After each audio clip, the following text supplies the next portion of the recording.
没有灵根即将被赶下山门，但你不仅不着急，还每日捡竹叶捅蚂蚁，甚至还天天对着小师妹嘿嘿嘿的笑，这让众人皆认为你是个傻子。直到一个坏得很的糟老头子在宗门大比坑害你们师姐，下一刻一剑出天下经，以凡人之躯剑斩苍生。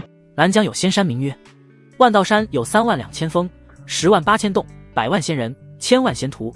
月瑶3岁起就是听着万道山的故事长大的，今天终于上了万道山，他也将成为这万道山的一位小修士，开启自己的传奇人生。叔叔，这座峰叫什么名字？岳坤摸了摸月瑶的小脑袋，眼中带着宠溺。他自从上万道山修道后，情念渐浅，不出意外的话，这辈子是不找老婆了。而月瑶可以说是岳家唯一的独苗，自然是聚万千宠爱为一身。小瑶啊，这是剑峰，一会儿见到沐风主，千万要有礼貌，知道吗？剑峰很大，山路崎岖婉转，山腰上一眼望去是不见尽头的竹林。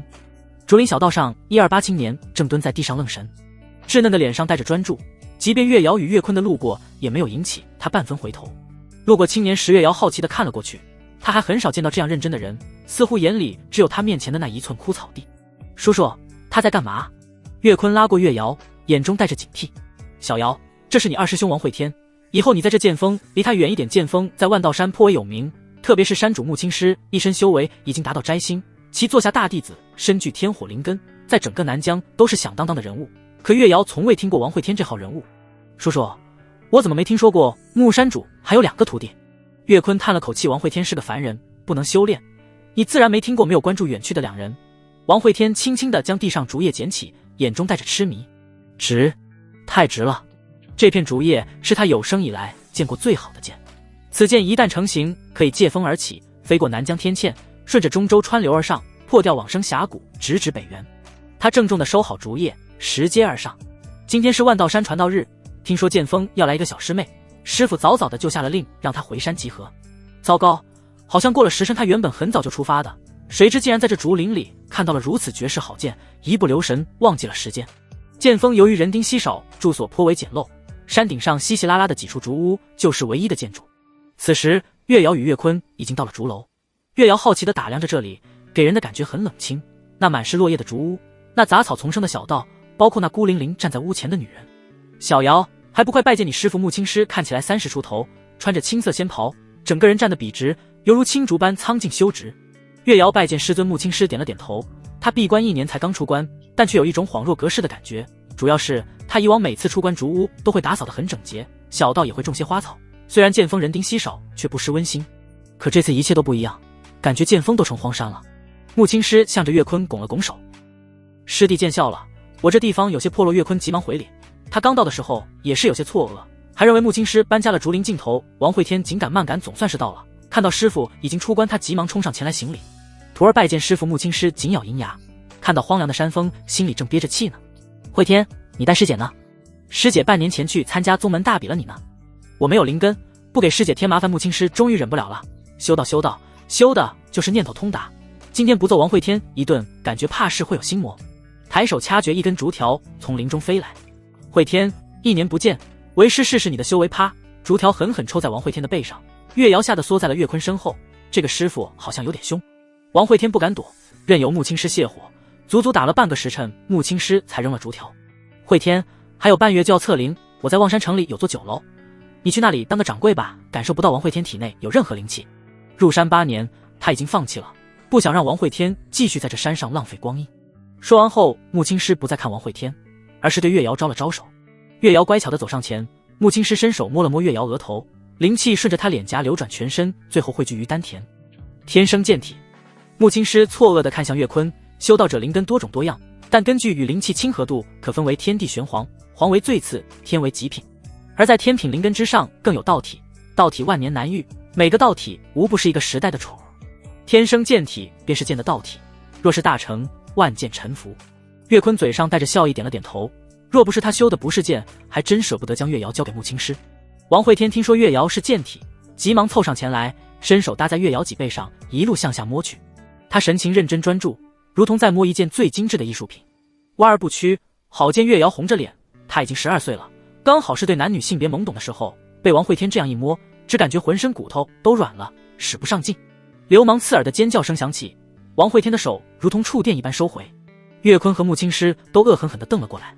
误会，出于欣赏，没别的意思。王会天急忙解释。拜完施月坤就离开了。师徒三人第一件事就是打扫竹屋。月瑶扫得很认真，毕竟以后这里就算是他的家了。王会天就有点偷懒了，他眼光总是时不时地瞟向月瑶。这是他第一次见识剑体，在他眼里，月瑶无疑是一把绝世好剑，只比早上他捡到那片竹叶差一丝。但竹叶是死的，月瑶可是活的，还会喘气，简直让人痴迷。打扫完后，穆青师便开始教导月瑶剑理。他在家里的时候就接触过修炼，当前已经练气6层，一些简单的剑道知识一点就通，倒也省了很多事。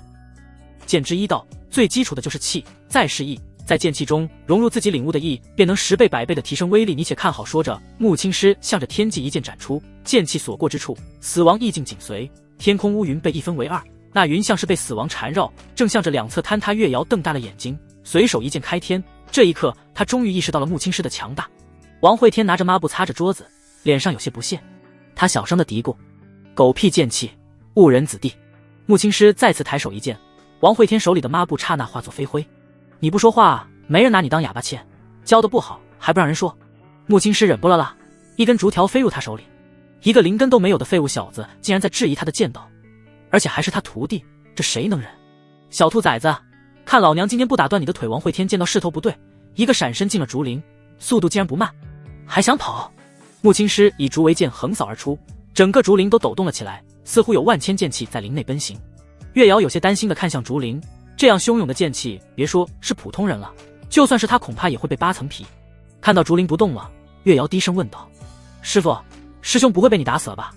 穆青师没有说话，他眉头微微蹙起，这一剑砍空了。看到师傅心情不好，月瑶也不敢说话。算了，反正这小子也没几天了，扔了竹条。穆青师开始给月瑶说起了门规。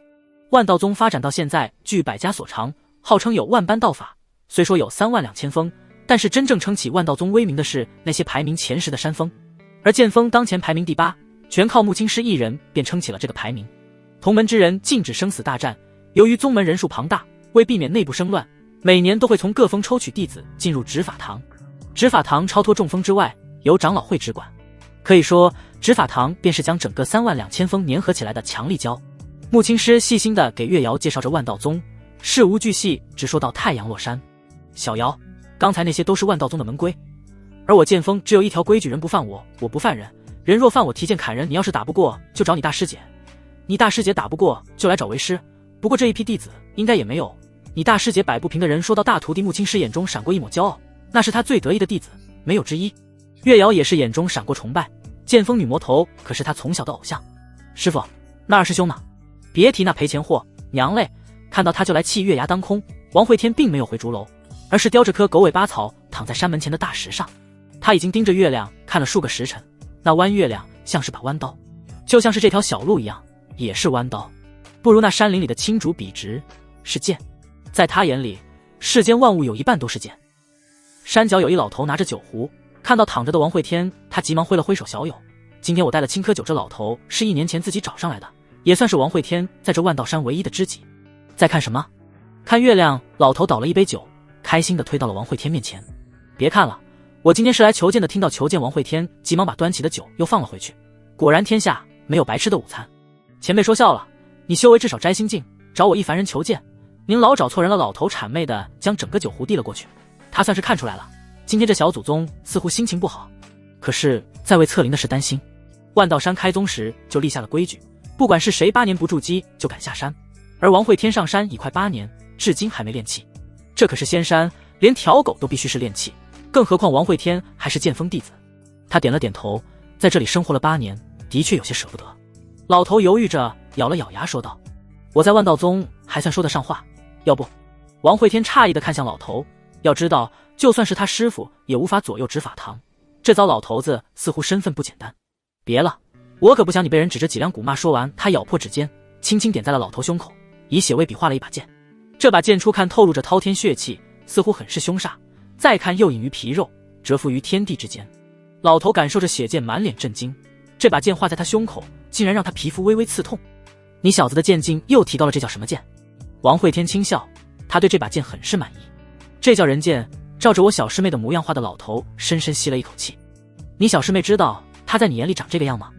一老一少正聊得开心，天穹一道剑光向着剑锋而来，那剑光看到山门前的王会天，便降了下来。来人看起来15、16岁，修为竟已至金丹境。他穿着一袭白衣，脸上带着些傲气。你就是白星的师弟。白星在宗门大比受了重伤，你去认领一下。说完，男子再次御剑而去。整个过程，他甚至没看王会天的脸。王会天豁然起身，白星修为已经是金丹巅峰，领悟了炎阳剑意。他不相信年轻一辈有人能够伤到白星。老头，不招待你了，我去接师姐。王会天说完，起身顺着山道下了山。老头饶有兴趣地抿了一口酒，抱着酒坛子追了上去。这种热闹可是千载难逢。竹屋外，木青师看向飞远的剑光，他心中略微有些不安。小瑶，你去找一下会天。蹲坐在床上吐息的月瑶立即爬了起来。3下5除2，穿好鞋子后冲出了竹屋。他一直很好奇王会天是怎么躲过师傅那一剑的，奈何师傅不开口，他不敢出门。师傅放心，我这就去把二师兄找回来。月瑶穿过竹林，迎着月光在山道上撒欢，很快就追上了前面晃晃悠悠的老头。喂，老人家，你看到我师兄没？老头歪着脑袋看了一眼小丫头，眼睛眯了一下。先天剑体，若不是已经拜了木青师为师，他都有些想收徒了。这种体质未来必定是一方强者，甚至制霸一个时代也不是不可能。你是姓王那小子新来的师妹？月瑶乖巧的点了点头。老头看了一眼月瑶俊俏的小脸，又看了一眼胸口那把血乎乎的剑，这长得也不像呀。跟我走吧，有热闹看。天书广场作为万道宗专门用来比斗的场地，自然极大，整个广场足有10万平米。广场呈圆形，四周修建了数十个看台，每个排名靠前的山峰都有专属的看台。而此时剑锋看台上，白星孤零零地躺在地上，2个杂役弟子正手忙脚乱地给他喂着丹药。白星伤得很重，青色长袍上满是豁口，他面色苍白，眼中带着杀机，看向广场上的青年。那青年名叫秦霄，与他修为一样，若是光明正大的比斗，输了就输了，但这一场他不服。那姓秦的有什么好嚣张的？使用外力而已。杂役弟子猪猪一边给白星包扎，一边气愤地嘟囔着。白星紧咬着牙，一言不发。天边剑光亮起，张真元御剑飞了回来，他便是前往剑锋通知王会天的弟子。醒了吗？也好，你师弟快到了，他会接你回去。白星抓向斜靠在一旁的长剑，娇躯因疼痛而微微颤抖。我还没输。张真元眉头紧皱，原本他还挺欣赏白星的，但他没想到白星竟然如此固执。师姐，输了就是输了，输给秦师兄不丢脸。猪猪急忙扶起白星，狠狠地瞪了张真元一眼。虽然他只是杂役弟子，但可不带怕的。张真元嗤笑了一声，转头看向广场。此时秦霄再次战胜了一个对手，他拔刀扫视了一眼看台。来战！裹着灵气的怒吼声如同炸雷，惊得山间飞鸟四起。那挺拔的身影已经颇有一丝无敌之姿。各峰长老纷纷点头，不愧是苍蓝风鬼刀，好霸道的刀意。秦霄扫视一圈后，缓缓地将刀归鞘。这一刻他万众瞩目，这一刻他是整个万道宗弟子第一人。什么剑锋女魔头，什么青皮白衣，万道术手都将被他踩在脚下。场中数万弟子没有一人再敢上台，无一人敢直视他的刀芒。若再无人上台，本届执法堂堂主将由秦霄担任。随着长老话语落下，整个天书广场响起如山般的欢呼声，却是没人注意到，在这欢呼声中夹杂着一丝剑鸣。这剑鸣声很小，小到所有人都忽视了它，却异常清脆，犹如山间溪流在跳动。广场中间的秦霄刚接过执法堂令牌，陡然感到一丝心悸，这种感觉犹如被野兽盯上，下一刻便会被扑上来撕咬。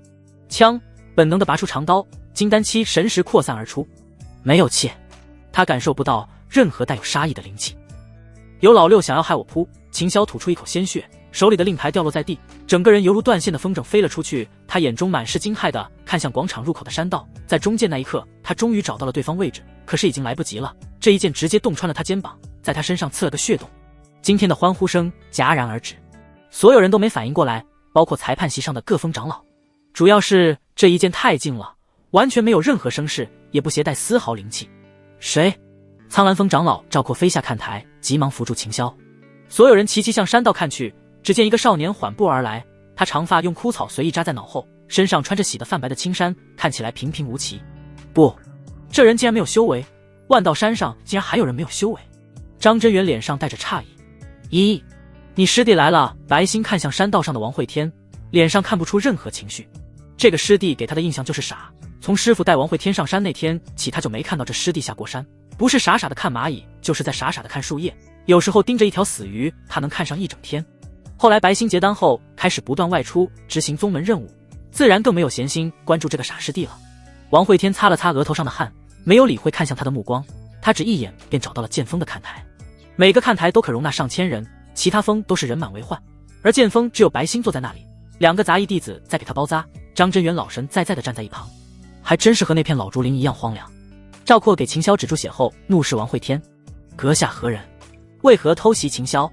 王会天脸上带着笑意：“剑锋王会天，特来挑战本届执法堂堂主。”随着王会天开口，各峰弟子都吵杂了起来。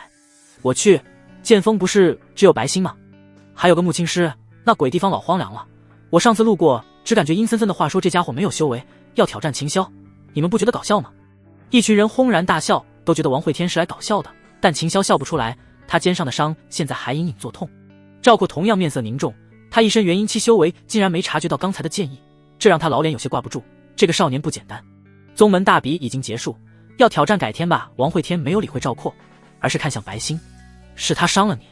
白星点了点头，他现在也很好奇自己这个师弟想干什么。看到白星点头，王会天眼中杀机逐渐凝实，他五指伸出，似有剑意缠绕指尖。白星可是剑锋的宝贝疙瘩，每一次白星犯错，师傅都会揍自己，这种师傅都舍不得打的宝贝，竟然被外人欺负了，这谁能忍？我上山8年，共修有8道剑术，请赐教。随着王会天一指点出，天空残月似乎错开了，不是整片天地都错开了。第一剑，断念秦霄瞳孔暴缩，长刀瞬间斩出上万刀气。他知道王会天已经出手了，但是他看不见，感应不到任何灵气挡。如何挡？连对手的剑锋都看不到，往哪里挡？广场上数万弟子诧异地看向胡乱挥刀的秦霄，他们什么也感受不到，只觉得秦霄有些演得夸张了。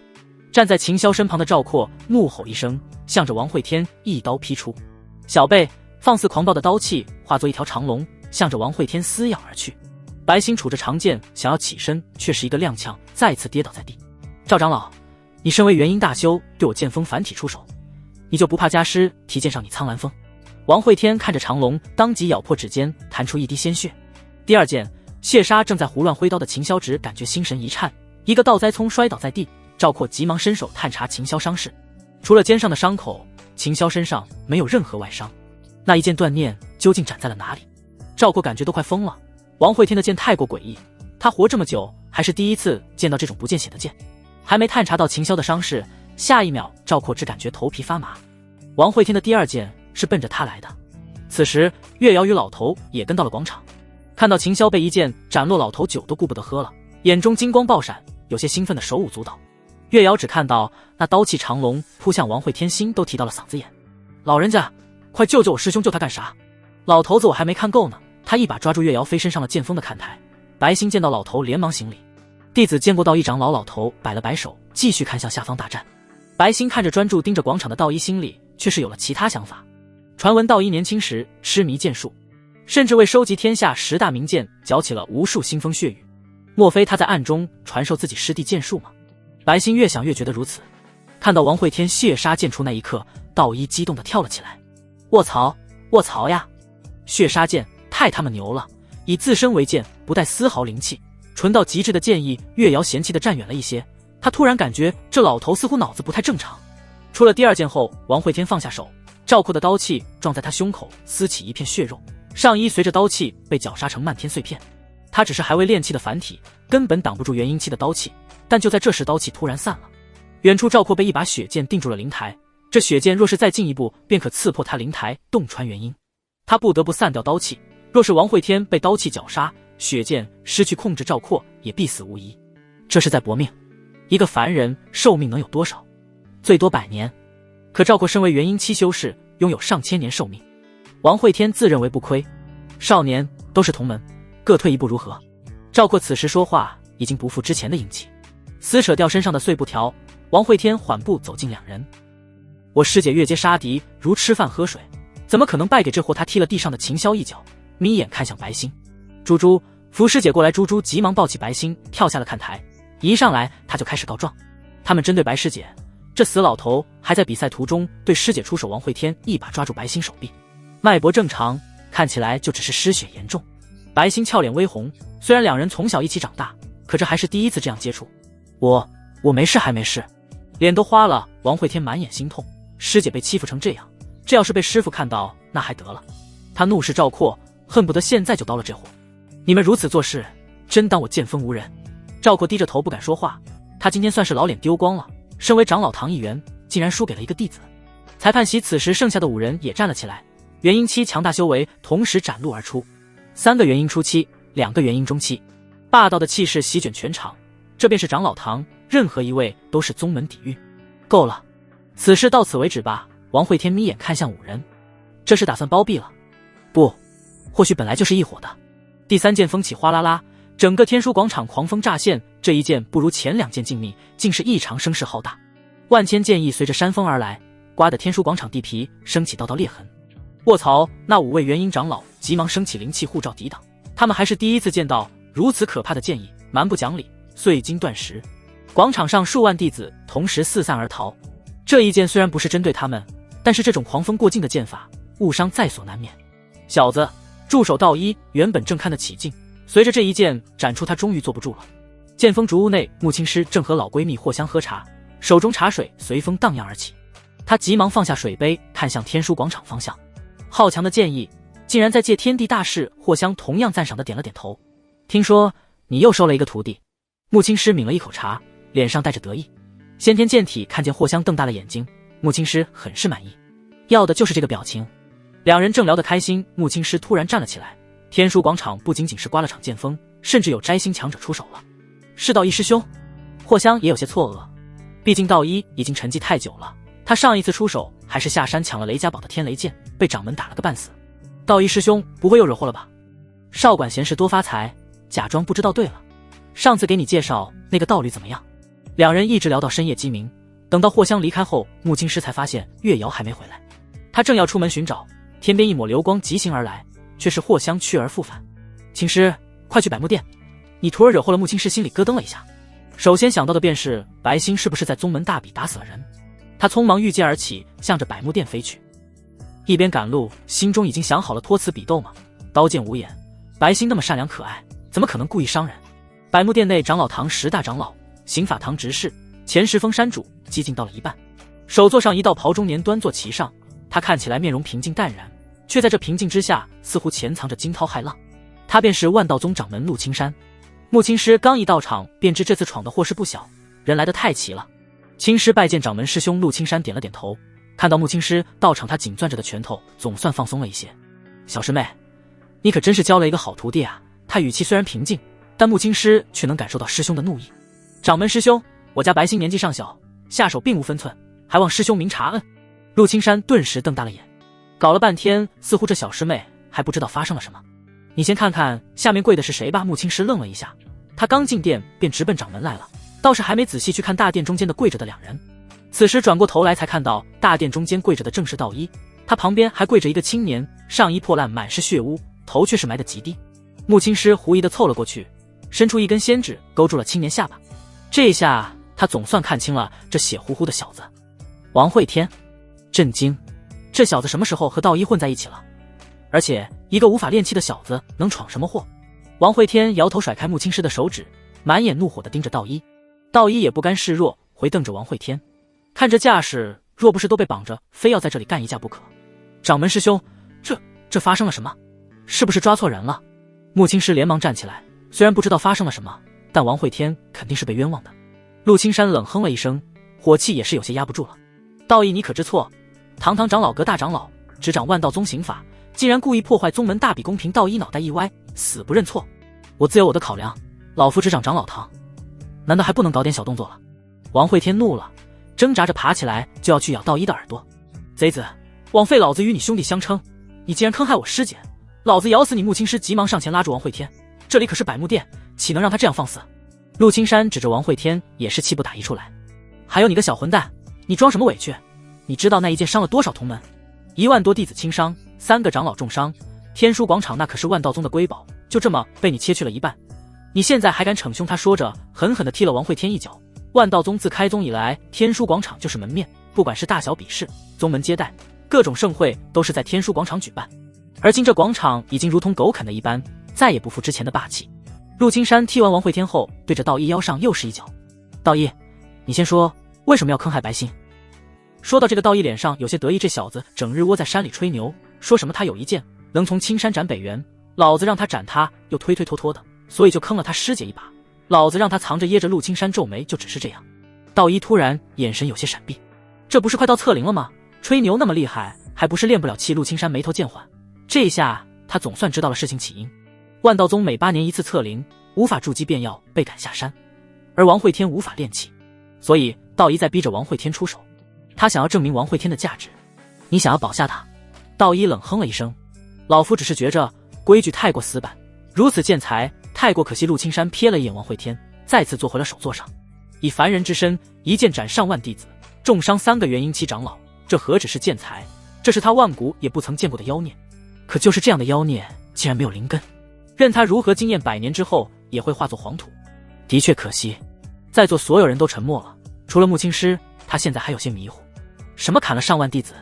什么切坏了天书广场？什么建材？他不知道呀，是不是弄错了？他二徒弟很呆的，整日只知道在竹林里看蚂蚁。陆青山叹了一口气，关于王会天测灵半个月后再行讨论吧。你俩闯了这么大的祸，不能不罚，都特么的给我去监狱里关禁闭。木青师猛猛的来又猛猛的回去了，刚到竹屋就看到了一脸担心的白星。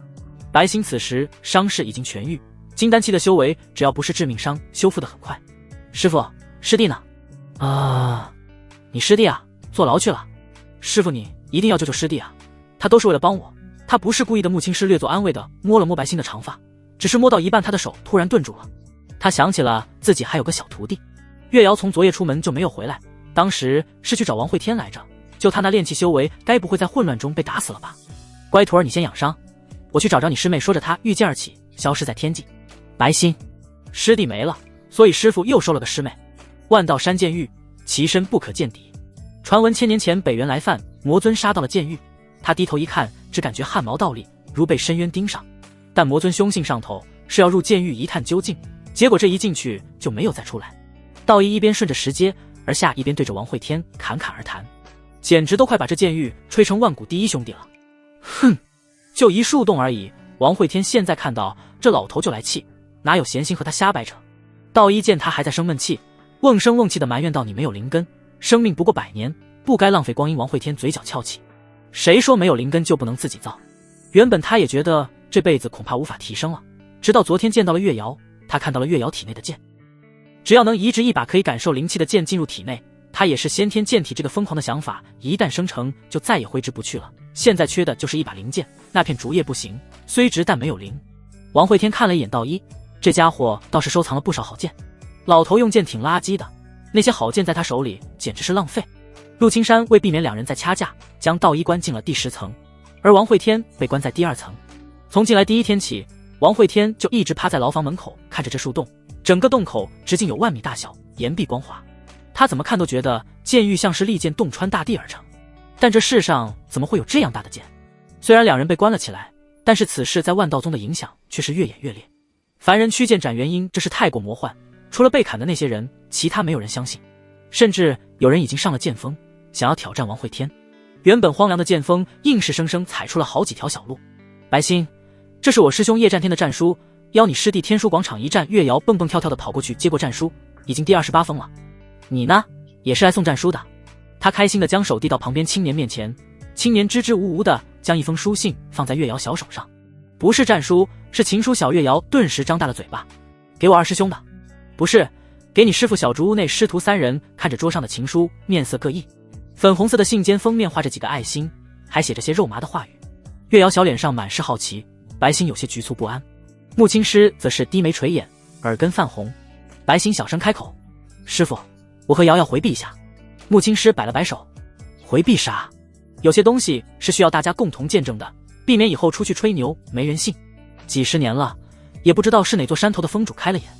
都别走，为师有些紧张，你帮我打开看看。”白星狐疑的撕开书信，这种信他1个月要收到几10封，不明白师父有啥好紧张的。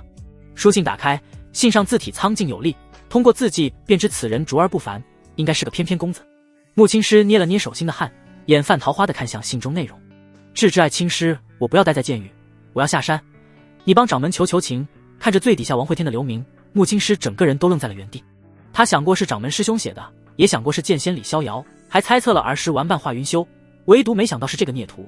老娘今天劈了他木青师一脚，踢翻了桌子，随手抓了一根长竹便直奔监狱去了。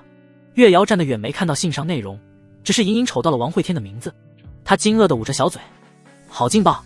二师兄给师父写情书。”监狱牢房修建在大洞的岩壁上，一圈圈的往下。坐在牢房里，不仅能看到天空，运气差些下雨房内还会进水。王会天静静地盯着天空，旁边2个牢房关押的同样是万道宗弟子，也不知道是犯了什么事，别看了，这监狱开设以来还从没有书信能寄出去就是。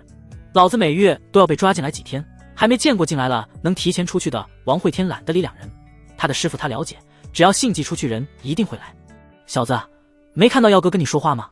老刘，你教教这新来的规矩。那耀哥对着旁边弟子使了个眼色，老刘会心一笑，随手抓起根铁棍就向着王会天走了过来。这运气，坐牢遇到狱罢了。老刘走近正要出手，却是眉头皱了起来。你是个凡人？万道宗的凡人可是稀罕物，16、17岁的天骄满山跑，16、17岁的凡人可是从来没见过。他有些兴致缺缺的将铁棍扔在一旁。耀哥是个凡人，我这一棍下去，怕是直接打死了，真特么晦气。耀哥厌烦的看了王会天一眼，他倒不怕打死一个凡人，只是不想弄脏了这里。王会天自始至终都没看2人，他现在急着出去。通过推断，他已经想到了解决灵根的问题，但是需要用到很多药材，还有灵石。这8年来，他比任何人都希望能修炼，而现在已经看到了曙光。顺着深坑看向第10层，道一似乎正在研究胸口画着的血剑。我若炼气，可斩化神；若是筑基，摘心腿也给你卸了。你要卸谁的腿？天空中一声娇喝，木青狮踏空而来，青色长裙在空中飘荡，看起来仙气十足。给我一个让你出去的理由，王会天。挨打要还手，这可是你叫我的木青狮脸都绿了，合着怪他喽？那些弟子真的是你打伤的？直至现在，木青狮依然不敢相信，一个动用不了丝毫灵气的人，怎么可能做到如此？此事绝对有人在针对剑锋。旁边吃瓜的耀哥听得有些懵，扭头问了一下老刘，他俩说的啥？不知道，不过外面这妞挺漂亮喂。小妞进来陪耀哥耍耍。王会天转身对着老刘竖了个大拇指。牛！万道宗出了名的母老虎都敢调戏。木青狮面色冰寒，抬手就是一剑，无数剑气瞬间洞穿了2人四肢，凄厉的惨叫声响彻监狱。啊，混账！我爹乃百花峰峰主，你敢如此对我百花峰？王会天没听过，万道宗范围太广，有些小地方根本记不住。木青狮气急，抓起耀哥衣领，对着他脸颊就是几巴掌，一时间鲜血牙齿满天飞，那叫一个血腥。还想下山，想劈吃呢，随手扔掉已经晕厥过去的2人。木青狮抬手轻轻拍了拍王会天的脸，威胁之意相当明显。王会天没有退缩，他依然死死地盯着木青狮眼睛。你不让我下山，我就杀出去。听到这话，木青狮没有开口。关在第10层的道一却是着急了。第2层与第10层距离虽远，但也阻挡不了摘星强者的窥视。他扯着嗓子大喊大叫：王小子，你别冲动，那可是判门呀！我去给你求情。我去。王会天瞪了他一眼，这老货自身都难保，忽悠谁呢？木青狮气得咬牙，他第一次发现这个徒弟如此执拗。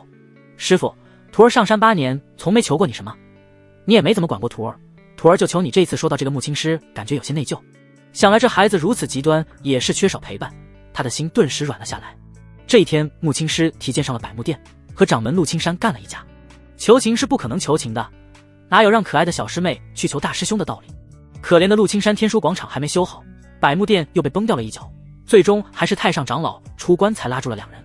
王会天顺利提前释放，倒是道一，太上长老出关又揍了他一顿，听说酒葫芦都打碎了。听说王会天提前释放月瑶，一早就等在了山门口，那一剑太惊艳了，他想要学。师兄，这边隔得老远，月瑶就跳起来向着王会天挥手。看到月瑶，王会天也是极为兴奋，本来摸摸索索的身影在山道上跑得飞快，几个起落就来到了月瑶面前。月瑶正要开口，却是感觉小手被抓住了，他顿时俏脸红到了耳根，有些紧张的说不出话来。大早上站在这里吹啥冷风，生锈了怎么办？师兄在关心我。月瑶呼吸有些粗重，急忙抽回手，低头看着脚尖不说话了。白星听到月瑶喊声，知道王会天回来了，也是赶了过来，才刚越过竹林，就看到王会天调戏小师妹。师弟，你别欺负小师妹。王会天急忙收起，一脸吃相。师姐，你伤怎么样了？听到王会天关怀白星，感觉心里微暖。已经无碍，多谢师弟。那你能不能借我点灵石？月瑶亲眼见证了白星鼓鼓的小钱袋被掏空，她有些心悸地捂着自己腰上的荷叶钱包。小师妹，你慌什么？没有，我没有钱。3人回了竹屋，看到屋里摆放的挑战书，王会天随手就扔进了垃圾篓里。白星站在一旁冷笑，他们听说你是一个凡人，都想踩着你扬名呢。王会天想了想，又把挑战书捡了回来，现在正好差灵石，没准有些操作空间。很快，那些想要挑战王会天的弟子就收到了回信，交100下品灵石接受挑战，交1000下品灵石可以在100招内取胜。至尊套餐，交5000下品灵石可以单靠气势力压剑锋2弟子，加50灵石赠送剑锋小师妹啦啦队，明码标价，童叟无欺。等了一天，那些要挑战的人一个没来，倒是把道一等来了。看着对方满脸青一块紫一块的王慧天，总算消了气。这家伙虽然做的不是人事，不过出发点也是为他好。小友，你不是有8件吗？剩下5件是什么？那天他听说王慧天共有8道剑术，这2天一直心痒难耐，所以他越狱出来了。反正这万道山能管他的也没几个。王慧天瞥了他一眼，没有理他。这种机密怎么可能随便拿出来说第8件？我只想知道第8件。我用宝贝和你换。说完，他小心翼翼地看了一眼四周，木青师没在，白星正在教导月瑶修炼，环境很安全。谨慎地从储物袋里掏出2把剑，满脸戒备，像是随时会冒出人抢他的剑一样。一把漆黑如墨，剑身上有猩红血雾涌动，煞气惊人，似乎是把魔剑；而另一把刚一拿出地面就结了霜，其上寒光烈烈，只是看一眼都觉得心神刺痛。天下10大名剑，天魔和寒光，你选一把。王慧天伸手轻抚剑身，的确是难得一见的好剑。不过相比起月瑶，始终是差了些灵性。他摇了摇头，有些嫌弃。剑你收回去吧。破铜烂铁说完，异变突生，寒光剑竟是剧烈的抖动起来，锋芒乍现间卷起大片剑气，刮得山林烈烈作响。嘿嘿，他还不服气。王慧天一把握住剑柄，将抖动的寒光剑又按了回去。道一不舍地看了一眼寒光剑，将天魔剑收回了储物戒指。寒光剑在名剑榜排名第2，老子当时为了抢这把剑被人追杀3000多里，鞋都跑丢了。王慧天瞥了老头一眼，这货剑道平庸，还爱收藏名剑，简直是浪费。看道一心意决绝，王慧天也不再推辞，即将下山寻找药材，身上带把剑能省去很多事。收了寒光剑，王慧天小心地从怀里拿出那片竹叶。行吧，那我便告诉你，第8件此剑还未命名，剑若成，随风而动，你放过风筝吗？他便如同这风筝逆风而行，剑若成，一如扁舟，藏于山川。道一耐着性子在听，但是他听不懂，有些天马行空。威力大吗？王慧天坚定地答道。可从青山斩北原，道一咽了咽口水。北原距离这里何止千万里，摘星强者全力飞行都需半年，这牛皮吹得有点大了。而且这怎么看都是片破竹叶，满山都是。大长老莫听这吃二胡说，我看他是被仇恨蒙蔽了眼睛。木青师刚从百木殿回来，正好听到2人谈话，于是忍不住插了句嘴。道一没有回话，拜别了剑锋众人就回剑狱了。他是偷跑出来的，还得回去受罚。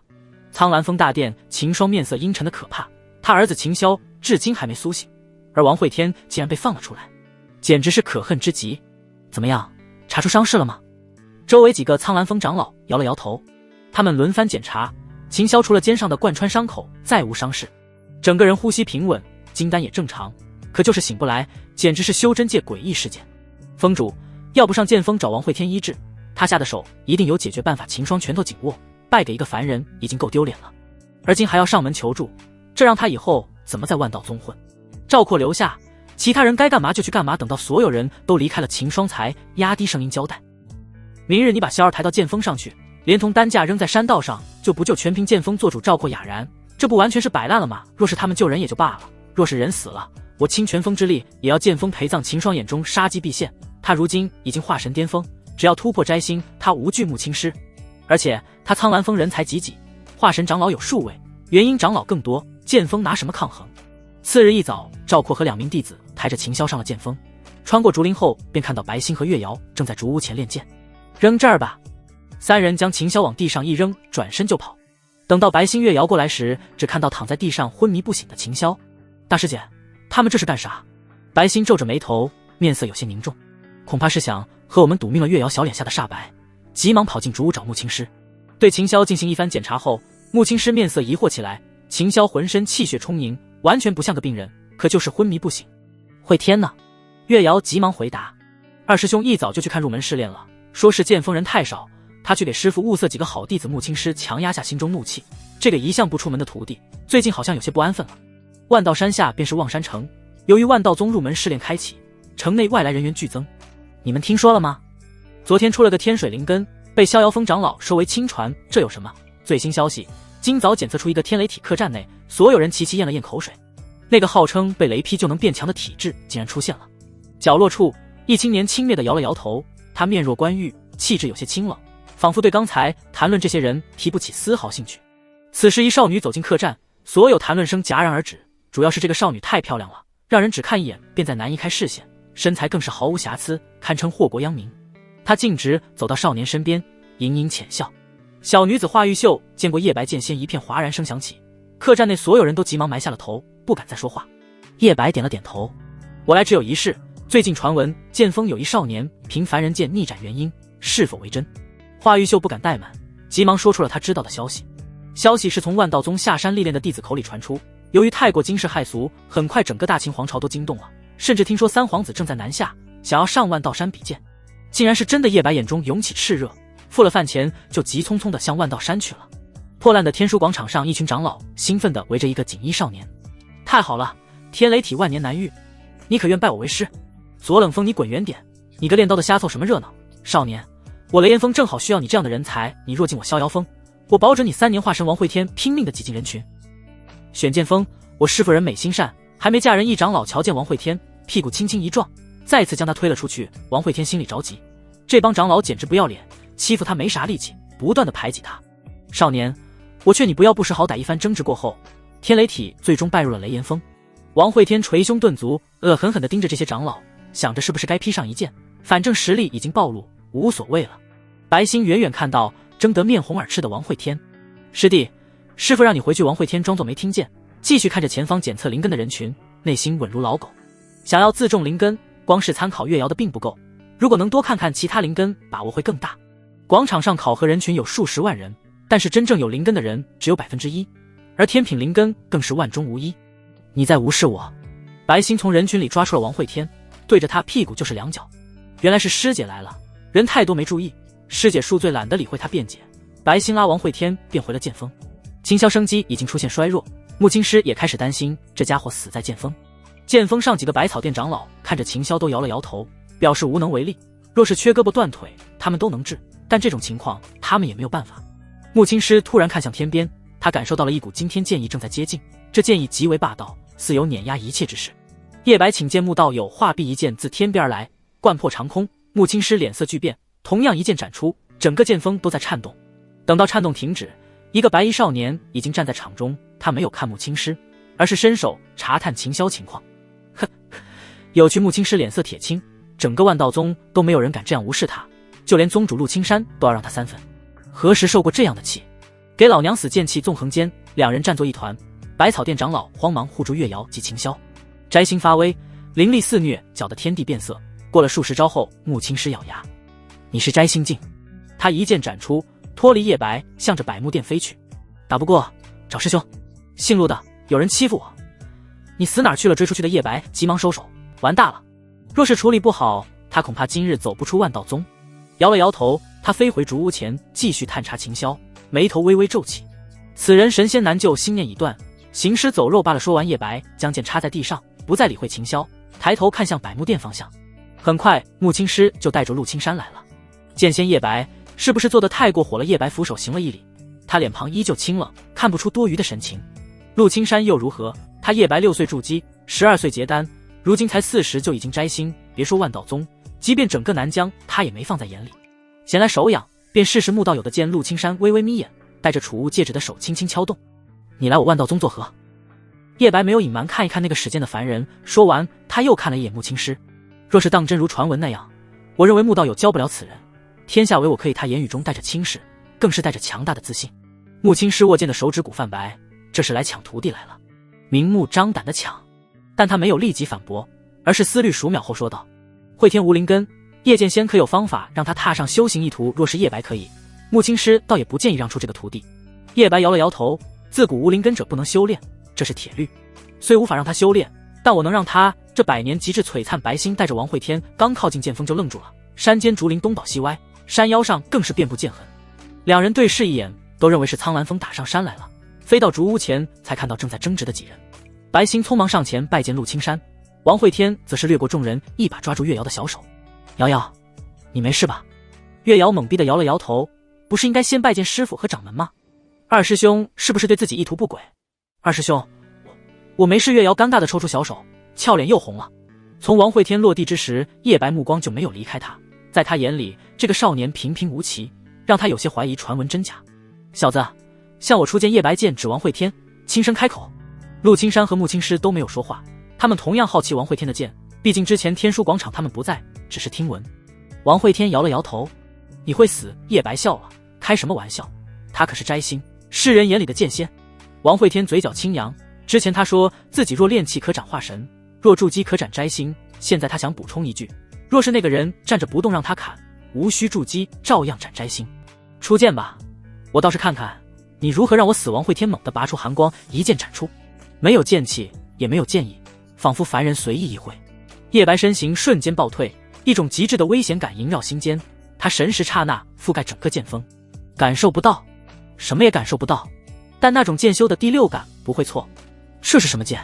王慧天嘴角勾起，脸上露出一抹狂傲，这是剑锋之人从未在他脸上见过的狂傲，仿佛世间一切尽在他一剑当中。弱者，挡住了，我再告诉你。说罢，王慧天提剑跟上，对着叶白就是一阵狂砍。陆青山看向穆青师，眼中有些震撼。他说叶白剑仙是弱者，别人不还手也不能这样呀，真当摘星没脾气了。穆青师紧张地握着剑柄，他有些怕叶白忍不住拔剑宰了王慧天。叶白被逼退到山腰，原本波澜不惊的脸上满是冷汗，他正要喊停，只感觉心神一颤，这一刻他感觉自己似乎死了，眼前一个老婆婆向他递来汤碗。不对，醒来扑！叶白一口鲜血喷出，伸手扶住了身旁的翠竹，大口喘着粗气，那种死亡感极为真实，若不是他心智坚定，绝对会迷失。王慧天收剑入鞘，上前观察着叶白的脸，这一剑与他预想多少有些出入了，没想到竟然有人能强行醒来。不错，资质上层，这是王慧天对叶白的评价，不管是心性还是剑道天赋，都比他那个不成器的师傅强不少。叶白强忍着剧痛，你还有一剑，请出手。王慧天知道他说的是第三剑风起，毕竟那一剑得罪了上万弟子，肝肺了3个元婴，更为出名。我还有7剑，但凭什么给你看？哪儿凉快哪儿待着去。说完，王慧天走回了竹屋前，逗小月瑶玩去了。叶白擦掉嘴角鲜血，追了上来，眼中已经不复淡然，而是带着极致的火热，对着王慧天低头就拜。阁下剑法精妙绝伦，叶白请求拜阁下为师。在场众人愕然，从来没有想到事情会发展成这样。叶剑仙，慧天修为浅薄，你这……穆青师还没说完，叶白就对着他磕了个头。叶白拜见师祖。王慧天指着叶白，我可收不了你，你别乱喊，把我师傅喊老了。师傅若是不收徒儿，徒儿便长跪不起。陆青山劝了一阵劝不动，只能御剑回了百木殿。殿门口，洛无极坐在门槛上，看到陆青山回来，急忙迎了上去。师傅，有没有为小师姑报仇？陆青山对洛无极说了一遍剑锋情况，便进了殿。洛无极低头沉思，他越来越对王慧天好奇了。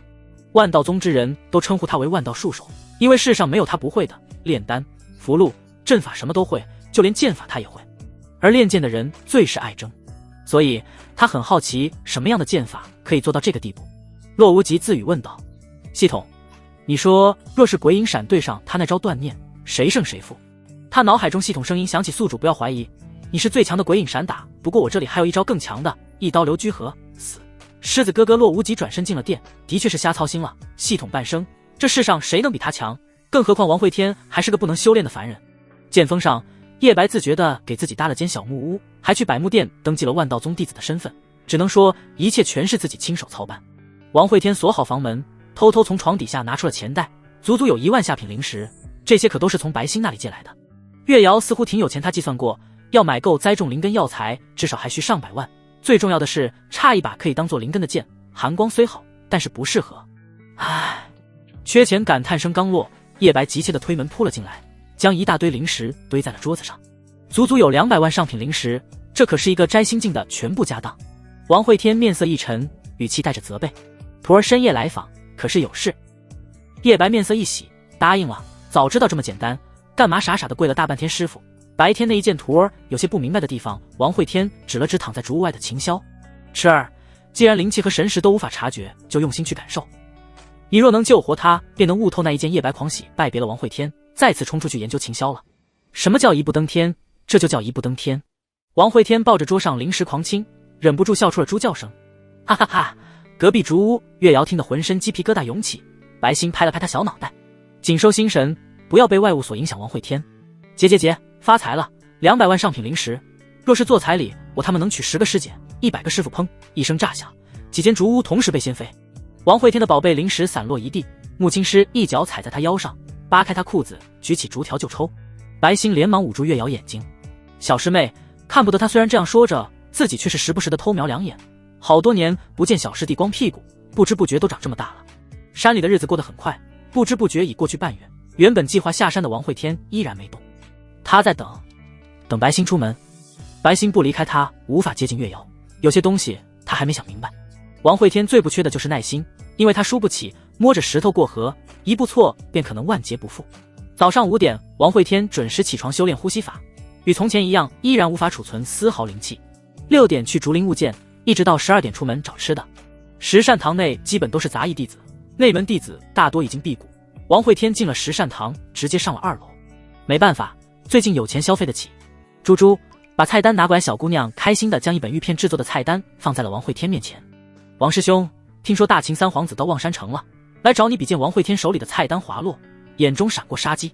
猪猪，随便上2个菜吧。等猪猪离开房间后，王慧天握紧拳头，眼中怒火已经迅速攀上脸颊。三皇子王远，大秦剑道天骄，同时也是王慧天的表哥，来了就别回去了。王慧天站了起来，走出房间，扔了一块上品零食给猪猪。菜不上了，我有急事1楼。几个醉酒弟子看到王慧天出言讥讽：哟，那个无法修行的废物。是啊，那样的剑道天赋在他身上简直浪费，看什么看？这里不是天书广场，你还能砍我不成？王慧天眼神微沉，无法修行寿命短暂，即便再强也不过流星惊鸿一瞥，他等不了了，他需要一把配得上他的剑。回到剑锋，叶白正在煽情削巴掌。徒儿，随我去取一把剑。叶白愣了一下，取什么剑？王慧天看向剑域方向，若他没猜错的话，那里关着一把剑，一把能与月瑶媲美的绝世利剑。百木殿洛无极正坐在门槛上打哈欠，这里地势很高，若是目力足够，能看遍万道宗的32000峰。最近有些峰主不是很老实，陆青山便让他盯着些。这是一件很无聊的差事，他正要闭眼眯一会儿，剑域方向突然亮起一道剑光。卧槽，谁他妈在搞事？洛无极一步踏出，身形瞬间消失在原地，他的缩地成寸竟然比御剑还要快上几分。仅仅片刻，洛无极就赶到了剑域。只见守在洞口的10位长老此时东倒西歪，竟然受了重伤。这几位长老可都是化神修为，从他看到剑光赶过来，这点时间撒泡尿都不够的。是谁在闯剑域？长老挣扎着爬起来答道。叶白洛无极双眼微眯，顺着洞口拾阶而下，领悟出剑域便能称为剑仙。而叶白一身修为通天，很少有人见过他的剑域。系统，你说一刀流居合能不能破他的剑域？下到第2层，他便看到了叶白。此时这个世人敬仰的剑仙竟然在欺负2个筑基修士。耀哥和老刘跪在地上，浑身颤抖。上次2人刚被木青师打了一顿，伤都还没好，那个男人竟然又带着帮手回来了。放开我，我爹是百花峰主，等我出去有1万种方法弄死你。耀哥还在嘴硬。叶白一边扇着他巴掌，一边抬头看向洛无极。这里禁止通行，你可知你在做什么？想要在万道宗为所欲为，摘星修为不够。叶白抬手就是一剑，他一向废话不多。洛无极急忙退后，双手结印，火遁。好火球之术，巨大的火球在整个2层牢房爆炸开来，顿时烟尘四起。白眼，王慧天抬头看向2层方向，那里各种术法闪烁，金木水火土全来了一个遍。他眼里满是羡慕，这就是差距，别人满属性，而自己一个都没有。10层躺着的道一翻了个身，美滋滋的喝了一口酒。好剑法，我去。洛无极别怂呀，叶白砍他龟壳。王慧天看了道一眼，有些嫌弃，这家伙一点高手风范都没有。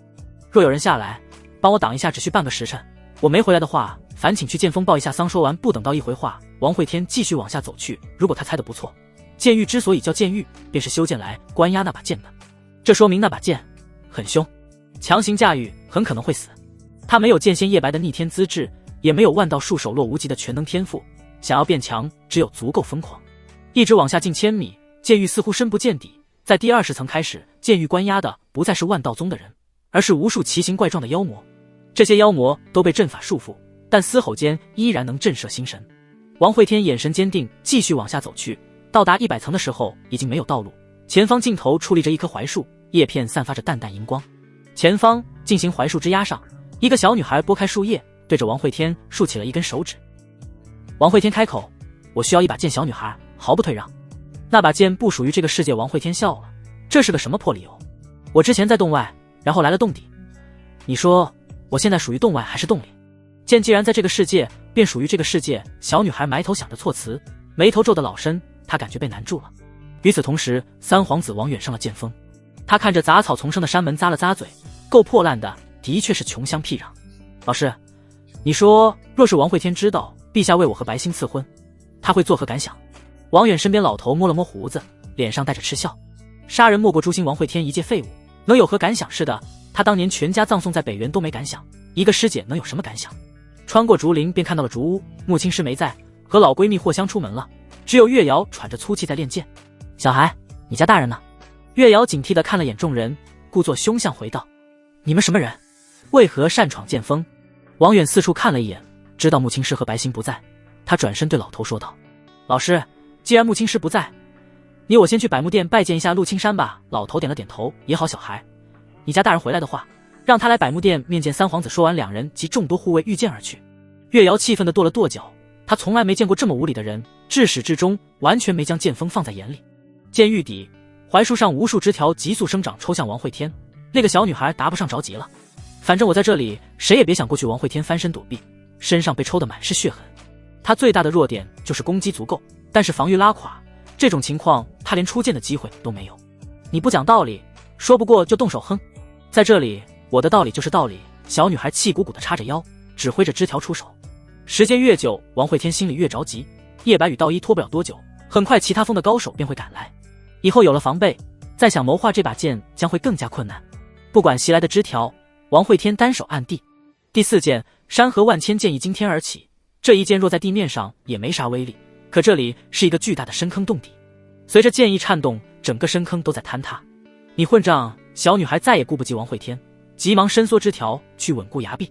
趁此机会，王会天越过槐树，后面是一个100丈深潭，他没有丝毫犹豫，纵身就跳了下去。潭水冰凉刺骨，越往下温度越低，只不过前下数十米就已经感觉浑身冰凉，意识消散。前方是深不见底的漆黑，再这样下去他必死无疑。凡人可真是无力。王会天呛了2口水，拔出寒光剑向下一斩，水流裂开数丈缝隙，再次合上。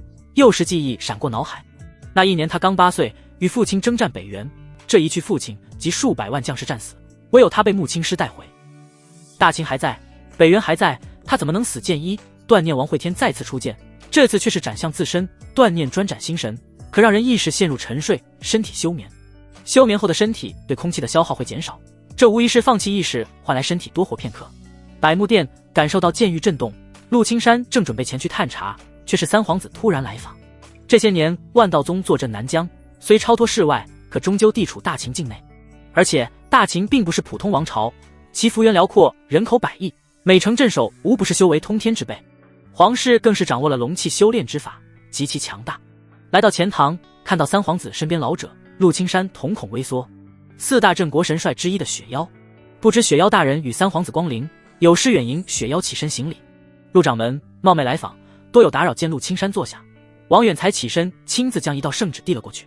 掌门，我父王在京都听闻白歆精彩绝艳，特为我与白姑娘赐婚，还望掌门应允。陆青山面色微沉，不等他回答，雪妖又补充了一句：陛下知万道宗镇守南疆不易，特派冷少率部进入夜郎城，与万道宗共抗妖兽。陆青山脸色彻底冷了下来。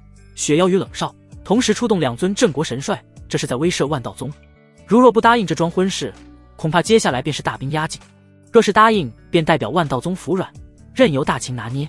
白歆是我师妹弟子，还需和他商议。这时门外有弟子突然冲进了大堂。掌门，有人强闯监狱。陆青山猛地站了起来，看了三皇子与雪妖一眼。这2货才上山就出了事，他严重怀疑这是大秦在搞事，算计万道宗。赐婚之事容后再议，2位没事请回吧，我需要处理些事。等到陆青山赶到监狱的时候，叶白已经被降服，一大堆封主和长老将他围在中间，没有理会叶白，他径直飞入深坑。第10层道一热情地招着手：掌门好，他一个小辈就算了，你身为行堂长老，怎么也一起胡闹？陆青山皱眉盯着道一，一个老一辈的惹祸精与一个年轻辈的刺头掺和在一起，果然坏菜。道一紧握着长剑，脸上透露出哀求的神色：掌门，这次算我求你了，就一次，我以行堂首座职位担保，让他去取那把剑可好？你知道若是那把剑破除剑狱，将会造成何种后果？道一埋下头不再说话，不过身体却是死死地拦在道路中间。若是邪剑作乱，身为行堂首座，当以性命镇压。听到这里，陆青山都气笑了，这是用性命压住呀。好，他倒要看看那王会天一介凡人能有多大能耐。水潭底部，一口水灌入肺里，王会天被呛醒来，身躯直直地坠入了一片黑暗，如同置身无垠宇宙。天穹中7个混沌黑洞旋转，吸扯着一切光线，他只感觉灵魂一阵晃动，仿若要被吸入这混沌黑洞之中。砰的一声巨响，他总算是掉到了洞底。这里没有潭水，平整的中央插着一把笔直长剑，无数锁链缠绕，将长剑死死地锁死在洞底。无相剑，王会天眼中金光闪过，此剑剑身笔直，剑刃藏锋，剑柄曲折修长，刻有无相二字，的确是一把举世无双的好剑，与月瑶不相上下。不对，这剑身上有7个空洞，原本应该镶嵌着7颗宝石才对。若是寻回这7颗宝石，这把剑比月瑶更好。王会天眼中欣喜，得到这2把剑，假以时日，很难想象自己多强。心中强烈的欲望告诉他，上前一试，挥手便可斩天。此时庞佛有无数个声音在脑海里催促他拔掉这些束缚长剑的锁链，这个声音无法抗拒，带着强烈的诱惑。刚好王会天抵挡不住任何诱惑，不等心底的声音催促，他已经上前去拔铁链了。别急，我现在就放你出来。王会天双手握住铁锁，使出全力向上拉动。半晌，铁锁毫无响动，王会天沉默了，心底那个声音也沉默了。啊呸！什么废物！你用力啊！一个漆黑灵体从剑柄显现，猩红的眼中带着怒意。这是无相剑的剑灵，看起来极度暴虐。他被关在这个深渊太久，渴望着重见天日，而今好不容易等来了一个有缘人，结果连这些铁锁都拔不动。他感觉王会天在演他。王会天眯眼看向剑灵，眼中带着毫不掩饰的杀意。既然要将这把剑融入体内当作灵根，这个剑灵便留不得。剑一断念，他毫不犹豫出手，寒光刺出，剑灵闪身避过，再次扭头，看来时王会天已经收剑入鞘，空旷的洞底仅有细细微风荡起。就这，剑灵错愕地看着站在原地发愣的王会天，有些不明所以。我呸，还以为来了个高手，原来是个凡人，没有灵气，没有剑意，就只是荡起了一阵风。说他是凡人都有些侮辱凡人了，这简直就是个蝼蚁。便在这阵风吹到剑灵面前时，他突然涌起一阵心悸，没由来的感觉到了极致危险。但此时想要躲避已经来不及了。微风吹过，漆黑剑灵如同雾气被吹散。此剑无声无息，专斩心念，更是灵体的克星。解决了剑灵，王会天拿着长剑朝着铁锁一阵乱砍，倒是颇有成效。只能说不愧是排名第2的寒光剑，果然锋利。望山城木青师与霍香正在街边挑选首饰，这些凡人用品虽说没什么灵性，倒是做工颇为精细，自然受到仙师们的青睐。身后白星亦步亦趋地跟着，作为剑锋的大管家，师傅购物自然是他副长。青师，听说秦霄还盖着白布躺在你剑锋呢，你可要当心人，没了秦霜与你拼命。木青师放下手里的玉钗，嘴角轻笑。怕啥？大不了到时将我那2徒弟送于他抵命就是了。说着，他再次从摊位上拿起一朵大红花戴在头上。香香，你看我美吗？霍香送了他一个白眼。美的确是美的，就是一把年纪了还嫁不出去。身后白星及时为师尊站台。真美呢，师傅最好看了。木青师仰着头，她可是万道山出了名的美人，师兄们最宠爱的小师妹，世间公认的天之娇女，年纪轻轻便触达摘星。便在这时，天边一道剑光掠来。师叔，你徒弟犯事了，掌门让你赶紧回去说事，再出问题他就掀了你的头盖骨。张真元御剑落地，脸上带着急切，看起来这次犯的事不小，不然疼爱自己的掌门师兄又怎么会说出这么伤人的话语？木青师一张俏脸，阴转多云，不用想他也知道，那个呆傻的2徒弟又开始惹祸了，自己这才出关几天，剑锋都快被人踏破山门了。妈的，谁也别拦我，老娘回去砍了他万道山剑狱，深不见底的寒潭口。一群人面色各异的守在水边，掌门陆青山古井无波，道一脸上带着掩饰不住的欣喜，秦霜等各峰主嘴含讥讽，剑仙李逍遥倒是颇为平静。木青师脸上带着愠怒，心里却是在盘算着怎么开脱。擅闯剑狱寒潭，这事儿太大，他感觉自己都不住。青师，一会儿等那孽障出来，你就趴在掌门脚边痛哭，就说你含辛茹苦的将这孩子拉扯大，如此之不容易。放心，我自会在一旁为你略阵。霍香轻声在木青师耳边低语，出谋划策。后者朝他轻微点头，眼神一触，便已定好了方案。白星眼中带着担忧，他自然听到了师父和师叔的打算，可那是师弟能活着出来的方案。如今情况不明，他虽然不知道这寒潭底关了什么，但是看那些长老们戒备的眼神，便明白其中有多凶险。这一等便是圆月当空，道义眼中的欣喜逐渐变为落寞。部分长老和峰主更是围着寒潭开始布置起了阵法。此剑灵凶厉，又岂会任一个凡人为主？月光顺着深渊树洞晒下，木青师将剑猛然插在岸边巨石上，起身便要跳进寒潭看个究竟。师妹，冷静！陆青山急忙上前拦住。我这暴脾气，让老娘去将他揪出来扑通。陆青山虽然拦住了木青师，旁边却是传来了跳水声。霍香一个猛子扎进了寒潭里，潭水冰冷刺骨，即便是灵气护体也挡不住寒意侵蚀。给老娘开水中！霍香猛然向下一拳砸出，狂暴灵气卷起一个巨大漩涡，直通坛底而去。他身躯顺势而下，声势惊人。旁边陆青山想要阻止，却是已经不见了对方人影。想要劝解的话卡在嗓子里，半张着嘴，一脸无奈。诗诗妹，坛底有7个黑洞，会吸人灵气。木青师瞪大了眼睛，有这玩意儿，你早说啊，这不是坑人吗？就在众人焦急之际，水面再次炸开，霍香抱着一个浑身浴血的人影飞身上岸，顺手扔在了木青师面前。青师，是这个吗？不是，我再下去捞。陆青山瞪大了眼睛，你没遇到吸灵气的黑洞？黑洞？什么黑洞？老娘倒是有个吸精气的黑洞，你要看不？陆青山悻悻地摇了摇头，蹲下身探了探王慧天鼻息，还有些气儿。霍香瞥了眼神色闪躲的陆青山，颇为鄙夷。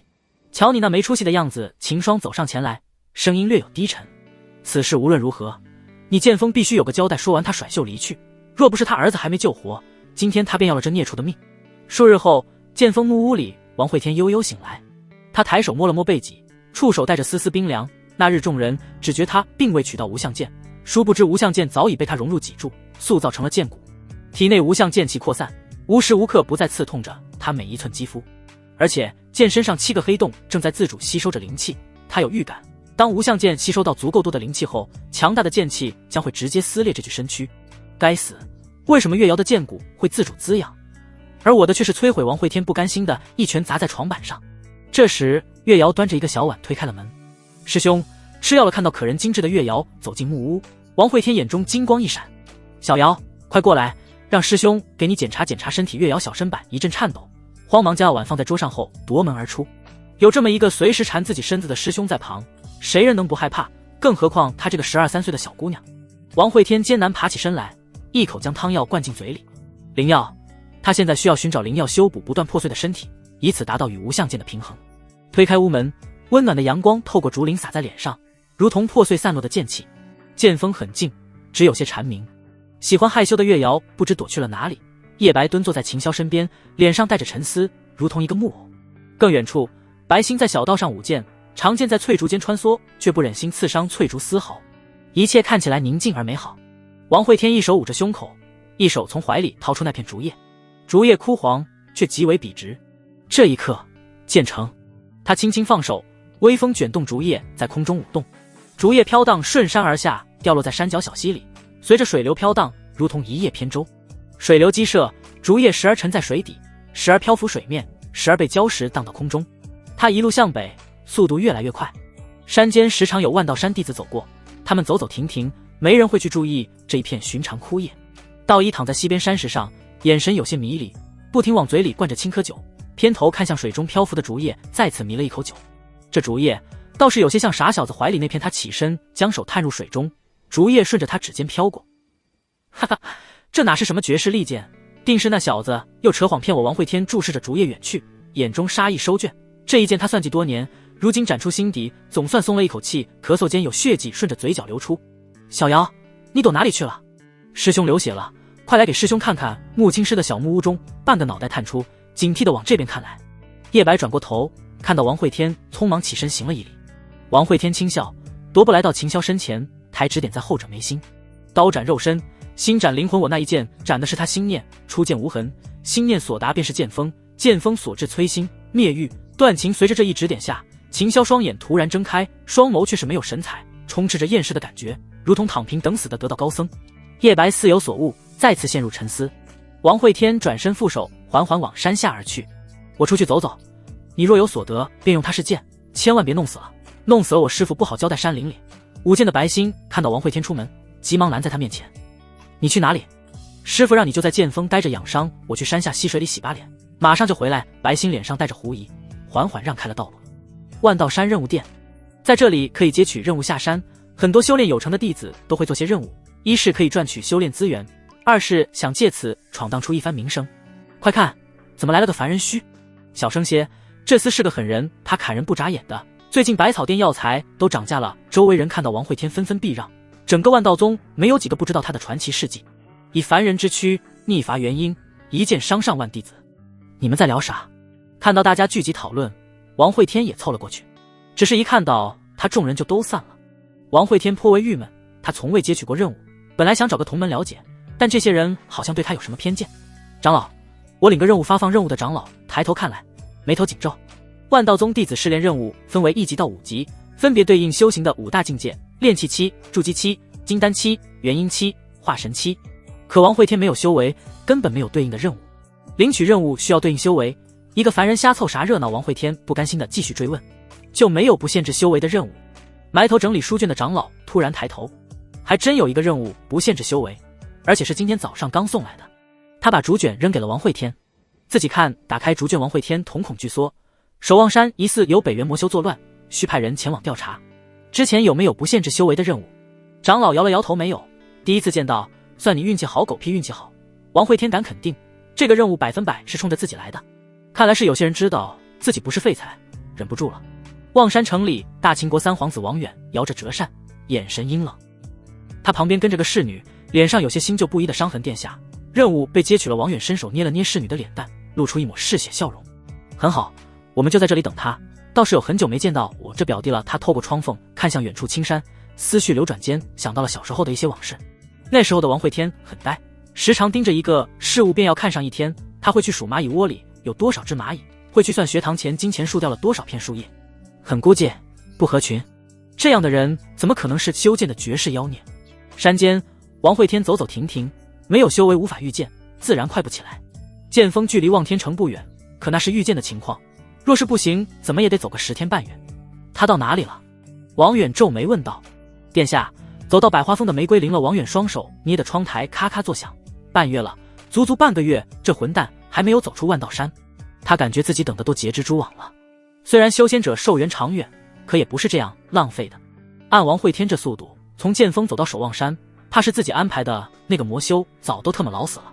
百花峰上时不时有一对对道侣驻足赏花。王慧天抬手将漂亮的玫瑰花朵摘下扔在一旁，双眼痴迷地盯着树藤上倒刺。他只觉得这倒刺太美了，大自然将其雕琢得很是锋锐，那优美的弧度简直让人痴迷。这一看不禁就是数日才继续动身。饿了就摘玫瑰花和着面团吃，倒也别有一番风味。剑锋上告状的人一波接着一波。木青师，你管不管你徒弟？他路过我封玫瑰林，把花朵全霍霍了，只留下一排排光柱子木老虎。你给我出来，陪我天岳峰的万年迎客松姓穆的，我封江鲟鱼今天必须要有个交代。什么混账，把鱼肉全刮了欣赏鱼刺的。白星兰在山道上，只感觉汗流浃背，精致的俏脸上汗水沾着发丝，脸上带着歉意。各位长老，我师父昨日闭关了，还请各位长老多多担待担待。这祸害过境，片草不留，怎么担待？一旁叶白冷着脸看向气愤的众人，手中长剑清明。哼，我师父做事自有他的考量，各位在此胡搅蛮缠，是觉得叶某剑不利乎？各峰主瞪大了眼睛，他们胡搅蛮缠，还讲不讲道理了？叶白，这里是万道山，不是你撒野的地方，咱有理，咱还怕你不成？叶白早就忍不了了，说自己可以，说师父不成。他抬剑便刺，虽说前来告状的长老峰主较多，不过都是些上不了门面的。一时间现场乱作一团。道理，我叶白的剑就是道理。今日输的人留下佩剑白心师伯，你让开些，一会儿血溅你身上。王慧天自然不知道，因为自己剑锋里已经乱作一团。此时他已经到达了魔修作乱地守望山，掌门陆青山亲自御剑相送，自是不好拒绝对方好意。守望山这里地处万道山脉边缘，极为偏远，山中野兽肆虐，凶险异常，更是靠近恶殍鬼窟，人烟稀少，仅有半山腰零零散散分布着几个村落。老丈，开门呀！我是山上来的仙人。王慧天找了村口最近一户人家敲门，想要询问些情况，只是敲了半响，房门依然紧紧闭着，不见动静。屋内一老头紧紧地将年幼的小孙女护在身后，警惕地盯着大门。什么山上来的仙人？他压根不相信，明明是走路来的，刚还扶着门口老槐树喘气来着。见迟迟没人开门，王慧天转身研究起了院子中水井旁立着的扁担。听到院外有人走动，他拿着扁担便出了院子查看。院外槐树下，一红裙女子不知何时站在了那里，她的长裙在风中飘散，犹如晕开的水墨。女子梳着长发，发梢用一根玲珑细剑挽着，眉眼如画，红唇黛眉，长得很是妖艳，属于那种看一眼就移不开眼睛的类型。这山里果然有妖孽。听到王慧天声音，女子凝神看来。这位小公子，你们村最近可有什么事情发生？红柳看到王慧天，便认为是村里住户，当即开口询问。只是不远处的王慧天此时已然移开视线，又开始打量起了手里的扁担。红柳愣了一下，他对自己美貌极为自信，还从未有人能仅看一眼便不再关注的。曾有一次，这里一个已经快断气的员外，在看过他一眼之后，硬是从棺材板里爬起来，追了他3里路。小哥，你眼睛看不见。洪流走上前来，伸手在王慧天眼前晃了晃。这位小娘娘，烦请让路，我是万道山下来的仙人，是来查邪修作乱的。王慧天放下扁担，身形越过洪柳，径直往村子更深处走去。洪柳再次被无视，愣在原地，绝美的脸上有些呆滞。小娘娘，她这是把她当成村里的寡妇了。王慧天可不管她怎么想，将村里都查看一遍后，眉头越皱越紧。这个村子只有10几户人家，却不见有人走动。从屋外的脚印来看，他们似乎已经有很长一段时间没有出过门了。怎么样，万道山来的小仙人，你查出了些什么？不会吧，不会啥都没查出来吧？洪柳跟在王慧天身后，语气中带着些讥讽。王慧天眯眼看向洪柳，能让这些村民不敢出门，说明那个邪修还在村里。这个女人阴阳怪气的，嫌疑很大。你瞅我干啥？你不会是找不到邪修，想要抓我冒充吧？王慧天右手缓缓摸向腰间寒光剑柄，他就是这么想的。邪修躲起来了，这样找太浪费时间，不如随便抓一个充数。我可告诉你，我是洪峰谷修士，也是出来查邪修的，而且你个毫无修为的凡人想要对我动手，可真是笑死我了。第4剑，山河铿锵剑鸣响起，洪柳眉心刘海被荡开，他眼里闪过一丝慌乱。快，太快了！凭他结丹中期的修为，竟然没有看到对方出剑，就连灵气也没有丝毫外溢。他长发甩动，挽在发梢上的玲珑细剑飞起挡在身前，失去细剑束缚，长发在风中飘荡，更加衬托出他轻视面容。王慧天双指探出，夹住其飘散在空中一缕柔软发丝，猛然刺入洪柳眉心。洪柳刚运起的灵气顿时沉寂下去，这一剑封住了他神识对气海金丹的掌控。你要干嘛？我是洪峰谷修士。王慧天摇了摇头。不，从现在起，你是北原来的魔修，你藏在守望山，通过美貌勾引年轻村民和路过修士，吸食他们血液修炼。王慧天继续沉思，人和故事都有了，但还需要伪造些证据。他将手指伸进洪柳樱桃小嘴里，在手指上压了一个牙印。你在偷袭我的过程中被我制服，来，在我脖子上再咬一口，这样显得真实些。无耻混蛋，你必然为娼。就在两人友好商讨间，村子浮起了一层层浓雾，雾气很快就遮挡了整座村庄。零星的小村房屋在雾气中显得有些飘渺，山林间有乌鸦在悲鸣，空气中有浓烈的血腥味传来。王慧天远眺山间，这血腥味是从对面村飘来的，那个邪修出手了。洪柳见此急忙开口，快放开我！邪修在对面。王慧天随手拔掉对方额头上的发丝，既然真的出现了，那这个假的用处就不大了。你去把他抓过来，要是没抓住我，还是会拿你充数。他没有修为，最是不擅长赶路，这2村隔山而望，看起来不远，但是天黑也不见得能走到。洪柳气急，甩袖御剑离去。王慧天看着划过天际的红芒，缓步向着对面村走去，指望一个金丹期拿下邪修，明显不切实际，还得亲自去走一走。而且这雾气怎么看都是陷阱来着，还得让洪柳先去试探一番。村口之前敲门的那户人家，一个小女孩在院子里坐着木马。王慧天伸手摸了摸她的头发，小孩，你家大人呢？爸爸妈妈被妖怪吃掉了，爷爷在屋里那漆黑的石屋中看不真切，但是却透露出一丝丝冷意。继续往山下走去，隔着很远就能看到对面村里灵光闪烁，挨家挨户都挂着白绫。山间道路上纸钱随风飞舞，山道上停着几口破旧棺材，更有甚者只盖了一片草席。这附近的村子都很穷。王慧天掀开一片凉席，里面躺着一具枯槁的死尸，整具身躯血液都被吸干了，看起来极为狰狞。在这里已经能听到洪柳与邪修斗法的声音。洪柳的细剑如同一条灵动的青蛇，在山间快速游走，所过之处树木尽数炸裂，房屋倒塌。那邪修使的是一根长枪，身法同样不俗，迅捷如龙，破坏力惊人。两人打得有来有回，不相上下，一时间竟然僵持住了。看到站在山脊上远眺的王慧天，洪柳急忙求援，快来帮我，这邪修太过厉害。邪修牙齿猩红，同样狞笑看来，哈哈，小妞，这就是你的帮手？没有修为还神情呆傻，你是在逗我玩吗？王慧天沉思的神色突然顿住，猛然转头看向原本那个村子，眸光微缩。这附近村子家家户户都挂了白绫，死了人，为何之前的村子竟是如此整洁平静？他回身离去，脚下步伐飞快。我靠，这小子演我洪柳俏脸漆黑，握剑的手微微颤抖，他是真的快被气死了。远处山峦间，一道黑衣身影颇为凝重地看着那道跑动的身影，自言自语。他竟然真的没有修为。男子摘下兜帽，露出一张俊秀脸庞，正是万道山号称万道束手的洛无极。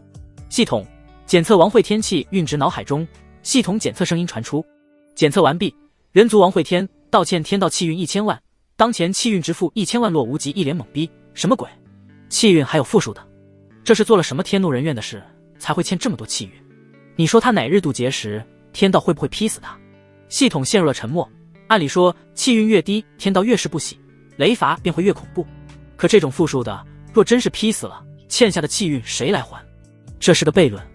不再多想，洛无极御剑而起，机会难得，他要去看看王会天的剑。鬼影闪化雨落，洛无极才刚御剑而起的身体陡然消失，如同一道交叉而过的雷光闪过，掀起层层音爆。王会天再次跑回村里，扶着老槐树，喘着粗气。妈的，等老子有钱了，找4个化神抬轿子，跌跌撞撞地走进院子。做木马的小女孩已经不见踪影，推开虚掩着的木门，屋内蛛网密布，不见丝毫生机。换了户人家，这次直接他踢开房门，里面同样一片破败。刚才前来查看时，虽然村民没有开门，可明显是感受到村里有人的。短短片刻，竟是另一幅光景。王会天扭头，耳边传来无数笑声，越发为这破村增添了几分诡异。剑三，风起寒光出鞘，厉风炸响，村里木屋土墙被狂风席卷炸碎，化作漫天粉尘。搞不懂的东西就先斩他一剑，一剑不行就2剑。剑四，山河利剑劈下，土石纷飞，地动山摇，山腰上树木纷纷倾倒炸碎，唯有村口那棵老槐树屹立不倒。找到你了！王会天抬剑猛然朝着老槐树劈下，一抹半月剑气斩落，惊起了树枝上停着的一只漆黑乌鸦。嘎嘎，乌鸦惊叫消失在天穹，老槐树被从中间劈成2半。王会天眉头紧皱，这个邪修的手段当真诡异，果然天下之大，还得多出来见见世面。乌鸦掉落的羽毛丝丝缕缕黑气侵染而出，所过之处大地都被染成了漆黑，黑恶诡异的气息扭曲着空间，所过之处石头如同冰块融化，云层不断掉落。剑二，血杀王会天寒光剑一抹手掌，抽出一片鲜红血液，化作利剑激射而出，剑光所过，被黑色侵染的大地裂开，鲜血染红。御剑停在空中的洛无极急忙闪身往后退了数百米，他神色有些怪异。这村子好像没有邪修，而是处在了恶殍鬼窟地界，这是境地诡异作祟。他这是打算硬刚进区吗？洛无极看着那肆虐的剑气，原本的小山村已经消失，沟壑遍地。系统，我真的打得过他吗？他可是没有灵气啊。系统沉吟了2秒，最终坚定开口：请宿主不要怀疑，你是最强的。就在这时，下方举剑乱劈的王会天猛然抬起头向这边看来，他听到了人类的低语，感受到了修士的气息，双眼中杀机闪烁，苍白的脸上爬起狰狞笑容。找到你了！邪修一瞬间，洛无极只感觉汗毛炸起，如同被疯狗盯上的可怜小金毛。师弟冷静，我是呀。主峰洛无极他虽开口辩解，但是王会天剑更快，一把拇指大小的血剑已经袭杀而来，在空中带起一道急速红光。洛无极匆忙举剑，一刀流、居合、卧槽，挡不住他剑才抬起，招还未发，血剑已经洞穿了他的胸口。太快了！从他被发现到被血剑刺中，仅过去了1秒。他身为万道山的万道术手，竟然连剑都没拔出来，就受了重伤。下方的王会天眼睛微眯，他看不清楚，但是穿黑衣的铁定就是邪修无疑。看着远处那直直从云层坠落下来的身影，王会天扶着膝盖缓了2口气。他体力耗费极大，体内无相剑无时无刻不在折磨着他的神经。即便如此，他也踉跄着往黑影掉落的方向走去。他之前只摸过月瑶的剑骨，所以他认为灵根就是剑骨，直到将无相剑融入体内后才知道完全不是一回事。他需要更多的素材，需要找到那个黑影，一刀一刀剖开，亲眼看一看究竟什么是灵根。砰！洛无极砸落在林间，惊起无数飞鸟。他哇的一声喷出一口鲜血，相比于身体的伤，他的道心更是受损严重。从系统觉醒以来，他何时败得如此彻底过？林间一抹血光闪过，一个白衣身影突然出现在了洛无极身前。呵呵，捡到一个结丹期来人，脸上带着温和笑容，长发随意飘散在身后，看起来温文尔雅，颇有几分仙风道骨的韵味。散修李善良见过仙山万道术手洛无极，眼睛微眯。你认识我？李善良手指理着鬓角，笑容越发和煦。那是当然，兄台乃是万道山掌门首徒，传闻精通万道，无所不会。只是不知这房中之术是否精通。洛无极皱眉，他现在重伤躺在地上，心中隐隐有些不好的预感。你想干嘛？嘿嘿，李善良也不啰嗦，将手中长剑扔在一旁，上手就要扒洛无极的衣服。洛无极眼神惊慌，抬手死命护住胸前。他此刻哪里还不明白自己遇到了邪修，只是他现在受伤严重，又怎么护得住这一身清白？很快就被扒掉外衣，只剩下一身里子。这可以说是他修仙以来最凶险的时刻。系统救命呀！你特么倒是应一声呀！这个时候给老子装死杂草深处，躲在树后的红柳凝眉看向这边，他手里提着一颗头颅，鲜血正滴答滴落。他的旁边还站着一个男子，这是前来支援他的师兄江夜。两人合力斩杀那个邪修后往这边赶来，却是见到了这一幕离谱画面。师妹，好像是万道山的骆师兄，同为仙山福地天骄，大家自然相识。骆师兄似乎需要我们帮助。红柳横剑拦住了正要上前的江夜，眼神不曾移开半分。帮啥帮？又没出啥人命，我等先暗中观察此贼人的手段，再做计较。江夜错愕地看向红柳，那贼人的手段是能看的吗？看了眼睛还洗得干净吗？这一刻他仿佛第一次认识这个师妹，便在李善良攻势凶猛，骆无极即将失手之时，拖着寒光剑的王慧天总算赶到了。他扶着旁边大树，有气无力地跌坐在地，隔着老远就能听到他的喘息声，似乎随时都会断气。即便如此，他的眼神却很平静，如同一潭死水。放开那个男人，他是我的李善良。停下手里动作，微微眯眼打量着王慧天，一个没有修为的凡人，看起来似乎还是个病秧子。他从怀里拿出了一幅画像，走上前来，在王慧天脸庞比了比，很像，目标确定。他抬起手来便要去掐王慧天的脖子，眼神中带着轻蔑与淡然。杀一个凡人，收1万下品灵石的佣金，这笔买卖太划算了。嗡，剑鸣声响起，王慧天后发先至，一指点在李善良眉间，剑气刹那在林间席卷。他已经拿不动寒光，只能以食指为剑，不过杀一个刚劲的元婴期够了。食指指尖一道璀璨光芒激射而出，沿路凡有阻挡，尽皆被洞穿。这是纯粹的剑意，干净的就像磨亮了的剑刃锋芒。一个虚幻元婴从李善良气海飞出，眼中带着惊慌与不可置信。逃！此时他心中只有一个念头，仅一刹那，元婴就已经飞出山林，往北原方向逃去。王慧天轻抬眼皮，他已经看不到元婴的踪迹，但无所谓，知道那个方向就行。剑舞追猎看了一眼李善良倒在地上的身躯，王慧天手掌顺着其后背脊柱拂过，顺势向着李善良元婴逃跑的方向一甩，其身体脊柱刹那激射而出，化作一把凶煞滔天的利剑激射而去。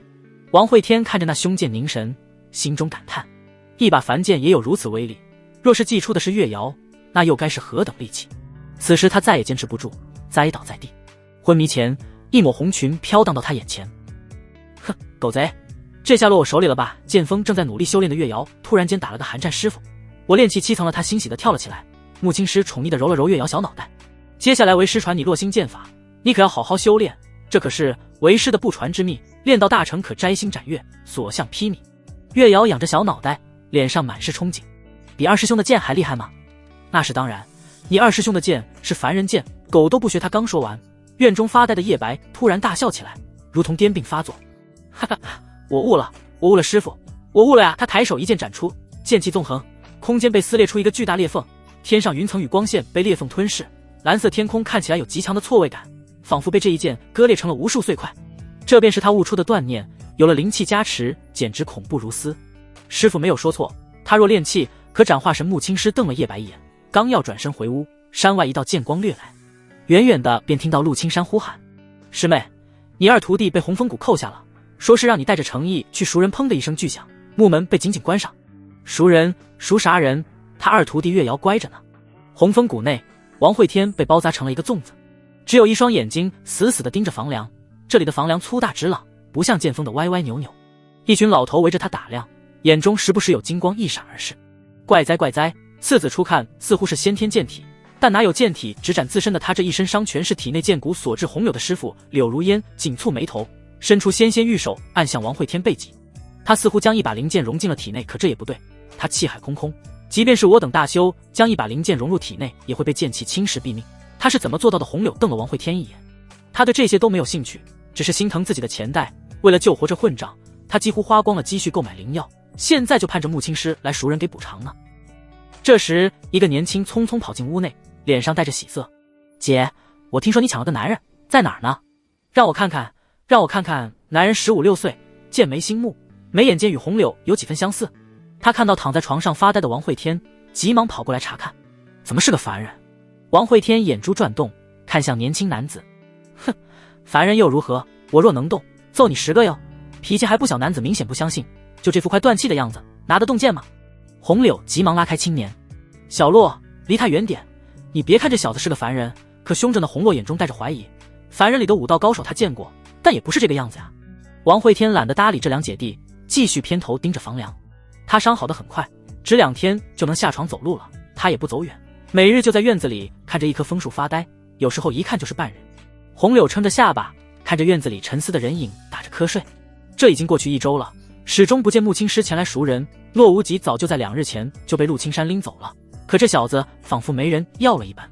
唉，这吃傻小子，不会砸手里了吧？红洛倒是没那么多想法，他每日都会来与王慧天吵上一架，然后负气离去。这不，中午才到，红洛准时出现在王慧天身边。王兄，赏树呢看出了些什么名堂？王慧天轻笑，盯着树上枫叶，不曾转头。你看这枫叶美吗？呵，王兄，世上最美的事物就在你身边，你却整日盯着一片枫叶，可笑可笑。红洛抬手一指红柳，眼睛直勾勾地盯着王慧天。辩论开始，他先出招。红粉骷髅罢了，每日在我眼前晃悠，甚是碍眼。王兄说我解释红粉骷髅，殊不知你倾慕的也不过是片枯叶而已。你抬眼看他，我不相信你两眼空空。王慧天轻易步伐，平淡的眼神看向红柳，眸中没有丝毫波澜。我便再次看他时息，你且看我是不是两眼空空。王兄，你脸红了，哼，洛兄不用激我，我心境平稳，毫无律动，怎会脸红？对面红柳银牙紧咬，额头上有青筋暴起，欺人太甚。当着他的面说他是红粉骷髅，我特么一张绝世脸蛋，你看不见？开了透视，专看皮下的头盖骨是吧？他握剑的手已经快要收不住了，冲上前来，一把揪住王慧天耳朵，拉着就往外面走去。既然你师父不来赎你，你就给我去打工赚钱还债，天天窝在我住处吃白食，还敢编排我，简直是给你敛了身后。红洛露出一个幸灾乐祸的笑容，他每次争辩都要输给王慧天，果然还在老姐厉害，直接上手，分分钟收拾的服服帖帖。哎，姐，等等我与你们一起。王慧天被强行拉到红枫谷任务殿，殿内弟子极多，众人都朝他投来了好奇的目光。要知道红柳这个天之娇女，平时说话虽然媚态尽显，诱惑感十足，却从不亲近男子，而今却是拉着王慧天的手，看起来很是亲密。在众多目光中，王慧天感受到了几道敌意，想必都是红柳的倾慕者。他顺着人群看去，修为最强的是一个红发男子，已经达到金丹巅峰，穿着件火红长袍，气质颇有几分霸气，此刻眼神极为阴郁。兄台，你莫要这样看我，我与红柳姑娘极其清白，她之所以牵着我的手，只是因为我欠了她钱，她担心我逃跑。王慧天深知渡由心生，红颜祸水的道理，每路过一个人都要解释一番，避免对方误会，给自己带来不必要的麻烦。哎呦，走在前面的红柳突然回头，使劲一脚踩在王慧天脚背上。你给我闭嘴！宗门任务处是宗门经济的重要来源，收录了天南地北的悬赏任务，其中有抓妖捉怪，有邪修剿灭，有追踪查案，还有沙场征战。红柳直接找了一个报酬最高的任务，对于王慧天的实力他是知道的，这些弟子执行的任务对于他来说基本没什么危险。王慧天伸长脖子瞅了瞅任务卷轴，特级任务护卫大秦二皇子。看到任务内容，王慧天瞳孔微缩，一个大秦皇子竟然找仙门的人护卫，这件事透露着浓浓的诡异。红柳看着悬赏的10万下品灵石，眼睛一亮，这件事很有搞头，一次就能回本，而且这是个多人任务，带上红洛和王慧天还能大赚。长老，就这个任务我接了。这时人群里那个红发男子走上前来，红柳师妹，可否带上我一个？红柳黛眉微蹙，来人名叫华晨飞，实力在一众弟子中能排到红枫谷前10，有此人加入，他担心分钱时会有纠纷。华师兄，此次任务我带了红洛与万道山这位师弟，结算灵石他们可都有份。华晨飞摆了摆手，显得很是大气。无妨，华某不缺灵石，只想出去历练历练。说着，他转过头来，眼神有些阴郁地看向王慧天。最后面的红洛戳了戳王慧天后背，低声在他耳边说道：你看，你眼里的红粉骷髅，在别人眼里却是珍馐美玉，明眼人都看得出来这个华晨飞的心思。不过有个金丹巅峰一起出任务，还不分钱，红柳倒也没有拒绝。4人来到山门前，华晨飞抬手祭出一艘飞舟，脸上带着得意。师妹，此舟乃炼气阁大长老出品，日行千里，从这里到大秦皇城只需3日。说着，他还看了一眼王慧天，后者眼中没有异色，啥子飞舟他没见过。当年他随父出征北原，那时候飞舟过境遮天蔽日，里面就没有一艘飞舟比他这艘差的，那可都是大秦皇朝的底蕴。只可惜一战尽数葬送在了北原。众人都上了飞舟，唯独王慧天依然站在原地，他面色有些局促地看向红柳。我能不去吗？红柳抓着王慧天耳朵，便将他拉上了飞舟。你是不是想赖账？我怕忍不住出手。凭了这个大秦，华晨飞看到两人亲密举动，眼中杀机一闪而逝，心中极为不爽。一介凡人，什么档次，也敢觊觎红枫谷天之娇女，还说什么凭了这大秦，多大的胆子才敢说出这种话？他冷哼一声，催动阵法，飞舟如同一道流光急速远去。王慧天眼神幽邃，催动剑意不断地压制体内无相剑的剑气，更重要的是压制无相剑身上的那7个孔洞。这7个孔洞如同漩涡时时流转，不停地吸收灵气。现在人剑一体，再让它吸收下去，它便会突破炼气期。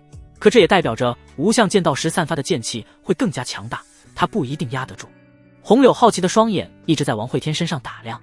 慧天呀，之前给你买药花了我13万灵石，这一单做完还剩下3万，到时候你给我洗衣叠被，打扫院落1年，就算还清怎么样？王慧天耷拉着耳朵，假装听不见，还打扫院落呢？他上剑锋8年，扫帚都没摸过一次。看到王慧天不搭理自己，红柳生气地跺了跺脚，转身回到船舱里去了。一旁正在操纵飞舟的华晨飞见红柳与红洛都不在，嘴角露出一抹残忍的笑容。他手指虚晃，一抹淡红剑气悄无声息没入王慧天头顶。正闭目沉思的王慧天突然睁开双眼，猛地扭头看向华晨飞，好胆，竟然还没到大秦皇城就对自己出手，你在找死吗？华晨飞神色一愣，他没想到一个凡人竟然察觉到了那缕剑气，而且还敢出言威胁他。小子，不要认为有红柳庇护，你就可以在我面前放肆呛。寒光剑明，王慧天直接拔剑，他向来不善言辞，但善剑。船舱内，红柳和红洛听到外面争吵，急忙跑了出来。华晨飞，你在干嘛？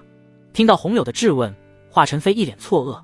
现在可是王慧天用剑指着自己鼻子，你一出来就质问我，这合理吗？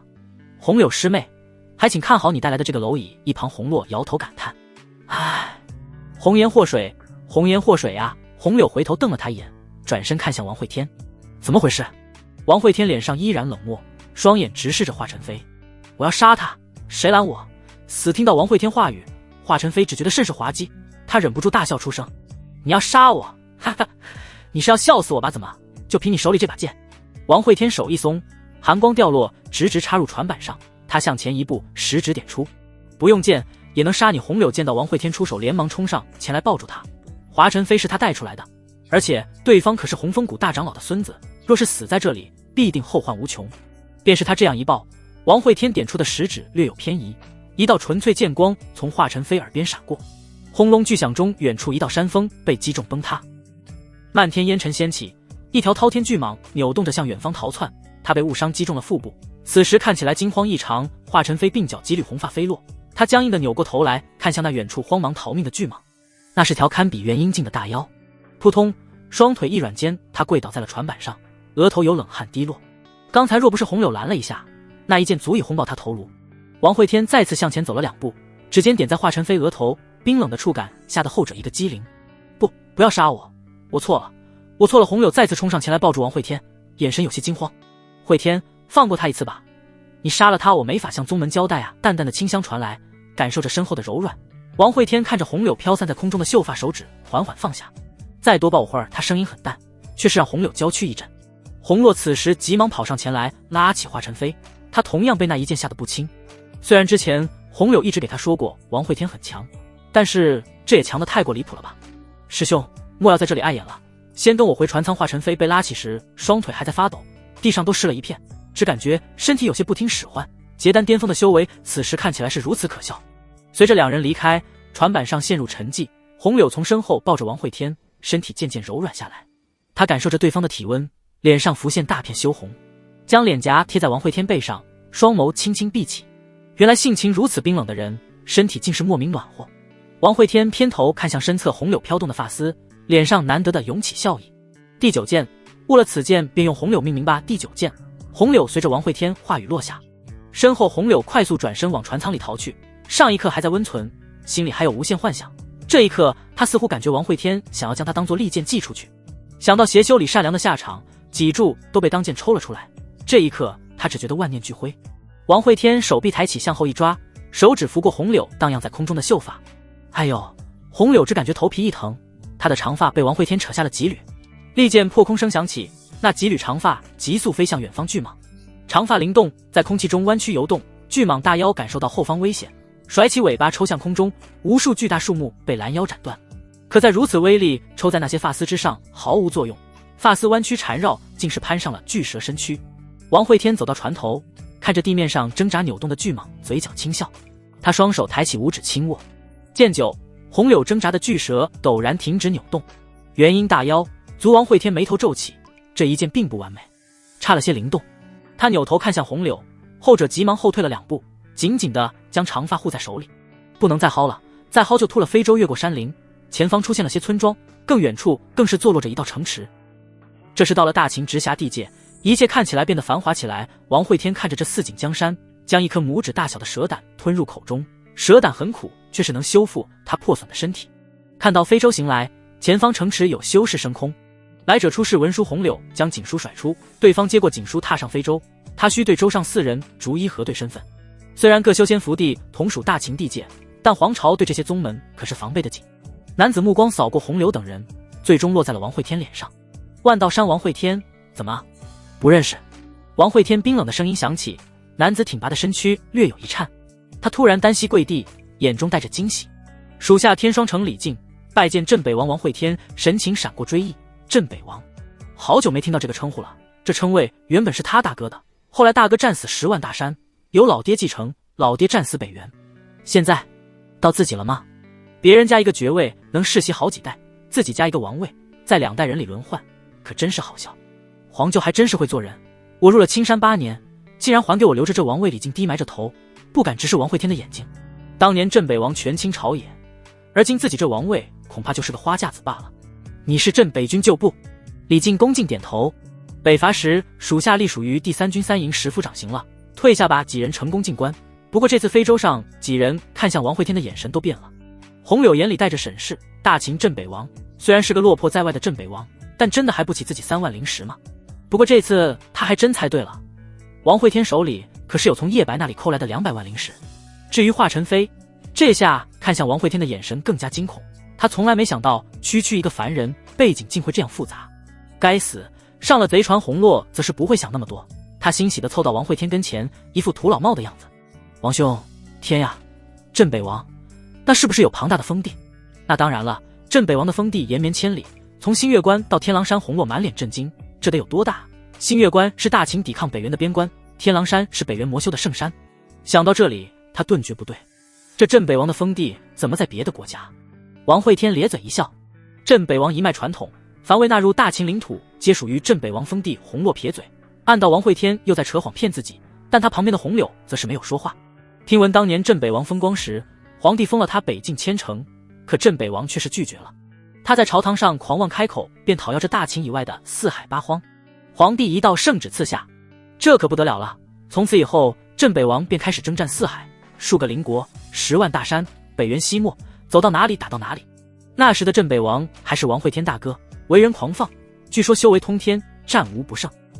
想到此处，他不禁偷偷看了一眼王会天，怪不得这小子脾气这么差，合着是家族遗传非洲一路直奔皇城。转眼2日过去，远方山脉上一座巨大城池出现，这座城池被连绵群山拖着，犹如一条万丈巨龙将城池环绕护卫。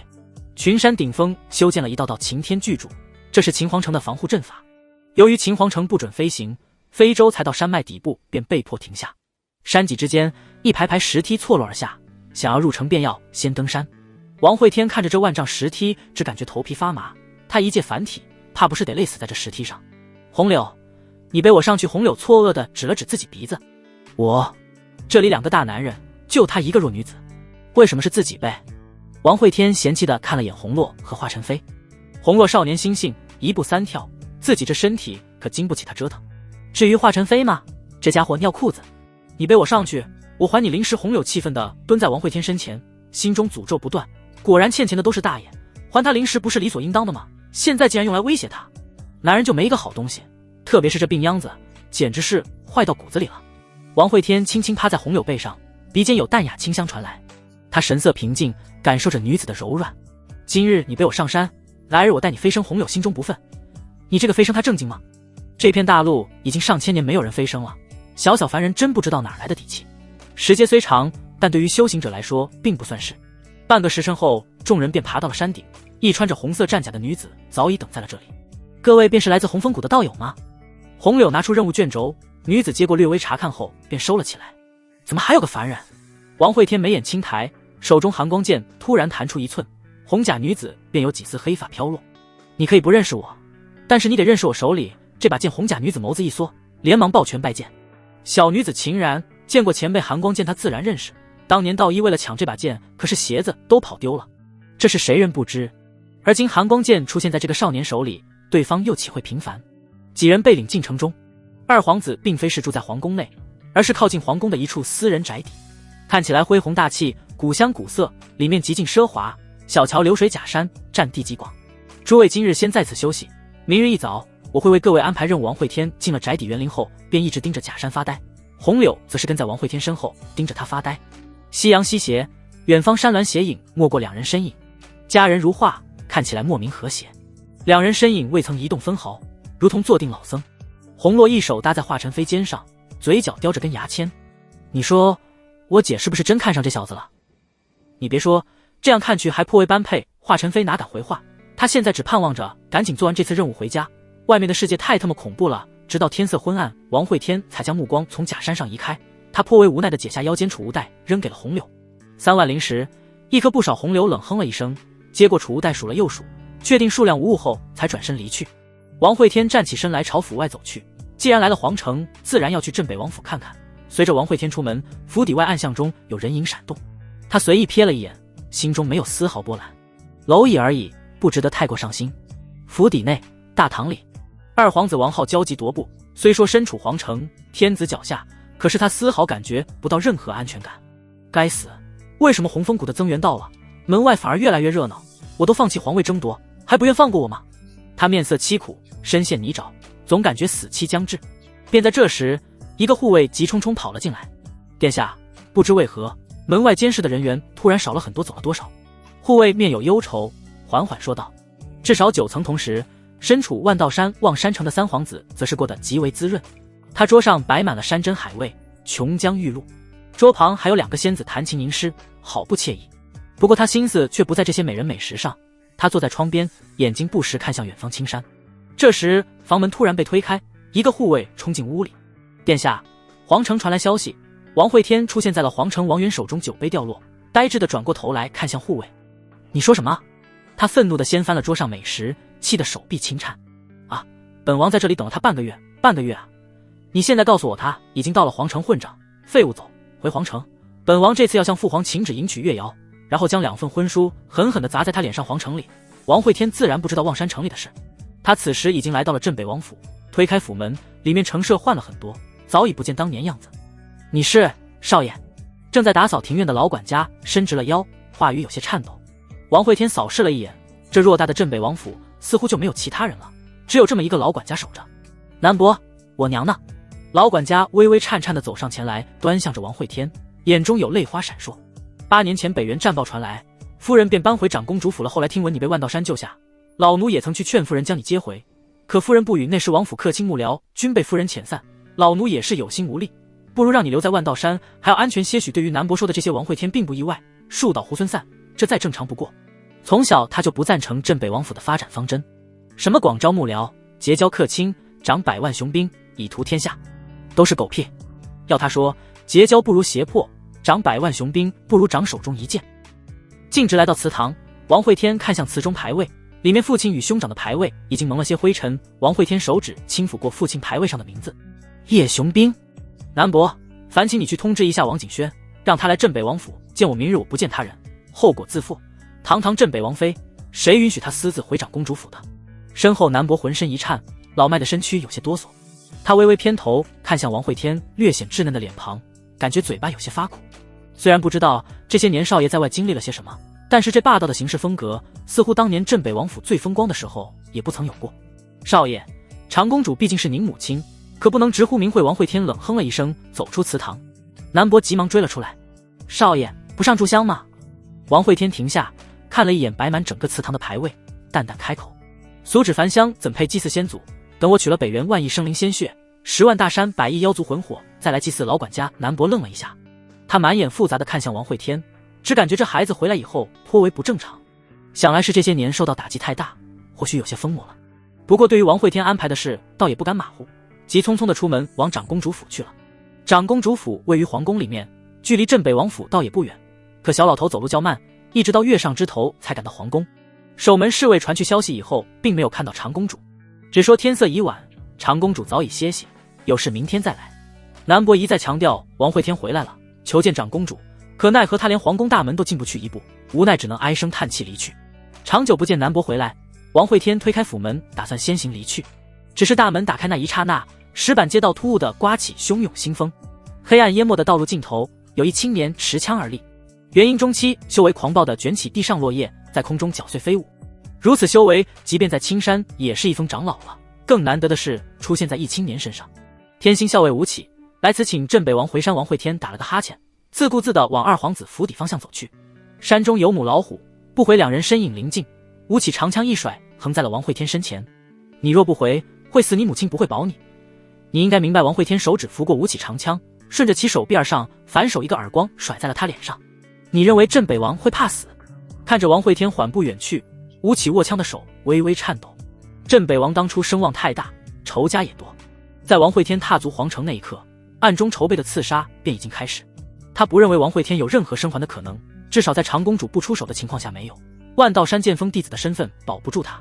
王惠天一路缓步前行，他速度很慢，街道很安静，近到能听到房屋上那些监视自己的脚步声，真的很吵。就在即将走到二皇子府邸时，王惠天突然停下脚步。他转身往皇城走去，身后跟踪的众多修士面面相觑，有些不理解这个世袭了镇北王位的小子到底想要干什么。他要去哪里？管他去哪里，今晚他必死。大秦不需要挑起战乱的镇北王。哼，阁下莫非忘了没有镇北王，北元魔修早就荼毒中原了。大秦需要镇北王，但不需要如此柔弱的镇北王。跟踪监视的人来自几个势力，自然互有不和，大家都蒙着面，反正互不认识，自然畅所欲言。他们脚步很轻，如同暗夜的幽灵，全都是刺杀隐匿的好手。便在这时，前面跟踪的人停了下来，他面色带着浓浓疑惑与不解。他怎么进皇宫了？哼，我便在这里守着，不信他一辈子不出来几个暗探，自然不敢跟进皇宫，只能望着那道人影越走越远。王惠天走到宫门侍卫前，看了眼靠在墙头打瞌睡的南伯，摇了摇头，果然落魄了。几个小小的侍卫也敢拦镇北王府的管家，让开。王惠天一声怒吼，吓得正在打瞌睡的南伯一个机灵，他匆忙跑上前来，脸上带着急切。哎呦，少爷，你怎么来了？守门侍卫长枪横起，指向王惠天，怒目而视。来者何人？胆敢在皇宫门前放肆？王惠天微微眯眼，他小时候进皇宫可是没人敢拦的，谁不知道他是大秦长公主与镇北王叶雄兵的亲儿子？皇宫不过是他玩乐闲逛的后花园而已。这些侍卫听到南伯喊他，定然已经猜到了自己身份，竟然还敢堵在门口，根本没有把自己放在眼里。呛！寒光出鞘，数颗人头高高飞起。这些侍卫不过筑基期而已，完全不是他这个凡人的对手，甚至连剑意都不需要，仅仅依靠天下第二名剑的射人锋利，便能随手碾死。长公主府，一个太监慌忙冲入禀报。殿内，一个美貌妇人正在绣着刺绣，她身材丰腴，身着一袭华丽的长袍，气质高雅，眼神中透露着自信从容，一颦一笑都散发着独特的韵味。不好啦，不好啦！小公子提剑杀进皇宫来了。妇人轻轻放下手中刺绣，伸手揉了揉眉心，随后淡然开口：不用管他，杀了宫中侍卫，陛下自会处理。说完，他再次拿起桌上针线，一挥手间，长公主府宫门层层关闭。我即将突破摘星境，若不是大秦覆灭其他事，别来找我只手摘星。升仙问道：多么美妙的世界啊！可笑的凡人，可笑的蝼蚁，却是总被俗事牵绊，真是可笑。王惠天提剑走入皇宫，宫内情况很是诡异，除了刚才值守的那几个侍卫以外，他没再见到其他人。看了一眼长公主府，王惠天不屑地冷哼了一声，转身往东宫方向而去。沿路宫殿极为宁静，这里仿若是一处沉寂的禁地，看不到任何危险，却处处透露杀机。王惠天将寒光拖在身后，谨防着暗处偷袭。他发丝舞动，有几缕在空中飘散，不知去往何处。前方有一黑衣侍卫拦路，他手握一把青色长剑，脸上戴着一张恶鬼面具，修为竟已至元婴巅峰，半步化神。前方东宫禁地，还请镇北王换条路走。王惠天冷哼一声，皇舅龙床我都去滚过，这世间哪里来的禁地？皇宫金銮殿顶，两男子正喝着酒水，看着东宫方向。白衣男子饶有兴趣地对金袍男子问道：他真的去你龙床滚过？金袍男子愣了一下，点了点头：滚过，当时我还给他封了个大红包，童男滚床，这样才能生儿子。白衣男子一口酒水喷了出来，合着是这样上的龙床？快看快看，要动手了！两人聚精会神，同时放下了酒壶。只见一道璀璨剑光自东宫方向亮起。王惠天出剑了，他速度不算快，至少对比于元婴期修士来说慢如龟爬。剑才放平，黑衣侍卫的身影已经闪到了他身前，狂暴的灵气冲得他衣袍猎猎作响。青色长剑直指王惠天咽喉，瞳孔中对方身影仿若突然出现，风起原地，狂风乍起，无数剑气在风里呼啸，看着即将刺入咽喉的长剑，王会天一动不动。以他的速度，根本不用躲，不可能躲开。但对方若是继续向前一步，也绝对会被狂风般的剑气削成人棍。疯子黑衣侍卫收剑后退，王会天嘴角笑容勾起，对方错过了唯一获胜的机会。接下来，请迎接死亡。剑一，断念话语毕，狂风骤停。黑衣男子心脏骤缩，无形中似乎有某种未知剑意正向他斩来。看不见，他什么也看不见，那种危险却是如影随形，心中警钟狂响。该死，这是什么剑？他运转全身修为，急速往东宫里逃去。正是因为看不见，才越发危险，完全不知道怎么接招，如何躲避。殿下，就我惊恐的求救声响彻东宫，宫殿内无数烛火一瞬闪灭。太子王修一步从东宫踏出，他抬指在空中画动符咒，只是符咒才画了一半。扑通，黑衣侍卫奔行的身影陡然栽倒，在地上划出了老远。王修画符的手微微颤动，停了下来。镇北王，在我门前杀我的人，谁给你的胆子？王会天不答反问，眼中没有丝毫惧意。你的人拦我去路，谁给他的胆子？王修紧咬着牙，眼中杀意不加掩饰。但是现在失去了黑衣侍卫，他没有把握能在对方手里逃命，而且现在禁卫军毫无动作，那位95至尊态度已经很明显。镇北王的事，他选择看热闹，让诸位随意。原本觉得就是一介凡人，轻易就能搞定，没想到是个煞星，竟然胆敢在皇宫杀人，这次怕是踢到铁板了。他握紧拳头，一甩衣袖，愤怒开口：好好说吧，你找本太子有何事？王会天眼神平静，轻轻开口：那些跟踪我的人是你安排的。王修自然知道对方说的是什么，他愤怒出声：不是。王会天转身向宫外走去，话语轻飘飘的传来：哦，那没事了。啪嗒，王修嘴里牙齿顿时咬碎了2颗，他一口鲜血喷出，夹杂着碎掉的2颗牙齿，差点气得晕倒在地。就因为这么个问题，他费尽心思拉拢的元婴巅峰生死道消，欺人太甚，简直是欺人太甚。对了，我最近在王浩府里当护卫，还请给个面子，不要来找事，我喜欢清静铺。王修再次一口鲜血喷出，眼前一黑，直挺挺的栽倒在地。半晌后，王会天再次走到了长公主府方向的十字路口，他眼神冰冷，看向那一闪闪紧闭的宫门，驻足良久。修仙，费胜，待到秋来9月8，马踏仙界断仙崖，待我灭了这仙界，我让你无仙可修，都给我老老实实的在下界种地。说完，他不再留恋，转身往皇宫外走去。宫外，那些原本跟踪王会天的人早已不见了踪影，他们看到了皇宫里那道剑光，也听到了从宫里带出来的消息，自然不敢继续逗留。清晨，天光微亮，红柳推开房门，伸了懒腰，红色长裙勾勒出迷人曲线。院子里，王会天蹲在地上，盯着假山边上一块椭圆的鹅卵石发愣。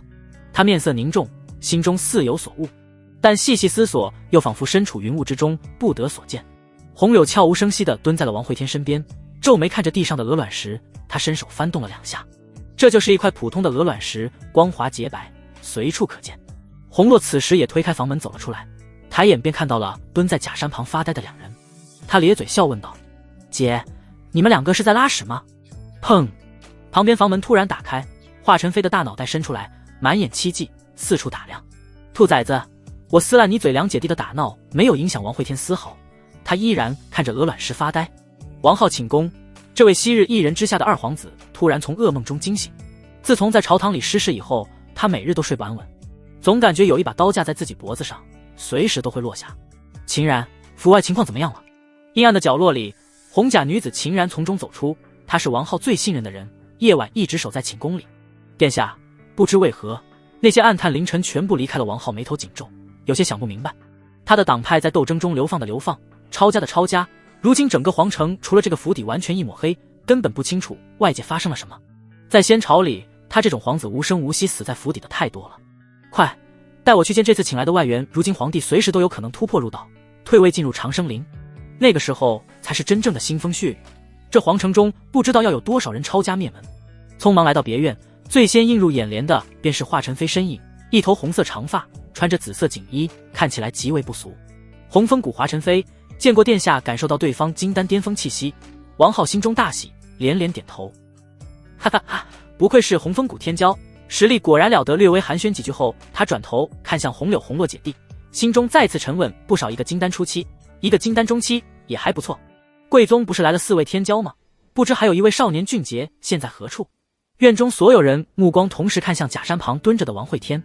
王浩神情一滞，他刚入门时就看到了王会天，还认为是府中修剪园林的家丁，缓步走到王慧天身后，他伸手轻拍后者的肩头。王慧天缓缓扭过头来，脸上带着淡淡笑意。好久不见。二表哥王浩伸出的手僵在原地，面色从喜悦转为惊惧，脚下踉跄后退了几步，险些跌倒在地。虽说如今王慧天面孔略有变化，但是依稀还有几分从前的样子，他自然一眼就认了出来。二表哥，你似乎很怕我。王慧天站起身来，伸手搭在王浩肩头。别怕，我又不会吃了你。王浩连连摆手，慌乱地逃出院子。王慧天叹了口气，五位皇子里最没出息的就是这位了。太子生性狠辣，有个好娘家，支持他的人颇多，实力也最强。三皇子背靠镇国神帅雪妖，实力同样很强。四皇子虽没有强大的门阀世家做后盾，但是资质妖孽，号称大秦第一天骄，如今已是元婴巅峰修为，镇守北元新月关。至于五皇子，那个小屁孩啥也不懂，倒也活得快活。闲暇无事，秦然知道了王慧天身份，不敢给他安排护卫任务，他倒也乐得清闲，便随意在皇城闲逛。街上极为热闹，卖的平常俗物极少，大多是修仙商品。能住在这皇城里，就没有几个普通人。一路找寻并没有修复生机的灵药，王慧天不禁低头沉思，究竟如何才能解决现在的状况？好不容易装了个假灵根，依然不能修炼，这多少有点不能接受。客官，或许你需要的灵药轩宝楼能买到，听说轩宝楼有无数灵丹妙药，很多都是这片大陆之前没见过的。小贩瞧了眼四周，附到王慧天耳边低声说道。传闻轩宝楼卖的东西来自仙界。王慧天淡淡看了一眼小贩的摊位，一街边卖炸洋芋的老头不知哪里听来的离谱传言，飞升难，下界更难，这个世界根本不可能有仙人下界。不过这轩宝楼倒是要去看上一看，或许真有需要的东西。穿过热闹人流，前方道路极为宽敞，行人也松散很多。这里的店铺不比刚才的街巷，装饰极为奢靡，雕梁画栋，假山流水，名贵灵树，犹如仙境画卷。一粉红砖瓦二楼，正以蓝饮酒的公子一手指着王慧天，一手逗弄着怀里女子。呵呵，你看那个土鳖，怕是第一次来飞仙境，人都看傻了。王慧天抬头向他看去，此人27、8，修为堪堪筑基，一看就是家中颇有权势的纨绔。没做停留，他抬步继续往街道深处走去。路过楼下时，一道酒水从2楼洒落，浇湿了王慧天肩头。客官，进来玩呀！小楼门前有老鸨招呼，旁边还站着几个女子，穿着暴露，面容俏丽妩媚。王慧天偏头看了一眼被酒水打湿的肩膀，面色不见喜怒。小子，这杯酒，本公子请你喝。的楼上放浪的笑声传来，司徒羽收回酒杯，再次满上后将手伸出护栏，张嘴接着再洒了，可就没有了哟。他一边往楼下倒着酒水，一边伸手搓揉着怀里美人的柔软胸脯。身边侍卫则是双眼如同鹰隼般的盯着楼下，手中长剑隐隐低鸣，似乎下一刻就会长啸而出。楼内其他客人均离他较远，这可是镇国元帅雪妖的嫡子，皇城最大的纨绔。酒水洒在王慧天长发上，顺着发梢一滴滴坠落。他轻抬手臂，食指从发梢接过一滴酒水，塞入口中轻抿了一下，的确是好酒。看了一眼小楼牌坊，上书雅仙居一个青楼曲这个名字，也不知是哪个才子出的馊主意。王慧天转身走了进去，他可不是会受气的主，径直上了2楼，后面老鸨急忙跟在身后。客官，雅仙居不能带剑进入。客官，你若再不听劝解，我可要叫人了。枪长剑横扫而过，老鸨脖子上亮起一抹血光，头颅顺着精美的木楼梯叮咚滚落，头上戴着的金银首饰掉了一地。啊！杀人了！有姑娘尖叫声响起，进出的几个女子慌忙往外逃去。王慧天收剑入鞘，一步踏上2楼。司徒羽的护卫听到楼梯口传来的骚乱，在王慧天踏上2楼时便已经向他出剑，凌厉剑光中夹杂着狂暴雷电，瞬息就到身前。王慧天侧身避过要害，长剑在他腰上带起一道血花。护卫正要抽剑横劈，却是感觉身体一软，他错愕地低头看向腹部，只见王慧天的2根手指已经插入他的气海，死死地掐住了元婴。轰隆！下一秒，元婴被强行捏爆，顺便着将他身躯也炸成了无数碎肉。王慧天甩了甩酸痛的手臂，继续向着司徒羽走去。护卫的血肉糊了他满脸，衣服上还有破碎的内脏碎块滑落。此时的他如同一尊从地狱里走出的恶鬼，直吓得司徒羽面色泛白。你要干嘛？我爹是镇国元帅雪妖。王慧天一把掐住司徒羽脖子，这个筑基期修士在这一刻竟是忘记了反抗。就在他抬剑准备砍了这个纨绔时，雅仙居深处一个恢宏声音传来：放肆！何人胆敢在此闹事？寒光闪过，自动护在王慧天身前，一颗颗金色宝珠击打寒光剑身上，响起清脆轰鸣。来人是一个白发老头，一副行将就木的样子。王慧天微微眯眼，手指间有狂暴剑气凝聚。玄副帅，你要拦我？老头愣了一下，有些惊异的开口：你是小公子！咔嚓，王会天捏碎了司徒羽的脖子，将他随手扔在一边。哼，好久不见，玄副帅可真是命大。北原那场血战，你竟然没死！玄天面色呆愣的看向被丢在地上的司徒羽，这可是郑国元帅雪瑶的儿子呀，就这么随手杀了？哎呦，小公子，你闯祸了呀！他慌乱的跑到司徒羽面前，急忙往对方身上输送灵气，盼望着还没凉透。雪妖修为通天，而且手握数十万大军，这下完了！王会天踢了瘫软的司徒羽两脚，不以为意。咱有理，咱怕谁？是他先用酒水泼我的玄天，只感觉有些无语。这是谁有理的问题吗？这是江天都捅破了。4大郑国元帅，即便是皇室，也不想轻易交恶，稍有不慎就是天下大乱。玄副帅，你怎么会出现在这里？别告诉我你一把年纪了还来逛青楼！玄天瘫坐在地，司徒羽已经彻底没气了。这个飞仙境是夫人的产业，我等老家伙平时会在这边镇守1、2。王会天眼睛一亮，合着是自家东西，怪不得名字取得这般雅致，颇有水平。他当即掏出储物袋，凡是看上的东西便直接装了进去。账面上的100万灵石，装饰用的陵墓盆景，珍贵器皿一样不留。玄天到处阻拦，可是也就装样子，只觉得王会天这是准备跑路，再收拾盘缠。唉，想曾经镇北王府风光时，又岂会怕了一个郑国元帅？转了一圈，王会天看着楼内仅剩的10几个姑娘，摇头感叹，她们穿的可都是仙裙锦绣，挂她们身上可惜了。玄天见势不妙，匆忙上前阻拦。哎呦，小公子，你这是去逃难，可不能带着几个拖油瓶呀！什么逃难？王会天根本听不懂。出了雅仙居，继续下一家。当初镇北王府家底可是相当丰厚，这次回来，王景轩给他留了什么？哼，我不过是拿回属于自己的东西罢了。长公主府，老太监慌忙冲入禀报。不好了，不好了！公主殿下，飞仙境被洗劫了！端坐到台上的王景轩缓缓睁开双眼，眸子平淡如水，仿若这世间任何事都不值得他上心一般。怎么回事？老太监擦着汗水。今日小公子流窜到雅仙居，出手杀了郑国元帅公子司徒羽，后听说飞仙境是公主您的财产，遂起歹念，将整条街道数十家店铺搜刮一空。听说连雅仙居里的姑娘也差点被掳了去。王景轩深深吸了一口气，强行压下怒火。他修行极为耗费资源，能不能飞升仙界，可就指望着飞仙境的收入。这个逆子是越来越过火了。传我旨意下去，今后禁止他再踏入飞仙境一步。皇宫穹顶，一身黄袍的男子眺望着长公主府，低声开口：我这妹妹可真是沉得住气，寡人在位60余年都无法炼化大青龙气飞升仙界，她妄想一遭升仙，简直是痴心妄想。身旁白衣轻笑着往架在屋檐上的棋盘落了一子。陛下，这颗棋子似乎有些跳脱了，是否除掉？黄袍男子摇了摇头，他都不急，我也不急。回到三皇子府邸，王会天看着这次搜刮来的资源，嘴角不禁浮起笑意，脸上露出一抹疯狂神色。踏入炼气期就在今日。红柳，为我护法红落，你在院外驻守，没我命令任何人不得入内华晨飞。你去坐镇府门前，今日府邸谢绝一切来客，凡擅闯者杀无赦。王会天一条条命令下达。王浩和他的漂亮小护卫被轰出了院子，两人心头苦闷，但是不敢多说。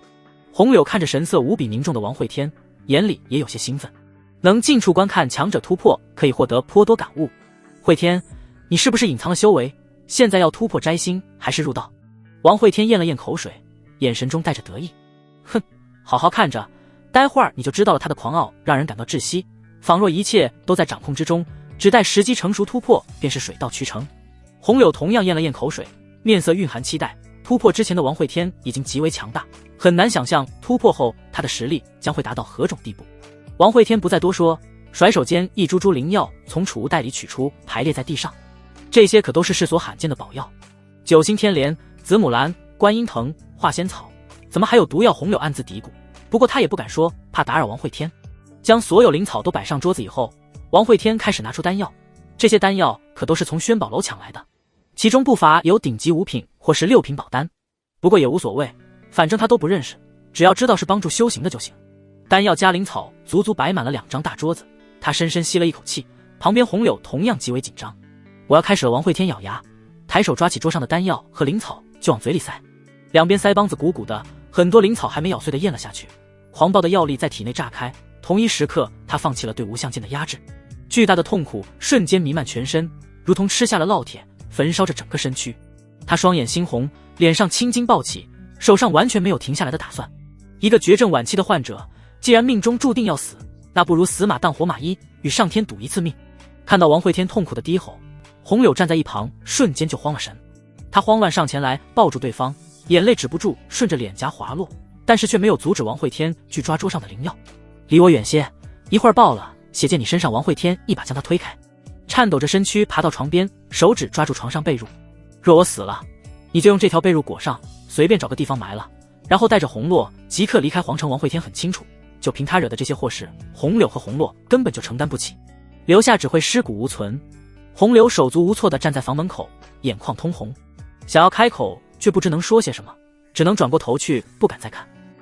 王慧天紧咬着牙，避免灵药力量随着血液从嘴里喷出，他艰难抬起食指点在自己眉间，断念无形剑意，自斩神魂，换取一瞬间的缓冲。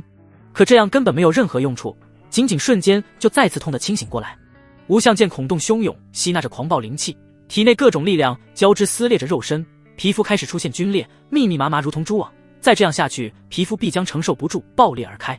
剑9，红柳关键时候，他强行支起身体，食指不停在空中跳动，透明如同发丝般的剑气在破碎的皮肤上穿行。他以手指为针，以剑气为线，强行将即将破碎的皮肤再次缝合。即便这样，毛孔中依然有血水渗出。剑2，血杀刚溢出的血水被再次收拢，刺入皮肤，与无相剑气相互纠缠。给老子回去！新一轮的对抗再次开始。以身为乾坤，剑4，山河曾经斩向敌人的剑意，此刻不要钱般的不断往自己身上招呼。这个过程足足持续了不知多久。红柳靠在门上的娇躯不停颤抖，他能听到王慧天的声音越来越弱，最后几乎不可听闻，直至暮色西沉，直至月上树梢，直至蛙虫嘶鸣。他已经很久没有听到了对方声音，可是他不敢转身。呜，夜半，小院里红柳低沉的抽泣声响起。院门外，红洛呆愣在原地，他已经好久没听到自己姐姐哭泣，这声音如同最锋利的细剑，撕裂着他的心扉。时间流转，不会为任何人而停歇。红柳的低泣声响了一夜，他浑身瘫软无力地依靠在门框上。咚，皇宫里沉闷的钟声响起。大秦每隔9日便会开一次朝会，而最近的朝会便是今日。咚咚，第2声、第3声钟响，一道阴柔的声音同时在皇宫内响起：宣百官进殿，以论天下，福到苍生。红柳轻视掉脸上泪水，站起身来，他强行提起勇气，正要转身，突然一只纤细苍白的手臂搭在了他肩膀上。惊喜地转过头，他看到的是一张苍白的没有丝毫血色的俊俏脸庞。王慧天嘴角咧开，露出一个很是灿烂的笑容，如同阳光照过雪地。这是他从未在王慧天脸上看过的笑容，不像以前那样虚假，那样勉强。嘿嘿，怎么样，我突破炼气期了哟！炼气期哟！他眉宇间凝固不化的忧愁消融，仿佛迎来了新生。呜呜，你没死，你没死！红柳猛地扑在王慧天怀里，哭声也不再压抑，而是大声地宣泄着情绪。王慧天鼻尖嗅着他发丝的清香，还在咧嘴傻笑，同时对着正站在院门口发愣的红洛招手：喂，红洛兄，我突破炼气期了哟！安慰好红柳，他背着手在二皇子府邸闲游起来，前方秦然正在摆弄着绿植。秦姑娘在干嘛呢？秦然看到他微微一笑：殿下喜欢些花花草草，我平时无事便给他照料照料哦，那挺不错，不过还是不要落下自身修为，那才是我辈修士应该关心的。秦然微微点头，不明白这个平日里沉默寡欲的镇北王今天怎么突然会找自己闲聊。镇北王教训的是王慧天，露出一副孺子可教的神色，依旧目光炯炯地看着秦然，这不禁让后者有些慌乱。那个王爷还有何事？王慧天鼓动身上为数不多的灵气，眼中带着期许：王爷，您是饿了吗？秦然小声开口询问。啥？我辈修士踏入炼气已经辟谷，本王怎会饥饿？小小侍卫，你可不要诽谤我呀！身后，红柳掩嘴轻笑，他不放心王慧天身体，所以一直缓步跟着，便借着这家伙逢人便炫耀修为，好不得意。倒是少了之前的清冷，多了些可爱。秦姑娘，你家殿下呢？秦然脸上露出担忧。今日朝会，殿下一早便入宫了。王慧天眼中金光一闪，大秦朝会怎么能没有他镇北王？红柳，走，我们也去开朝会。红柳本想拦着王慧天，大秦朝会可是诸王汇聚之地，而王慧天虽顶着个世袭镇北王的名头，但他总感觉是自封的，这真能参加朝会吗？王慧天可不管那么多，拉走红柳，哪儿人多就往哪儿凑。皇城大街上，前来参加朝会官员极多，入宫马车排起了长龙。喂，前面走路的让开，别挡到有驾车的马夫，对着王慧天大喊。王慧天自然不会惯着，真是好胆，竟敢对本仙大呼小叫。慧天别惹事，这皇城里卧虎藏龙，可不比青山一路上。王慧天极为张扬，炼气期的气息肆无忌惮的外放，看谁都一脸不爽。他现在巴不得有人来找事，他好试试这炼气期的修为。红柳起初还由着他胡来，直到后来他踢了几脚左相魏庄的马车轱辘，这可差点吓坏了红柳。好在魏相只是轻轻掀开帘子看了一眼，并没有过多计较。红柳揪着王会天耳朵，强行将他拉到一旁，气得脸色微红。你要死呀？你走得好好的，去招惹魏庄干嘛？王会天不以为意，他要不要死他不知道，但他知道他突破了炼气期，这城里很多人要死。大秦朝会极为盛大，光入殿参会者便有上千人，于殿外听盛言者更多，足有上万。9道宫门同时打开，其中等级森严，中间宫门仅皇室宗亲可行，两侧次门则为3公9卿等权臣通道，最边缘的小门走的都是些低等官员，人数最多，排起了长队。王会天拉着红柳便往最中间大门走去。一群傻缺，脑子有病，这里如此松散不走，非要去挤那小门洞。旁边群臣都向两人看来，眼中带着嘲讽，却没有人阻止。被如此多视线注视着，红柳娇躯微微颤抖。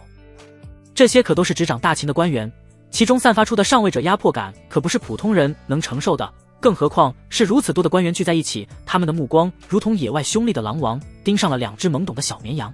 守卫宫门的侍卫横枪拦住了2人，冰冷的眼光扫视着王会天面孔。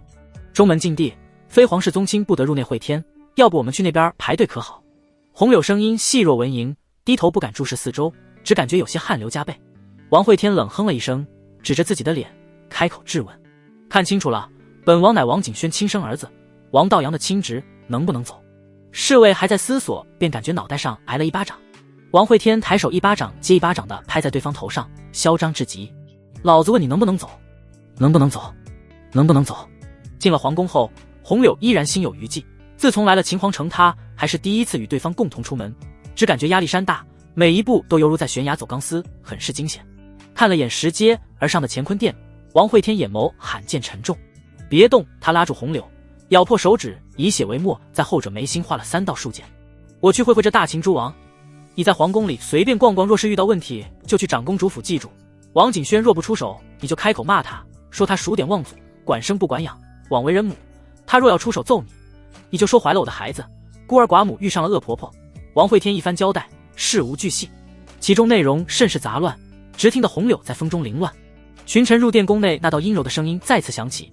王会天缓步踏上石阶，殿内诸公均站定两侧，最前方3位皇子各站一方。才走进殿里，王会天便感受到了一道强烈的杀机锁定自己。抬头看去，自是郑国元帅雪妖无疑。大殿正前方，大秦帝王身着锦绣龙袍端坐其上，周边有淡淡云雾缭绕，如同身处仙境。而其旁边最近的位置，则是站着一个白衣男子，这便是大秦国师镜花水月。其身份来历神秘，鲜少有人知道其底细。王会天走到最前方，找了个显眼的位置站着，身上炼气期修为鼓动。哪里来的无知小儿，竟敢私自入殿？有官吏开口呵斥，眼中展露威势。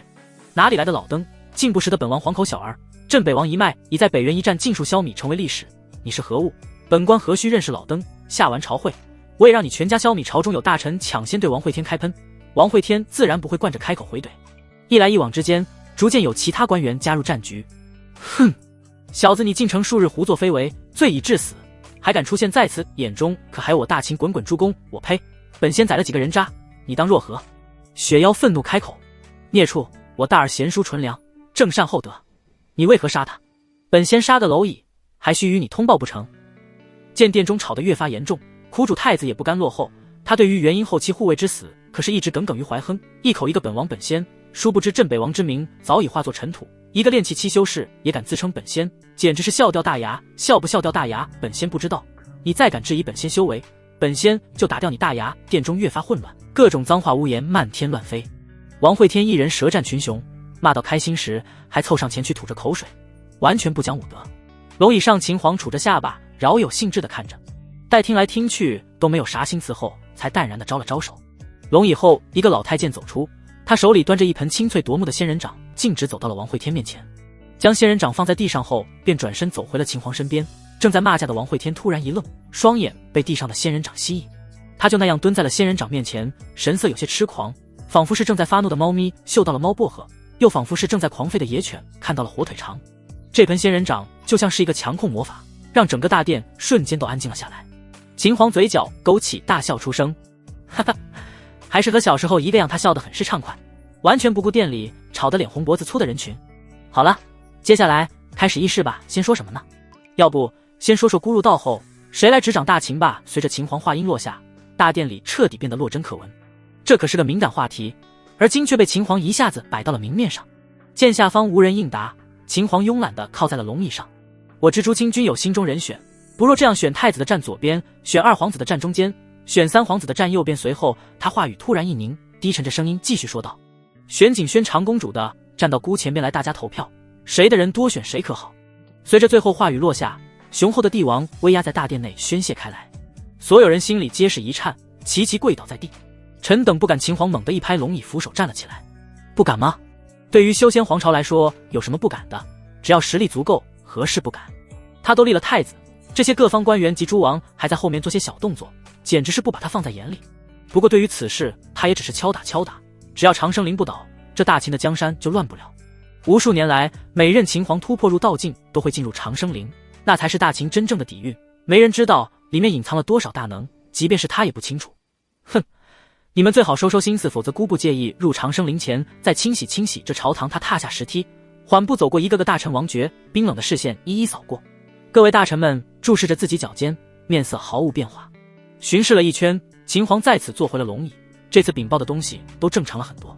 有北元又犯边关，四皇子抱怨哭穷；有沧州水祸，周穆请求临时赈灾；还有青山里有宗门异动，冷少请令出兵。秦皇端坐龙椅，对大小事宜一一安排。就在所有人都认为这次朝会就要这样收场时，三皇子王远突然站了出来，启禀父皇，儿臣此次前往万道山，看上一女子，请求父皇赐婚。秦皇诧异地看过来，上次刚给王远赐婚了一个白心，万道山直到如今还没有回复呢，现在又要赐婚，何人？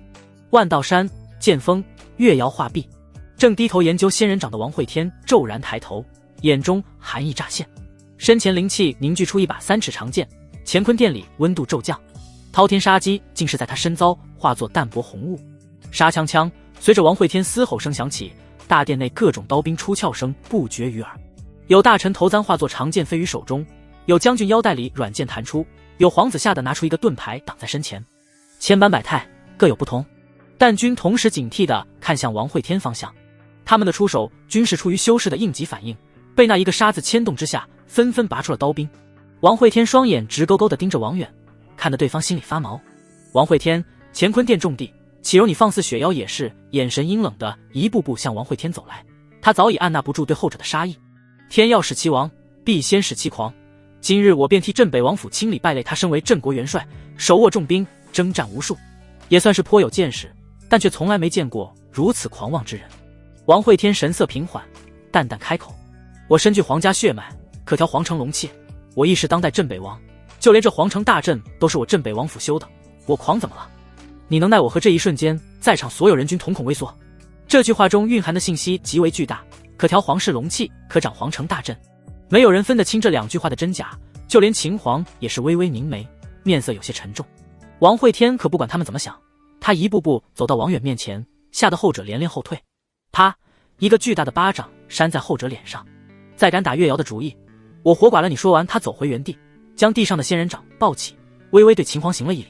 会天谢过皇舅赠宝，看着还没退朝就缓步踏出宫门的身影，殿内罕见没有任何人阻止。众臣脸色一阵清白，他们均身处高位，平时高高在上，修为更是移山填海，掌握万人生死，何时被一恋戚戚如此欺压过？岂有此理！在场唯一还算淡然的，就只有左相魏庄了。相比于其他人，他只是被踢了车轱辘一脚，还好无伤大雅。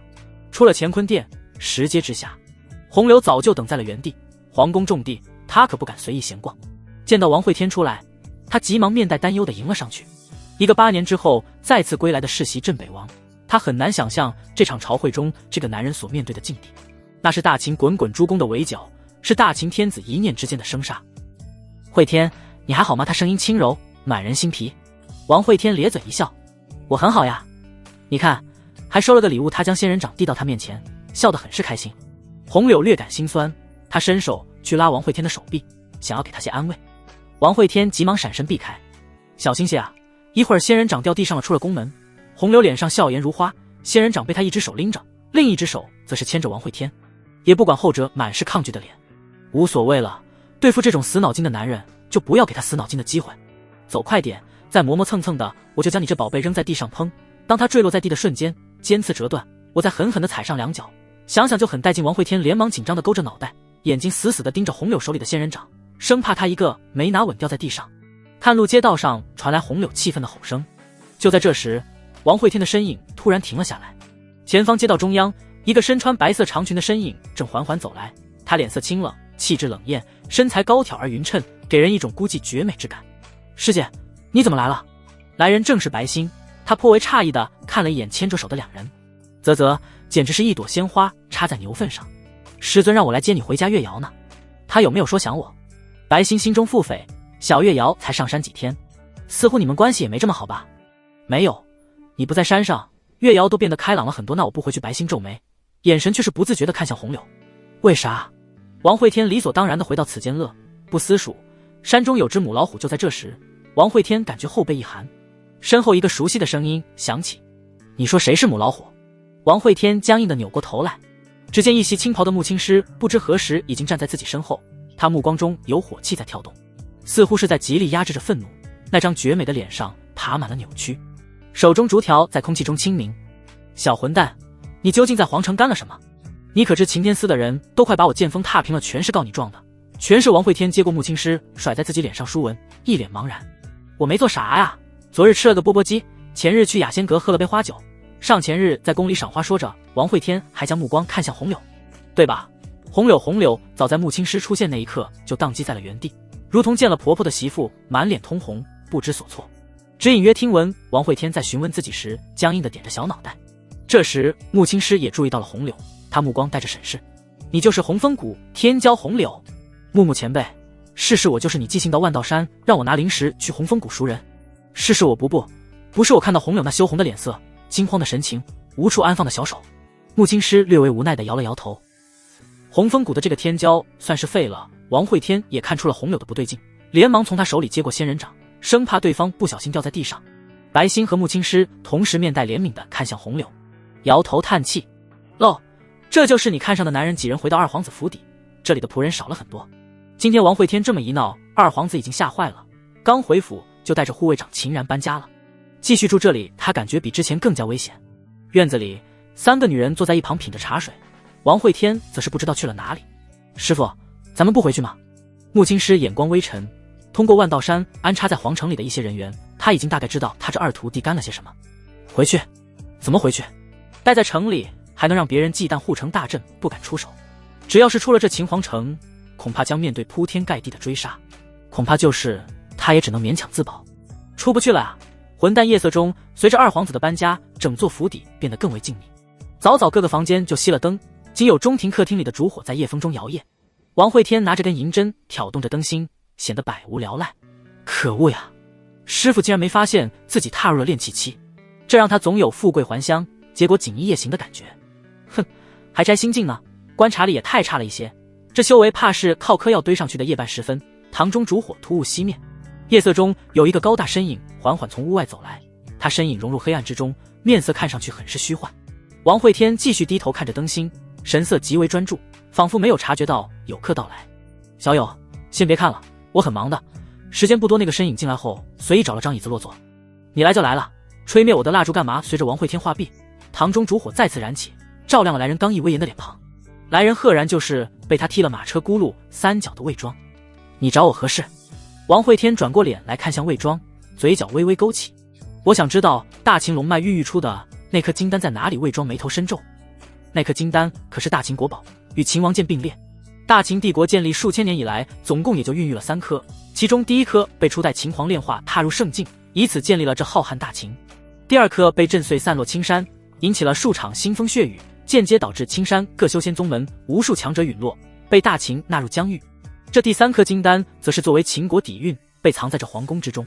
沉吟良久，魏庄叹了口气。即便你知道金丹放在哪里，以你的修为也无法触及。王慧天不为所动。9年前我俩相识，那时我年方7岁，便看出你受心魔困扰。今9年过去，我已然踏入炼气境，可你却即将被心魔吞噬，真是世事无常。听到王慧天感叹，魏庄脸上涌现怪异。你是如何用这样的语气说出这句话的？不知道的还认为你已经入圣了呢。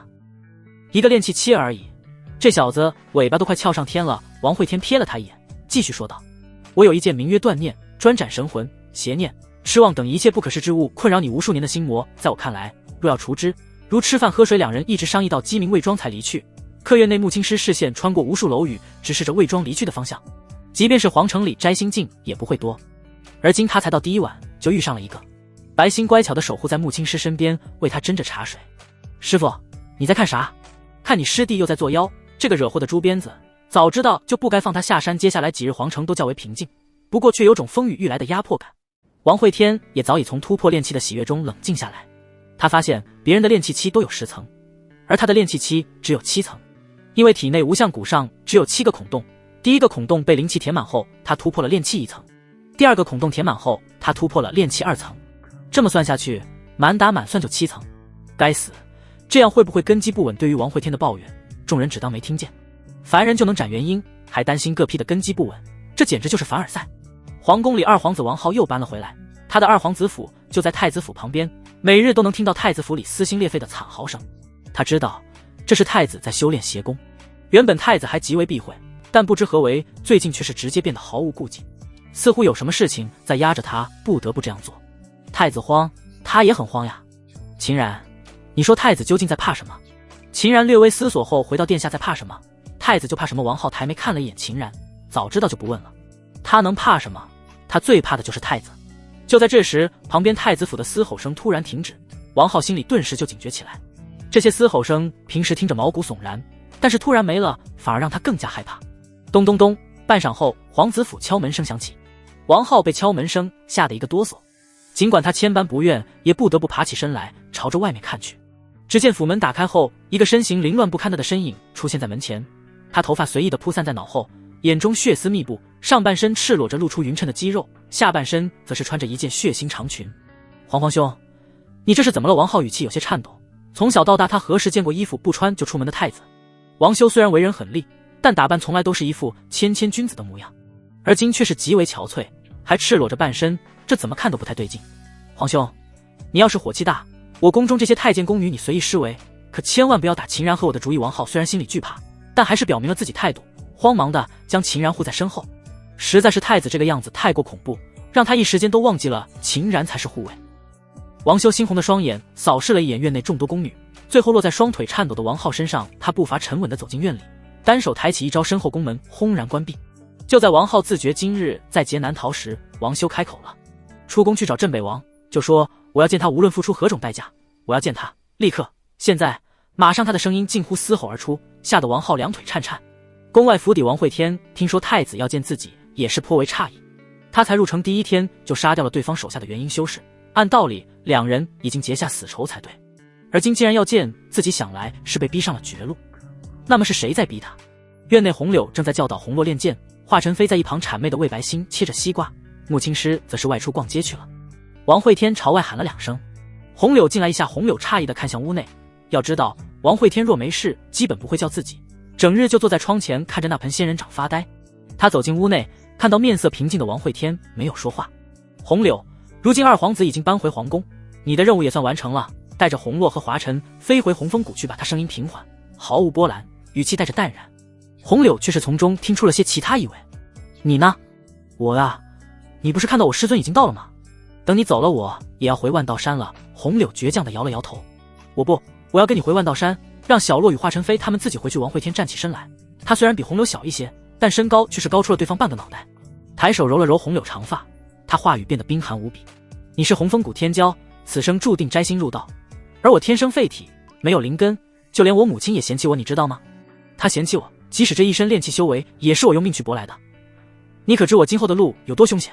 不妨告诉你，待我皇舅入道之时，我便要杀进大秦皇宫，寻找筑基之法，而这不是结束，只是开始。我劝你早日离去，否则接下来这皇城就是你埋骨之地。红柳愣在了原地，他没想到王会天竟然如此大胆，想要趁秦皇突破之际入宫盗宝，这简直就是悬崖上走钢丝，稍有不慎便会粉身碎骨。我有什么能帮到你的？王会天眼睛陡然一亮，你帮我搞定我师父，不要让他关键时候碍手碍脚。门外白星大眼睛瞪了过来，师弟，我可是听到了哟，小心我找师父告你状。王会天大惊，说话时忘记关门，这下不止红柳知道了，就连白星华晨飞也听到了。红洛白星还好，华晨飞此时已经额头冒汗，这里就属他是个外人。此时他感觉自己即将人头不保，听到了如此机密的东西，这绝对要被灭口呀。王会天冷哼了一声，抬步向外走去。哼，打小报告的人烂嘴巴。说完，身影已经消失在门口。他倒要去看看太子找他干嘛。院内徒留几人面面相觑，好恶毒的诅咒白星，气得银牙紧咬。这句话明显是在威胁自己，虽然没有啥威力，可就是感觉心里不爽的紧。路上，秦然不断地给王会天说着太子的状况，似乎他也是吓得不轻。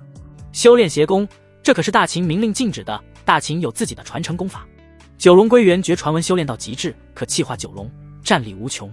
皇家王姓基本都是修炼此套功法，而皇城护卫、作战大军等也有相应的功法传承，可以说是家底极为丰厚，再怎么也不至于去修炼邪功才对。这次一路行来，皇宫护卫明显增加了很多。径直来到皇子府，王会天推门而入，便看到了宛如疯魔的太子。大表哥，你找我何事？王修转过头来，眼中神色阴晴不定。今夜父皇便会入道，我要你护我一夜。王会天皱眉，谁要杀你？王修眼神深邃，缓缓开口。王景轩在父皇入道之时会天降雷劫，国师和所有皇城护卫都会前往护法界时，皇宫大阵开启，群臣不得入内。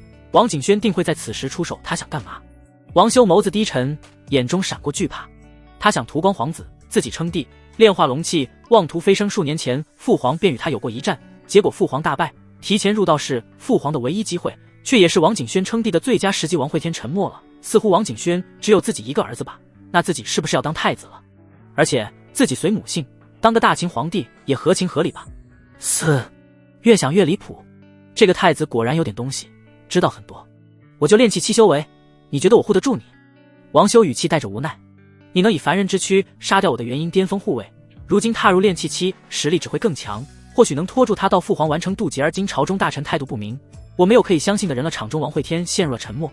其实他也想试试炼气期的自己有多强，但第一站就选个摘星镜，这很难好吧？那个亲娘可不会对自己手下留情。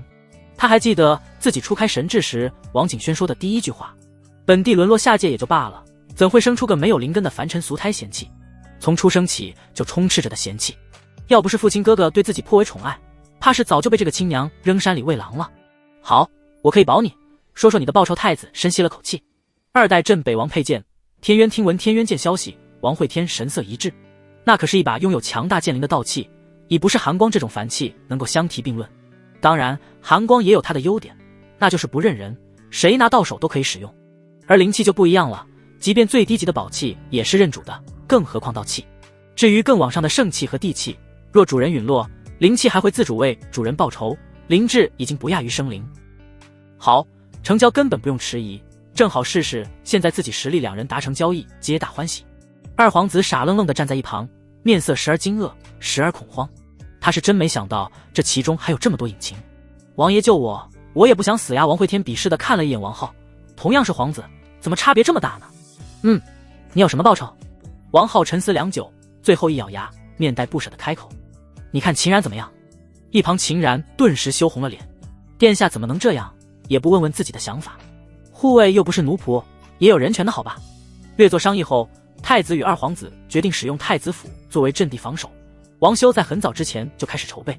整个太子府外面看起来并无异色，但是进入里面后，能看到墙壁门窗尽皆被画上了奇怪诡异的符文。王会天只看一眼便对这些符文没了兴趣，想要依靠这些旁门左道拦住摘星镜，无疑是痴人说梦。王爷，不知你突破炼气期后实力究竟多强？王修虽然将赌注压在了王会天身上，但是他还真不清楚对方实力。王会天咧嘴一笑，带着前所未有的自信：我有一招鬼影闪，瞬息之间便可闪至敌人身前，打出致命一击，还有一招一刀流狮子唱歌，反正很强。听了王会天自信的话，现场人员心里都放松了不少，毕竟这次要对付的可是摘星镜，压力可想而知。这时王浩总算是想到了什么：王爷，长公主不是你的母亲吗？王会天看向长公主府的方向，语气淡漠：不，她只是一个毫无感情的修炼机器，就如同一把意识破碎的灵气。现场陡然安静下来，这是个沉重的话题。大家都生在皇家，本就亲情淡漠，甚至王修与王远连他们母亲是谁都不清楚。大秦皇室的女人只是负责生育的工具，至于父亲，也不过是将他们当做一颗颗随意安置的棋子。皇宫外，穆青师逛完街回到府邸，他神识一扫，便察觉王会天不在府中。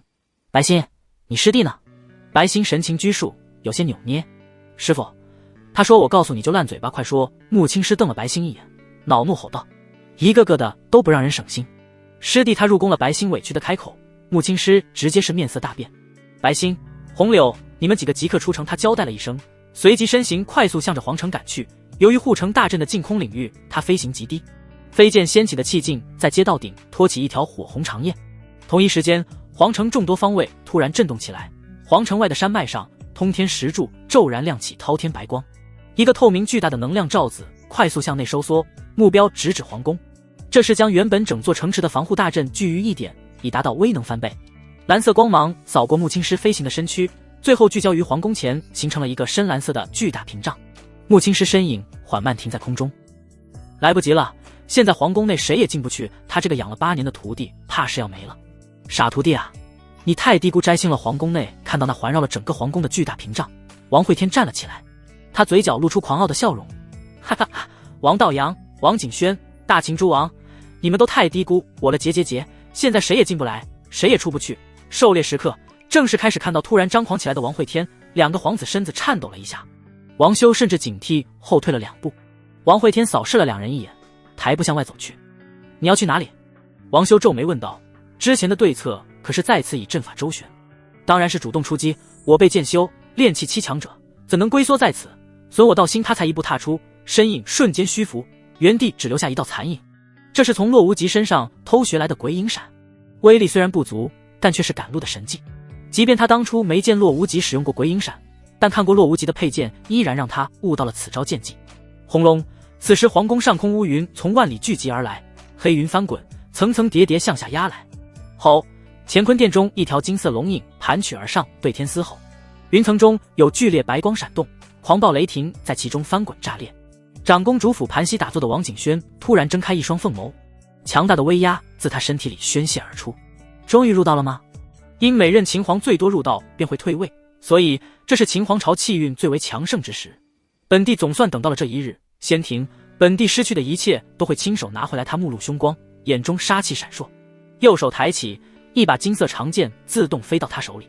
长剑周边还有无数七彩机括环绕，看起来如同一把象征无上权威的权杖。右手一招，一本水蓝色书本飞来，在他周身环绕翻动。这一刻的王景轩如同天女下凡，带着神圣出尘的气质，让人不敢直视。宫殿大门自动打开，他一步踏出，身影消失，再次出现时已经身处宫闱阁楼之上，再次抬步，身影便又突然出现在了宫廷巷道之中，仿佛一道飘忽不定的灯火，神异非常。杀了那2个皇子，或许还能让这龙气在墙上一撕。他身影闪烁间直奔皇子府而去。远方天际，一道白衣身影飘在空中，他便是大秦国师镜花水月，也是大秦如今明面上最强的人。传闻他的修为甚至要胜过王道阳，是王道阳败给王景轩后特意请来护法的人。希望那2个皇子能拖他些时间吧，此女太过诡异，手段当真前所未见。王景轩偏头看了一眼镜花水月，脸色清冷中透露着漠然，似乎在看一只蝼蚁。你在往哪看呢，亲爱的？这时他耳边突然一个愤怒的嘶吼声响起，剑3，风起狂风乍响，刮起片片青瓦。王会天身影突然出现，台剑猛地横劈而来。这一剑极快，出其不意，攻其不备，甚至在王会天话语响起之前，他都没有感受到丝毫气息。澎湃剑光穿过王景轩身影，直冲天际。王会天脸上没有丝毫砍中的喜悦，剑光荡起的狂风吹散了王景轩身影。他这一剑仿佛砍在了一片星光之上。嘿嘿，果然没有那么简单。远处塔楼星光凝聚，王景轩身影再次出现，他淡漠的双眼中带着好奇，能以凡躯有此造化，的确难得，不过也就仅此而已。凡躯，王会天唾了一口，他最看不惯的就是王景轩这副高高在上的样子，仿佛世间一切在他眼里都是浮云过客。孩儿会天，今日秦母亲大人赐教狂风吹起他飘逸长发，露出那一张苍白的毫无气血的脸。这一刻，喧嚣的风声是剑，飘逸的长发是剑，卷动的宫墙是剑，就连他那愤怒的心念亦是剑。战王会天身影消失，鬼影闪发动，沿路宫墙阁楼粉碎化作虚无，无数剑技同时用出，竟有种灭世之感。远方镜花水月抬手击出一面水镜，将余波隔挡在外，脸上极为震惊。炼气期就如此强横，当真是个怪胎，陛下还真是低估了他。皇子府里，余波仅是扫过，王修费力布置的阵法符文就尽数被剑气摧毁。2个皇子如同受惊的猫咪，慌忙乱窜。逃！去后宫，可父皇不准任何人进后宫呀。王浩虽然害怕事后被王道阳清算，但此刻也深知没有任何办法了，只能带着秦然紧跟在王修身后。至于那些宫女太监，大多还没反应过来，便被搅成血雾，仅有几个修为高的逃过一劫。这还仅仅只是余波威力，至于战场最中心处，此时已经只剩剑鸣，再无其他。就在这无数剑鸣中，一道轻喝声响起，星光冻结王景轩身前水蓝色书本翻动，神气波纹从他身边扩散，一切剑气烟尘骤停。他手中金色长剑轻轻抬起向上一扬，仿若随手挥动般轻松随意。一片璀璨星光从长剑飘洒而出，星光照耀之地，万物尽数消陨，就连镜花水月的水镜也荡起剧烈波纹。王会天抬手，一个巨大黑洞在手里显现，迎面星光尽数被吞入其中。可这也仅仅能阻挡片刻，无相谷的黑洞总有吸满的时候。寒光剑横在身前，鬼影闪搜，他身影刹那消失，再次出现时已至王景轩身前，寒光剑尖刺入星光之中，剑身被剧烈高温烧得通红，但却一往无前，直指王景轩心口。就在不足数寸时，水蓝色魔法书竖起挡在了寒光面前。当金属碰撞声响起，寒光剑被崩碎，无数锋利碎片四散而落。王会天右手拿着寒光仅剩的剑柄，左手在已经破碎的剑身位置一抹，鲜血沿着他手掌再次凝聚出一道血红剑身。沙血色长剑斩出，水蓝色法书里其中一页纸张被撕裂掀飞。哼！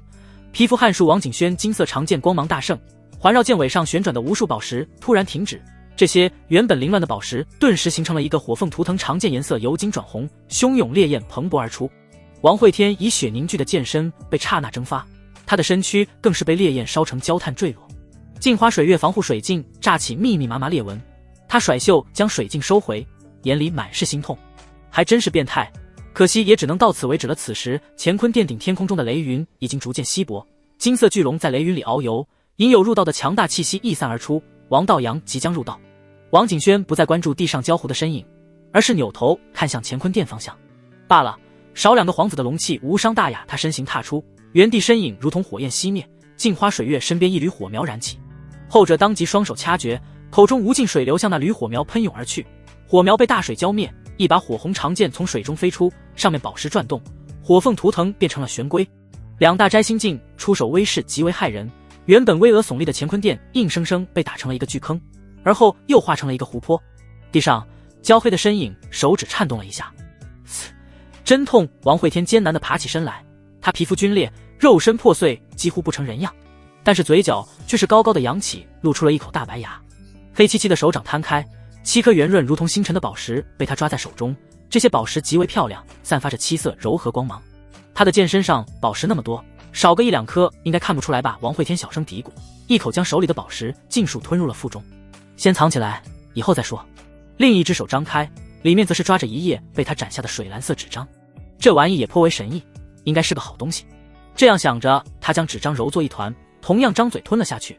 像这种宝贝放储物袋里极不安全。就刚才那一战，他的储物袋差点就被打爆。别的修士一般会收入气海，但是他个炼气期哪来的气海？只能用这样的土办法。空中战斗还在持续，镜花水月完全被压着打，只能勉强支撑。之前观战时还没有多少感觉，而今真正与王景轩战斗，他才知道这女人的强大，完全不讲道理。这根本就不是摘星该有的实力。他拿出水镜抵挡，结果水镜被打成了碎片，镜框都融成了废铁。随后又用秘宝天罗防护，巨罗被星光熔炼成了飞灰。他的白丝宝残衣更是被烧了一身窟窿。汹涌力量卷动天宇，便在这时，天空中的劫云总算退去。王道阳站在虚空，目光如电俯瞰而下。小妹，该结束了。圣人不出，仙路不开，入道便是这方苍穹的天。他现在极为自信，浑身灵力澎湃，仿若无穷无尽。抬手间道法自然，一举一动皆含道韵。王会天咽了咽口水，脸上流露出羡慕的神色。入道呀！多少天之骄子渴望触达的境界，掌控天地，镇压寰宇，太帅了。虽然羡慕的紧，不过王会天还是艰难地移开了视线，目光看向乾坤殿上方盘踞的巨大金龙。我感受到了龙脉金丹的跳动，轰隆，有王道阳加入战局，双方实力终于达到平衡。任谁也没想到王景轩能战踏入道的王道阳，顺便烧上个镜花水月。虽然三人打得难分难解，但是想要从他们三人眼皮底下盗取金丹，还是太过困难。这条金龙似乎也不弱呀。王会天感叹了一声，并没有妄动，而是又操控红柳剑气开始缝合身体。正所谓新3年就3年，缝缝补补又3年，这副皮相还是不能舍去的。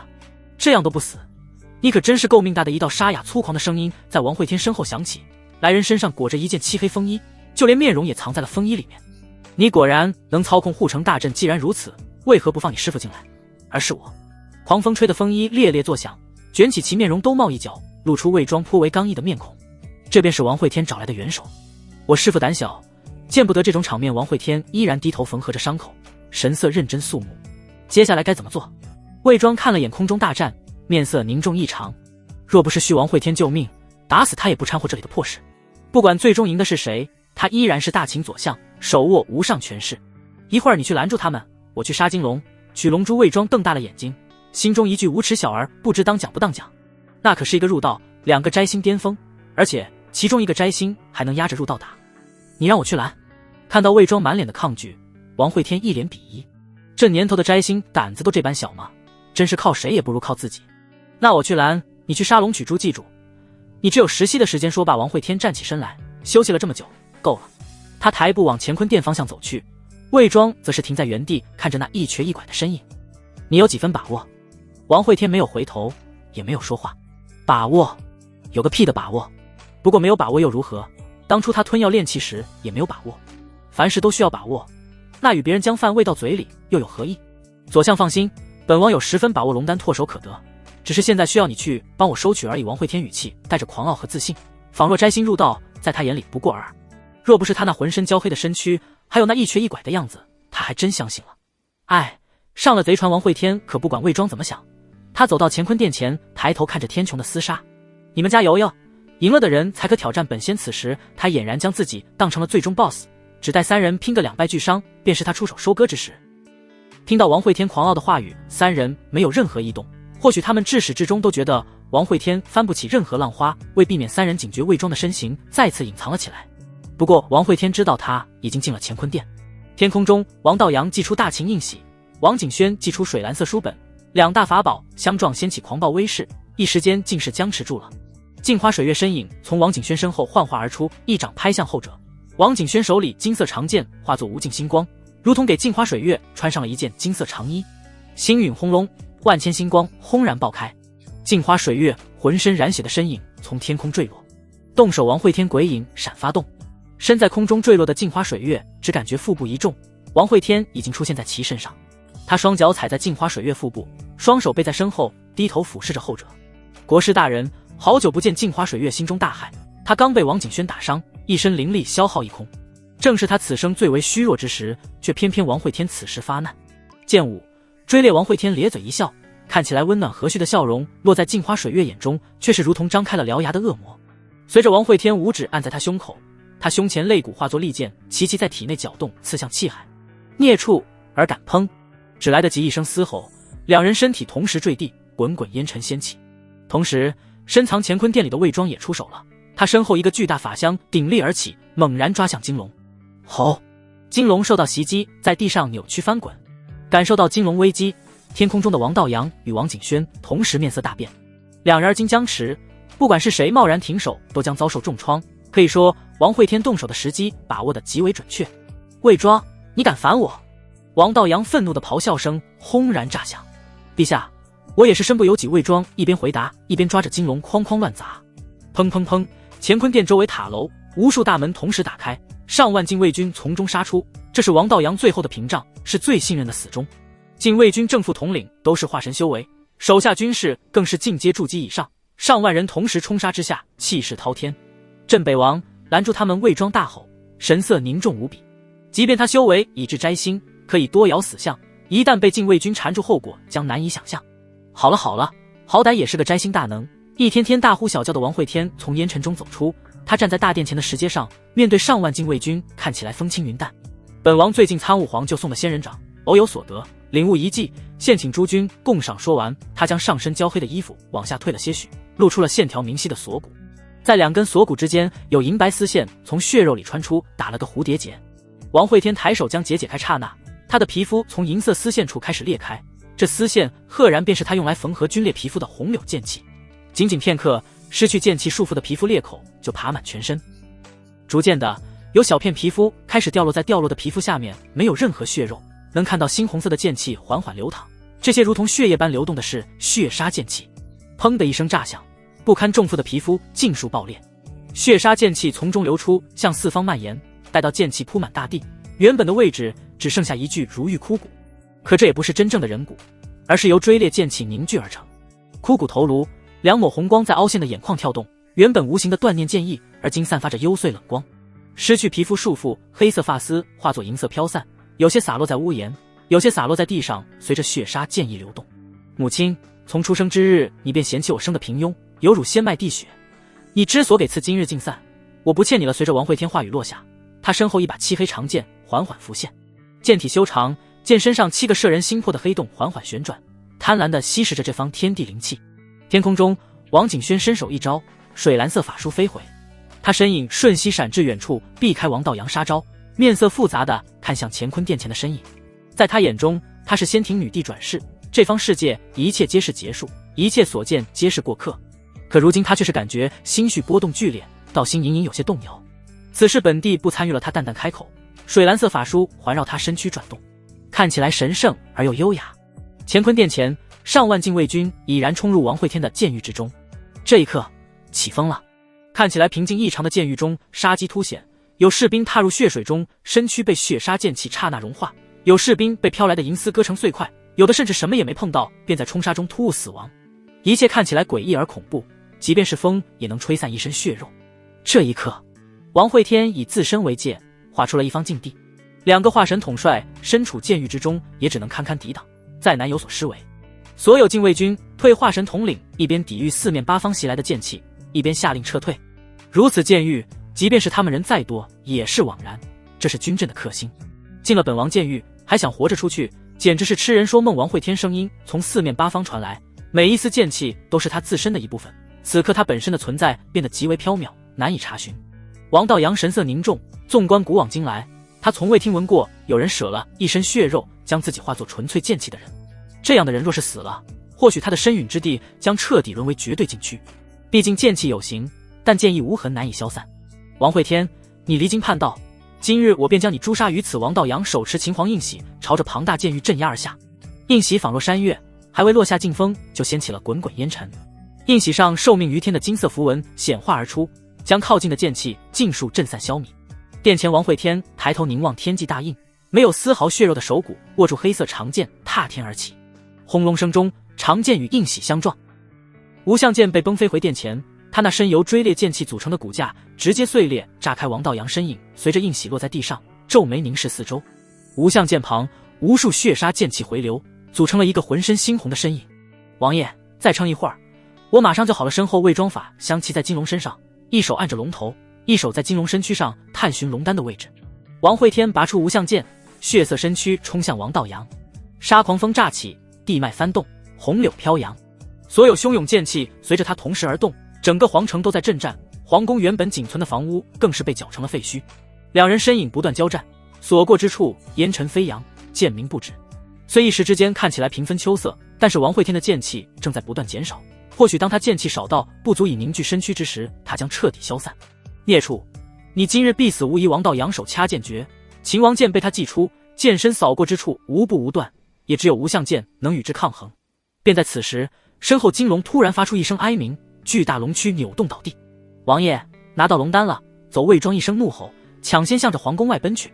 皇宫外，穆青师趴在水蓝色的大阵护罩上，一只手搭在柳眉上遮挡光线，大眼睛扑闪扑闪地往里面瞧着。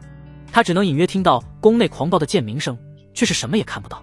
便在这时，大阵护罩突然再次往宫内收缩。哎呦！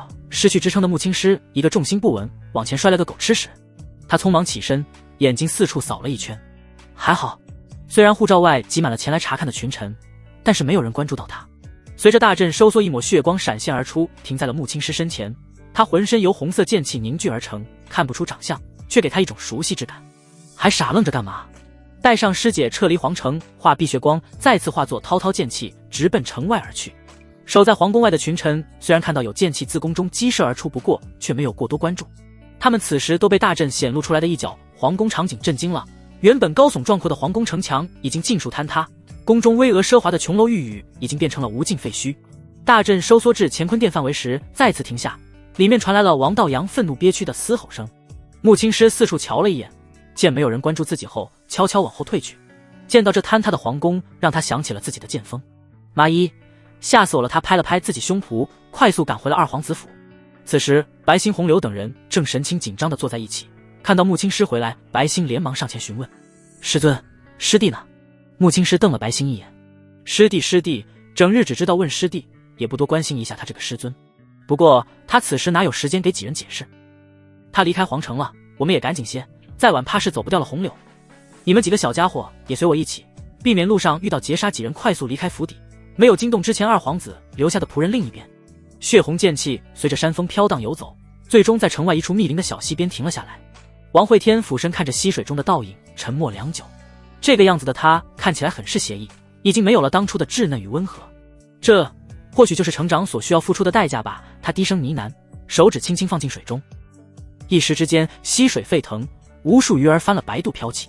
身后魏庄从山林中走出，他看着那满溪飘起的鱼儿，忍不住感叹：你的剑气就像瘟疫一样，不仅难以消散，传播性还强，简直恐怖如斯。他甩手扔出一颗金丹，被王会天接在手里。金丹光芒流转，圆润的丹壳内部似乎有一条金色龙影在游动。接下来你有什么打算？总不能顶着这样一副面孔在世间游走吧？王会天收起金丹，抬头目光炯炯地看向魏庄，后者退了半步。你想干嘛？冰冷的话语自王会天口中响起。东西留下，或者死茂密的山林。魏庄躲在一个隐秘的山洞里，瑟瑟发抖。他此时颇为狼狈，浑身上下只穿着一条蟹裤，储物袋也是提在手里，没有腰带束缚，根本挂不上。该死的镇北王，连老子衣服也抢呸！一家子坏种，不要脸的东西，这让老夫如何出去见人？王会天可不管他那么多，有了魏庄这一身装扮，彻底将他身形隐藏，从外部看不出任何异样。该说不说，这宽厚的风衣及兜帽，像是专门为他准备的一般。走到山道上，选了一处较高的山峰，他抬头看向天空，想要等一个有缘人。毕竟从这里到青山可是极远，他总不能一直依靠化身剑气飞行不是？若是被隐士大能看到，铁定将他当成魔修料理了。在距离王会天上百里的山林上空，一辆飞舟正急速而来，看方向似乎与王会天同路。飞舟上洛无极席地而坐，俊俏的面容上带着从容与自信。他旁边还围着几名万道山弟子，大家均是崇拜的看着这位主峰首徒。洛师兄，你而今得此造化，一举破入元婴，想必同辈中已经在南巡敌手。洛无极谦逊的摆了摆手。诸位师弟师妹，要知道天下之大人才辈出，谁又敢说同辈无敌呢？不过小小领先而已，当不得如此称赞。小迷弟迷妹神色越发崇拜，只感叹洛师兄不仅修为高，战力强，为人还如此谦虚，当真是难得。洛无极看着脚下飞速掠过的山峦，不禁心中豪迈顿生。他站起身来，走到船头，便想要吟诗一首。啊，景色真是美极了！脑海中系统声音响起：宿主，请不要妄想踏足你不擅长的领域，这样会有失你万道束手的威名。洛无极咳嗽了2声，掩饰尴尬。系统，领取本次任务奖励。任务奖励发放中，恭喜宿主获得剑魂绝技幻影剑舞。洛无极眼中一亮，幻影剑舞他太熟悉了，这可是他前世玩的一款手游中剑魂的45级大招。只是略微感应，他就再次震惊，这招幻影剑舞太强了。与游戏里不同的是，此招展出将出现无数幻影同时挥剑，让人难辨真假，而且幻影展出的剑气同样带着不俗伤害。哈哈哈，有了此招，王会天不足为惧，请宿主不要将自己与气运值负1000万的人做比较，天命之子才是宿主大敌。就在这时，洛无极看向山峦的眼睛微微眯起，他看到了一座光秃秃的山顶，似乎有个黑袍身影正在向着非洲招手。师兄，下方好像有人。身后有声音软糯的师妹惊疑开口。不用管他，想来是山间也修为了赶路，想蹭非洲。洛无极虽然这样说着，心里却是警惕了起来，他从对方身上感受到了极度危险的感觉。要知道，如今他以元婴跨境斩杀化神不在话下，能让他感到危机，对方至少是摘星修为。非洲从王会天头顶一闪而过，速度更是比之前加快了几分。王会天抬起的手缓缓放下，下意识的去摸寒光剑，却是摸了个空。可惜了，寒光剑也算颇有灵性，若是不被打碎，未来或能成就道器。在他愣神的这几秒，非洲已经飞远。王会天也不强求，离开就离开，下一个更乖。他选的位置极佳，就不信等不到下一位有缘人。这次他不再抬手，而是猩红剑气从袖袍中流动而出，化作了一把赤色长剑。很快，远处再次有一艘非洲靠近。这艘非洲比之前的那艘更大，舟身呈现纯白色，其上镶嵌了无数流光宝石，看起来极度奢华。舟上一女子端坐，她戴着青色珠帘面纱，看不清容貌。玲珑曲线的身上穿着一袭白袍，白袍下摆很长，几乎铺满了整个非洲甲板，甚至还有部分沿着非洲边沿垂下。甲板靠近船舱处站着4个侍女，她们手里均抱着长剑，神色肃穆，看起来庄重异常。就在非洲靠近王会天所在山顶时，一抹剑光横跨天际而过，非洲骤然逼停。何方宵小，胆敢拦路！4个持剑侍女拔剑而起，竟都是金丹修为。只是不等他们下一步动作，砰砰砰，4人尽数栽倒在地，昏迷不醒。船头之上，不知何时，一个黑袍身影已经站在那里。甲板上端坐的女子睁开眼眸，她的瞳孔呈现墨绿色，看起来很是漂亮。王会天看了一眼船上布置，又看了看正中央戴着面纱的女子，诧异开口：“这里莫非是什么邪教组织？咋搞得这么花里胡哨？”的女子站起身来，她双手掐着兰花指，呈现十字护在身前，左腿向前一步，微微躬身，看起来异常优雅。万道山青白花见过前辈。王会天凝眉，大脑疯狂旋转。咱万道山有这么一号人物吗？思索良久，他总算眼前一亮，急忙走上前来打量着青白花。不过对方戴着面纱，也看不真切。你是青皮白衣剑仙李逍遥的那个神婆徒弟？青白花没有回答，而是眼睛直勾勾地盯着王会天脚下。前辈，你踩着我的长袍了，白袍沾染污秽，天女大人会降罪的。王会天饶有兴趣地问道。谁是天女大人？青白花悠悠开口。我就是天女大人，这世间女子皆是天女大人，自强自爱，信奉天女者都可为天女大人。那你倒是降罪啊！船板上气氛被王会天一句话干沉默了，他就踩在那散落四处的衣服裙摆上，期待着所谓的天女大人降罪良久。王会天不耐烦地朝青白花扔了一块零食。行了，我看你这天女大人挺怂的，这是路费，在我到万道山面纱下。青白花气愤地吸了吸穷鼻。王会天依然踩在他的衣服上，这让他感觉极度不爽，但是打不过，只能悲愤地坐回了原地。该死的，就一块零食，真是个穷逼，敢踩姑奶奶的衣服，等姑奶奶修炼有成尿你一脸呀！混蛋老梆子，只敢用黑袍遮脸的懦夫，大男人欺负弱女子啊！呸！他小声地嘀咕着，嘴唇一直在动，像是在诵念某种神秘的咒语。王会天回头瞪了青白花一眼，他从上船起，剑气就散布在了整艘非洲上，这船上的任何动静都逃不过他的眼睛。你骂骂咧咧的干嘛？前面还有一艘非洲，给我追上去！青白花赶紧闭嘴，他可不想年纪轻轻的就香消玉殒。客官您听错了，我在刚念天女教的咒语，话说在天地初开之时，世间第一个人便是女人，她以天为被，以地为床，念动了此咒语，成功孕育了第二个人类。客官你猜这第二个人类是男是女？王会天不耐烦地抬手打断，他现在有些后悔上这艘非洲了，这样让他越发的记恨刚才不搭理的自己的非洲。废什么话，赶紧给我追上去！呸！不解风情，青白花再次细声嘀咕起来，不过倒是加快了非洲速度。客官，我的春白彩月可是上品宝器级别，不仅外观优美，在速度方面也是万道山独一档。有次我闯了祸，我师父御剑追了我3日才追上你，应该知道我师父吧？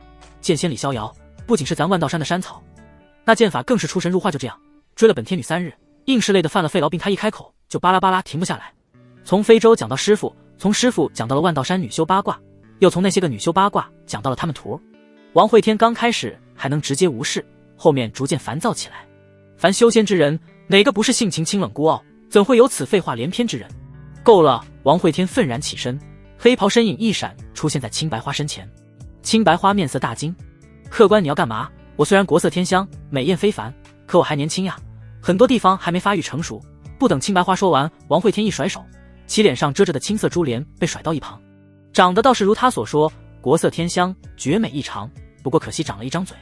一缕白色剑气飘来，被王会天双指夹在手中，他抄着剑气，手指拂过青白花红唇，剑气如同丝线般将后者整张嘴都缝了起来。任他如何挣扎，王会天都不为所动，身影再次一闪回到了船头。即便是将其缝上了嘴，他依然感觉很烦，想要尽量离他远一点。醒过来的4个剑士抱着长剑站在船舱前瑟瑟发抖，想要上前来解救青白花，却是又有些不敢。非洲行了半日，前方已经能看到之前那艘非洲的影子。王会天嘴角咧开，总算让我追上了你，胆敢拒宰本王，活劈了你！血色剑气流转，化作一把大弓，他拉动弓弦，食指上一根骨刺缓慢生出，化作剑势。前方非洲上洛无极正在给师弟师妹讲故事。出了青山就是江湖，但这可不是武林的江湖，而是修士的江湖，自然凶险无比。师兄师姐们闯荡江湖的经验可是一笔宝贵的财富。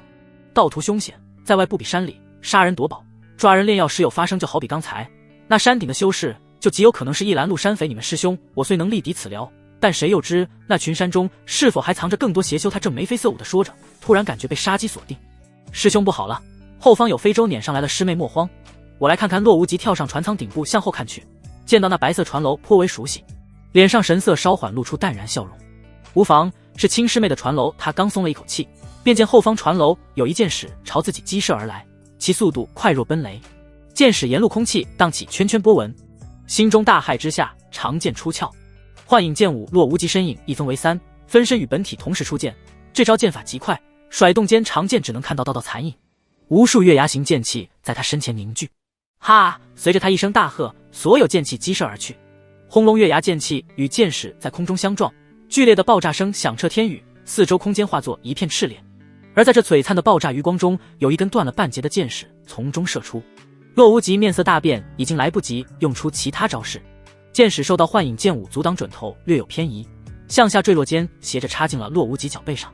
哎呦，我的妈一！痛死我了！洛无极咬牙抱着脚，神色难看的盯着后方白色非洲。使一交锋，他就察觉到了自己不是对手。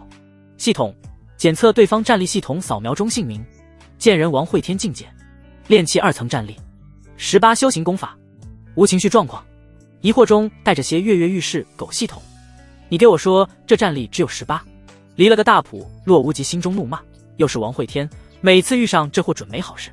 而且这混蛋老是这样，也不看清是谁就出剑，还好他颇有实力，换个人怕是早都尸骨无存了。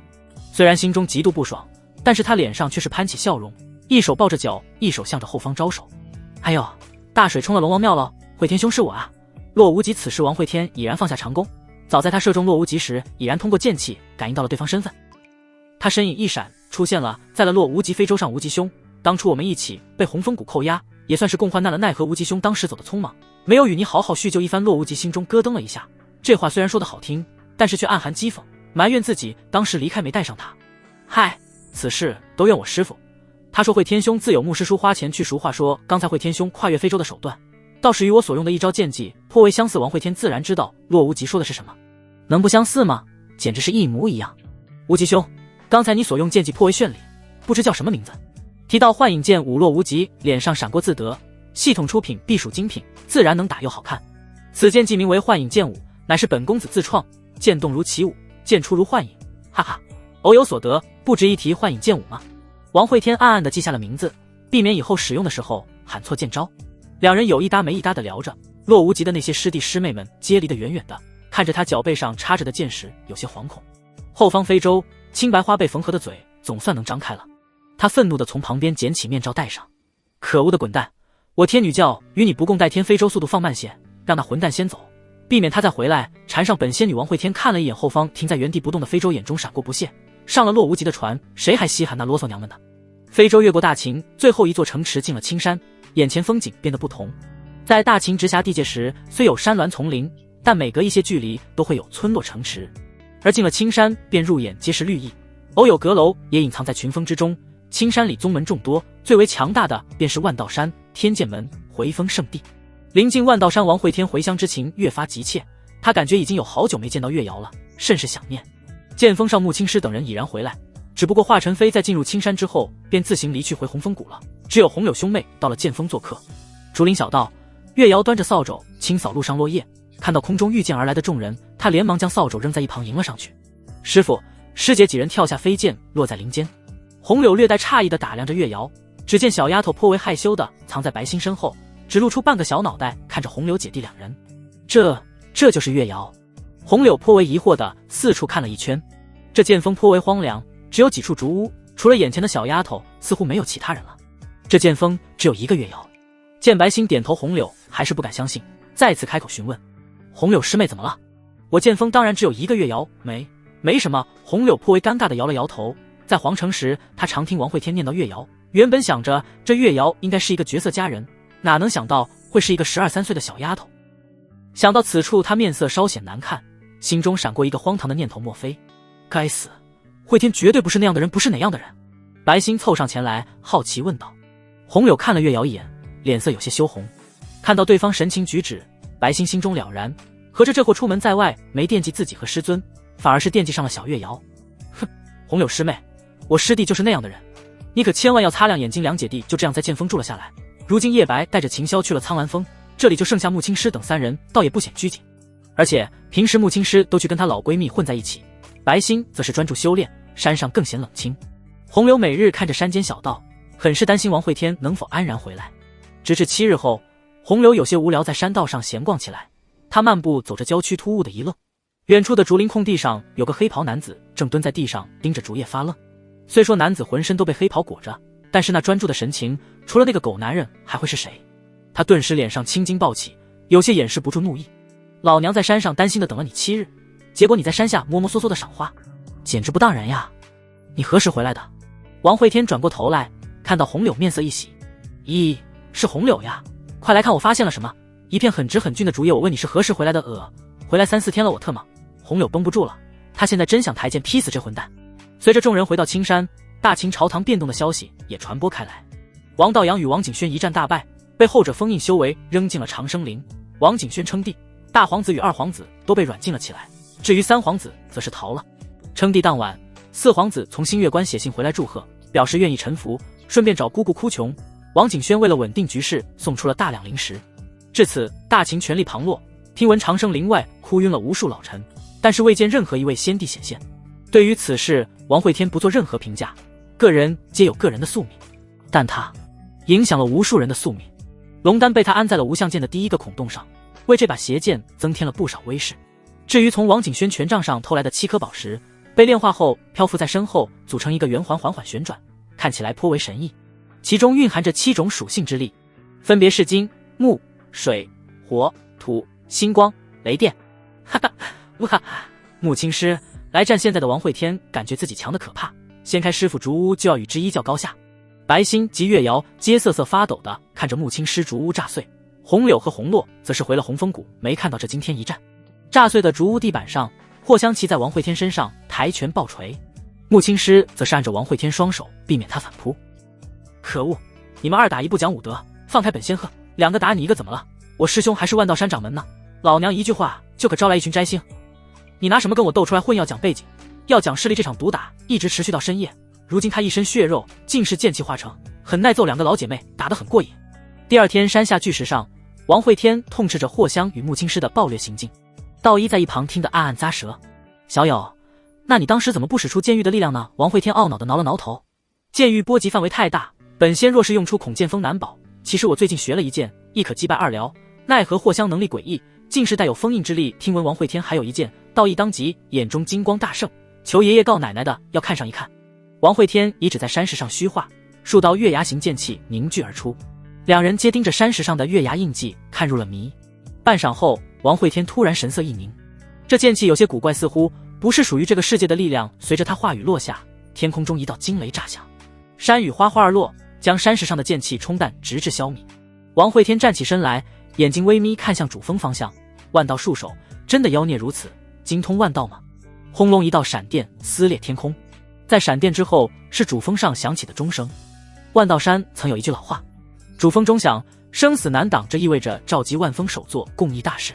万道山有32000峰，若不是紧急之事，基本不会同时召集。天峰大殿里数万人同时落座，一眼看去人头密密麻麻。最前方主座上陆青山神情凝重，他的身侧还有2把交椅，这是属于长老堂和行堂的，后面则是依照各峰实力进行排序而下。洛无极站在陆青山身前，看了眼下方窜动的人头，大喝：时间到，点名有天峰弟子鱼贯而出，登记本次参会人员。毕竟常有峰主长老外出游历，亦或是闭关到了紧要关头无法参会议事。报：万道山32000峰，应到31800人，10到28000人。未到之峰，由长老堂负责传递议事结果。大会开始，晋升大殿的最末尾处，前方的峰主都还能捞到个靠椅，到了这里就只能捡个小板凳。王会天坐在小板凳上，神情四处打量。第一次参加这种会议，他还是有点紧张的。老哥，可有小道消息？这次开会要说些啥？拍了拍旁边的金丹期小老头，王会天颇为好奇地问道。小老头做了一个噤声的手势，示意王会天小声一些。近来冷少屯兵青山，大秦女帝上位，想来与此事有关。看了一眼王会天打扮古怪，全身笼罩在黑衣下，脸上还戴着个面具，老头颇为警惕地问道：不知阁下是哪峰峰主？老哥，我乃马鞍山峰主王天慧，最近刚刚上任。老头您没想了良久，也想不起来这个马鞍山，不过听声音，这个王天慧似乎年龄不大，竟然就已经贵为一峰之主，顿时想要结交一番。原来是天慧峰主。久仰久仰，本道乃牛耳峰峰主烈阳，幸会幸会。两人聊得投机，王会天与烈阳分享了自己对抗懒驴拉莫师傅的惊险，烈阳则是为王会天讲了自己踏入仙道的曲折坎坷。话到深处时，恨不得当场拜个把子，因为太过投入，就连身边突兀出现了一道站着的身影，两人也没发现。两位封主，还请晋升。我师尊正在讲话，洛无极冰冷的声音在身后响起。王会天扭头看来，两道视线交织的瞬间，洛无极原本还要呵斥的话语生生咽了回去。会天兄，这是封主大会，你怎么瞎凑热闹你都能参加？我凭什么不能？王会天懒得搭理他，回头想继续与烈阳攀谈。只是此时小老头已经一脸端庄，神色恭谨地听着陆青山讲话，手上还拿出了纸笔，极为认真地记着笔记。洛无极扶额，事已至此，他也不好将王会天赶出去。最主要的是，这家伙不一定会听劝。那会天兄，你便在这儿坐着好好听，莫要再与他人攀谈。看到洛无极离去的背影，王会天双眼微微眯起。洛无极不对劲，越看越不对劲。大殿前方，陆青山经过了一番流程式的开场，总算是讲到了正题。原来是妖族圣子不知何故陨落在了人族疆域，白虎妖王打着为子报仇的旗号进犯人族，已经与回风圣的交上了火。王会天摸着下巴说到白虎，他倒是想起一事，之前弄死镜花水月的时候，对方好像化成了一只白色老虎。嗨，哪有那么巧？摇了摇头，摒弃杂念，继续认真听讲。此时上方陆青山说的越发激扬，身上摘星镜的气势全开，威势惊人。我万道山作为人族宗门，怎能看回风圣地孤军奋战？即日起全宗备战，若是妖族踏出10万大山，我万道山便是第二防线。当死守不退人群里，洛无极及一众天风弟子皆随声高喊：死守不退，死守不退！看气氛烘托的极好。陆青山压了压手，从今日起，任务堂开放灭杀妖族任务，凡筑基7以上弟子均可接取。王会天眼中金光大亮，要知道妖族浑身是宝，再加上任务堂奖励，简直是双份快乐。虽说与妖族厮杀极为凶险，但是修仙哪有不凶险的？就算躲在剑锋里又如何？昨日他还差点被霍香打断气呢。家里母老虎只知道帮别人，这剑锋若不是有月瑶，他是一天也待不下去了。想到此处，王会天当即站起身来，抬拳高喊：杀妖族！转灵石！杀妖族！转灵石！远处陆青山听到殿里有风主响应，心中欣慰。只要万道山修士的脊梁还在，杀气还在，那么妖族就休想踏出10万大山。这天下还是人族的天下。他转头看向高鹤之处，脸上的笑容刹那消失，扭头狠狠地瞪了一眼坐在旁边的木青师，弄得后者一脸懵逼。大会一直开到傍晚才结束，其中基本都是陆青山在动员。一旦妖族突破回风圣地，万道山将直面妖族，对待此事自然极为谨慎。第二日一早，王会天就来到了任务殿接取灭妖任务。殿里人声鼎沸，看来昨日陆青山的动言很有效果。万道山号称有100万仙人，1000万仙徒，其中大多处在筑基期及结丹期，一眼看去满山都是人头涌动。他硬生生挤了一早上没挤进去，无奈只能垂头丧气地回到剑锋。这年头不管做什么竞争也太过激烈了。当夜，白心与木青师便离开了剑锋，山上只剩下他与月瑶。瑶瑶，晚上你一个人睡觉害不害怕？师兄给你讲故事。躲在竹屋里的月瑶将全身埋在被子里瑟瑟发抖，他倒不是怕黑怕鬼，最主要的还是怕王会天。这货一直在他门前嘀咕了一晚，直至早晨才黯然离去。只是半日后，他再次回到了剑锋，看神色颇为愤怒，加上他那件宽大黑袍及红雾涌动的面容，直吓得月瑶连门都不敢出了。混蛋，他们针对我，说什么只有筑基期以上才能接取任务，瞧不起我炼气期。我到现在还记得他的眼神，他瞧不起我。月瑶，你开门啊，我给你好好说说那帮人的嘴脸。月瑶这次是床上都不敢睡了，整个人缩在床角。师兄，我已经睡了。门外王会天呲着牙花，月瑶不开门，他只能无奈离去。走到半路，他突然一顿。月瑶虽然是绝世好剑，但是这万道山天骄无数，或许并非要从他身上进行参考。想到这里，他眼睛一亮，顿时有了新的目标。天风百木殿处理了一整天事务的洛无极伸了个懒腰。由于妖族与回风圣地开战，他负责对内统筹，事务极其繁多，让他这2日颇为疲惫。回到住处，他倒在床上便要入睡，实在是精神消耗太过严重。丁，检测到有人入侵，请宿主提高警惕。才刚躺下的他猛然弹了起来，脸上闪过一抹厉色，心中更是涌起一丝后怕。没想到堂堂万道山巅峰竟然有宵小胆敢潜入，若不是系统提醒他，险些着了道。谁？给我出来！神识在屋内一扫而过，并未发现任何异样，起身绕着住处转了一圈，即便神识未曾有任何发现，依然不敢有任何掉以轻心。怪哉，转了2圈，再次坐回床上。洛无极摇了摇脑袋，大概是近期精神太过紧张，出现了幻觉。他自言自语，躺倒在床上闭目假寐，很快就响起了轻微的鼾声。又过半晌，洛无极床前的烛火突然抖动了一下，一个黑影缓缓从纱帐后走出，他巨大的身躯隐藏在黑袍下，脸上戴着一个憨态可掬的熊猫面具。床上，洛无极眉毛轻轻颤动，藏在被子里的左手掐了个指诀，刚要有所动作，只感觉识海心弦一断。糟糕！意识中招了，他心中一惊，系统的警示疯狂在脑海响动，但是毫无用处。他意识已经陷入了混沌，一切思考刹那停歇。这就是死亡的感觉吗？可真是莫名的熟悉呢。凌晨的青山满是雾气，屋外渐渐响起晨练的声音，有弟子好奇询问：无极师兄还没起吗？往常就属他最早了。嘘，我3更时起夜，见无极师兄屋内烛火都还亮着，想来是最近压力颇大。隐约中听到自己名字，屋内的洛无极猛然惊醒，他大口喘着粗气，慌乱地查看自身情况。只见自己浑身上下被扒了个干净，腹部和胸口还被毛笔写了些标注。不仅如此，他现在感觉浑身乏力，骨头像是散架了一般。系统，发生了什么？脑海里的声音支支吾吾。这个那个，请宿主节哀。半晌后，天风百木殿里响起了洛无极愤怒至极的声音，那声音凄厉至极，传得老远，即便是山下打水的弟子也听得真确。王会天，我与你不共戴天。不过即便这怒吼再凄厉，王会天也听不到了。他此时刚从雷岩峰上下来，眉头皱得很深，心中更加确定了洛无极不对劲的事实。因为对方的灵根似乎也是后天栽种的，在细微处与其他天骄的灵根略有差异，不能过早定性，此事还需再多行研究。随着与妖族的战争越发激烈，山中弟子越来越少，时常有前线重伤的弟子被送回。王会天站在山道上，看着一辆辆离开的战船。战争打到现在，大秦还没出手，此事怎么看都透露着诡异。就在这时，一只麻雀从山下飞来，它在剑锋上转了一圈后，停在了王会天肩上。叽叽叽，麻雀叽叽喳喳的，不知说着什么。王会天转身往山上走去，回去告诉他不要着急，一切都是上天最好的安排。为了小麻雀几粒松子，小家伙吃饱后再次飞起，消失在山林之间。月瑶师兄回来了哟，有没有想我呀？山上静悄悄的，没有任何回应。王会天也习惯了，连日来为万道山诸多天骄进行体检，他感悟颇多，之前有些没想通的地方也豁然开朗。若是再让他仔细查验一番月瑶的灵根，或许便能彻底解决自身问题，但终究是自己师妹，还是得循序渐进的好。天风大殿内，一帮天骄聚集在这里，他们手里举着牌子，群情激愤。我们要见无极师兄，我们要见宗主。我夜战天实名举报剑锋王会天，无耻狗贼趁我睡着撬我闷棍，对我实施不轨，我李觉也要告他。半夜潜进我屋里，扒我衣服，洛无极一张脸状若苦瓜。这些人虽然都在举报，可是谁手里都没有证据，大家都是被偷袭后昏迷，最后被扒光研究，惊醒后只能看到王会天潇洒下山的背影。洛无极拿到此事也没有办法，只能前往山顶禀报陆青山。后山之上，沿路长着茂密青柳，隐隐绰绰柳之间，阁楼亭宇若隐若现。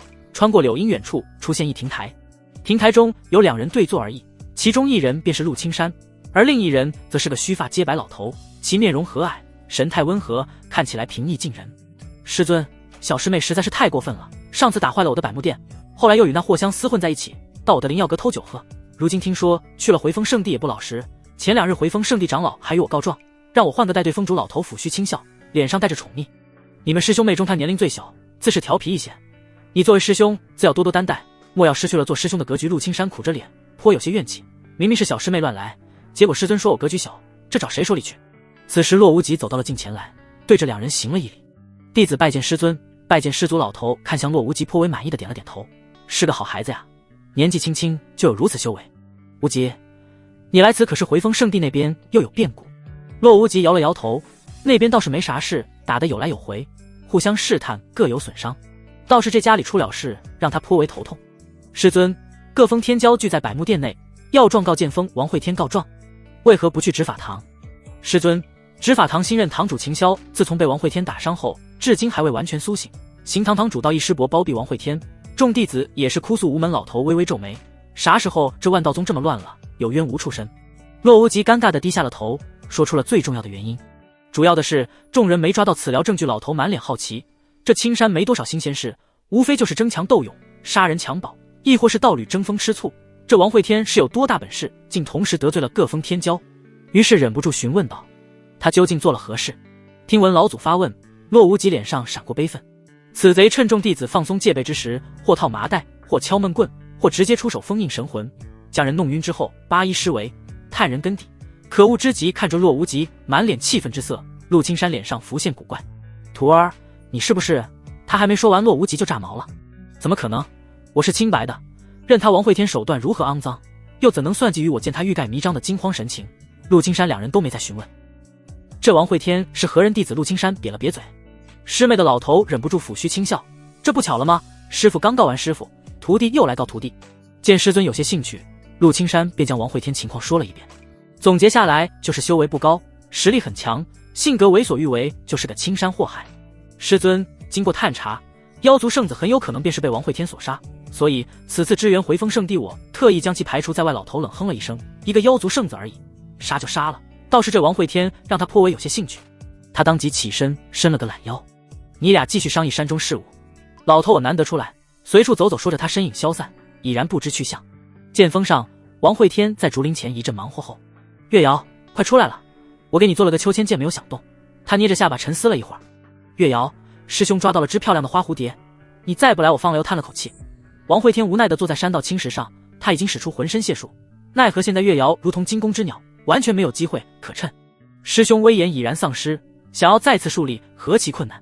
便在他觉得此事无望之时，竹林后一个小脑袋冒了出来，月瑶脆生生地开口，师兄，你现在那副长相，我看着害怕。王慧天愣了一下，合着月瑶怕的是自己这张脸，不就是崩碎了皮肤，看起来有些猩红吗？而且自己还戴着熊猫面具，这多可爱啊。王慧天抬手一挥，脸上的熊猫面具掉落，露出了那张猩红剑气组成的狰狞面孔，看上去的确是有些瘆人。他指尖掐动，无数白色丝线在脸上交织，这些丝线极细，比以往的都要细，互相交织间如同织布一般，硬生生的在他面部织出了一张苍白的脸。王慧天兜帽华夏，3000银丝在脑后飘散开来，看起来有种异常诡异的美感。这一刻小月瑶都看呆了，实在是太帅了，如同画中走出来的一般。见到月瑶神情，王慧天嘴角微微翘起，果然依靠什么师兄妹感情根本就不靠谱，对付女人还得是看脸，颜值即是正义。哈哈哈，好一手飘逸的剑气画丝，好一张俊俏的剑脸，好一个剑人。山间突然响起一个苍劲的叫好声，王慧天循声看去，不知何时山道上竟是出现了个白发老头。叫好间，老头又转头看向月瑶，更是止不住大笑起来。哈哈，小师真是好本事，不仅收了个剑道天骄，竟然还收了个先天剑体。王慧天皱眉看着老头，称呼师傅为小师，叫得如此亲密。莫非阁下莫非是我师傅姘头？老头大笑声戛然而止，真是个小兔崽子，这话能乱说吗？小子，我是你师傅的师傅，你该叫我师祖。老头走上前来，仔细地打量着王慧天，他修为不比穆青师等人，自然是看出了对方身体的状况。他眉头越皱越紧，最后整张脸抿在了一起。古怪，剑气聚而不散，浑身血脉尽散，就这样竟然还活着。对于老头的评论，王慧天不以为意思。他可是天道的债户，欠了一屁股债，天道舍得让他死吗？小子接住，这东西或许对你有用。老头将一本黄皮书籍扔给了王慧天，他接过凝神一看，基础炼气全解，以自身为气，以灵气为火，你或可走出一条全新的路。王慧天将书籍翻开，里面讲解了各种基础的炼气方法，极为驳杂。又是一个烧钱的东西，光是练习炼气手法就不知道要砸多少灵石进去，他现在可是穷得很。再次抬头时，老头已经离开。王慧天眼睛扫过满山的青竹，突然间眼睛一亮，或许可以先用最垃圾的材料练习，这山竹就挺不错。说到就干，第二日他便开始砍竹子，练习在竹子上刻画炼气阵法。这可是个细活，不过对于王慧天来说并不算难，他能用剑气编织皮肤，在竹子上刻阵法，简直是小儿科。师兄，你把师傅最喜欢的青竹砍了，他回来会不会生气啊？当然不会了，师傅种竹子其实是为了感悟竹笋突破土地时的那种尖锐之气，这竹子对于师傅来说其实不过是多余之物而已。月瑶一听感觉还蛮有道理的，竹笋生长拔地而出，的确颇合剑道治理。那师兄，我来帮你。月瑶在一旁砍竹子，他则是练习阵法刻画，成效极高，被练废的竹子随手扔在一旁，都能够给剑锋增添几百间竹屋了。几日后，剑锋变得光秃秃的，本就不高的剑锋看起来像个圆圆的土鸡蛋一般，山上的竹屋变得极为显眼。道一斜靠在巨石上喝着小酒，满脸惬意。小子，你不怕你师傅回来弄死你？王慧天一边用竹条编着箩筐，一边回道。哼，他回来找不找得到剑锋都是一回事，再说青竹可是月瑶砍的，与我何干？正开心扛着竹筒走来的月瑶听到此话，俏脸一愣，肩膀上的竹筒哗啦啦的滚落在地，眼泪止不住的在眼眶里打转。王慧天瞪了道一眼，急忙跑上去安慰月瑶：小瑶不要怕，等师傅回来我会帮你说情的。月瑶眼泪水顺着脸颊滚落，吸着鼻子委屈的盯着王慧天。什么叫帮我说情？我明明是帮你砍竹子来着。道一鄙视的瞥了瞥王慧天，这家伙真是从来不干人事，这么可爱乖巧的小师妹都要欺负，简直是丧心病狂。便在这时，天边有一道剑光亮起，似乎有修士来访。剑光落地，来人穿着一身青色官袍，面白无须，一开口便是妖娆的太监口音，他目光在剑锋上扫了一眼，最后落到了王慧天身上。哟，小公子呀，老奴可算是找到你了，女帝陛下有旨，快跪下接旨吧。王慧天直起腰来，心中有些诧异，自己可是已经与王景轩割肉断义了的，这咋的还追到青山里来了？警惕地看了一眼老太监手里圣旨，王慧天摆了摆手，抱歉了，这位公公，你去找我监护人宣旨吧。我年纪还小，读不懂这个道义，在旁边朝太监招了招手，拿过来我瞅瞅。他倒是无所顾忌，手呈爪状，一抓圣旨便飞到了他手里。啧，我去，女帝让你回家去继承皇位了。王慧天走上前来，随意地看了一眼圣旨内容，大概意思与道一说的相差不大，让他前往皇城受封太子位，入东宫。他冷笑一声，将圣旨扔了回去。王景轩那娘们果然没安好心，如今他上位称帝，争议颇大，虽然拉拢了一批朝臣，但是必定也有大量勋贵和老臣反对，将自己立作东宫太子便能转移火力。再怎么说，王景轩也是长公主身份，而自己虽然姓王，却也姓叶，这是阳谋。他的诏书下了，便是祸水东引，告诉反对的朝臣，他只有王慧天一个继承人，只要解决王慧天大秦，便永远都是属于王家的。老太监将手藏在衣袖里，对扔回来的圣旨视若无睹。反正老奴圣旨已经送到，回不回皇城还得公子自己决定。老奴便告辞了，看着对方御剑离开。王慧天嘴角笑容微微勾起，无所谓，实力才是决定一切的根本。王景轩不敢杀人的他敢，王景轩不敢做的事他也敢。大秦可未曾听过青山剑名。小瑶，去旁边天峰挖些陶泥来，今天我们炼制陶器，师兄挖陶泥会不会惹掌门生气？王慧天看了小丫头一眼，伸手揉了揉头她有些凌乱的发丝。傻丫头，人家可是掌门，掌管着整个万道山，你知道万道山多大吗？32000峰呀，谁会在乎你那点陶泥？去吧。月瑶感受着头顶温暖的手掌，一时间有些呆了。师兄真的好温柔，手掌很温暖，笑容也很温暖，就连说话的语气也是。好的师兄，月瑶保证完成任务。接下来半个月里，王慧天整个人都沉浸在炼器的当中，他做事一向很专注，而炼器之道内容博杂。这半个月里，他炼制了竹剑，编了箩筐，烧制了陶器，又用陶器酿酒。那本基础炼器全解已经被他掌握了大半，整个剑锋此时都塞满了大大小小的陶罐，这些陶罐有的可以变化大小，有的可以收纳物品自成空间，还有的可以栽种灵药，催化灵药生长。看着这密密麻麻的陶器，王慧天满意的点了点头。这些若是都拿下山去卖，那还不得赚翻了？这可都是仙家法器，单说那收纳用的陶罐，卖给农民装粮食，耕一辈子地也装不满。巡视了一圈陶罐，他从一个略大的罐子里将月瑶提了起来。小丫头此时一脸黄泥，身上仙裙都沾了不少泥土，正偷偷躲在陶罐里睡觉。月瑶又有新任务了，去逍遥峰砍些松树来。月瑶撅着嘴有些不高兴，师兄这是拿他当牛使唤上了。就在这时，远处轰隆一声巨响，这响声如同山崩，声势浩大，震得天穹颤抖，大地摇晃。王慧天稳住身形，扭头看去，只见天峰方向烟尘滚滚，有半边山体竟然坍塌了。他一把将月瑶脑袋再次按回了陶罐里，顺便从旁边捞了个盖子盖上。阿弥陀佛，小瑶你守好剑锋，师兄我要下山游历去了。藏在罐子里的月瑶一听这话，哪里还不知道出事了？师兄这哪是下山游历，这是要跑路呀！师兄你可不能丢下我呀！月瑶跳出陶罐，连忙跟上王慧天步伐，两人走得很急，但却没有御剑而行，也不是他御不了剑，而是这个时候御剑下山太过扎眼。走出荒凉的剑锋，又翻过两座山，便是苍兰峰。这里山间有一条宽阔的溪流，直通望山城。到了溪边，王慧天拿出一个陶罐扔在水里，别看这陶罐长相丑陋，用处可大了，陶罐遇水变大。他抱着月瑶便跳进了罐子里。师兄这样真的行吗？那肯定行呀，这是师兄我炼制的赶路法器，借用天地之力，可日行数十里。陶罐顺水而下，在溪水里打转，难免与山石磕磕碰碰。咚！月瑶小脑袋撞了一下，只感觉头有些晕乎乎的，他还来不及多想，溪水陡然变得湍急。咚咚咚！两人刚离开剑锋不久，便有数十道剑光从天峰而来，剑光划过剑锋山顶半响后，又再次折回。他们在山顶转了一圈后，终于确定这里就是剑锋。陆青山与洛无极御剑停在两个大陶罐之上，整个剑锋堆满了大大小小的陶罐，连下脚的地方都没有了。师傅，这里真是剑锋？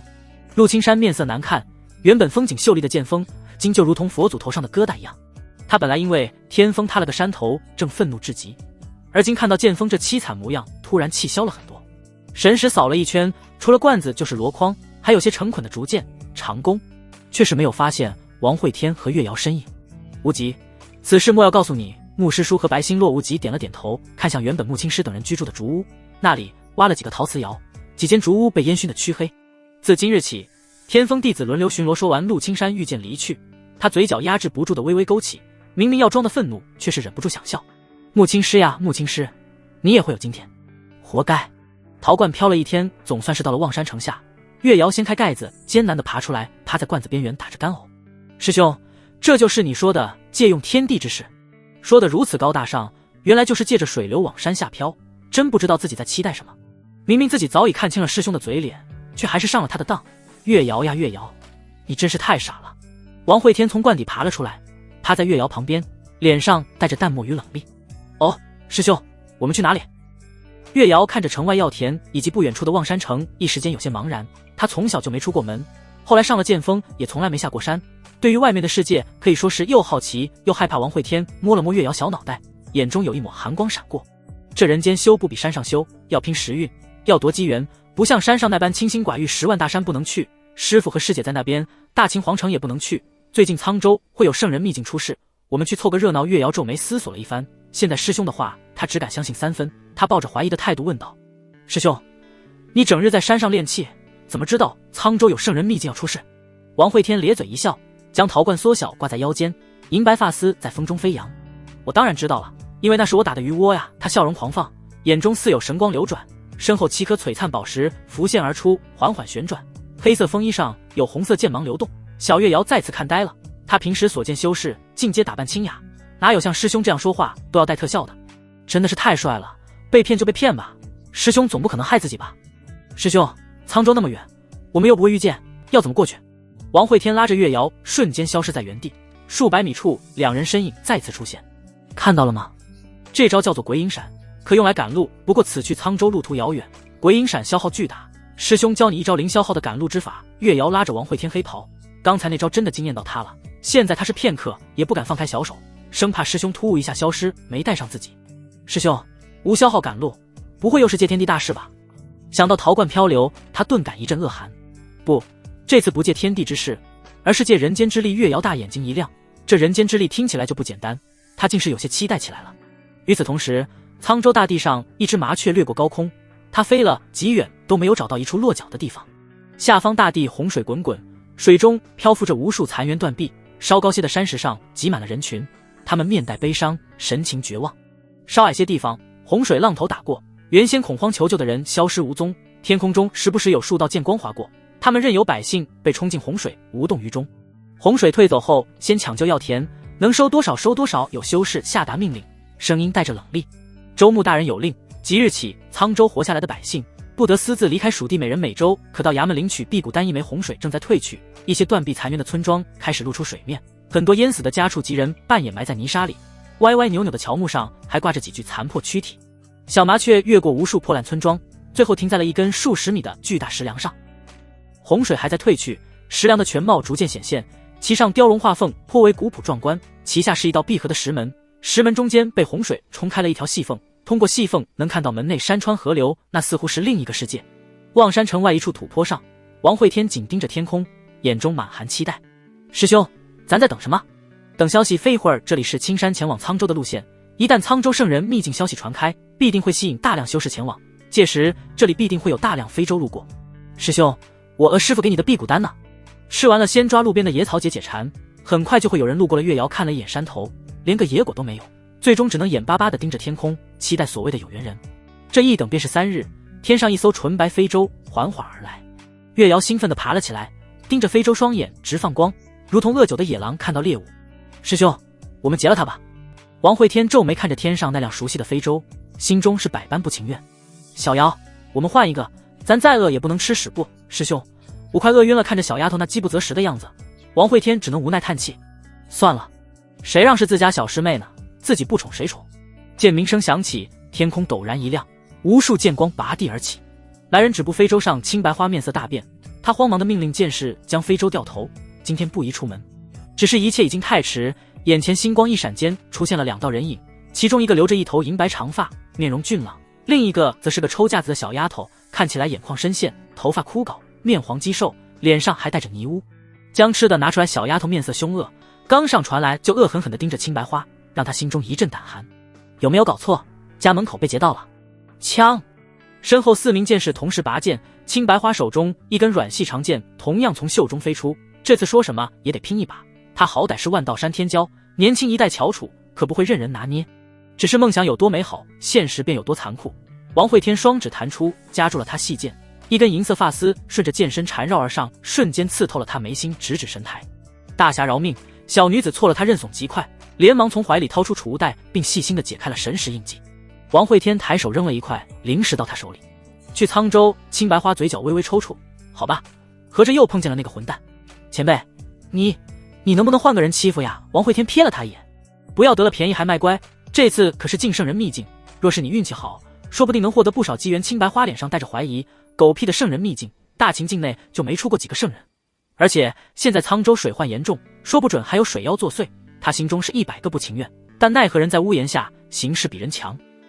那前辈，咱们可约法3章，你不能再嫌我面纱，毕竟小女子颇有姿色，面纱掉了会没有安全感。在逍遥峰时，曾有一次我面纱不幸掉落，有好色之徒被惊呆当场，那几日我夜不能寐，总感觉月瑶抓着辟谷丹往嘴里塞，满脸好奇地凑上前来，想要瞧瞧这所谓的颇有姿色。闭嘴吧你！王会天瞪了青白花一眼，将他后面想要说的话硬生生下了回去。再啰嗦，我将小妖袜子塞你嘴里。众人离去不久，圣人秘境出事的消息便在青山传播开来，顿时大家都觉得妖族战场不香了，杀一个妖族连奖励加材料才赚多少，进了圣人秘境随手捡株灵药都是无价之宝。无数各宗天骄纷纷赶往沧州，生怕去晚了喝不上汤。非洲上，青白花仔细地研究着这次前往圣人秘境的各宗天才，他的天女教遍布青山，掌握的情报极其丰富。这次最大的对手是回风圣地的张成，传闻此人修为已达元婴巅峰，身怀大道圣体，可越阶而战，曾斩杀过3位化神。青白花语气夸张地伸出3根手指，在月瑶面前晃了晃。其次就是天剑门的剑子里含烟，他的剑能断息截流，3里之内可一剑斩掉蚂蚁的触角。他伸出2根食指在头上勾了勾，模仿了一下蚂蚁的样子。月瑶神色震撼，嘴巴张得老大，露出一副极其震惊的表情。不过这都不算什么，要说最恐怖的还是大秦镇国元帅诡计的世子。传闻他拥有神级暗系灵根，掌控黑夜，可以从你的影子里爬出来进行袭杀，若是夜晚待谁死，摘星来了都不好使。他说着偷偷操控一根白色丝带从月瑶身后探出，丝带轻轻拍了拍后者肩膀，顿时吓得月瑶一声惊呼。啊，师兄救我！王会天脑门满是黑线的扭过头来，你再敢吓唬我师妹，我便将你扒光挂在船头。不过你放心，到时候我会给你留着面纱的。青白花打了个冷战，他现在已经知道了王会天身份，万道山众多难修的噩梦，挖垮天风的罪魁祸首。别人或许就是吓唬，这货是啥事都做得出来啊，他怎么就落在了这混蛋手里，简直是天妒红颜。随着非洲靠近沧州，周围非洲越来越多，全都是前往一个方向，看来已经有很多门派得到了消息，正在赶来。前方大秦沧州地界，州牧有令，入者需缴纳1000灵石。王会天冷眼看着拦在前方的修士，大秦拨给沧州的赈灾款可不少，这帮丢人现眼的家伙竟然还干起了拦路要饭的勾当。让开，或者死！几个修士嗤笑看向船头的王会天，眼中带着轻蔑和不以为然。他们敢领这个差事，自然也有几把刷子。哟，来了个不怕死的哥们几个，有活干了，女的留下，男的杀了。王会天目光越发冰冷，整个船上就他一个男的，这不是针对自己吗？你们瞧不起我，你们竟然敢瞧不起我！身后7颗璀璨宝石浮现而出，红色宝石光芒大亮，一把烈焰大剑在手里凝聚而出。感受到那惊人杀意，几个拦路修士面色大变，他们身形疯狂后退，红色剑光自船头亮起，滔天火焰一斩而下，剑光所过，沿路一切皆被气化。他们慌忙举起的武器同样被炙热蒸发，待火焰散去，原地只剩下一片蔚蓝。啊，这天空真美！感叹了一声，王会天扭头看向侧面，那里有一艘战船正在靠近。这艘战船极为庞大，上面站了足有上百人，穿着统一的黑色战甲。船头上一个身着黑衣的男子向着王会天微微抱拳。在下暗夜，见过镇北王。王会天一甩衣袖，扭头进了船舱。区镇国元帅世子，什么身份也配与自己搭话？见王会天不搭理自己，暗夜眼中闪过一丝阴郁。哼，不过是一介丧家之犬而已，看你还能神气多久？来人，将镇北王出现在沧州的消息传回皇城。他可是知道的，现在大秦朝中，不管是支持王景轩的，还是反对王景轩的，无疑不想要王会天死。只要他在沧州消息传出，这里便将成为他的地狱，他将面对整个大秦朝堂的封锁与追杀，任他是大罗金仙也必死无疑。世子，我们要动手吗？身后有军士开口询问。暗夜淡然一笑，不用，我们看热闹就好。若他躲在青山里，群臣还略有忌惮，可他偏偏不知死活，我要看他是如何在这泥潭里求生的。我要让他跪着来求我！哈哈哈！非洲越过山川河流，一扇擎天巨门出现在眼前，此门立于虚空之上，门柱有精美浮雕环绕盘旋，门板平整光滑，散发出柔和光芒。光是此门便是难得的聚宝，若是卸下炼器，绝对能打造出一件不俗神兵。师兄，这就是圣人秘境吗？这道秘境大门也太神异了吧！里面竟然装下了一个小世界。王慧天嗤笑了一声。小瑶，擦一下嘴角的口水，不就是一道门吗？你且看师兄腰间陶罐，待他日我多加祭炼，他照样能装下一个小世界，不比此门差。月瑶瞥了一眼那个黑不溜秋的陶罐，想到这破烂玩意儿，他就嫌弃。视线扫过四周，将近有上百艘飞舟悬空而停，其中有青山里的宗门，也有朝堂里的世家，还有10万大山里偷渡出来的妖族，可谓是五花八门，啥人都有。看到月瑶那没见过世面、大眼睛乱瞟的神情，王慧天将月瑶拉了过来，细心交代：傻丫头，不要乱看，这种时候你目光越是散乱，便说明你越心虚，这样别人便觉得你是软柿子，能随意拿捏。月瑶乖巧的点了点头，飘忽的眼神总算收了回来，傻愣愣的直盯着那道门缝。师兄，要怎样才能让人觉得我不好欺负？你且看好，师兄我只做一遍，能领悟多少就看你自己的了。王慧天笑着摸了摸月瑶小脑袋，目光陡然变得冷冽。第一步，先声夺人，他一步踏出浮空于非洲之外，目光朝着众多非洲扫视了一圈。哟，人来的挺齐啊，一群垃圾也敢与我争夺此间机缘，简直是不知死活。身后宝石旋转成了一个彩色光环，黑色风衣在空中飘荡，猩红剑气如同流光彩带，散发着危险的气息。周围非洲上的人目光均向此看来，神色带着凝重。月瑶大眼睛扑闪扑闪的，带着盲目的崇拜。蝼蚁们，进了此门便开始逃命吧，我最喜欢看你们绝望的嘶吼了啊哈哈哈！再次一步踏出他身影，已至石门之前，手掌抬起间向着巨门按去。开轰隆巨响声传来，那道纤细门缝缓缓变大。王慧天侧过身来，一手放在腹部，一手缓缓指向门内。诸君，请入瓮。一众非洲之上无人敢动，他们大部分比王慧天来的要早，之前曾合力出手，均未撼动石门分毫，而今对方仅是轻描淡写的一掌便打开了石门，此间差距着实恐怖，这让一众天骄谁也不敢轻举妄动。见无人行动，王慧天脸上闪过讥讽，他转身一步踏出，再次回到了非洲上，从船舱里拉出个躺椅便躺了下来。青白花擦了擦额头冷汗，刚才他心跳都提到了嗓子眼，在场之人无不是来自顶尖势力，脾性巨傲，一旦动手可真是凶多吉少了。大哥，你这样会不会太嚣张了？嚣张吗？我都没杀几人立威，已经很收敛了。时间缓缓流逝，一直无人敢先行踏入，那些后来才到的人见门开着，没人进去，一时间也不敢妄动。直至夜幕当空之时，秘境大门处突然有一道黑影一闪而逝，是大秦镇国元帅世子暗夜。他进去了，随着一声惊呼响起，无数修士同时向秘境冲去，其中几道身影最为迅捷。回风圣地张成身若远古泰坦，魁梧的身躯横冲直撞，有些跑得慢的修士被其生生撞成了血雾。天剑门剑子李寒烟则是如同一道闪电，意识快得惊人。听到响动，王慧天微微张眼打了个哈欠，这年头的修士可真谨慎，硬是傻站着等了一整天。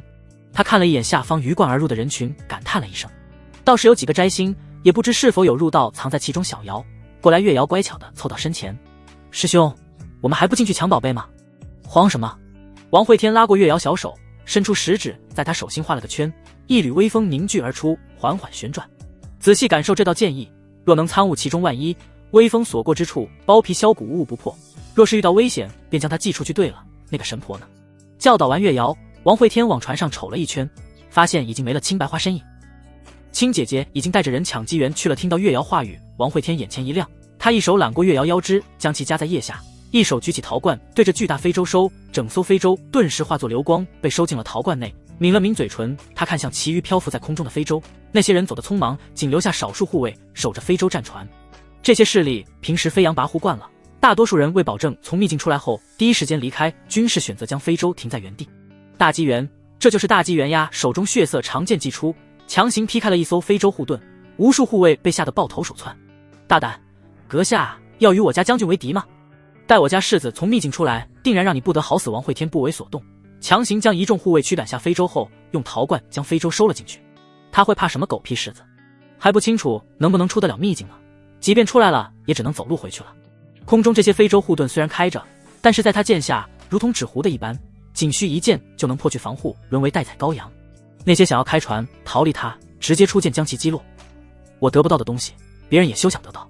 短短数十分钟，原本拥挤的秘境大门前就人去周空。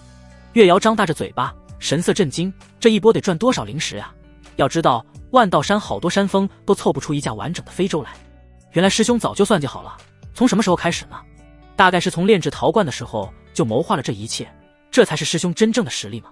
相比于剑术，这种对局势的掌控力反而更加让他崇拜。师兄，能不能送我一辆呀？王慧天捏了捏他小鼻子，哈哈，随便选，随便挑，没有看中的也无所谓。大秦境内我说了算走。我们也进秘境看看。他带着月瑶踏进秘境大门，进入那一刻便感受到了扑面而来的磅礴灵气。这里是一个巨大的广场，看面积比万道山的天书广场还要大，各方位上竖立着8根石柱，不断的有灵气通过石柱注入大门，真是个好地方呢。王慧天转身随手关上了大门，他掏出陶罐，轰隆，周围8根石柱拔地而起，被收入了陶罐之中。这下大门不仅关闭了，还突兀地消失在了广场上。师兄，这个陶罐怎么这么能装？王慧天将宝贝陶罐挂回腰间，当然能装了，挖了天峰半边山才炼制出这么一个。小瑶呀，自己去冒险吧，我睡一会儿。他从陶罐中拿出躺椅，找了个背风口就躺了下来。沧州大地原本矗立石门的位置，一个纤瘦身影出现在原地，他枯槁的手臂轻抚过消失的石门，眼中带着极致的怨毒。哈哈，王慧天，当年你强行借天气运，你认为这便能压制住我吗？我回来了，我又回来了。他脸上带着疯狂，猛然转头看向天边，那里有一艘飞舟正疾行而来。飞舟上落，无极微微皱眉，他从远处那道身影上感受到了强大的杀意。神经病啊！他刚到，又没招谁惹谁，咋的就被盯上了？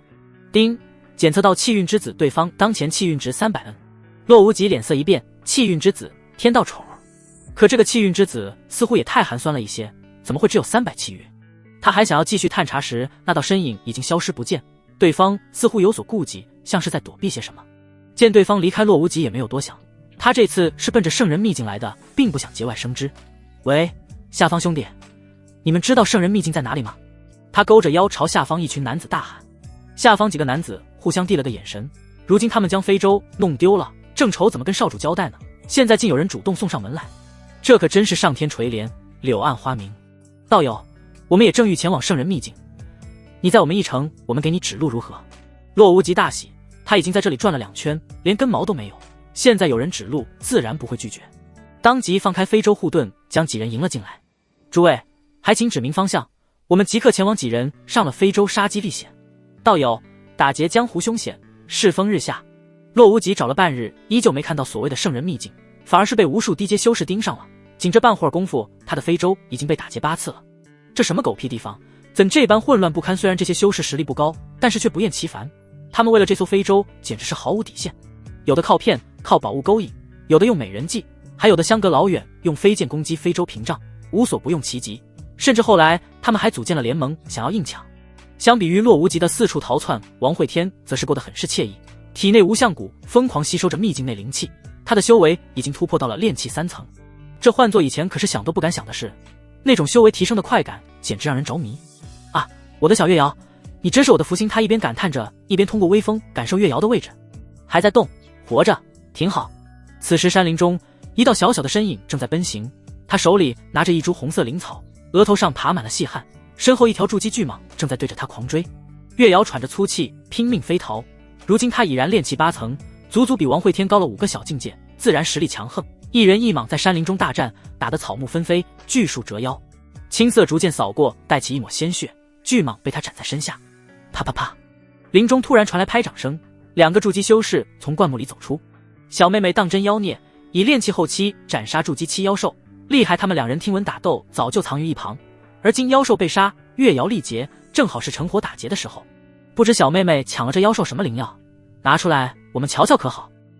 月瑶面色冷漠，小手却是慌乱的将那株红色灵草藏在了身后。他拔出插在巨蟒身上的竹剑，直面2名筑基，丝毫不惧哟。人来的挺齐啊，一群垃圾也敢与我争夺此间机缘，简直是不知死活。这是师兄教他的第1招，先声夺人，一个字不差，照搬过来就对了。看到小丫头要拼命的架势，2名筑基7骂骂咧咧的离开了。真晦气，我倒是什么宝贝呢？原来是一株100年断肠草，就是，简直是浪费我的期待。见2人嫌弃的模样，月瑶皱眉。断肠草，锻炼的锻。那位年纪稍大些的修士回过头来，傻妞，肝肠寸断的断。看到毫不留恋离开的2人，月瑶顿感有些挫败，他可是费尽全力抢夺到的灵药呀，竟然被嫌弃了。不行，我不能给师兄拖后腿。咬了咬牙，月瑶继续出发寻找机缘。出了丛林，他看到了一个茅草屋，有几名筑基7修士正在轰击茅草屋的阵法，月瑶当即匍匐起来，他身材瘦小，趴在草丛中，只露出一根呆毛，随着杂草在风中摇摆。若是不用神识，想要发现他简直难如登天。这次他要做渔翁，要做最后的狩猎者。轰隆！在4名筑基修士的不断努力下，茅屋防御阵法炸开，阵法威力极大，4名修士被冲击力当即震飞，茅屋也被掀起，炸成了碎片。无数黑黄稀泥散落的到处都是，那4名修士沾了满身，一股恶臭味道传播开来。该死，这里是茅厕，看我发现了什么！圣人上茅厕的踏脚石好像是琉璃软玉做的扯犊子，圣人根本就不用上茅厕，这多半是其弟子用的。几人爬起身来，围着一块微微发黄的石板讨论，月瑶则是趴在一旁干呕不止。谁？其中一名修士向这边看来，他灵觉极为敏锐，瞬间就察觉到了月瑶躲藏的身影。不好，有人要与我们抢夺此间机缘，大家一起出手。月瑶心中大惊，爬起身来就向后奔逃，同时也开口出声解释：诸位道友，小女无意抢夺你们的石板。对于月瑶的解释，几人哪里会听？对方躲藏于草丛之中，动机昭然若揭，之所以没有出手，无非是现在4人体力充沛，若是刚才他们受了重伤，怕是现在已经被抢了机缘。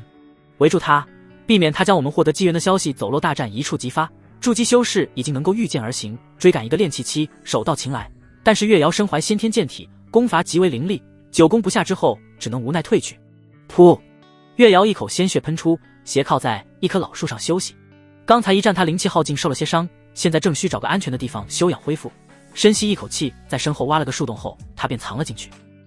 师兄说的没错，外面世界果然凶险异常。感叹一番后，月瑶运起功法，从怀里掏出了2粒疗伤丹药服下，感谢青白花的馈赠，否则这次他真的凶多吉少了。夜晚临近，王会天打了个哈欠，站起身来，看了一眼整个陷入死寂的秘境，他微微皱眉，身为圣人，秘境怎么能这么平静呢？是时候给诸位天骄们上难度了。他身后红色宝石闪烁，一把猩红长剑向着丛林中猛然斩下，熊熊烈焰瞬间点燃了丛林，大火借着风势向着秘境深处推进，无数凶兽嘶吼逃窜，秘境顿时乱了起来。斩了这一剑后，他再次躺在摇椅上，一只小麻雀飞来停在他肩上，叽叽喳喳，像是在埋怨什么。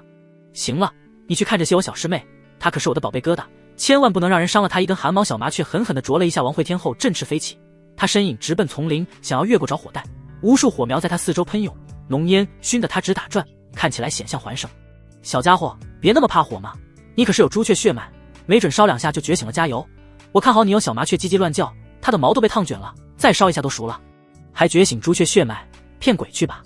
此时藏在树洞里的月瑶微微睁眼，虽说伤势已经修复大半，但此时秘境中天色已暗，夜晚是凶兽的主场，他准备藏到天亮再出去寻找机缘。他头顶上呆毛跳动，一缕微风围着其旋转，这是师兄赐下的无上剑意，他已经领悟到了其中一丝精髓，若是再遇上那4个筑基修士，他有把握将他们全部击退。便在这时，月瑶鼻头嗅了嗅，他感受到了一股焦灼的气息，那应该是自己心中燃烧的斗志。树洞炸开，月瑶喘着粗气从里面冲了出来，他白皙的小脸被烟熏得黢黑，头上发丝有些卷起。狗屁心中燃起的斗志，那是森林着火了，无数野兽在丛林里狂奔，身后是一片升腾的烈焰，跑得慢的只能葬身火海，沦为焦炭。月瑶眼神中有一丝慌乱，他从小到大何曾见过这种阵仗，兽吼不断，其中夹杂了些许修士的怒骂，他们同样在亡命飞逃，有些修士因为速度慢被凶兽踩进泥土里，再也没有爬起来，一副人间炼狱的场景。趋于本能，月瑶也跟着凶兽逃跑的方向飞奔，慢一秒不是被踩死，就是被火海吞没。看，天空中有结丹修士在与凶兽拼杀，换个方向跑，小心被他们的余波牵连。混乱中，月瑶看见了一个结丹修士被凶兽撕成2半，也有元婴修士卷动风云，瞬间葬送一大批凶兽。太乱了，他现在有些迷茫，根本不知道往哪儿跑，只能随波逐流。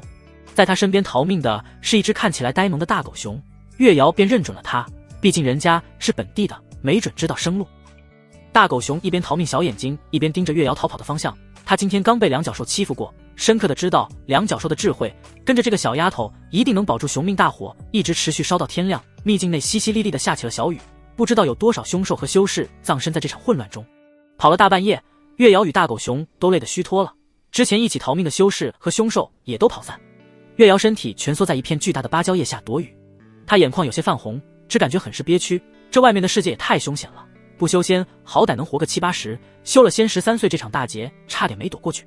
大狗熊一屁股跌坐在月瑶旁边，他薅下一片芭蕉叶去接天上的雨水喝，笨手笨脚的他每次只能接回来一小口。傻熊月瑶抢过他手里的芭蕉叶，将叶子折了个斗篷状，这下一次就能接半桶水。来，张开嘴啊，将水倒进大笨熊嘴里。后者眼睛稍亮，他今天竟然在人类手里学了个很实用的生活小技巧，这波赚大了呀！看着大狗熊折腾着芭蕉街，月瑶吸了吸鼻子，起身爬上了一棵较高的树木，打量着四周环境。这里是一个峡谷，四面环山，看起来有些阴暗。看了一圈，他视线停留在峡谷深处位置，那里隐隐有赤红光芒闪烁，光芒幽邃冷冽，很是神秘。月瑶神色一喜，灵药，绝对是灵药。他当即跳下树来往峡谷深处走去。大狗熊迟疑地看了月瑶一眼，将整片芭蕉叶连同里面的水都塞进了嘴里，便跟了上去。半晌，他来到红光闪烁的位置，这里是一个深潭，潭水中央一朵盛开的莲花傲然而立，远处看到的红光便是这朵莲花散发而出。然而莲花旁边此时还站着一个身影，他缓缓转过头来，月瑶顿时有种被毒蛇盯上的感觉。你是镇北王身边那个小丫头？月瑶瞳孔微缩，汗毛倒立，毫不迟疑地转身就跑。他是真没想到会在这里遇到暗夜，王慧天之前可是得罪了对方，而今在这毫无人烟的地方被自己遇到，简直是要了老命。又是一波生死危机被他稳稳地接住了。暗夜嘴角勾起，随手将坛中莲花摘下，收入储物袋中。没想到还有意外之喜跑，你跑得掉吗？他身影如同墨水融进水中，再次出现时从月瑶身后的影子里钻了出来。月瑶转身一个横踢，影子里爬出的身影瞬间散开。他警惕地握着竹剑，看向四周，提防着可能随时出现的袭击。小丫头，你已经逃不掉了，我要将你揉碎，扔在镇北王面前。真好奇他到时候会是什么表情。轰隆，周围树木的影子齐齐暴动，如同无数扭曲的大手拍向地面。两人修为差距过大，而且对方是最为诡异的暗属性，如今不过是在戏耍他而已，否则他连一招都撑不住。砰！一根黑色影子抽在月瑶身上，他的小身板刹那飞出，撞断了7、8棵大树头上，那缕微风在他身边卷起，荡开了随后袭杀而来的锋利树影。是师兄留下的剑气。月瑶艰难爬起身来，鲜血顺着他嘴角流出。结，我听到了熟悉的风声，但是那又如何？今日即便王慧天站在这里，我一照杀不误。暗夜身影再次凝聚而出，他缓缓朝着月瑶的位置走去，眼中带着嗜血的疯狂。吼！就在此时，他耳旁突兀地出现一声兽吼，想要躲避的他身体出现了一瞬僵直，一个巨大的熊掌横扫而来，锋利的爪子碾碎了沿路一切。暗夜身影被巨爪扫中，砸进了山体之中。大狗熊则是一跃而出，抓起月瑶便逃。该死，这凶兽脑子有病吧？最好别让老子追上你，否则剥了你的皮。这一爪并没有给暗夜造成太大伤害，他身形掠空，再次朝着一人一熊逃跑的方向追去。这注定是一场耗时良久的追杀。大狗熊虽然速度不行，但是却皮糙肉厚，防御惊人。月瑶躺在他熊掌里微微颤抖，手上握着的竹剑不曾松开。他还有底牌，师兄的剑气还未曾全部动用，他有些舍不得，这可是师兄送的剑气，连师姐和师傅都没有，他这才离开师兄多久呀，便要用上了这最后一张底牌。我给师兄丢脸了，傻熊，你放开我自己逃命去吧。其实我俩没啥交情的。广场上，王慧天突然睁开眼睛，我感受到了风的涌动，我一听到了剑的哀鸣。他站起身来，微微眯眼看向远方，入眼一片焦炭，啥也看不清。不过这不重要，重要的是在这个秘境里有一把他能掌控的剑。他微微抬手虚握，如同抓住了剑柄，闭上眼睛。半晌，他无奈再次张开，他无法感受到剑周边发生了什么。不过这也不重要，全凭覆盖就好，但愿不会伤及无辜。唉，像我这样仁慈的人真的不多了。王慧天微微感叹。剑三，风起抓着月瑶奔逃的大狗熊突然感觉掌心一痛，他握着月瑶的熊掌不自觉松开，熊掌上有鲜血滴落。被放开的月瑶并没有掉在地上，而是浮空而起。这一刻，他仿佛失去了身体的掌控。我这是怎么了？身后追来的暗夜可不管他怎么了，抬掌猛地朝着月瑶额头拍来。这一掌夹杂着万钧之势，他手掌上黑色涌现，朝着臂膀攀爬，手臂上青筋暴起，掌还未至，掌风便将地上树木吹得尽数断裂。大狗熊双臂挡在身前，身影蜷缩成一个肉球，被掌风掀飞。小丫头，看你往哪儿跑，给我死！暗夜脸上带着狞笑，手掌猛地按在月瑶额头，只是在触碰到月瑶的刹那，他面色大变，手感不对，没有那种打在小丫头身上软软扣蛋的感觉，反而像是一掌打在利刃之上。他手上覆盖的黑色纹路瞬间被割裂，半边手掌炸成血雾，而且由于无法卸力，他的身躯正在撞向月瑶侧踏。关键时刻，他向着虚空递出一掌，借着反推之力堪堪避过月瑶身体。即便如此，他的鼻尖依然被削去了半寸。踉跄落地后，他眼神惊恐地看着空中的月瑶。该死，该死，该死，该死！一个大活人怎么会变成如此锋利的神剑？莫非你是神剑剑灵修炼成人？他的疑问没人解答，后面的话语被剑鸣声淹没，那是如同海啸般的风声。感受到那汹涌剑气，他亡魂皆冒。如此神剑配上这剑气，非摘星不可当。同年龄段的天骄，谁来谁死？无耻老贼，安敢破坏同辈之争！暗夜自然不认为这是同辈之人在出手，必定是有不讲规矩的老一辈人物想要此机会灭杀自己。嘴上怒骂的同时，他遁术发动，他身形如同影子，逐渐暗淡消散。风中一道淡漠的声音响起：剑三，风起狂风，乍起包皮削骨，风吹过之处，森林树叶纷纷散落，而后碎裂化成了一抹抹绿色雾气，然后是树皮、树干、地面上的枯草、石头、泥土。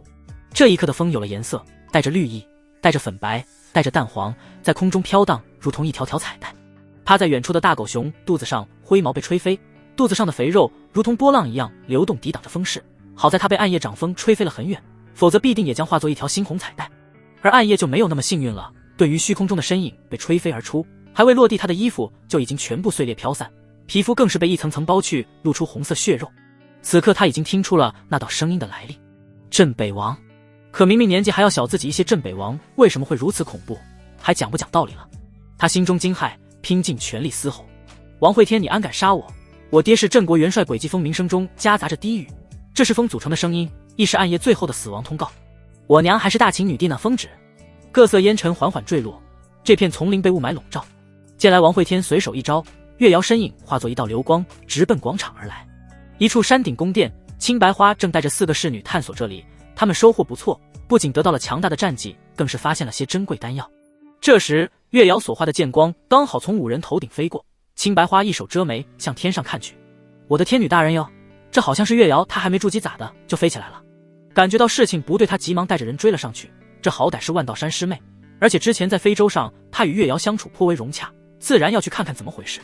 广场上，王会天眺望着远处飞来的剑光，眼中闪过一丝赞赏，不愧是天下第一神剑，仅仅是炼气期便有如此锋芒，他日若是化神入道，岂不是能一剑开天？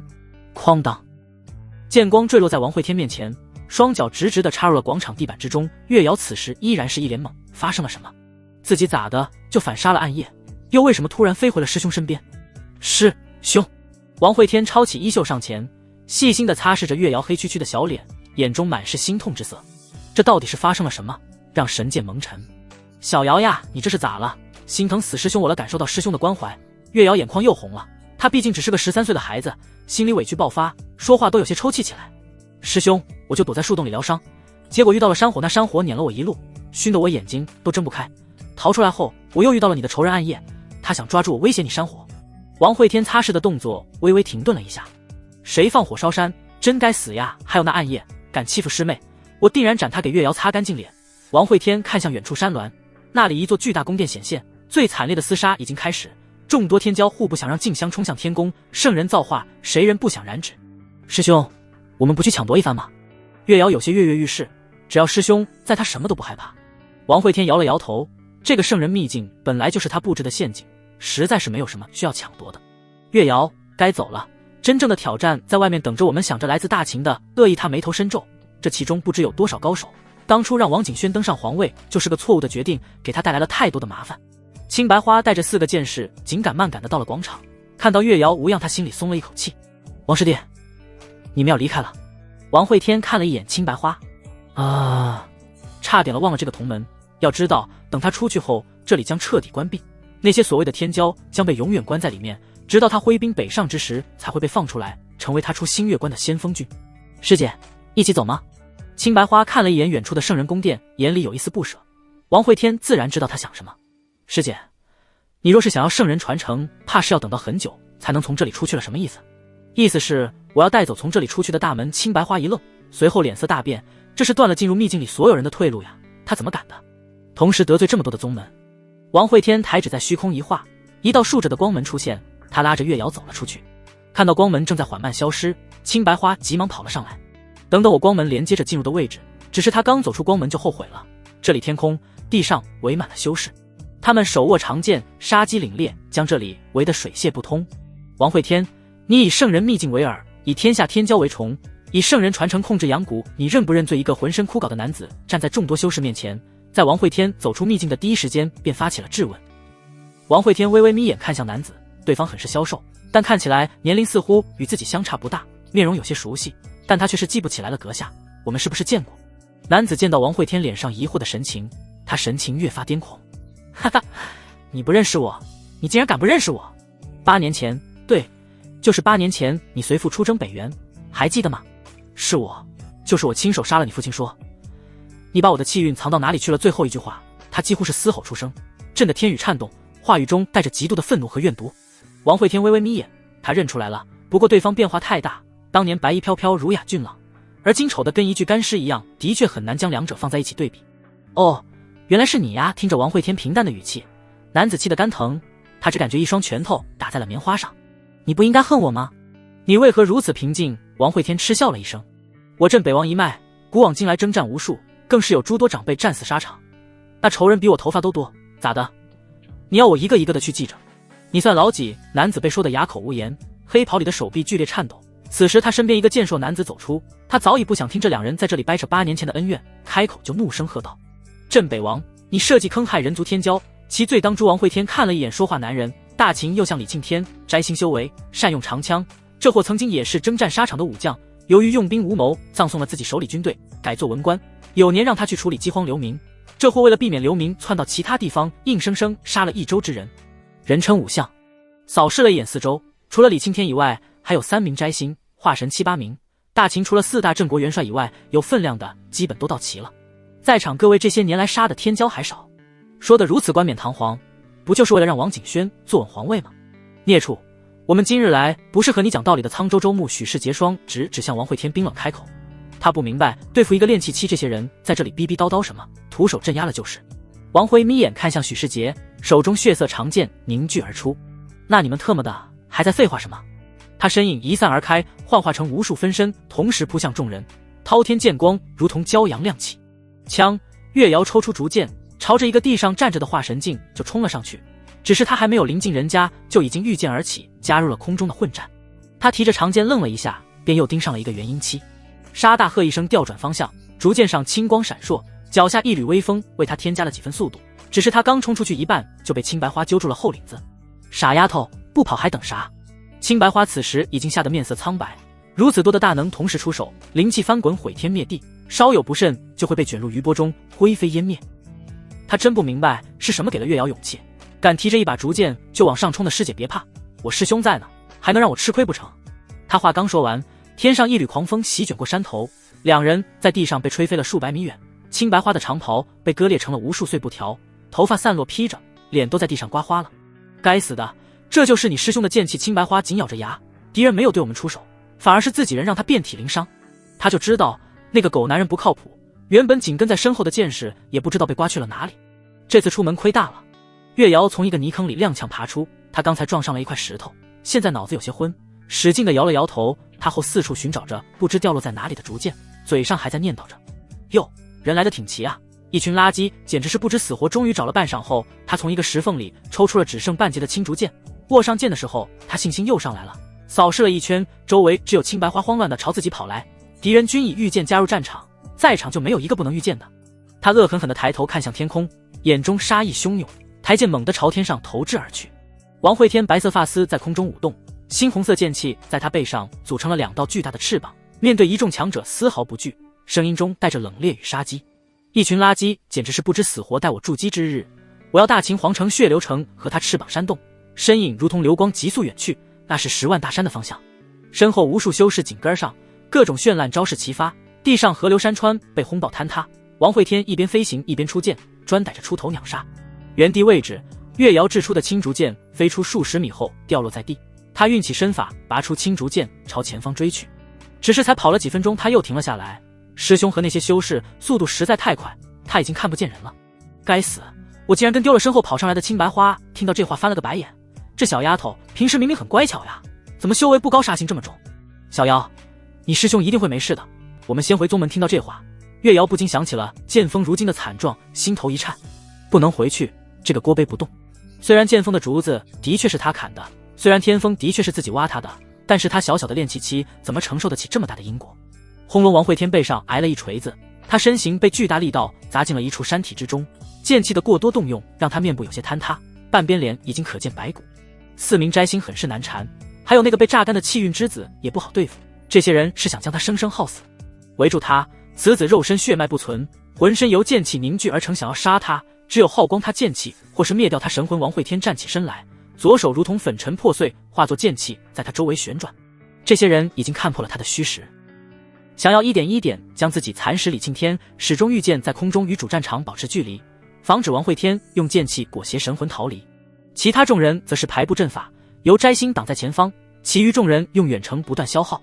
嘿嘿，你们猜我为何知道会被围杀，依然还敢下山？王会天眼中带着平静，透过破碎的头骨能看到他脑子里的一团白色光雾，这便是修士神魂，它承载着记忆及情感意志，是一个人最核心所在，一旦破损便代表着陨落。元婴以上境界的修士神魂都被保护在元婴之中，可王会天只是个练气，任他再杀伐无双，弱点也清晰可见。镇北王，休要多言，今天你必死无疑，没有谁能救得了你。许氏结握着一柄大锤，巨大的盾牌将他围在中间，王会天的剑气无孔不入，却难以突破这面大盾。这玩意儿像个精灵球一样，一点缝隙都没有。你们准备的倒是挺充分的。王会天目光看向瘦黑的气运之子，嘴角略有勾起。当年我窃天道气运，导致你气运枯竭，这些年过得不容易吧？你不是好奇那些气运去哪里了吗？你过来，我偷偷告诉你。对了，你叫啥名来着？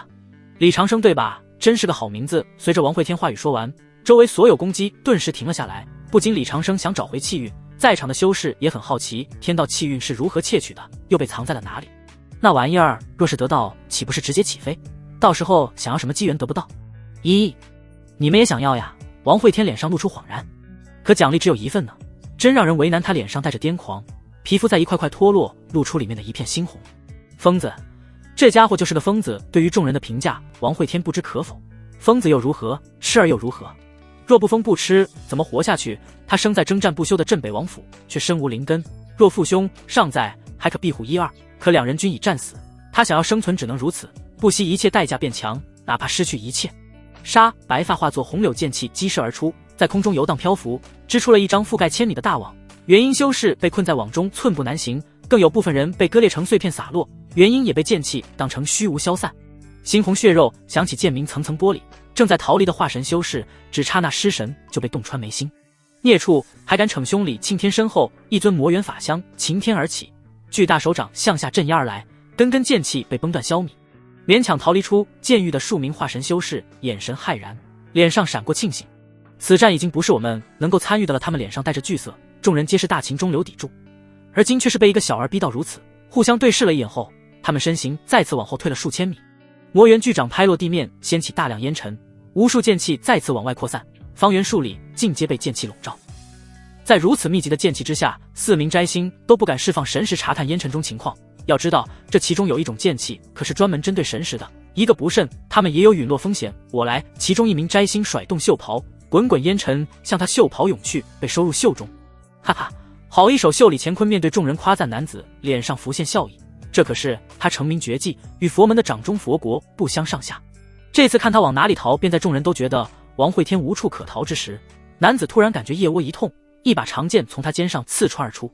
此剑极为锋利，剑身上有数个黑色漩涡，疯狂地榨取着他体内灵气。他心中一惊，想要后退，可是已经迟了。长剑向上一挑，他的头颅高高抛起。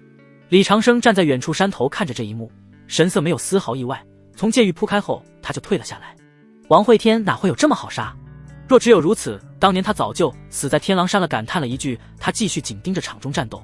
烟尘散去后，原地早已看不到王会天身影，对方仿佛化作了这铺天盖地的剑气，无处不在。神魂被灭杀了吗？他皱了皱眉，那把长剑在斩掉一尊摘星后坠落斜插在地，仿佛失去了掌控。李青天等人看着在地上滚落的人头，眼中骇然。铺天盖地的攻击再次倾泻而下，长剑被打得震颤，却没有任何异动。可以确定这把剑上没有神魂波动。许世杰警惕靠近无相剑，他伸手将剑从地上拔了出来，是把好剑，可惜剑灵被毁，仅剩半壁锋芒。说着，他又将无相剑扔了回去。无相剑虽然没有剑灵，却也是神兵，但是这是王会天用过的剑，他不敢将其带在身上，谁也不知道这个剑道天才有没有在剑身上留下后手。李庆天及另一位摘星在剑狱里转了一圈，依然没有找到王会天神魂，最终同样来到了无相剑旁。此剑不错，裴明，你主修剑道，倒是与你切合。听到李庆天话，毕裴明眯了眯眼，看向无相剑，剑身上镶着一颗暗淡的黄色珠子，另外6个孔洞散发着幽邃的黑光。就是这玩意儿，刚才斩了一尊摘星，他可不敢要。李庆天说这话，明显是想坑自己。此辽乃众人合力击杀，裴某自是不敢独战，3人面面相觑，没有人敢去碰这把无相剑。纵然他们都觉得王会天已然身死，还是对他所留下的这把剑产生了极深的忌惮。毕竟在此之前，可是从未有人能将剑道修炼至此，没有人知道他还有多少手段。见裴明忌惮，李庆天踢了一脚地上的破陶罐，御剑离去。罢了，此剑便留在此处，与他陪葬吧。待到三名摘星离去，一众化神才谨慎地凑上前来。他们看着长剑眼露贪婪，却也没有人敢上前取剑。最终寻找了一圈后，也悻悻离去。天色渐暗，李长生缓步走进剑狱，他没有去看那把长剑，而是径直来到破陶罐前，弯腰将陶罐捡起后，神识向内探去。只见里面装着数百寿个是非洲，还有8根巨大石柱。这混蛋真是能惹祸！若是拿走这些非洲，怕未来我都将面对各大势力追杀了。犹豫了一下，他将石柱取出，陶罐被他随意扔在地上。这些非洲就是个烫手的山芋，不像其他法宝一样可以藏起来，除非以后不在大秦地界混了，否则迟早被人发现。就在所有人都离去数日后，一只麻雀飞了过来，他灵巧地躲过所有游离的剑气，最终停落在那个摘星的头颅上。击击那摘星头颅，眉心裂开，一道神魂从中飘出，周围游离的剑气快速向着神魂汇聚。半晌后，剑气凝聚成了一个7、8岁的男童。剑气受损，身躯缩小在所难免。王会天伸手一招无相剑，自动融入体内。他将地上的陶罐捡起挂在腰上，感受了一下体内修为，他面色大变。炼气3层的修为而今竟然变成了炼气1层，该死！为什么会这样？正常修士即便大战一场，灵气耗尽，修为也不会跌落，可他一场战斗竟然耗去了大半修为，这境界竟然是一次性的。不，一定还有其他办法。思索良久后，他换了个方向。10万大山已经没有去的必要了，即便是赚再多灵石和材料又如何，于他无用，便是废物。越过众多山川，他来到一个数十户人家的小山村。村子大多房子都是用泥坯做成，很多泥墙上还涂了牛粪，就棕树用来防风。这里整个村就只有一口井，位于村口的老槐树下，一个看起来30好几的妇人提着木桶往村口走去。她面容有些风霜，却难掩其俏丽容貌，能看出其年轻时必定是个风华绝代的美人。张寡妇又去打水呢？有其他村民向她打着招呼，眼中带着些火热。浩周刚从山里回来，我去打些水给他洗个热水澡。女人脸上露出微笑，提到他儿子浩周时，脸上带着些许自豪。他走过村中石板路，来到村口，再看向村口水井，是脸上笑容刹那消失。在水井旁老槐树下，一个7、8岁的男童正蹲在井边，他神色认真，有些呆滞地看着井水。女人仅仅是愣了1秒，便提着桶转身想要离开，只是他脚步才刚抬起身后，便响起了一个稚嫩的声音：“大嫂，别来无恙。”男童自然便是王会天，而这女人则是他大嫂张艳茹。你好像很怕我。王会天声音冷冽，身形一瞬出现在张艳茹身侧，后者打了个冷战，眼神有些躲闪。这世上有几人不怕王会天的？他们王家人一个个全是征战狂魔，当初夫君战死后，为了保住儿子，他才藏到了这里，却不想如今还是被找到了。会天，我不想浩周和他父亲一样死在战场上。王会天冷哼了一声，对于张艳茹的想法他自然知道，只能说是妇人之仁。大嫂，我叶家所做之事可是功在当代，利在千秋。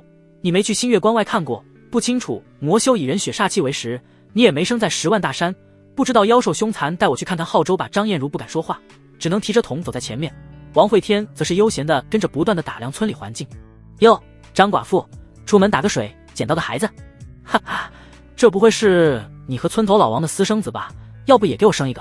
有年轻村民开口调侃，他们看着张艳茹的眼神有些肆无忌惮，孤儿寡母的住在这个村里，看起来没少受欺负。王会天眼神很是冰冷，他手里一根红色剑气舞动，便想出手。一旁张艳茹连忙将桶扔开，把王会天抱了起来。会天，村里就是这样，大家也就开开玩笑，你不要当真。你要是杀了他们以后，我和浩周怎么在这里过活？王会天手指剑气缠绕在张艳茹脖子上，最好不是真的。张艳茹推开院子大门，里面很是简陋，泥巴围成的院子里种了些白菜，旁边则是晾了些衣服。一个17、8岁的青年正在晾衣架下整理着衣服，听到开门声，他扭过头来。娘，这么快就回来了？这是谁家孩子？好可爱。叶浩周走过来，从张艳茹手里接过王会天，他伸手捏了捏王会天脸蛋，只感觉手有些生疼，这孩子也太硬了。小孩，你叫什么名字？王会天看着青年脸庞，倒是与大哥有几分相像，不过体内气息空空，很明显没有修炼过。看来张艳茹是想让这孩子平平凡凡的度过一生。想到如今自己身体状况，一身血脉全无，即便以后找了道侣，怕是也无法生育子嗣。他看着孩子的眼神不禁柔和了些，这可是镇北王府最后一根独苗。你不记得我了？王会天轻声开口。其实两人年纪相差不大，当初可以说是一起在府里长大的，只不过他性格早熟，自是不屑与这些小屁孩一起玩耍。小朋友，我们见过吗？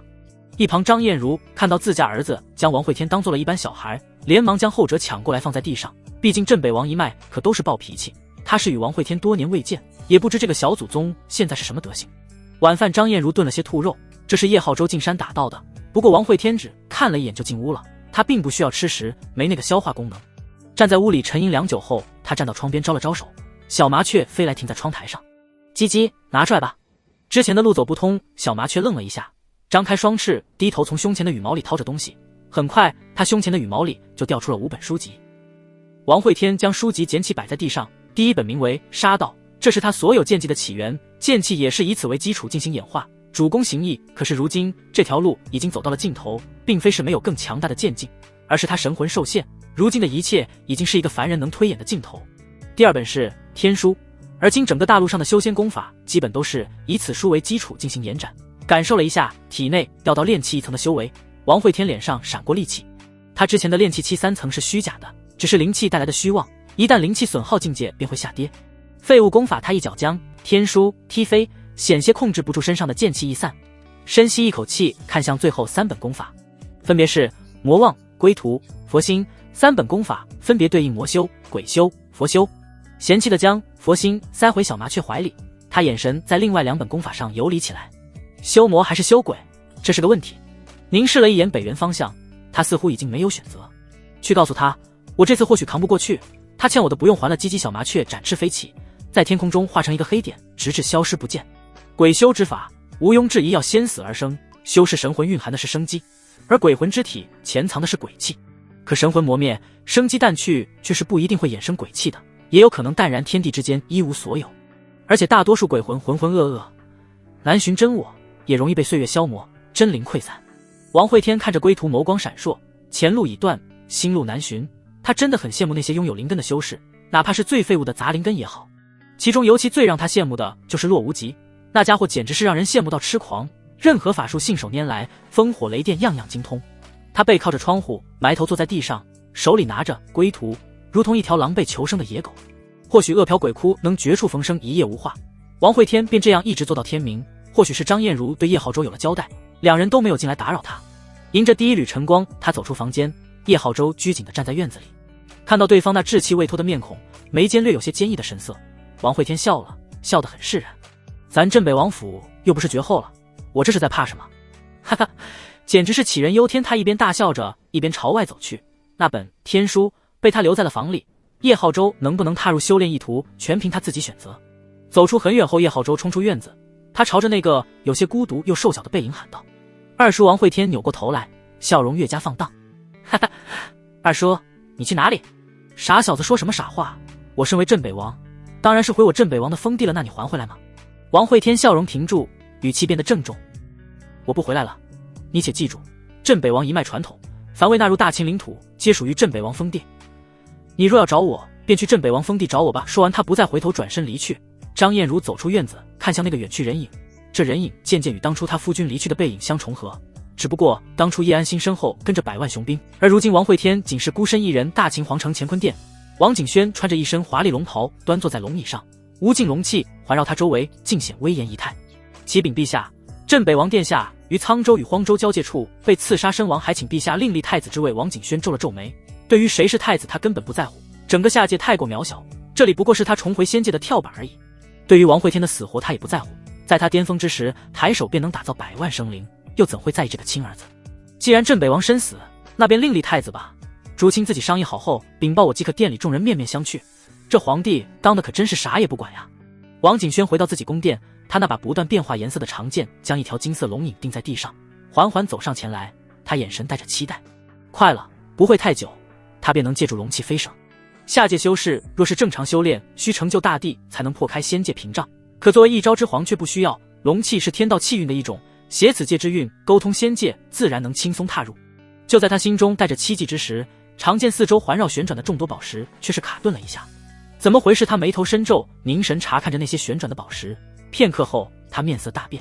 该死，怎么会少了7颗？这7颗宝石对于长剑上的众多宝石只是9牛1毛，但却是阵法运转不可缺少的关键一环。再三确定少了7颗后，他飞身往长生陵而去。若是说谁能从他手里偷走宝石，那一定只有王道阳了。沧州边界，一艘飞舟划过云层，飞得再低一些。王会天这混蛋竟然敢带着月瑶下山，月瑶才练气几层。若是我的宝贝徒弟掉一根汗毛，我扒了他的皮，简直是气死老娘了。穆青师铁青着脸，霍香站在一旁给他顺着气。消消火，消消火，否则我怕你回了剑锋会背过气去。穆青师皱眉看向霍香，他是从回风圣地直接来沧州的，并没有回剑锋。听霍香说的这话，似乎剑锋发生了什么。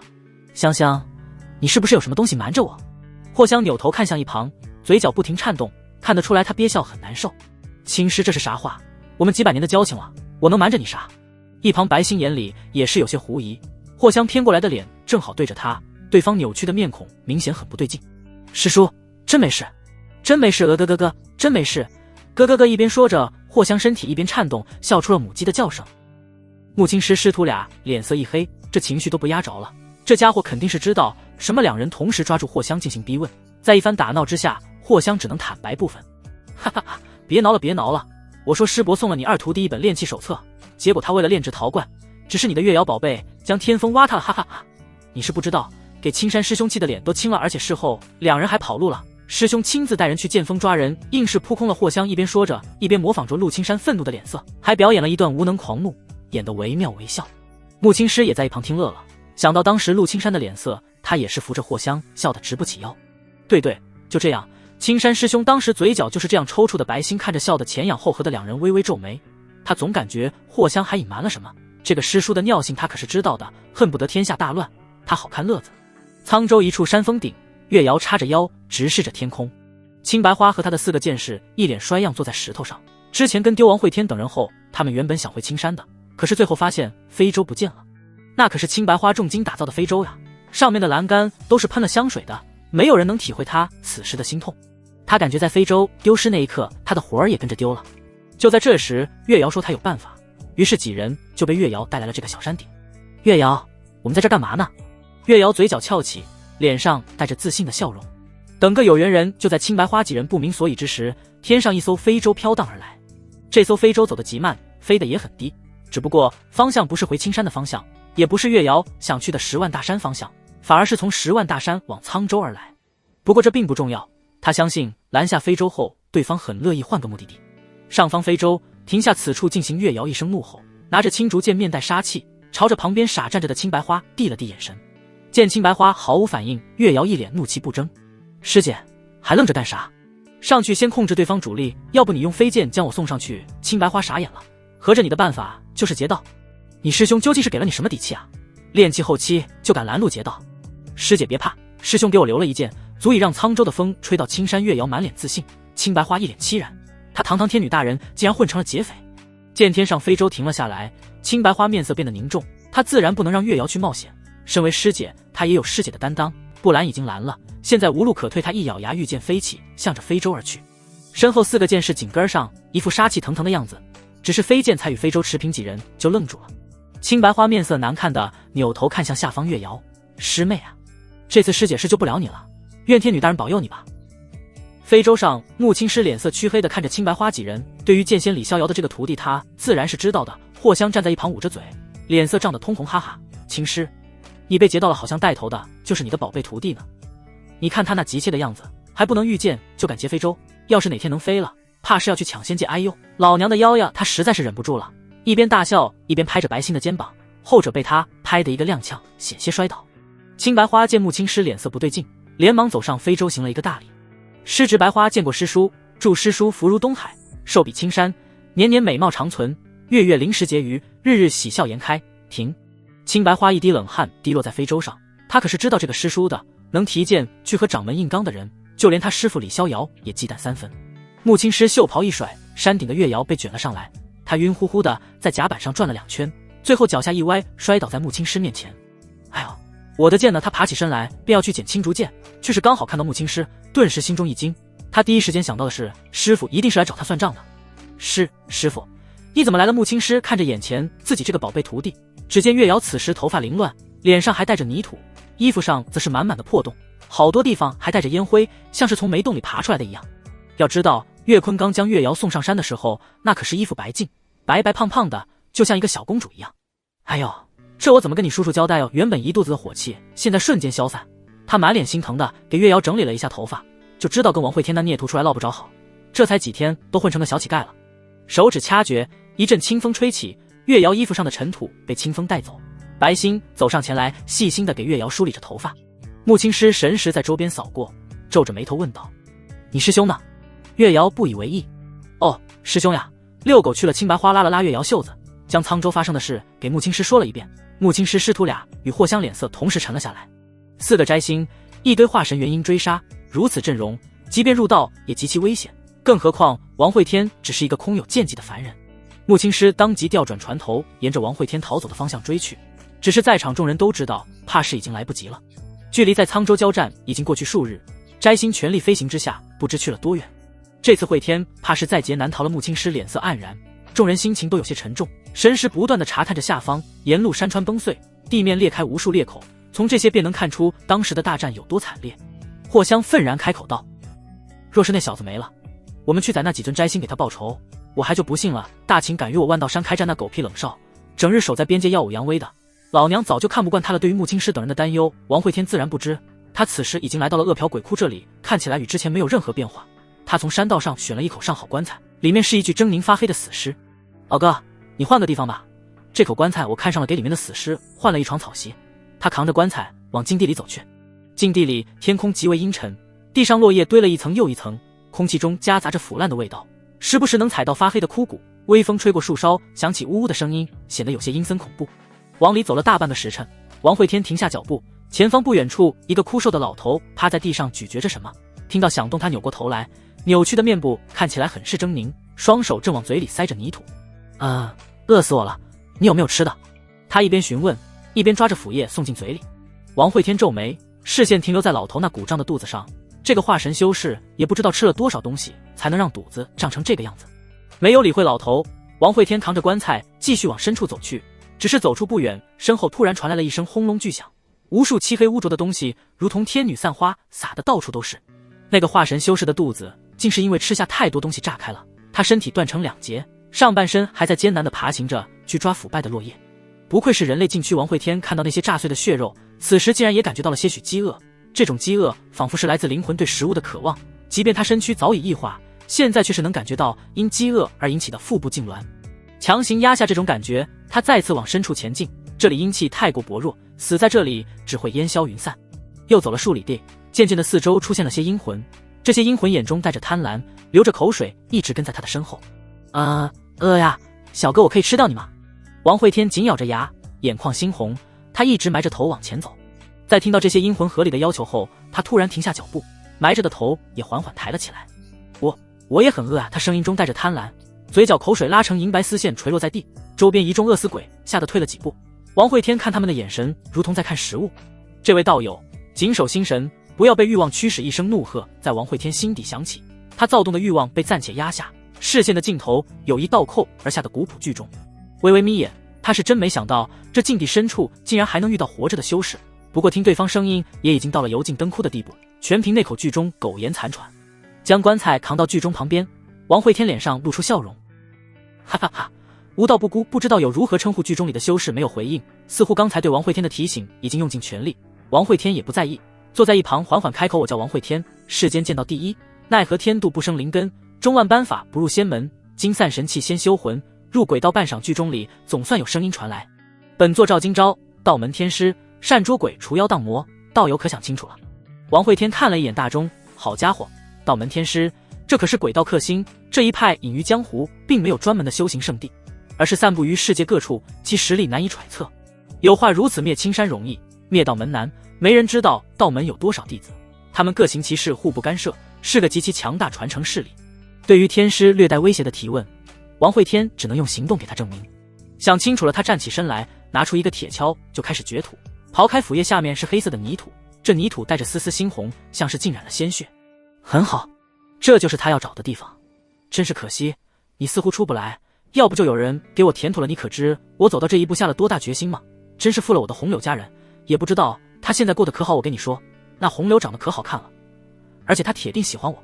可惜我一介凡夫，怎感悟了家人？王会天一边挖着一边唠叨，不大不小的坑他足足挖了半个时辰，手脚受禁地诅咒，正在缓慢枯萎。要知道，这可是剑气搭建的身躯，若是真正的血肉在这里，怕是支撑不过一瞬。真饿啊！这鬼地方这种来自灵魂的饥饿感太过恐怖，足以逼疯无数意志坚定的人。王会天舔了舔裂开的嘴唇，将棺材放进坑里，他也随着躺了进去。那么，天师大人，明天见剑气涌动，那些被挖出来的泥土翻滚在剧中面前，形成了一个坟包。剧中里，天师正盘膝而坐，他眉心贴着一张黄符，这符从眉心一直延伸到颈部，头颅以下的躯干如今只剩下一层皮包着骨头，看起来极为凄惨恐怖。本座怕是出不去了，这该死的恶殍鬼窟。他目光复杂，透过青铜钟能够看到隔壁的坟包。哼，道爷还是第一次见到赶着趟寻死的。见到王会天将自己埋进地里后，那些围在附近的凶魂也逐渐散去，他们仅存进食的本能，在这禁地里游荡，整日浑浑噩噩不知所终。这里彻底安静下来，只有风声与时不时响起的咀嚼声，让人有些毛骨悚然。期间，一只灰色麻雀在禁地外盘旋数日，最终依然不敢进来，只能飞走。一切人与事维持着原有的轨迹转动。大陆上从来不缺少正在发生的故事，例如王景轩闯入长生陵去索要宝石，结果被扔了出来；例如大秦四皇子带兵杀出新月关，屠戮了100万北元生灵，被重创无奈收兵；例如有修士在凉州看到一片诡异山峰，那风所过之处云层溃散，树木折腰，带动这风的竟是一片竹叶；又例如剑锋的陶罐里长出了尖尖的竹笋，满山遍野如同刺向苍穹的利剑。而在山口大石头上，时常有一个小女孩在等师兄。修行路漫漫，时间缓慢流逝。天女大人，打死这个下头男我呸，还是主峰大师兄呢？欺负女人算什么本事？天书广场上穿着一身华丽白裙，戴着琉璃面纱的青白花正与洛无极比斗，两人而今早已褪去稚嫩，多了几分威严。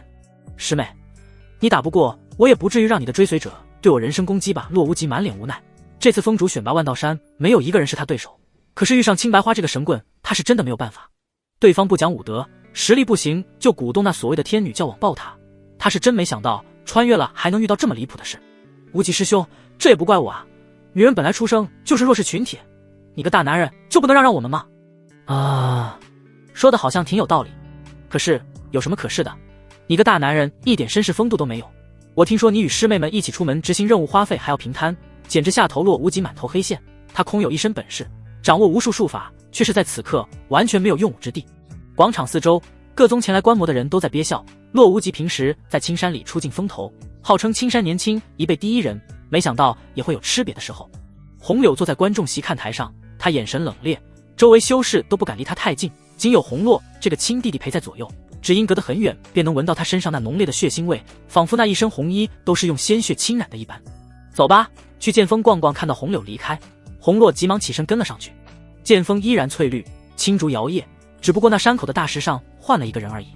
红柳姐，你来了。看到来人，月瑶高兴地站起身来，她身段玲珑，青衣上有霞光剑气流转，腰间挂着一个陶罐，已然是出落得亭亭玉立。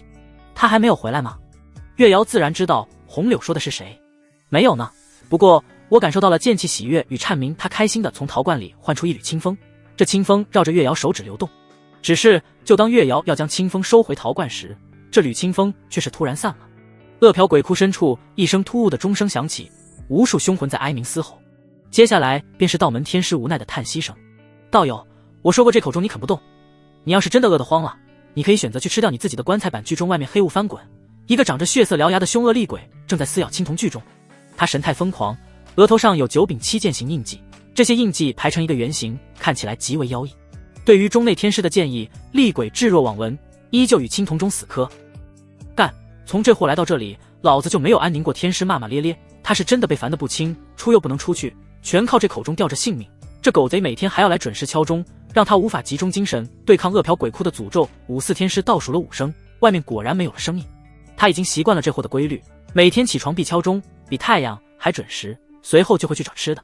厉鬼放弃剧中后，回到坟包掀开棺材板，里面有些空旷，仅有角落处的破陶罐和3颗宝石显得孤零零的。随后他捡起一颗塞到嘴里，坚硬的宝石被咬碎吞了下去，如同吃糖豆一般。盖上棺材板后，他向着深处走去，这是狩猎时刻，将这里游荡的其他厉鬼撕碎吞噬，能缓解他的饥饿。不过这些年来能吃的东西已经不多了，想要食物只能去更深处。养出了个大凶，天师不住叹气，他贴在额头的符纸已经褪色，似乎时间不多了。若他死了，多半逃不掉被生吞活剥的命运。造孽啊！无量天尊，老道真是倒了8辈子血霉。半日后，凶恶的厉鬼再次回来了。他吃饱喝足后，敲了一下钟，躺进了棺材里。刚沉下心思来的天师再次被吵醒，不能再这样了，得让他恢复意识，否则我迟早要被耗死。这是天师沉思了良久想出的办法，可是他心中也在犹豫，对方现在状况不明，保不准即便恢复意识也会性情大变，到时候倒霉的还是自己。吃贼，道爷，我算是在了他强行提起精神，开始诵念道经。念了几遍后，他又觉得不甚稳妥，改念佛经，毕竟佛家讲究的是慈悲为怀，没准能唤起善念。一个成功的天师自然啥都懂一点，佛经念了几遍后，他又换圣殿教义，这些玩意儿虽然他没修行过，但是背诵还是没问题的。恶殍鬼窟里一直雾气蒙蒙，没有时间概念，钟响即是一天。天师只感觉嘴巴都磨起泡了，肚子里的存货也不多了，好像还剩下一本天女宝典。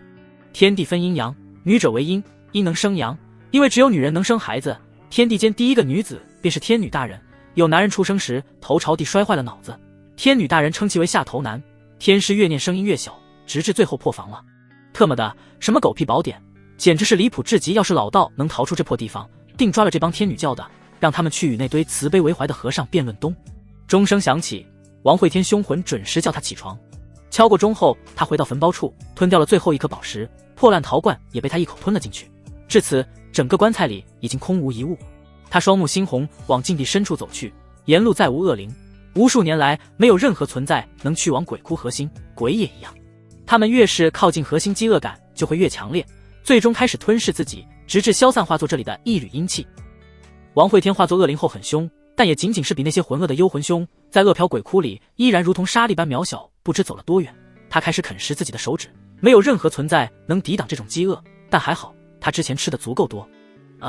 太饿了，喉咙在低吼，胃部在燃烧，他之前留下的后手似乎已经失效，只能放任自己游荡。恶殍鬼窟外，一袭赤金色龙袍的王景轩缓缓走来，他手里的权杖光芒暗淡，七色宝石运转越发卡顿。神算子，你确定我要找的东西就在里面？他身后跟着一个拿着破碗的老头，老头邋里邋遢，嘴里还叼着半只烧鸡。老夫绝对不会算错，不过这恶殍鬼窟可是绝地，圣人来了也不敢进，陛下确定要以身犯险？王景轩脸上露出一抹讥讽，他的眼界不是凡人能够相提并论的，即便在仙界他也随处可去，这小小下界的一处阴地他根本不放在眼里。哼，拿了我的东西，除非他能逃进虚无，否则藏哪里都没用。那祝陛下此行顺利。小老头我怕就不进去掺和了。神算子停下脚步，不打算再往前。王景轩也无所谓，反正已经找到目的地，这老头没有用处了。他御空而起，飞进了黑色土地范围，神识肆无忌惮地在恶殍鬼窟里搜索。竟然有诡异在吞噬我的神识，他眼里闪过一丝诧异，却也没有怎么放在心上。让他吞又如何？他神识庞大似海，给这诡异10年也吞不完。飞了些距离，他停在一处碎石山顶，从储物戒里拿出了些辟谷丹。他有些饿了，吃了几粒，他往前走去。前方浓雾很大，这雾能阻挡神识探查，为保险起见，他选择了步行。恶殍鬼窟不过如此罢了，再次掏出几粒辟谷丹丢进嘴里，总感觉今日吃的丹药有些过期了，不怎么顶用。在王景轩刚进入恶殍鬼窟不久，这处禁地外再次来了一个人，他白衣飘飘，如同谪仙，腰间斜挂着一把3尺长剑，颇有些出尘气质。神算子啃着烧鸡，眯着眼睛。叶白见仙，叶白扭过头来看了一眼神算子，他眼神平静，即便此人认识他，也提不起他半分兴趣。这天下间认识他的人多了去了。他目光出神地看着禁地内部，口中低喃：师尊，清风散了徒儿的断念剑与血杀剑已然大成，只是风起尚欠火候，但徒儿担心你坚持不住，提前来了。说着，他拔出腰间长剑，从储物戒里取出了一滴鲜血。这滴鲜血是王会天从洛无极身上偷来的。王会天一直坚信洛无极藏有大秘密，不止灵魂，还有血脉。因为对方灵根也是后天栽种的，对方都行，为什么自己不行？既然自己不行，那肯定有不行的原因。所以，他要以洛无极血脉重塑身躯。叶白运起全身修为，他此时已经摘星巅峰，屈指一弹，那滴精血化作一道赤色剑气激射而出。长剑寒光划过，断念剑气与风起长伴而行。断念斩神魂可以灭杀觊觎鲜血的凶魂，风起不停，无常无形，能让这血杀剑气飞得更远。同时发出3剑后，他脸色苍白，盘膝坐在地上，双眼直勾勾地看着消失在禁地里的3道剑气。哟，叶白，你脸咋这么白？神算子凑到他面前来，好奇地打量着这个声名在外的剑仙。你刚才往禁地里干了啥？见对方不搭理自己，神算子将自己沾满油污的手掌在叶白的衣服上了蹭了蹭，顿时后者的白袍上就多了几个漆黑的爪子印。叶白顿时就怒了，这老瘪三故意找事，谁不知道他叶白有洁癖？看到叶白发怒，神算子急忙后退。嘿嘿，老头子我得走了，祝你们玩得愉快。叶白剑光闪烁，长剑划过了神算子手臂，他的手如同烟尘消散，手里拿着的半边烧鸡掉落在地，化作一截婴儿手臂。魔修！叶白心中惊怒，他没想到魔修竟然敢越过星月关。再次抬剑时，周围已经没有了神算子身影，对方速度极快，身法飘忽，很是诡异。嘿嘿，你们大秦的皇被我送进恶殍禁地了，又惊不惊喜，意不意外？哈哈哈！这声音逐渐远去，叶白脸色极为难看。北原魔修以人炼丹，以血修法，为了成仙无所不用其极，是凡人为良士蝼蚁。魔修最恐怖的不是其修士本身，而是道统传播。一旦某个村子里有一人因经受不了力量的诱惑，那这个村子基本没救了。它就像是病毒一样，不断地腐蚀着人类次序。该死的，我得去星月关看看了。想到这里，叶白起身，他朝禁地方向行了一礼后，转身离去。禁地之中，盲目游荡的凶魂猛然转头，他感受到了熟悉的气息，似乎有什么无比锋锐的东西直指他眉心而来。无边的黑暗中，沉沦的意识陡然睁开眼睛，他看到那抹血色。叶白来了吗？王会天运起归途功法，他必须趁机壮大魂体，否则终将意识沉沦。由于凶魂在外肆无忌惮地吞噬其他幽魂，功法的修炼极为顺畅，如同水到渠成。修鬼与修仙不同，没有那么多境界划分，鬼气量到了境界自然就上去了。一口气将这些年来积累的鬼气尽数吸收后，他总算松了一口气。呆滞的凶魂眼神变得灵动，周边的雾气被收回体内，无边的饥饿感刹那袭来。妈的，这鬼地方！他看了一眼周围，这里是一个破落的小村庄，村口处有一个男人正在磨着镰刀，村内能听到小孩嬉闹的声音，有幽魂在村里游荡，却是对这个小村视若无睹，一切看起来怪异而荒诞。哟，有只猪醒过来了。磨刀的男人抬起头看看向王会天，眼神中带着些许嘲弄。你再说一遍，谁是猪？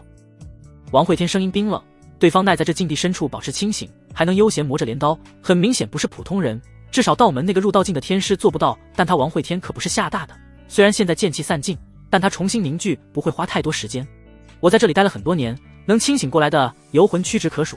你资质很好，对于男人的夸张，王会天很是受用。毕竟从出生以来，还是第一次有人夸他资质好，而且对方还是个陌生人，有什么理由骗自己？阁下好眼光。说完，王会天转身离去。他不敢在这里待太久，每一秒他都能感觉到胃在抽搐，如同火烧一般。小兄弟，来了不如住下。这里出不去的王会天瞥了男子一眼，还认为是什么高人呢？原来是一个囚徒。能进来自然能出去，你出不去不代表我出不去。看着毅然离去的身影，男子苦涩地笑了笑。曾几何时，他也是这样意气风发的，但是当一个人撞壁太多次以后，终究会停下来。仅是走出去数十米，王会天就又停了下来，腹中那种饥饿压制不住了，似乎在村子里能缓解这种饥饿。他想也不想，立即退回了村子。男人看到王会天去而复返，面色有些愕然。这么快就放弃了？放弃？我不过是饿了而已。男子沈然一笑，顿时明白了原因。村里有我压制诅咒，饥饿感能低许多。出了村以你的修为，的确抗不了多久。王会天阴沉着脸，若是这样，岂不是要被困在这里了？他找来一条板凳坐下，皱眉沉思着解决办法。这一想便是数日。男子磨完了镰刀，磨柴刀，磨完了柴刀，磨锄头，仿佛一直不会停下来。这个村子不大，里面除了磨刀男子，还住着几个小鬼，他们都是因为诅咒受到小村压制而恢复意识的。板凳鬼哥哥，给你吃地瓜。一个毛毛躁躁的小丫头将一个地瓜放在了王会天面前。王会天拿起地瓜，漆黑的地瓜冒着黑气，跟个煤炭似的，品种非常特殊。小一，你为啥叫我板凳鬼？哥哥一直坐在板凳上发呆，当然就叫做板凳鬼了，就像舔墙鬼爷爷一样。他一直在舔墙壁。听到这，王会天乐了，合着村里还有一个奇葩，他为什么要舔墙壁？小一嘟着小嘴，看起来很是可爱。因为鬼爷爷经常来打扰叔叔磨刀，然后叔叔就在墙壁上倒了蜂蜜。听到这里，王会天神情一愣，看着地瓜，眉头微微皱起。他突然想到了一个极其关键的问题：饥饿真的是诅咒吗？凡人以五谷为食，野兽以草肉为食，修士以灵气为食。饥饿是身体对维持自身运转的渴望，这种渴望或许是为了补充当前的损耗，维持一日运转，亦或许是为了更长远的运转在渴望着什么。凡时不能缓解的饥饿，那只有一种可能，长生。这里的饥饿是来源于灵魂对长生的渴望。想到这里，王会天神色猛然一震，他视线越过小山村，看向恶殍禁地深处的漆黑。这里有能让人长生的宝物。哈哈，原来如此，原来如此。王会天大笑出声，吓得小一身影往后缩了缩。磨刀男人不满地瞪了王会天一眼，这家伙从上次走回来以后，便一直坐在旁边发呆，像是犯了痴傻病一样，现有又疯狂的大笑影响他磨刀。闭嘴，否则让你和那老头一样去舔墙壁。王会天眼睛斜视着男人，舔墙壁？开什么玩笑？他现在已经破解了恶殍鬼窟的谜团，只要将身体进食的欲望与灵魂的欲望相区分，那么在这里他便是无敌的。磨刀鬼，我劝你与我说话小声一些，否则我斩了你的磨刀石，整天哐当哐当的。你认为我不烦你吗？磨刀男人停下手上动作，不可置信地抬头看向王会天，这家伙咋的突然就飘了？看其神色，似乎隐隐有掌控全局的感觉。他略作试探地从储物戒里拿着一罐蜂，啪嗒，蜂蜜被他摔在王会天旁边的一棵老柳树上，陶罐破碎，金黄色的蜂蜜顺着粗糙的老树皮往下流淌，香甜的气味顿时飘散开来。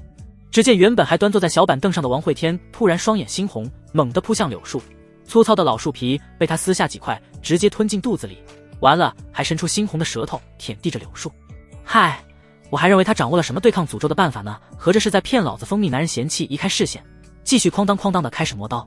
小一心有余悸的捏着鼻子，神色带着同情。哎，板凳鬼哥哥，你说你好好的，非要去得罪叔叔干嘛？咚，一声巨大的钟鸣响起，即便是在这小山村也能听到些许。磨刀男人停下身形来向远处看去，天师的青铜钟，可惜了，若是能每个时辰响一次，或许我能找到方向出去。这钟声以前也响过，不过是每天响一次，他倒不怎么在意。咚咚咚，他话还没说完，又有数声钟鸣响起，而且这次响声连绵不绝，似乎有什么野兽正在拍打剧中。小山丘铜钟里，天师眉心的符咒被震得神光暗淡，他双手捂着耳朵，面色很是绝望。特么的，又是谁在敲我的钟？还让不让人过日子了？钟外，王景轩抬着权杖一下一下地拍打着剧钟，他的小糖豆辟谷丹吃完了，而今整个人头发散乱，状若疯魔。对于宝石的追踪到这里后便没有了感应，所以他严重怀疑偷自己宝石的混蛋藏在了钟里。出来，敢偷本地星辰石，我要你死为！哪里来的疯婆子，赶紧滚开，否则本天师拼着陨落也办了你道门。天师吼得凶，但是却很怂，只在钟里谩骂，死活藏在里面不出来。他早已揪进灯窟出去，就是送死。哼，我道门修士讲究的是从心，否则容易滋生心魔。疯婆子，你不要得寸进尺！拍打了一阵，王景轩喘着粗气，这个大钟就像是乌龟壳一样硬，任凭他如何施为也打不破。感受到体力的流失，他抬起头来，想要先离开恶殍鬼窟缓口气。这个地方太过诡异，那种饥饿的感觉完全压制不下去。手指掐动剑诀，金色长剑哐当一声掉落在地，溅起了无数泥土。怎么会？无法预气摇了摇头，强行保持清醒，想要依靠自身修为飞行离开。可是刚踏出半步，他胃里一阵痉挛，整个身形栽倒在地，咕噜噜地滚进了旁边的一个坑里。坑底是一口破旧棺材，棺材壁上布满了密密麻麻的剑痕，一副随时会散架的样子。此时他只感觉体内一阵虚弱，想要爬起身来都颇为费力。糟糕，我低估这境地了。剧中里传来青年天师嘲讽的声音：哼，臭婆娘，欺负道爷我，真是报应呀！掉到坟坑里的王景轩可没闲心斗嘴，他咬牙祭出水蓝色法书，书本便大盖在了棺材上，如同一个野炊的小帐篷，总算是勉强抵抗住了恐怖的规则。感受了一下周围，这里全是游离的鬼气，没有丝毫灵气便意味着无法恢复，而体内残留不多的灵气必须用来催动法宝。旁边的钟内传来幸灾乐祸的声音：哈哈，对，当年我就是这么被困住的。哎呦，笑死道爷了！大妹子，道爷给你说，这还只是开始，随着禁地诅咒的侵入，你会越来越我们修士本来是不需要进食的，可是在这里身体会被饥饿感欺骗，他会不停地去消耗脂肪来抵消饥饿。藏在坑里的王景轩打了个冷战，他仿佛已经看到了自己瘦的只剩人皮那一幕。钟声停了，磨刀男子兴致缺缺地坐回了磨刀石旁，感叹着又来了一个倒霉蛋。啊呸！王会天恶狠狠地吐掉一块树皮，眼色阴郁地看着磨刀男子，这次丢脸丢大了。对方的蜂蜜不是凡品，至少是百年灵药，对修为和魂魄都有很大的滋养作用。但在王会天心里，面子比任何东西都重要，他代表的可是镇北王府的脸面。磨刀鬼，你准备好接受我的怒火了吗？阴气激荡间，天地色变，狂风乍起，风声夹杂着鬼哭狼嚎之音，天空之中有剑云汇聚，有了阴气催动的剑气不再是无根浮萍，而今尽显锋芒。剑云中一道黑色闪电亮起，无数剑气如雨水呼啸而下。这一刻，小山村下起了剑雨。磨刀男子抬手一招，剑云溃散，剑雨变成了真正的雨水，噼里啪啦落在地上。再次扔出一罐蜂蜜，打翻在柳树上，瞬间王会天又被硬控了。该死！将柳树啃断的王会天脚步轻点退得极远，这家伙修为好像有点高。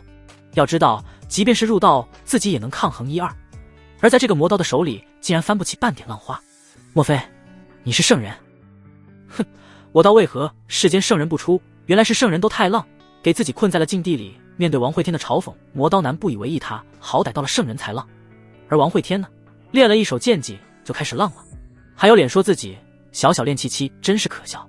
在原地驻足良久，王会天转身离去，他要去探索一番禁区，这里阴气弥漫，无疑是鬼修的天堂。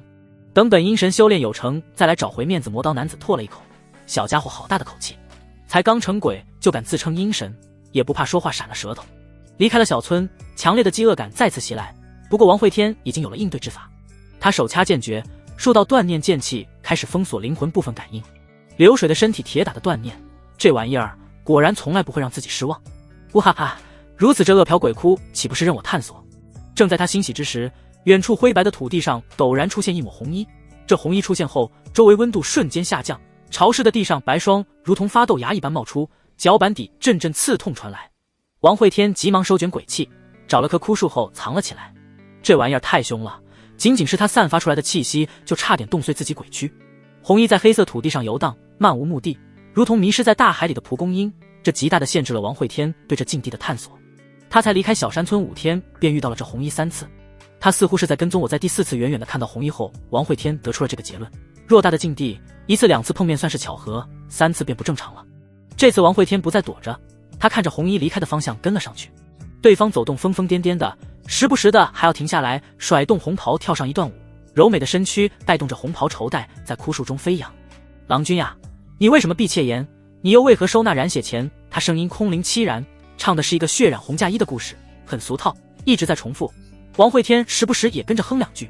想不到来一趟恶殍鬼窟，还学会了唱戏师傅。你再也不用担心我饿死了。正自娱自乐的王会天正准备再次跟上去，眼前却是没有了那抹红色身影，对方突然便消失在了自己视野里。咦，让这小娘子逃了。他皱眉间想要四处瞧瞧，却是才转头便看到了一张极度苍白的脸，这脸与他相隔仅有数公分，一转头便差点亲到对方。红衣厉鬼朝着王会天一口气吐出，他原本漆黑的鬼躯从头部开始有红色往身上蔓延，他要同化我。王会天心中一惊，无数剑气从手心涌出，方圆数里瞬间被荡成平地。可是剑气对红衣造成的伤害却是微乎其微，他的剑气仿若穿进了虚无，仅有断念斩到了对方，却无法杀死他，终究是位格上差距太大。自己这小小厉鬼面对他就仿若炼气期面对圣人一样弱小，这次终究是大意了。可王会天从来不会妥协，即便是还有一丝逃生的可能，他也会死死抓住不放。垂着的左手猛然成爪向上探去，这一手海底捞月直捣黄龙，勾住了对方深渊边缘。啊！刺耳的鬼嚎声响彻荒野，荡起了一圈又一圈红色涟漪。王会天被掀飞不知多远，整个鬼都有些晕乎乎的。他爬起身来，甩了甩手上的水渍，快速往小山村方向逃去。现在或许只有那个圣人才救得了他。论实力，他不及这个红衣，但是论速度，我操，你他妈怎么这么快？只见对方身影飘忽不定，在风中飘荡的红纱所过之处，对方身影如同瞬移，刹那便到。剑3，风起给本神将他吹回去。狂风之间的对抗输得一塌糊涂，狂暴剑气在黑色土地上炸响，有无数未知的存在被惊醒。是谁打扰本王沉睡？本神干的，你有意见？才刚苏醒还没缓过劲来的厉鬼被剑气瞬间刮去半个脑袋，身后追来的鬼物越来越多，不过那抹红衣依旧意气绝尘。娘的，这里的鬼怪原来都藏在地里沉睡了，怪不得没怎么见着王会天将自己的速度发挥到极致，层层音爆声炸响，遇到挡路的小山直接用剑气轰碎开路。终于在即将被红衣撵上时，他看到了那个小山村，村口的磨刀男人此时看起来是如此的和蔼可亲。前辈，救我！磨刀男人错愕地抬起头来，便看到了让他头皮发麻的一幕。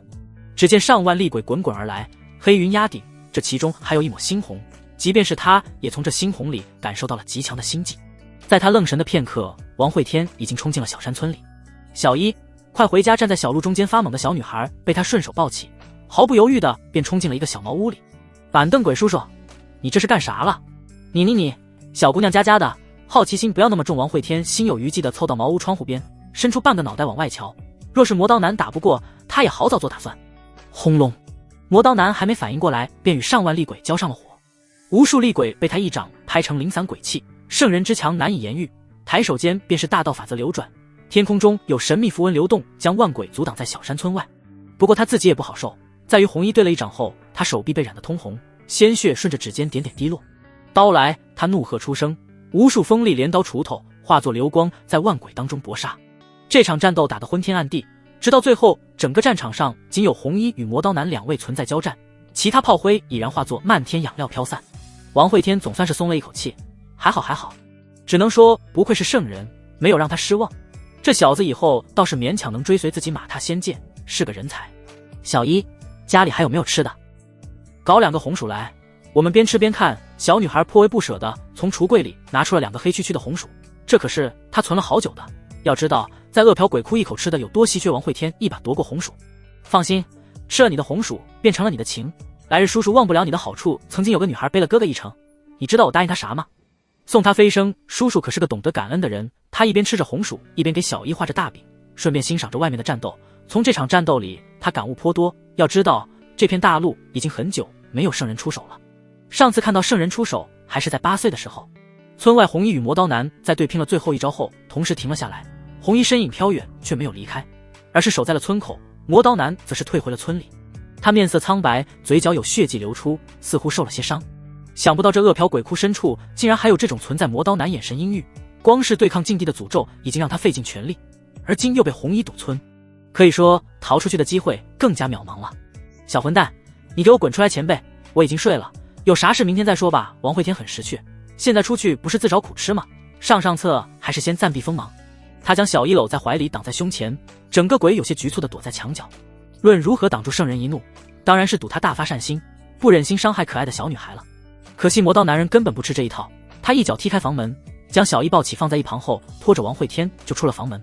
这顿毒打挨得很实在，看到对方身上那破烂的衣裳，王慧天也不好意思还手了，毕竟这事始终是自己坑了他，让他出气无可厚非。揍完人，男人再次坐到了磨刀石前，他面色很是阴郁地看着村口守着的红衣。你究竟把他怎么了？怨气如此之重，这话说的王慧天可就不爱听了。他指了指自己身上血红的大长袍，脸上带着委屈。你看看，什么叫我怎么他了？他给我抹了一身红，我抠他怎么了？你怎么抠的？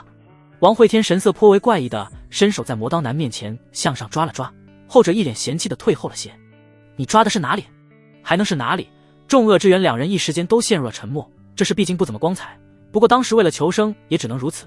谁叫这红衣就穿了一层薄纱，防御那么弱的。磨刀男神色瞥了瞥王慧天身上的红衣，原本他鬼气幻化的是一袭黑袍，而今却是红的很是刺眼。他的阴气已经侵染了你的鬼躯，怕是这一辈子都缠上你了。哼，好女怕缠郎，还没听过好男怕鬼缠的磨刀男伸手在王慧天面前竖了个大指拇，真特么牛！那红衣可是连他都忌惮的存在，这货竟然还一脸淡然，真不知道他是活着就这么大胆，还是死后才这么大胆的。王慧天忧愁地看着村外，对方就这么守着他，已经无法出去探索了。喂，姑娘，闲着也是闲着，跳个舞来看看。红衣厉鬼凶恶的眼神一直瞪着王慧天，猩红色的杀气如雾一般凝实。王慧天不以为意，转过头来看着男人开始磨刀。看了半晌，他似有所悟，从村里又找来了一块磨刀石，与磨刀男并排而坐。无相剑从他手里凝聚而出，别人磨刀他磨剑，宝剑锋从磨砺出，梅花香自苦寒来。原来如此，我一直在悟剑，却从未磨剑。感叹了一声，无相剑在磨刀石上擦出了点点火星。你倒是有一把好剑，那是自然，这可是我修仙时亲自挑选的灵根。两人有一搭没一搭的聊着，小姨时常会来周边游玩，王慧天也认识了村里的其他鬼，除了小姨外，还有另一个小男孩叫小肖，一个爱舔墙的老头，一个整日游荡的女子。不过要论关系好，还得是小姨，那红薯送得很勤。小姨，拜我为师，我教你修行，以后这恶殍鬼窟横着走，你别看这磨刀的厉害，但他可教不了你对于王慧天哄骗小孩的伎俩。小姨自然是不相信的，还横着走呢，都被人家堵在门口来了。你看不起我？王慧天眉头一拧，将功法归途扔给了他。就这本功法换你几个红薯，我还吃大亏了呢。一边说着，他一边将小姨手里吃剩下的半个红薯抢了过来。为了找齐各条道路的功法，他可是费了不少功夫。这小丫头年纪小不识数，得了便宜还哭鼻子。旁边磨刀男看到这一幕，摇了摇头。一个大男人欺负一个小丫头，人家红薯都塞嘴巴里半截了，硬是被抢了出来，真是世道无常，人心不古。这小子心眼贼坏。他神色凝重地抬头向村口看去，那道红衣越来越近了，对方主场作战，鬼气无穷无尽，可他却是没有灵气补充，一直在以大道对抗，这样下去对方迟早会杀进村来。他现在考虑要不要将这小子扔出去平息对方怒火。王慧天显然也看到了这一幕，不过他丝毫不慌，他什么大风大浪没经历过。前辈，有什么办法能让他退去？磨刀男沉吟了半晌，最后缓缓开口。有，将你扔出去。王慧天撇了撇嘴，自己被扔出去非得被撕碎不可。他将手里的红薯扔了出去，作，红薯被红衣阴气吹散，化作漫天碎屑。小姨哭得更凶了，鬼知道他能在这恶殍鬼窟找到一个红薯有多么的不容易。磨刀男收回视线，不经意地在王慧天脸上停留了片刻，他总感觉对方有逃脱这里的方法，只是他现在还不想走。日子一天一天过去，小一也开始修行归途。不过小孩子始终是小孩子，你不给他2棒子，他总爱偷懒，整日只惦记着吃的。魔刀男也偷偷来找小一借过归途，不过他只看一眼就放弃了。这是一本专给亡魂修炼的功法。看着村口挑逗红衣的王会天，他神色越发幽邃。他看过对方面相，天生的尘埃脸，无缘仙路。莫非他为了修炼把自己扬了吗？想到这里，他摇了摇头，否定了内心的想法。这世界上怎么可能有那种疯子，出生不好就回炉重造，那得有多大的胆子？村口，王会天不断地朝着红衣扔石块，这些石块还未靠近对方便会化作飞灰，不过他依然锲而不舍。我送你一本鬼修功法，你放过我怎么样？我不是在跟你商量，而是在给你机会，你别不识好歹，好。女人，你成功地引起了我的注意。红衣双眼死死地盯着王会天，任凭他说破天也不退半步。半日，只要再过半日他伤势恢复，便能杀进村去，将这个侮辱他的家伙挫骨扬灰。所以这些挑衅他根本就不在乎，这不过是蝼蚁临死前的垂死挣扎而已。对面再次扔来了一块砖头，黑色的砖头逐渐破碎溶解，清风吹散碎屑，却是露出了一抹寒光。剑一断念嗖的一声，寒光刺透红雾，在他大意之下猛地射入他眉心，凄厉的惨嚎声响起。与此同时，红衣身后3道剑气急速而来，断念、血杀、风起缠绕而行，速度快若奔雷，瞬息便至。这是叶白的剑气。王会天这一剑藏在砖头里，在不断的扔东西试探下，红衣毫无防备便中了招。但他这一剑只是为了分散对方注意力，真正的绝杀是叶白的剑气。他当初以凡人之躯一剑便能斩元婴，而今叶白摘星巅峰3剑，其威力可想而知。毕竟为了发出这3剑，叶白几乎拼了半条命。其中断念剑气与风起刺入红衣体内直接消散，血杀剑气则是化作一滴鲜红精血被王会天射入手中。他一步踏出小山村阵法，抬掌猛地向红衣额头按去，乘此机会他要尽可能的吞噬对方阴气。手掌还未触碰到对方就被冻结，功法运转间大量阴气流入体内，他整个魂体快速膨胀，如同要炸开的气球，鬼躯在寸寸崩裂。不过对于此他经验十足，红柳剑气缝合，直到感觉剑气即将崩断，他才收手退了回来。呼，每次都感觉要了老子半条命，深深吐出一口气，王会天跌坐在地。这一系列动作极快，快到一切结束后，魔刀男才反应过来。他冲到村口，看着原地已经陷入癫狂的红衣，眼中满是震惊。你做了什么？王会天可没工夫理他，他将洛无极的那滴精血一口吞下，大量阴气在体内围绕着滴精血旋转，最后凝聚成一枚血红肉丹。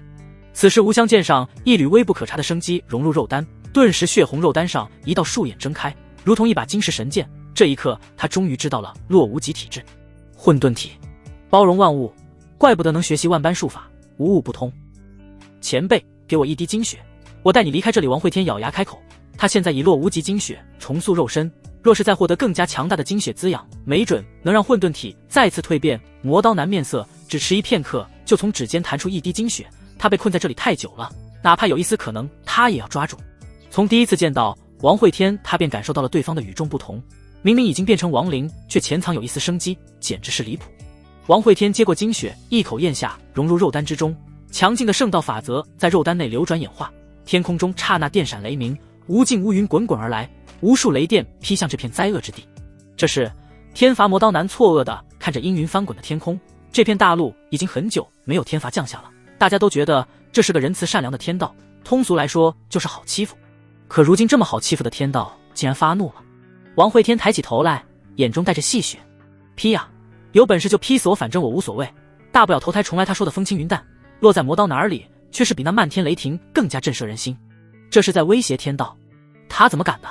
生在此方天地，任你修为再高，终究受其挟制，他怎么敢威胁天道？更让他傻眼的事发生了，只见漫天雷霆竟然停了下来，而后乌云缓慢散去，竟然真的让他将天罚劝回去了。这天道竟然诞生了意识。魔刀男咽了咽口水，这是可大了。天道有时意味着此界有河道存在，亦或是大道生灵，不管是什么原因，对这一界众生来说都不是好消息。切，小逼胆子！王会天冷哼了一声，我抢了小一红薯，他还敢泼我呢，你也就只有这点能耐了，这么骂老天爷不太好吧？王会天看了一眼胆战心惊的魔刀男，对方被吓得像个小鹌鹑一样，藏在小山村阵法边缘，一副随时跑路的样子。有什么不好的？若非他不给我生个灵根，我至于这么折腾？我要求高吗？我只需要最垃圾的5行灵根，可没有，一丝丝都没有，所以他欠我的额。说的好像还挺有道理的。乌云散尽后，阴气再次遮掩这片天地，魔刀男松了一口气，这阴风呼啸的样子给他一种莫名的安全感。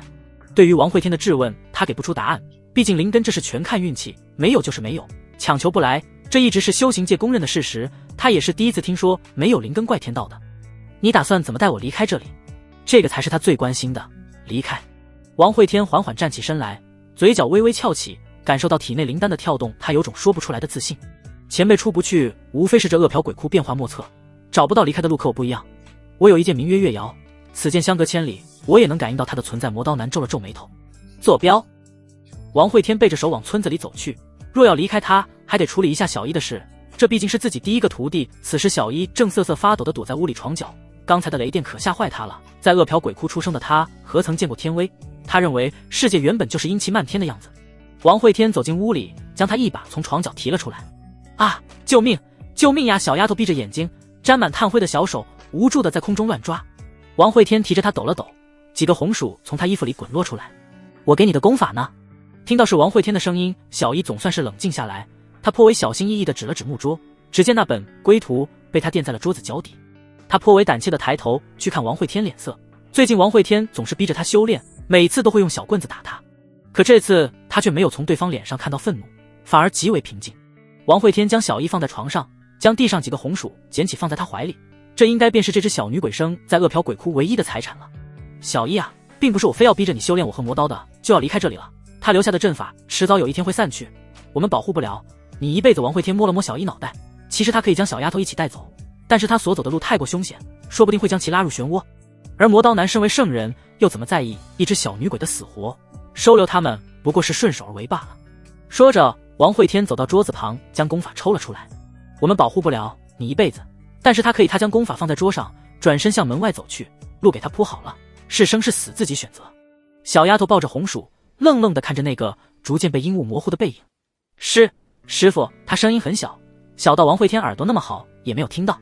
一滴鲜红从他眉心裂开，好似要向全身蔓延扩展，就连怀里漆黑的红薯也泛起了红光。处理好了。魔刀男看着王慧天，眼中神色急不可耐。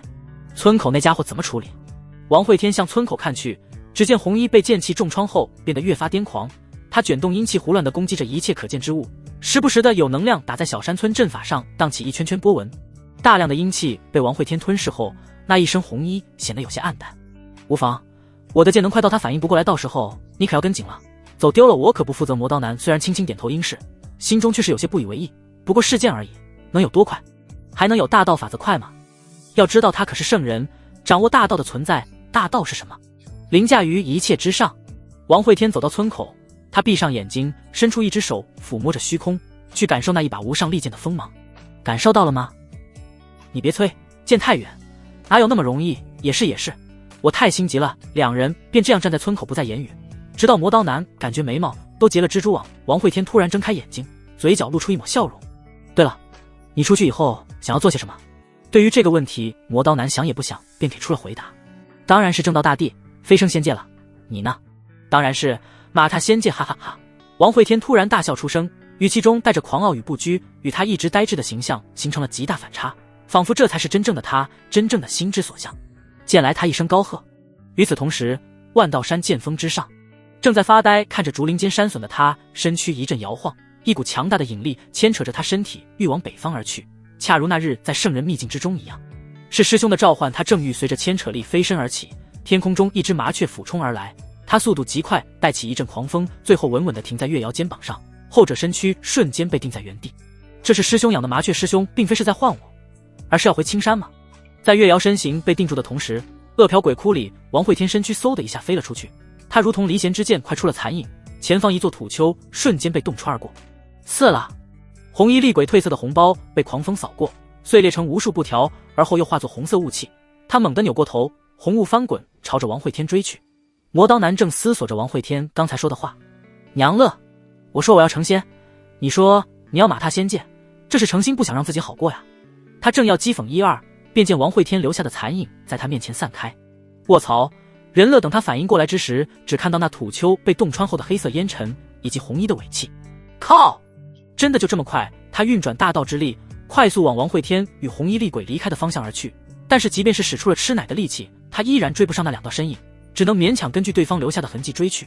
王会天感觉现在自己就像一把剑，一把自由自在的剑。他体内肉丹上的树眼睁开，视线似能看破这漫天阴气。他往相反方向看去，那里是恶殍鬼窟的核心。透过无垠阴气，他看到了一片赤色大地在蠕动，只要是靠近那片地方的一切事物，都在被这蠕动的大地所吞噬。一根巨大无比的黑色长矛竖立在这片赤色土地上，无尽魔气感染着一切靠近长矛的事物。这似乎是一个巨大的胃袋被封印在了这里。王会天神色凝重，原本他以为是这里出现了涉及长生的宝物，却不想引起诅咒的是一个散发出饥饿欲望的胃袋。他很难理解究竟是有多强大的生物才能凭借胃袋污染出了一个境地。至少磨刀男那个圣人不行，他的胃掉在地上只能招来一群蚂蚁。我似乎理解了饥饿的本源，他凝视着那片赤色土地，切身感受到了所谓诅咒的力量，尝试着去理解去破译，但他的速度太快了，很快就飞越了无数距离。视线里的赤色大地被阴气遮掩消失，前方的大地黑色明显浅了很多。他正在逃离这片诅咒之地，但是身侧一抹红影已经追了上来。死！你休想逃！王会天皱了皱眉，他是真没想到都逃出这么远了，还能被这货撵上来。这就是所谓的女追男隔层纱吗？狗东西也太粘人了！真当以为我没脾气吗？风起，给我吹散！他狂风裹挟着剑气倾盆而下，沿途山丘枯木被搅起，大地被犁出了一道数米深的沟壑。红衣身影飘忽躲闪，王会天的剑气仅能对他略微阻挡，想要伤到他却是不够。小娘皮，有种你就追我到青山，看我师父弄不弄死你！他一边出言相劝，一边释放剑气阻拦。这一刻已然手段尽出，若是让对方打断他与月瑶的感应，坠击之时绝对会被红衣啃食殆尽。身后极远处，磨刀男停下身形，周围阴气滚滚，时不时的有几只凶魂在大地上游荡。他迷茫地看向四周，脸色极为难看。他找不着路了。恶殍鬼窟的空间早已被扭曲，或许你看起来径直的道路并非就是直的，失去方向迟早会再次迷失。我约你大爷的，就特么不能等等我们！就在他越发绝望之时，前方大地上出现了一道巨大沟壑，沟壑周边还有残留剑气在游荡。哈哈，好小子，就知道你没有忘记我，没有什么能言明他此时的心情。绝处逢生，人生的起起落落在这一刻演绎的淋漓尽致。这世上有人欢喜，自然有人忧愁。王会天此时面色难看，红衣厉鬼的一抹红纱已经不知不觉缠绕上他的脚踝，而他已经手段尽出。该死，这究竟是什么鬼东西？怎会这般难缠？却在此时前方一个土丘上，王会天看到了一个巨大青铜钟，此钟古朴气息内敛，倒扣在小山丘上，如同荒被修士随手扔下的修仙垃圾，看不出有任何神意。而在巨钟的旁边还有个被挖开的坟包，棺材板上倒扣着一本水蓝色书本。来不及多想自己当初挖的坟为何多了一本书，他抬手朝着巨大青铜钟抓去。天师钟，哈，道长，我们又见面了！王会天大笑声传来，藏在天师钟里面的年轻天师眉头微皱。下一秒，他昏暗了无数年的天空突然亮起，青年天师眼睛微眯，他藏身于天师钟里面，已经不知道多少年没有见到光亮了。此时突然出现的光线虽然不强，却也让他反应迟了半晌。便是这半晌后，他突然惊声尖叫出口：我的天师钟呢？他神色错愕，一把扯掉额头上贴着的符箓。由于这符箓贴上去时间太久，随着符箓扯下的还有他脸上的一条老皮。疼死道爷了！他龇着牙，枯瘦的身体站起来如同干尸一般，宽大的道袍直接滑落到腰间。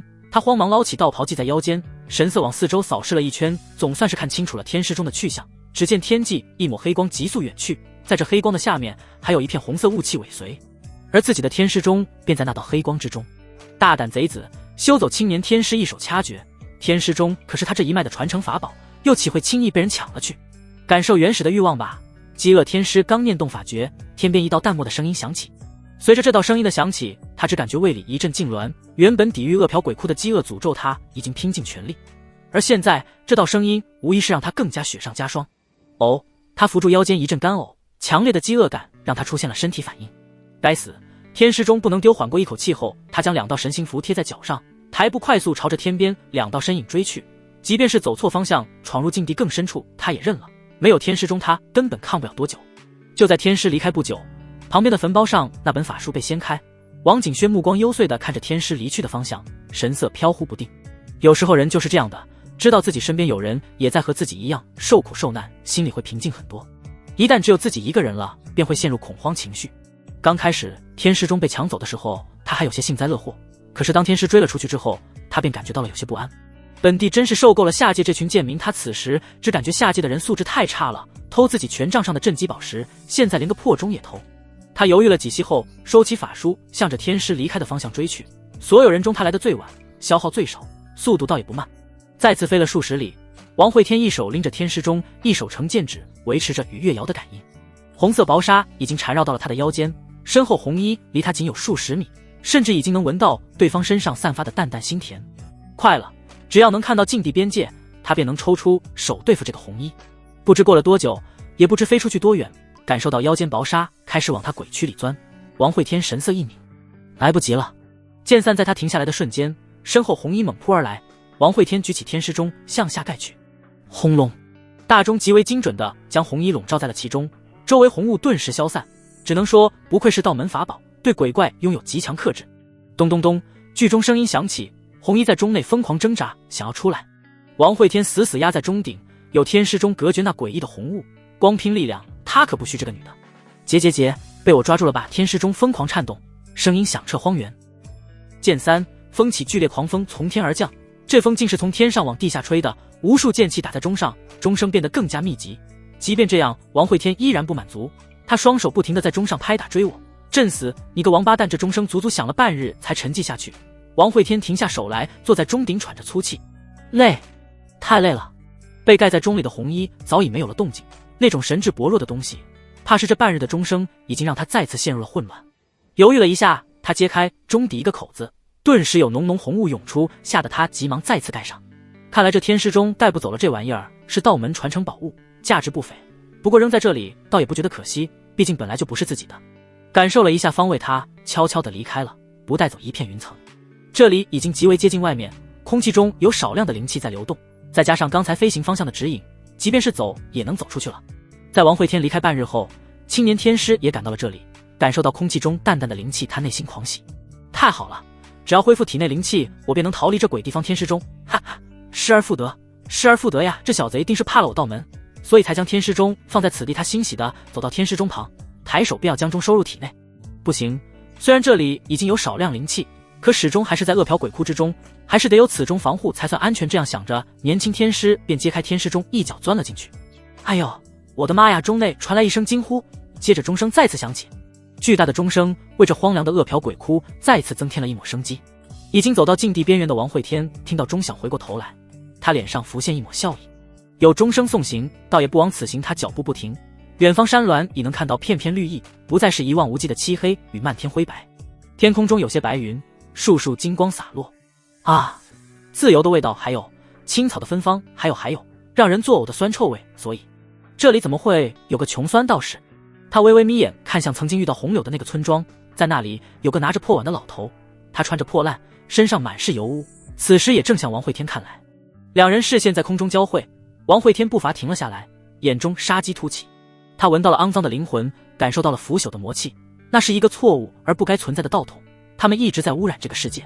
小友，从哪里来，要去往哪里？神算子皱着眉头，他看不清王会天的深浅，似人似鬼，仿佛游离于生死之间。不过看其气息仅有金丹修为，倒也不足为惧。神算子，你不记得我了吗？王会天的声音淡淡响起。神算子眉头皱得越发深沉，他仔细打量着王会天身形。这个男人看不出年纪，一般修士都是看骨龄，而对方只有鬼躯，一身骨头都是虚假的。道统也看不出来，对方气息古怪，非仙非鬼非魔非道，至于面貌更是陌生。那一头如瀑白发，苍白俊逸的面孔，血色长袍，若是之前见过，绝对不会忘记。你究竟是谁？王会天一甩袖袍，无相剑出现在手里。老头，那一年我在你们圣山祖辈上撒尿，你不是说要将我挫骨扬灰吗？咋的？年纪大了，记性不好。神算子面色陡然一变，在他们圣山上撒过尿的只有一人，可那人应该死了才对。数年前，圣子李长生与数位摘星将其击杀在沧州边界，这事已经传遍大陆。因为这事，万道山木青师与霍香还大闹了一场，两人斩杀了沧州州牧许世杰。前去救援的裴明被霍香从沧州追杀到皇城。那一场大战牵扯很大，大秦陨落了2个摘星，化神元婴无数。霍香被生擒关入天牢，木青师重伤逃离。郑国元帅冷少兵压青山。那时北元一度看到了入主中原的机会，谁知不久后四皇子却是带兵杀进了北元，打到最后谁都没讨到好处。想到这里，他再次用神识扫了一遍王会天，一切导火索都是这小子，他怎么可能没死？他不死怎么对得起那场战乱中陨落的修士？不，你不可能还活着。圣子亲自检查过战场，你以形神俱灭王会天可没有心情去与这魔教头子磨嘴皮子。他提着无相剑往前走去。啊，对，我以形神俱灭神算子魔光阴晴不定。当年王会天一人溜着一群摘星化神杀，对上王会天他心里有些没底。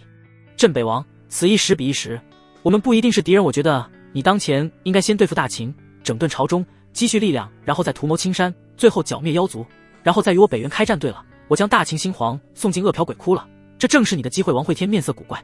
好家伙，魔教神算子竟然在给自己出谋划策，这真是太阳打西边出来了。你再惧怕我？开什么玩笑，老夫乃老牌摘星，岂会怕你不怕？那就死！一缕血红剑气从神算子脚下破土而出，顺着他脚趾缠绕而上。鬼影闪，他面前空间闪烁，王会天突然出现在他身前，抬剑朝他斜劈而来，猩红剑芒从他脖子上斩过，在空中画出了一个半圆。神算子脑袋还没从脖子上滚落，王会天的食指已经从他眉心刺了进去，直指他神魂。一切都发生得太快，即便后者心神一直警惕，可依然没有躲过这致命一击。关键时候，一张符咒从他神魂里飞出，挡在了王会天食指上，大量剑气在神算子头颅里爆发，他的脑袋就如同西瓜里塞了一个手雷一般，瞬间爆开。猩红阴气汇聚成一面盾牌，挡在王会天身前，将那些红的白的尽数隔绝。肮脏的家伙！王会天甩了甩手，神算子身形化作一缕青烟于远方凝聚，却是少了半个头颅。该死的小畜生，你不得好死！待我北元圣子出山，定然将你碾成齑粉！神算子神色惊恐，嘴上怒骂，脚下却是不停，身形快速往北元方向逃去，想跑进去与大秦女帝作伴吧。王会天身形一闪，再次出现在神算子身前，他抬手一把掐住后者脖子，剑舞追猎轰隆，随着此剑用出，神算子浑身血肉炸开，漆黑骨架裹挟着神魂，化成一把利剑往恶殍鬼窟深处飞去。目送着对方消失在黑色大地上，王会天才收回视线，他嘴角微微勾起，看向大秦皇城方向。神算子用计将女帝送进了恶殍鬼窟，也不知道还能不能出来。大秦没有皇可不行。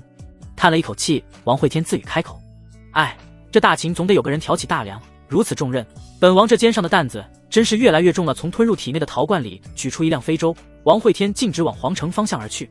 他一想到失去女帝后朝中大臣的惶恐，黎民百姓的不安，他就心中急切。毕竟他也姓王，还是王景轩亲封的太子，此时不去承担责任更待何时。在王会天离去后不久，天空中一道红光闪过，出来了！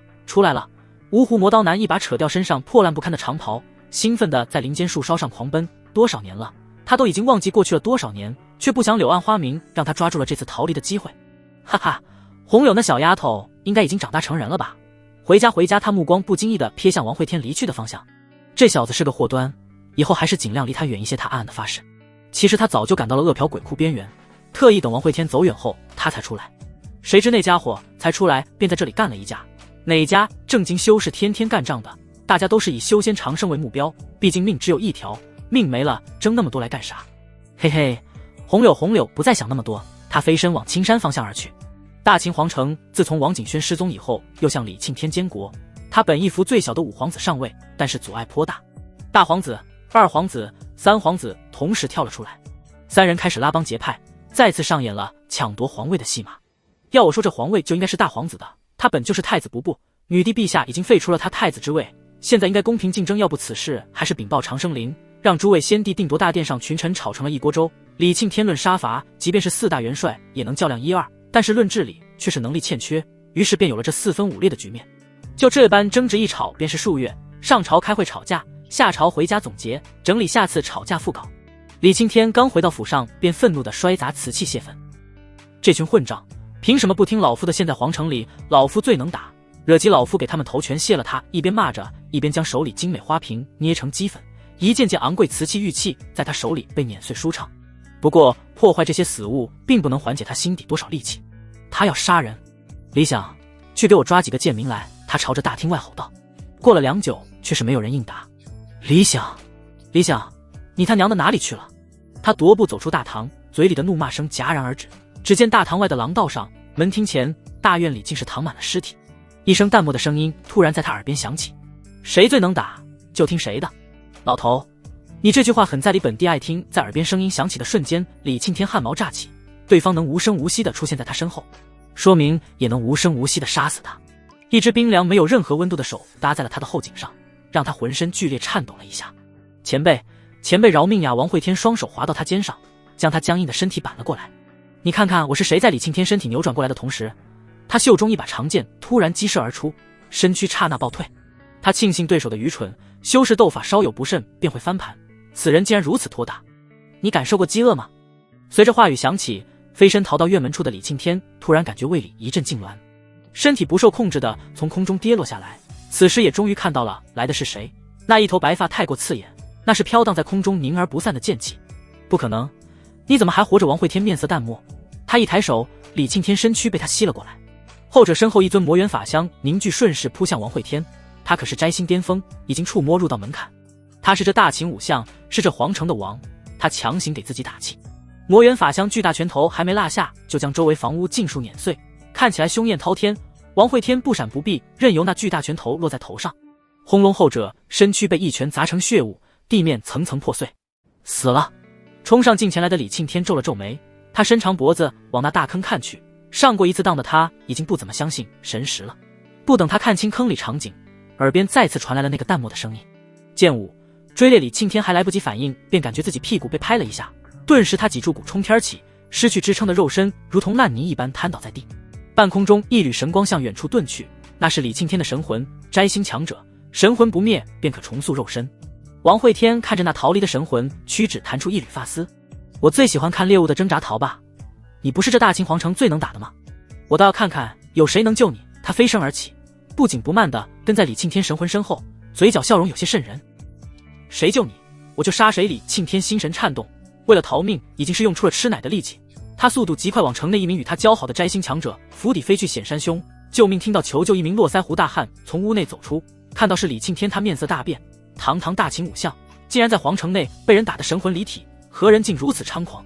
相爷勿慌，我来救你！他一步踏出，身形刚御空而起，头颅便飞了起来。摘星初期瞎凑热闹，张显山心中大惊。他平时在皇城霸道惯了，此时才回过神来，就连李庆天都被追杀到此，他又有什么能力去抗衡？神魂还来不及逃脱他头颅，便被人抓在了手里，眼前一根手指逐渐放大，噗呲，王会天食指从他眼眶插了进去，一指便碾碎了他神魂。张府里数名护卫冲天起，想要阻拦，漫天箭雨被一洒而下，哀嚎声四起，府邸里大片房屋在剑气下化成碎片。李庆天神魂再次飞出逃窜，他现在心中惊骇，没想到王会天竟敢在城里大开杀戒。张府里几名幸存者看到张显山被杀，大声惊呼喊道：父亲！家主王会天身影落在几人面前，他抬手拨开脸上的白发，露出了一个和煦如微风的笑容。记清楚我的脸了吗？要报仇的话找我，大秦第3任镇北王，女帝王景轩亲封太子，明日的大秦新帝。若是还记不住的话，可以去青山打听打听，下一任剑锋封主。无名王会天说完，他身影一片恍惚，再次消失。他从不怕留下后患，毕竟镇北王树敌太多，而大秦各世家又联姻牵扯颇广，能至摘星大多都是活了几百年的老聊斋，谁还没有几十上百个儿女留下复仇的？杀不完，根本杀不完。家家沾亲带故。飞离张府后，李庆天再次逃到了一个3品大员府上。平时两人私交颇好，对方时常吹嘘家里有件血脉重宝，他现在也只能指望那所谓的血脉重宝可以抵挡1、2。汪涛兄，救我！快取出你的家族重宝！对方实力至少入到一个白面青年走出，虽看起来仅有20出头，实际年龄却已经100岁有余。他看到李庆天的神魂状态，顿时一惊。又像这事？少啰嗦，我身后有强敌，快取血脉重宝！汪涛面色难看，连李庆天都打不过的强敌，他的重宝又有何用？哎呦，相爷，我说的血脉重宝是我那位出阁的女儿呀！两人一时间大眼瞪着小眼。李庆天面色铁青，恨不得宰了这爱吹牛的混蛋。他神魂再次飞起，朝着皇宫方向而去，走时还不忘留下狠话：混账！若是老夫此次能逃出升天，定然让你汪家不得安宁！他刚离开，下一秒，汪涛身前王会天身影一闪而至，后者勾着腰看了一眼躲在后院里瑟瑟发抖的青涩女子，果然国色天香。王会天抬手拍了拍汪涛煞白的脸：你人长得寒惨，生个女儿倒是长得不错。说完，他身形一闪，再次消失。汪涛身体一软，瘫倒在地。刚才他感觉自己灵魂仿佛被一阵阴气冻结，那是一种面对绝世大凶的恐惧感。这一日，皇城内家家庇护，人人自危，就连巡城军也躲在了哨所里，禁军更是直接开启皇宫大阵，龟缩不出。李庆天上天无路，入地无门，逃到最后已然只剩下绝望。他瘫倒在出城的阶梯上，一双眸子暗淡无光。在他的前方，王会天靠在城门洞上，他手里拿着一袋鲜果，正悠闲地吃着。我刚才听说你抓了我师叔？说吧，关哪儿了？皇城10座天牢，我懒得一一查看，省得制造杀孽。王会天言语淡漠轻巧，话中却是蕴含着无边杀意。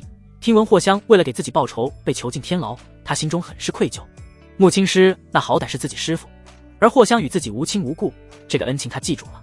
若霍香残了，他养；若霍香死了，他埋。他要用血在这皇城给他铺条赤色大道。凡是伤了穆青师与霍香之人，一个也逃不掉。下一步，让清风洗涤皇城。夜色来临，清冷的月光洒在皇城之上，这座城看起来毫无生机。平常灯火通明的城市，如今一片黑暗。在王会天面前，李庆天神魂化成点点荧光于夜空中消散。他走了，去了一个无忧无虑没有纷争的地方，去了一个神圣祥和梦幻安宁的居所。他虽然走了，却给其他人留下了绝望。在王会天手里握着一本名册。某年某月某日，巡城司镇守李威，乘霍香不备，用狼牙棒敲他后背。某月某时，天策将军仲坤及其100名家将用浓烟迷穆青师眼睛。某日某夜，女帝王景轩出手揪霍香头发，用法杖捅穆青师肚子。这名册上的名字密密麻麻，由李庆天口述当日大战细节，王会天亲笔记录，其内容之详细，牵涉人员之广，几乎包容了半座皇城。清风拂过，无数红柳剑气在皇城内游荡，时不时地传来声声哀鸣与痛嚎。有人在组织众人群起反抗，有人向城外奔逃，有人钻进地窖藏身法宝，默念看不见我，看不见我。可是王会天剑气就像是发丝一般无孔不入，躲在暗处瑟瑟发抖的人们听不到那些惨叫，却能嗅到那越加浓厚的血腥味。镇北王大开杀戒了，大家快逃呀！他堵在皇城城门口，不要怂，一起杀过去，与我无关哈。我向来仰慕青山木女侠，从未对她出过手。这里有当初我写给她的情书为证。城墙之上，王会天冷哼了一声，还情书为证，这一听就是假的。这世上怎么可能有人仰慕自己师父？不可能，绝对不可能。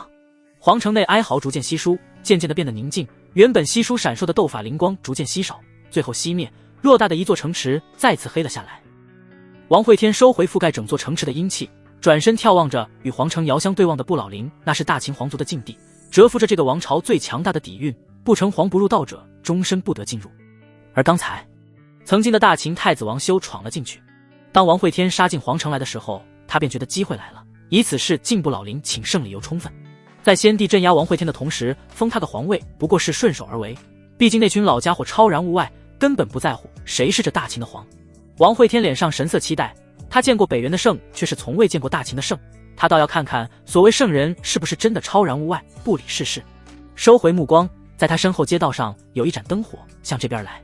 南博身躯今越发佝偻，他走上前来微微躬身，提着灯笼的手臂有些颤抖。少爷，您回来了，可要回王府看看？这位待在王府一辈子的老管家须发尽白，眉间已有几分死气沉积。老奴老了，也不清楚还能守着王府几日，如今手脚不便，府内已有些杂草，他身体老迈，即便是从王府走到这城墙，也累得喘起了粗气。他修为浅薄，即便是听说王会天陨落，也无能为力，只能一日复一日的守着那已经破损腐朽的府邸。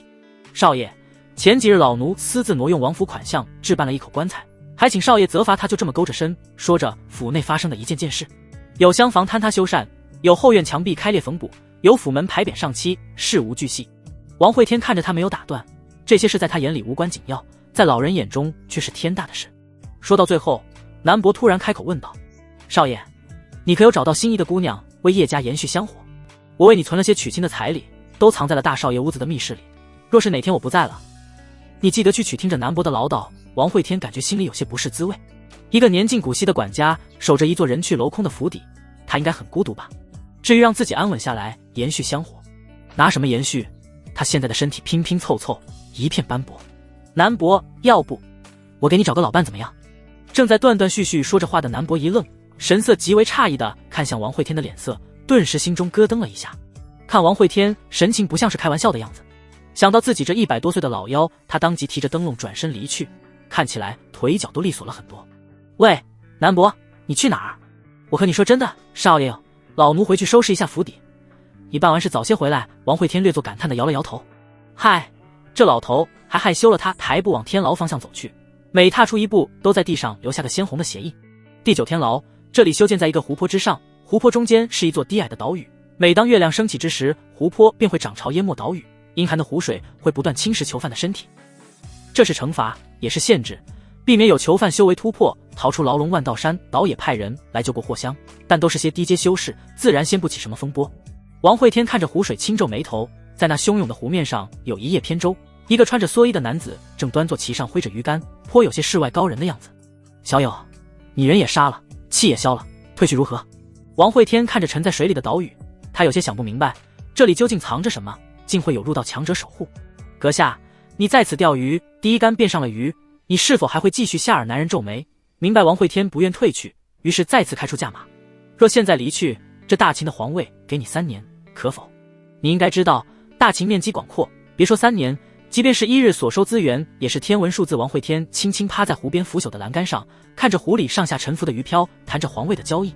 人有了实力便是这样，一语定世间格局，一静一动定万民生死。鱼上钩了，阁下还请起竿。若钓上来的是鲫鱼，我便离开继承皇位；若钓上来的是鲈鱼，我便拧下你的头颅。位于男人眼中杀意闪烁，他已经很给王惠天面子了，却不想对方如此欺人太甚。再怎么说他也是入道强者，还从未有人敢如此轻视于他。可即便心中再如何愤怒，他依然不想动手。修仙不都是为了成仙长生，何必打打杀杀？他勾腰抬起鱼竿，一条巴掌大的鲫鱼被提出水面。看到咬住鱼线挣扎的鲫鱼，他嘴角露出浅浅笑意。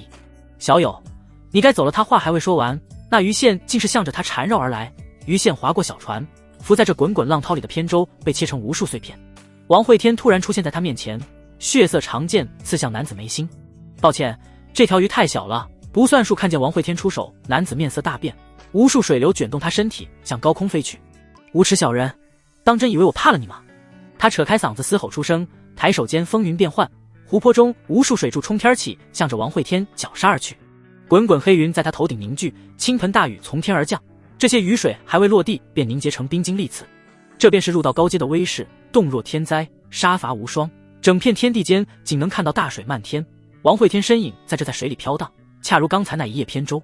哈哈，小子，现在后悔了吧？男子大笑出声，太解气了，他已经很久没有这么畅快过了。去特么的鲫鱼鲈鱼，都给我死！便在他笑得最为开心之时，眼前水柱突然被拨开一条细缝，王惠天苍白的手臂从这雨幕中伸了出来，他手里抓着一条巴掌大的鲫鱼，猛地塞进了男子喉咙里。哦！男子被鱼头探入喉咙，打了个干呕，手上术法顿时难以维持，漫天湖水哗哗落下。雨幕中那座时常沉入水中的小岛露出了全貌，那竟是一个干枯的头颅。这个头颅拥有9个眼眶，每个眼眶被打造成了一座监牢，而在最中间那座监牢，霍香正被囚在其中，生死不知。随着漫天雨水的落下，那座骷髅岛屿再次被湖水淹没。王惠天面色冰寒，他手中无相剑在颤鸣。很好，他之前杀的那些人不冤，他们死得其所。钓鱼男子惊惧后快速稳住心神，他利用强大肉身碾碎鲫鱼后，生生将其咽了进去。云降，雾气手指快速掐动法诀，天空云层在向下坍塌，地上蒸腾起漫天雾气，仅半晌周遭便陷入了一片朦胧。这雾气拥有隔绝神识的效果，一旦陷入其中便无感尽失，只能任人宰割。王惠天抬起眼眸，雾气结成露珠顺着他眉毛滴落。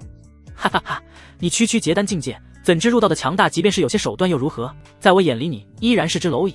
抬手可灭他的声音从四面八方传来，让人难以捕捉位置，由此雾气隔绝，他能打能退，主动权完全掌握在他手里，又有何惧？剑3，风起。对于男子叫嚣，王惠天只用一剑便能回答。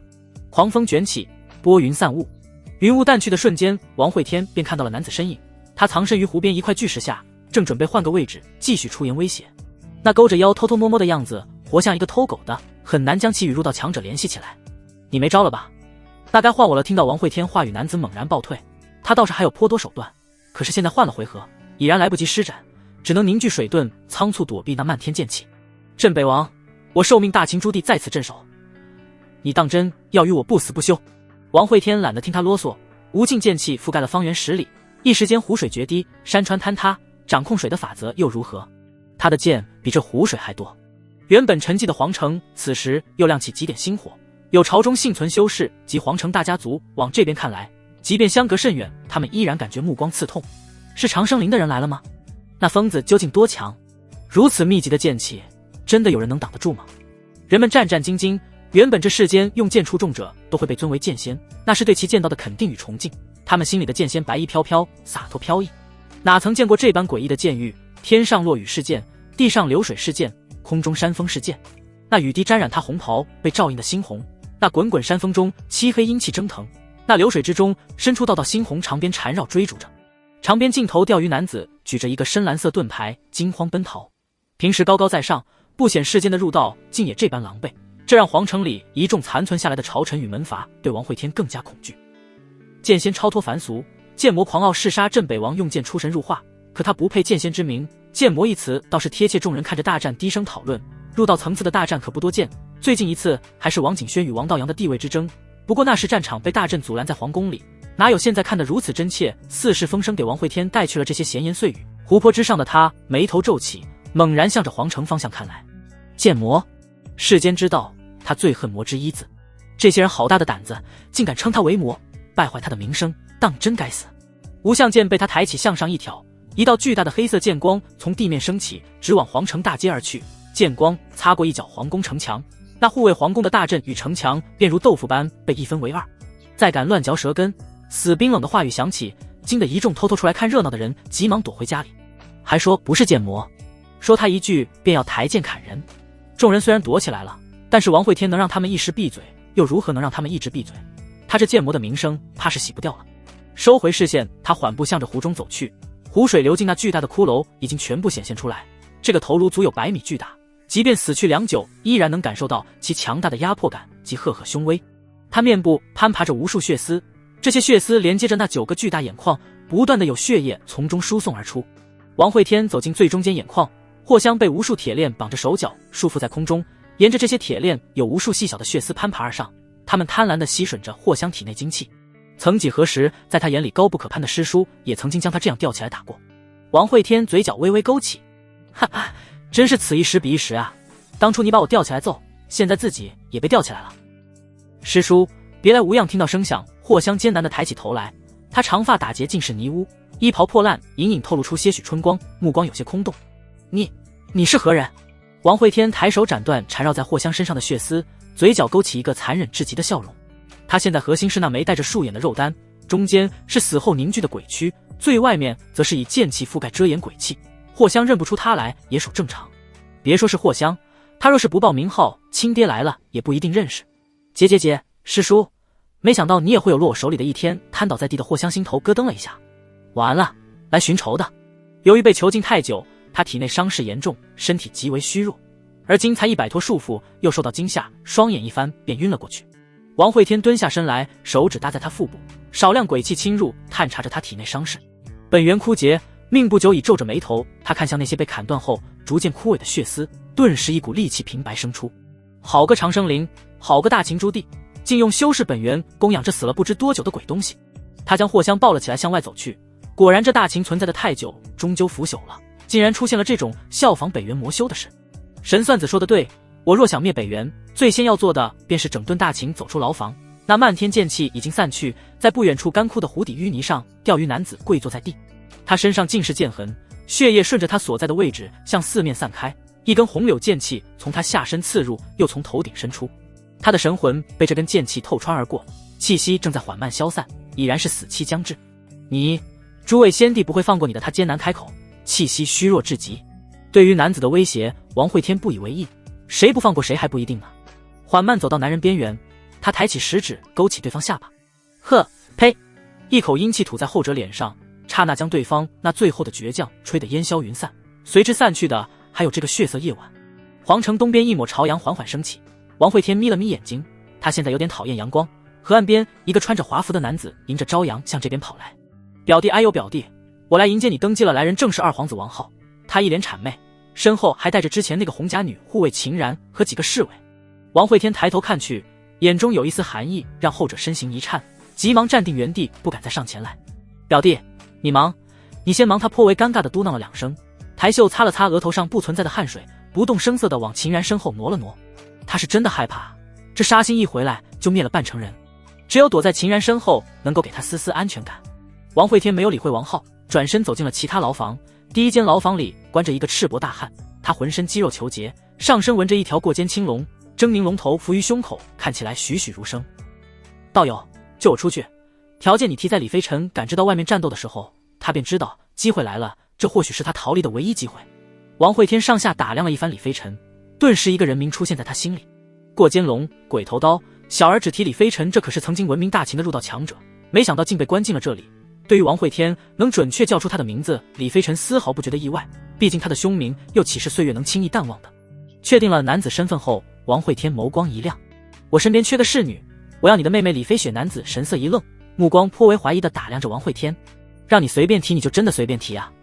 他妹妹号称飞雪仙子，长得连他都眼馋三分，看对方这邪异的样子，真的只是要妹妹做侍女吗？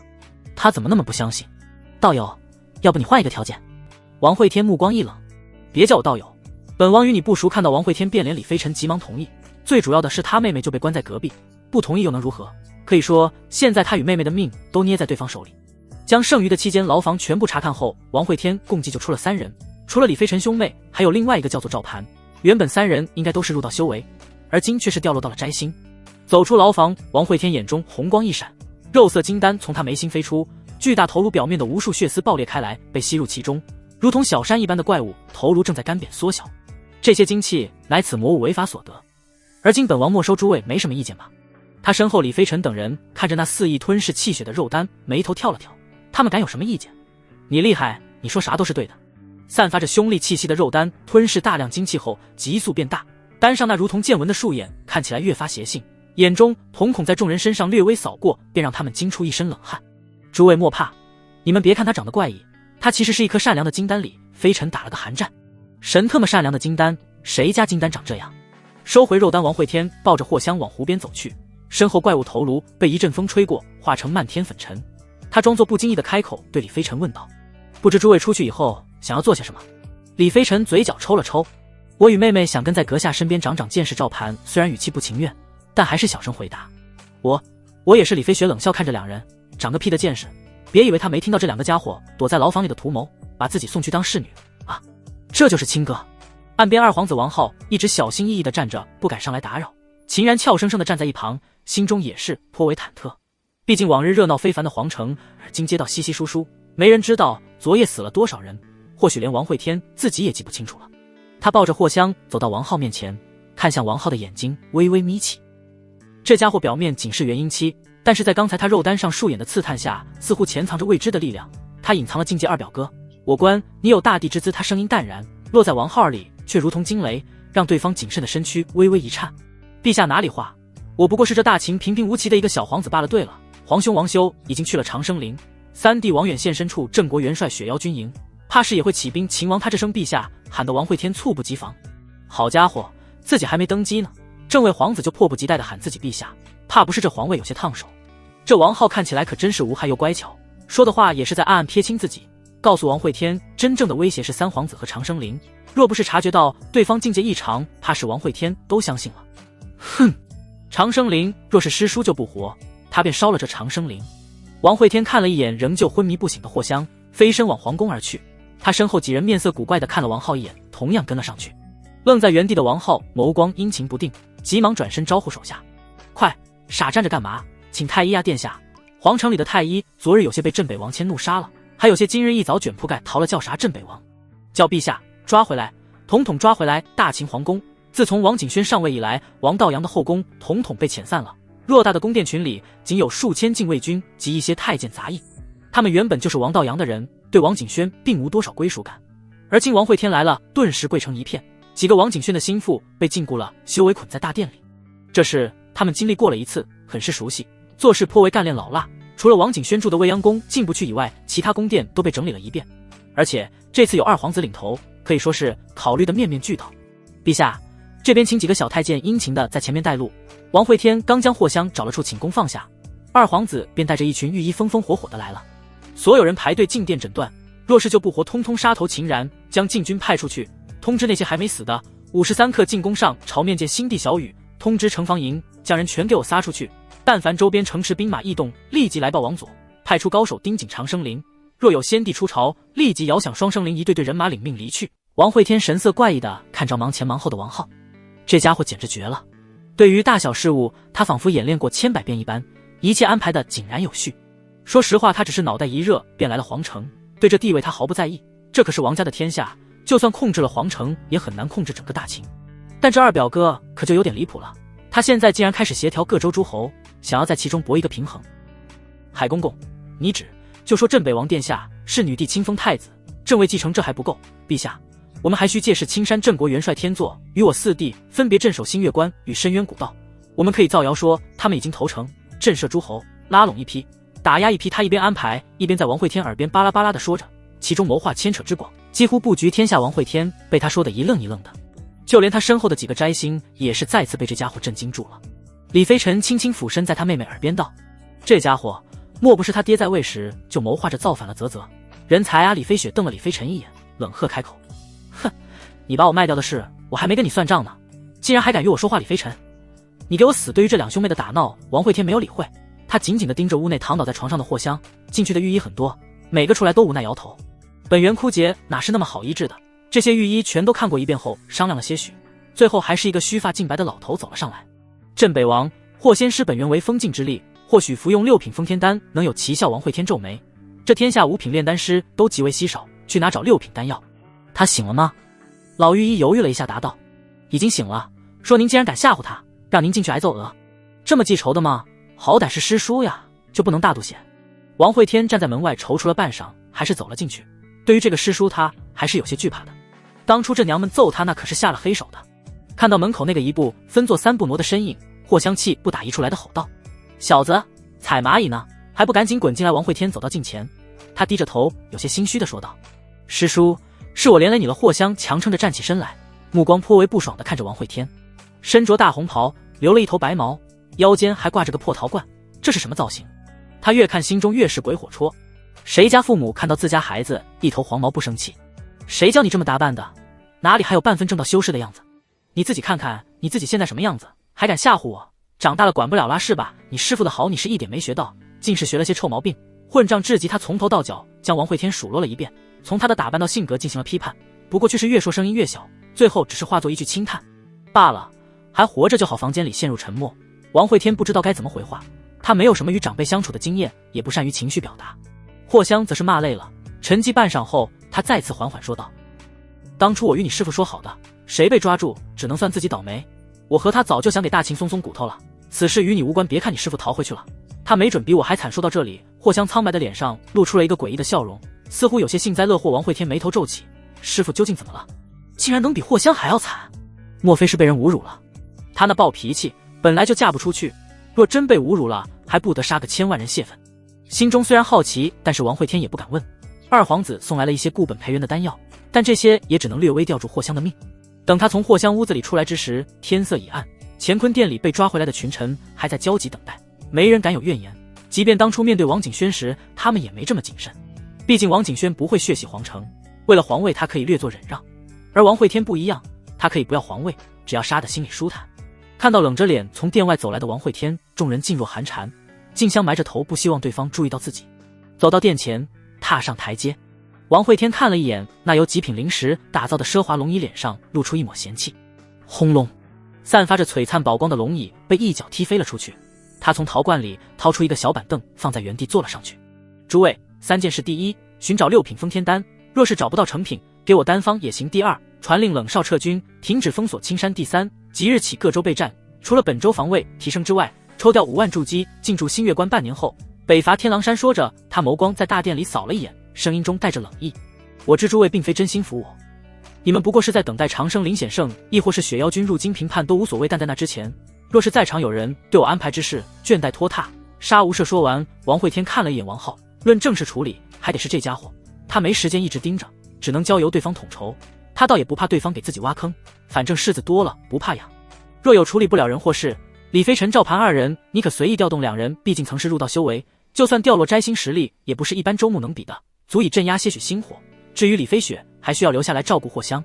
对于王会天的安排，殿内群臣敢怒不敢言，那些敢言的现在位置还空着呢。大秦哪次朝会不是人挤着人？这次稀稀拉拉的，让乾坤殿显得很是空旷。站起身来，王会天将小板凳收回陶罐内。对了，左相魏庄是我的人，将他给我找出来。众人看着缓步离去的王会天，总算是松了一口气。那种压迫感太强了，不同于王道阳上位者的气势震慑，也不同于王景轩的淡漠众生，那是一种杀伐太多不经意间流露出来的寒意。当他走过时，众人还能隐隐感到那刺骨的冰冷。王浩脸上带着笑意，扫视了一眼群臣。王会天给了这些人一记大棒，或许他可以送颗甜枣青山下，军帐连绵数十里，哨所更是修建了无数，几乎将整个青山与大秦隔离。主帐中，一个黄发男子拿着新到的剑令，面色凝重。他便是大秦4大镇国元帅之一冷少。冷风，你确定这玩意儿真是皇城送来的？他旁边一个年轻将军面带迟疑的点了点头。得到肯定的答复，冷少眉头皱得更深了。镇北王血洗皇城，斩入到称帝，3皇子、4皇子及天作投诚，大秦各州大半已归顺，他怎么感觉如此梦幻呢？这世界终于颠成了他看不懂的样子。不是，冷风，你确定是镇北王？看着一众手下沉默，冷少摸了摸下巴，继续看着剑令。半晌后，他大笑出声：“哈哈，不可能，绝对不可能！这皇城哪有入道强者啊？还想哄骗本少？”他笑声还没停歇，旁边冷风的声音再次传来：“据探子汇报，3皇子已带领100万血妖军杀向皇城。”冷少面皮抽动，血妖军动了，无疑证明剑令上的消息是真的。他压了压心理思绪，再次不确定地问道：“他真的血洗了皇城？”冷风点了点头。从血妖那边传来消息，皇城一夜血流成河，半数世家与朝臣烟消云散。新皇令大帅撤军，召众州之兵备战北原。整个大帐内顿时鸦雀无声，气氛变得极为压抑。带兵在外打仗，结果打着打着家没了，一次王景轩，一次王会天，这皇帝是开始轮流做了是吧？镇北王做皇帝，这天下要乱了。冷少叹了口气，一想到那个家族的往事，他就一阵头大。个个都是疯子，他们主张征战天下，肃清外敌，他们讲究罪在当代，利在千秋。如今已然战至了最后一个人，依然掀起如此风浪。众人紧锁眉头，相比于事情的震撼，他们更多的是对局势的迷茫。大帅，我们当若何？冷少沉吟了半晌，猛然站起身来，脸上露出了一个狂傲的笑容。大丈夫生居天地之间，当立不世之功，撤军往新月关开拔世间之大事。相比于冷少的果断，亦有坐看风云者。王会天随手将王浩提交上来的情报扔在一旁，4大元帅天作动不了，诡计不想动。冷少撤军往新月关去了，血妖杀向了皇城。陛下，是否要让沿路州郡阻击血妖大军？王会天摆了摆手，所谓100万大军，尽是些低阶修士，即便组成阵法又如何？他的剑锋可吹云散雾，亦可削肉断骨。来就来吧，杀了血妖，或许能震慑些宵小之辈。真正让他重视的是长生灵，只是不知为何长生灵一直没有异动。那群圣人是老的腿脚不便了吗？有6品封天丹的消息吗？王浩犹豫了一下，从怀里掏出了一张丹方，递到王会天手里。搜遍了大秦宝库，也仅仅找到了这么一张丹方。我已派人联系万道山，剑仙李逍遥与道一正在赶来。王会天皱了皱眉，他也是现在才知道李逍遥竟是霍香师兄，道一是万道山长老堂首座。之前2人便为救霍香与冷少爆发过不少冲突，而今赶来皇城，倒也正常。不正常的是自己师父竟然没来，他究竟在干嘛？不管自己老闺蜜了吗？搞不懂。提到剑仙之名，王会天眼中金光一亮，这是世人对用剑者的最大赞誉。他对着王浩招了招手，凑到后者耳边，目光极为警惕地看了一眼四周，兴奋地开口说道：“你寻些酒馆、青楼，找那种说书的，将我的形象进行包装，就说我巴拉巴拉。总之，广而告之，重点凸显飘逸不拘、洒脱出尘。”王浩听完王会天一番谋划，眼神闪躲。这活儿真的不好做，世人所称的剑仙都是飘逸洒脱之辈，那是天下人赐予的称号，哪有给自己宣传的？而今王会天剑魔的名声已经传了出去，想要洗白形象，简直难如登天。陛下放心，此事包在我身上。这个回答堪称打工人的典范，能不能做到先不说，态度很端正。待王浩离去后，李飞雪缓缓从里间之内走出。他之前被关在天牢之中，看起来身形憔悴，蓬头垢面，而今仅略微打扮，便一改颓丧，气质颇为冷艳出尘。走到近前来，他给王会天斟了杯茶水。公子真的相信此人吗？王会天没有说话，他目光看着青山方向，有些愣神。相信吗？他只相信手里的剑。飞雪，你安排一下，给镇北王府送去几个婢女，挑些机灵点的。说完，他起身往未央宫走去。这座宫殿被一座阵法包裹，出生于镇北王府的他对阵法也算有些了解，毕竟就连皇城大阵都是镇北王府布置的。可是王景轩布置的这座阵法，他却是有些看不出门道，仿佛不是这片大陆的产物。整座大阵7色神光流转，一旦有人触碰阵法，便会在7种属性之间转换：金属性的尖锐锋芒，木属性的生生不息，水属性的减压泄力，火属性的狂暴反噬，土属性的厚重绵长。这一定在这里面藏了宝贝。想了一番后，他拿出无相剑，便开始掘土。既然打不开，就连阵法一起打包带走。3日后，万道山的人总算赶到了皇城。刚一到皇宫，李逍遥就迫不及待地冲进了霍香房里。看得出来，师兄妹的感情很好。至于道一，则是被王会天揪了过来。老头，我师父为何没来？道一手拿着酒壶，一手不停地在王会天身上揉揉捏捏的，看起来极度猥琐，眼中尽是对剑道的狂热痴迷。啧啧，好贱，好贱呀！我问你话呢，你往哪儿摸呢？哦，你师父师姐之前便去深渊古道了，说是镇国元帅天作年轻时暗恋他，去找他帮忙救霍香，还没回来呢。王慧天皱着眉头，天作年轻时暗恋师父，他咋就这么不相信呢？甩开小老头的纠缠，王慧天来到霍香房门外，伸着个脑袋往里瞅，世人皆知青山剑仙李逍遥，却不知这个整日宅在山上的人为何称剑仙。即便王慧天在青山这么多年，见到这家伙的次数也屈指可数。他抬步正要进去，却是听到里面传来了争执声，两人似乎有些矛盾。霍香话语很是冰冷：“哟，舍得下山了？没良心的东西，别以为老娘不知道。你若想来，那狗屁冷少拦得住你？师妹，我也要考虑青山未来，闭嘴。没中就是没中，还敢找理由，感觉听得不清楚。”王慧天挪了个位置，将耳朵贴在了窗户边上，旁边道一正蹲在墙角，同样竖着耳朵。房间里隐隐传来了霍香的低气声：“都怪师傅死得早，所以我霍香才没人管没人疼。”他声音很是哽咽，仿佛是离家出走的孩子见到了一直不来寻找自己的家长，委屈中带着怒气：“你李逍遥是剑仙，是高人，你一世独立，你顾全大局，我呸！你就个王八蛋！师傅嫁的那混账也是个王八蛋。自从师傅死后，他从未来过万道山，老娘被抓了，他假装不知道，都特么不是东西。”屋内霍香越骂越气，刚开始骂李逍遥，然后骂他师丈，再然后牵扯上了天剑门全体，最后总结全天下没一个好男人。王慧天听得暗暗咂舌，青山剑仙被骂得不敢还嘴，这种场景可不多见。他站起身来整理了一下衣衫，想要进屋假装劝解，谁知屋内突然传来了打砸声，中间还夹杂着些李逍遥的痛吟：“哎呦，师妹，别打脸，别打脸！”半晌后，便见李逍遥狼狈地从屋内走了出来，他左脸上有个清晰的巴掌印，头发被薅掉了些许，肩膀上还插着一把翡翠玉簪，有涓涓鲜血从中冒出。尽管如此，他依然背着双手，神色平静淡漠，看不出丝毫喜怒。只不过原本世外高人的样子，而今看起来有些滑稽。王慧天合道一急忙抬头望天：“老头，今晚的夜月颇为撩人呀。”的确撩人，就是有些红肿。李逍遥没有理会两人，他平静走远。等到李逍遥身影消失在视线里，两人急忙拿出了各自的留影石：“录下来了吗？让我看看。”“我的只有侧面。”“别急别急，都录着呢。”两人凑在一起研究着留影石，却是没发现李逍遥离去的方向。他步伐沉稳，脚踏虚空，嘴角露出了一个谦和的笑容，似是想起了小时师父带着自己与师妹修行的光阴。那时候霍香就很调皮，时常捉弄自己，会偷偷的往自己屁股丹里加花椒，也会偷偷往自己被子里放刺猬。他假装不知道，酸甜苦辣的屁股丹他都吃过，刺猬松鼠穿山甲他也养过。那个时候真的很开心啊。只是不知多久后，他们渐渐长大，渐渐生疏，渐渐麻木。是师父陨落后吗？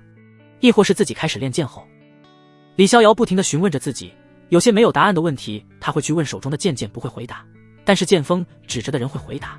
他一步一步地往长生林而去，他要去问问为何欺负我师妹。霍香斩杀了大秦之人的确不对，可此事皆因他们刺杀王慧天而起，恩恩怨怨无处理。我许你们关他磨磨性子，但你们怎能抽他本源？所以他们都该死，我也是，我也该死，那就一起死吧。皇城东面，这里是一条延绵山脉，山脉延伸的尽头便是皇城。大秦皇城就修建在这龙脉的龙头位置上，顺着龙身往东，高山峻岭起伏不绝，沿途云雾缭绕，丛林受到龙脉灵气滋养，长得极为高大，遮天蔽日。在这些巨大树木的衬托下，显得天空很是低矮，山丘更是渺小，即便李逍遥御空100米，也只能在这些巨树腰间穿行。他速度极快，迎面狂风吹飞了他本就松弛的发簪，黑色长发如瀑在空中流淌，停落在一棵巨大的树枝上。他拔出插在肩上的翡翠玉簪，再次将头发挽起。这是师妹的玉簪。整理了一下凌乱的白袍，他抬步往前走去，每一步落下都是相同的距离，每一步落下都有剑鸣响起。同为剑仙李逍遥成名比叶白要早得多，世人皆说只言逍遥剑仙已摘星，却无人知他摘了多少星，又入了多少道。他太久没有出手了，久到他手中的剑都在此时激动的颤鸣不止。看着云深不知处的丛林，他缓缓抬剑，平滑如水般竖着一剑劈下。剑灭，他轻声开口，话语听不出喜怒，和往常一样淡漠如水。他真的是一个很无趣的人，也难怪霍香不黏着他了。轰隆，随着他话语落下，这条匍匐在大地上的山川巨龙剧烈震颤，从他所站的位置，大地裂开，一直往长生林深处而去。山上巨树纷纷向着两侧倒塌，林深不见底的丛林有一道夺目骄阳晒下，巨龙的背上爬起了一道狰狞伤疤。丛林极深处有怒吼声响起，这声音滚滚而来，仿若天怒。何人胆敢擅闯长生林？李逍遥抬步继续向前走去。青山封天一脉李逍遥，前来见问大秦诸位先帝为何欺我师妹皇城方向。大地一阵颤动，道一口酒水灌进了鼻子里，王会天正在挖鼻孔的手指一歪插进了眼窝。我去，这是地洞啊！王会天站起身来，神色凝重地往长生陵方向看去，心中涌起不妙的感觉。逍遥师叔出门多久了？昨晚出去的，得有数十个时辰了。两人对视了一眼，同时想到了什么。我靠乐，他不会是去单挑长生陵了吧？死定了，他死定了！道一瞪大了眼睛，没人知道长生陵里有多少入道，又出了几个圣人，但每隔数十年都有大秦皇帝退位进入长生陵，那里是无数年来世人不敢涉足的禁区。而李逍遥一身修为在摘星与入道之间飘忽不定，独闯长生陵后果可想而知，这是被霍香给骂昏头了呀！王会天气息卷动，鲜红阴气将身上新换的长袍染得通红，他脚步一抬，化作漫天红雾往长生陵而去。罢了罢了，反正迟早要与这群老家伙做上一场虚空中。他淡漠的声音传来，道一眼睛瞪得更大了。娘的嘞，这是进化成了什么怪物？等等我呀！在两人赶往长生陵之时，李逍遥已经提剑杀了进去。在他面前是3个穿着黑色龙袍的男子，2个入道中期，1个入道巅峰。若在外面，这便是世间绝顶，而在这里却只能守在最外围。青山封天一脉竟然出了个剑道天才，有趣他的修为有些古怪，初看是摘星，隐隐又有入道气息散出，似乎不是隐藏修为，而是同时拥有好几个修为，3人均为大秦先帝，见识颇广，自是一眼看出了李逍遥身上的古怪。既不是我皇室中人，镇杀便是那个入道巅峰走上前来，抬手点出一指，前方虚空层层破碎，李逍遥身背长剑，任由这一指点在眉心，咔嚓，他体内似有无形屏障破碎，原本摘星的修为刹那变成入道。山林间剑鸣越发刺耳，锋锐剑气从他体内汹涌而出，他眸子平静地扫过3人，淡淡开口：我曾已入道，后觉那条道不对，便又封了重修，后又入道还是不对，便又再封。那条条大道虽不对，却也极强剑云，刹那无尽剑气从虚空凝聚，这些剑气于林中穿梭划出道道优美的弧线。那2个入道中期还未反应过来，身上就绽放了朵朵血花。杀机，无穷无尽的杀机，锋锐，极致到刺目的锋锐，仅仅是让那白衣倒影在他们眼中便感受到了灵魂的刺痛。3人同时面色大变，刚才那一指点在李逍遥身上不仅没有丝毫效果，反而打开了某种桎梏，释放了无尽剑气，一起出手镇杀此辽。3人身体道则流转，同时招出兵器冲杀而来。李逍遥抬步依旧不急不缓，他身体从杀来的3人中间穿过，继续往长生陵方向走去。3人错愕地扭过脑袋，他们脖子上一条血线逐渐放大，眼中带着不可置信之色。这世上怎么会有这么快的剑？头颅滚落，他们眼中神光逐渐熄灭，在剑气斩断他们脖子的同时，也斩碎了他们神魂。走出去极远的李逍遥顿了一下，他低头看了眼胸口处，那里不知何时插了把长枪，他的脸颊上血液缓缓流下。不过对于这些他似乎都不怎么在意。师父说过，人可以死，命可以丢，但师妹不能哭，他没做到。师妹骂得对，他是懦夫。剑是无数剑气于林中穿行，他意识化作一道剑光，整个丛林都是飞剑在游走的声音。前方的天越发低沉，几乎压在了山巅之上，剑气冲霄而起。一道巨大的手掌从云层中探出，镇压而下，有圣人在拨开云雾，亦有入道在搅弄风云。这里的震动声传遍四野，无数飞鸟野兽在逃离，可是他们才逃出去几步，便被剑光波及，化作血雾。那剑光于山巅之上冲天而起，而后被那巨掌拍得四处溅射。一道锋锐长剑洞穿手掌，斩向天际。白衣剑仙自那被轰碎坍塌的乱石中爬出，他抬头望天，手中剑断裂，只剩了半截。不过他握剑的手却很稳。狂妄小儿，胆来犯长生陵，找死！他目光平静，语气却是带着倔强。我只问二等为何欺我师妹？呵呵，不入道皆为蝼蚁。蝼蚁于我等寻仙上有用处，是他的福分。好个寻仙，好个福分！当真是说话不要脸，修仙修疯魔了。李逍遥强撑着身体，他本就不善辩解，也不屑与这些人理论。从一名入道强者的胸口将断剑拔出来以后，他再次往前走去。哼！冥顽不灵圣人冷喝声响起，听不出来是在何处，仿若他可于任何地方显化。刚才李逍遥一剑破去他的遮天一掌，这让他面子有些挂不住。一个圣人愤怒出手，竟然没有拍死那个剑修，竟然还让他再次斩了2人。他正欲祭出法器镇杀李逍遥，却在这时虚空中再次有一道声音从极远处传来，这声音带起阵阵阴风，于风中传了极远。大秦新皇驾到，统统闪开！前方的圣人别挡到这声音，起初带着狂傲与不拘，却是突然话锋一转，透出冰寒与杀机。否则图了你！随着森冷话语的响起，天空中一只猩红的眸子睁开，这只眼睛直视着前方无尽丛林，冰冷而淡漠。长生林一处山顶宫殿外，几名入道强者脸上带着骇然之色，那只眼睛给他们一种来自九幽的阴森感，让他们机体生寒。这是什么鬼东西？像是法香，亦或是深渊邪魔？一个须发净白的老头从宫殿里走出，他皱眉看着那只显化天上的巨大眼睛，缓缓开口，语气中带着些迟疑。这似乎是一颗金丹，对于老人的话，众人不敢反驳。金丹吗？那巨大眼球带着肉色，树眼上的猩红正在向着四周蔓延，这哪里像金丹了？便在他们震惊猜测之时，无尽红色阴气朝着那眼球凝聚而去，最后化作了一个身穿血色长袍的男子。王会天看了一眼浑身浴血的李逍遥，而后目光直视宫殿前的白发老者，两人隔空而望，谁也没有说话。至于一众入道强者，更是大气都不敢喘一下，只觉得空气都有些凝结。沉寂了半晌后，白发老者最先忍不住了，他缓缓开口：“道友从青山而来。”王会天轻轻抬手，山脉崩碎，大量土木冲天而起，无尽云层、雷电、土石等在他手里凝聚成一把滔天巨剑，向着白发老头斩来。无自地狱而来巨剑掀起庞大气流，还未落下，便让殿前一众入道感受到了巨大的压迫感。白发老头甩手击出一个印玺，印玺迎风变大，与巨剑相撞，巨剑破碎散成细密剑气，巨大的冲击波压得地上山川坍塌，草木折腰，印玺则是被崩飞，镶嵌进了一侧山体。这次试探后，现场再次沉寂了下来。势均力敌。王会天身后道义匆匆赶来，他喘着粗气飞到王会天身边，灌了一口酒水，顺气后开口问道：“情况怎么样了？”王会天依然紧盯着白发老头，神色淡漠，未动分毫。道一脑海里有传音响起，点子扎手一尊圣人，9个入道，王道阳不在这里，他们人还未到齐，那现在怎么办？道一的声音显得有些着急，他资质平庸，修炼至今也才斋行圆满，打个入道都费劲，更别说还有圣人了。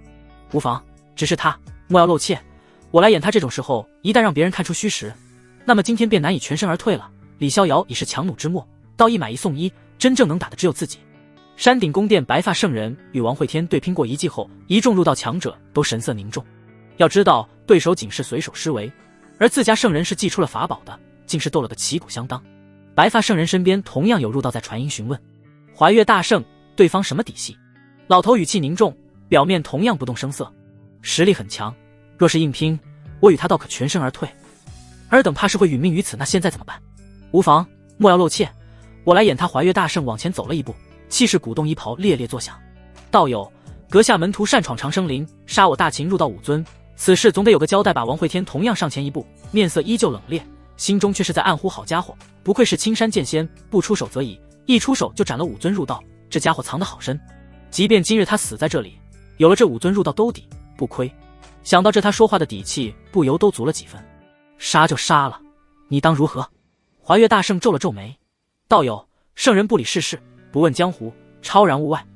你贸然进入大秦，可是越界了越就越了，你又当如何？道友，我与你好相商量，你却话语尖锐，你这就有点不讲道理了。本地一向如此，你能奈我何？现场再次沉寂，怀岳大圣背在身后的双手指骨捏得噼啪作响，还特么能不能好好聊天了？他一路走来，经历九子夺嫡抢到皇位，又辛苦100余年入道进长生林，而后见到多位先皇寿元耗尽，心生悲哀，拼命之下才踏入圣人，可以说步步心酸，九死一生，他不想与这厮拼命啊。王会天身边，道一额头冒汗，一早上喝的酒现在都给吓出来了。你说让我莫要露怯，你来演他，合着你就是这么演的？这再演下去，怕是自己和李逍遥小命就得丢这儿了。感受到老家伙在发颤，王会天颇为不满地扭过头瞪了道一眼：抖啥？去把李逍遥带回来。道一看着对面山顶目光阴沉的怀岳圣人和那扎堆的入道，只感觉头皮发麻，这活儿真特么要命。他强忍着心悸向李逍遥所在的位置飞去。这里原本是连绵起伏的数座秀丽山峰，而今挨了圣人一掌，已然变成了洼地，想来若是再下上一场雨，便会化作湖泊。李逍遥携着半截断剑站在碎石之间，旁边还有2具凉透了的入道尸体，他白袍染血，附上了些许泥土，看起来虽身形狼狈，气质却依旧淡然无波。小子还活着吗？道一上前来扶住李逍遥，后者没有任何动静，他手中酒葫芦变大，提着李逍遥衣领就给扔进了葫芦里。搞定。山顶上一众入道眼见道一将李逍遥救走，正要出手阻拦，王会天冰冷的声音响起：煽动者，死无相剑从天而降，化作一把滔天巨剑插入地面，宽厚的剑身泛着盈盈寒光。他抬脚一步，跨至剑柄上站定，一众长生灵入道当即停下身形。怀岳大圣，就让他这么将人带走吗？怀岳面色难看，心中骂娘，就不能给自己一个台阶吗？这让他以后怎么服众？这让他以后威信何存？狂妄！真当我长生林无人了吗？他目光一拧，抬手间天空乌云中一抹金色月亮探了出来。月光所照之处，不管是树木还是泥土，纷纷被染上金色，而后化成了坚硬的金属。王慧天早就防着他了，当即从陶罐里掏出一块巨大的磨刀石，向着那金色月亮砸去。这磨刀石还是离开恶殍鬼窟时趁磨刀男不备顺来的。对方用这块磨刀石不知磨了多少年的刀，其上刀气叠了一层又一层，已然成为一件圣人法宝。洪峰古刀圣，安敢插足我大秦之事？怀月大怒，他看不透王慧天，却是能认出这块磨刀石上的气息。与此同时，刚赶回洪峰谷的磨刀男瞬间停住身形，他皱着眉头掐动手指。怪哉，有因果缠身。磨刀男继续掐指推算，眉头越皱越深。为何大秦怀月圣人会记恨上我？我也没惹他啊，想不通的事情就改日再想。他身形化作一道流光，遁入了洪峰谷山中。红柳，红柳呀，爷爷回来了！他神识肆无忌惮地扫过一片片屋舍，惊动了一尊尊强大存在。不过无所谓，在这里他最能打。强大的圣人神识不断地在一个个女修身上扫过，引起了无数惊呼声。啊！有变态！一时间，洪峰谷里鸡飞狗跳，乱作一团。再说长生林之中，那抹金色月亮被磨刀石砸缺了一角，两者相撞间，圣人道则流转。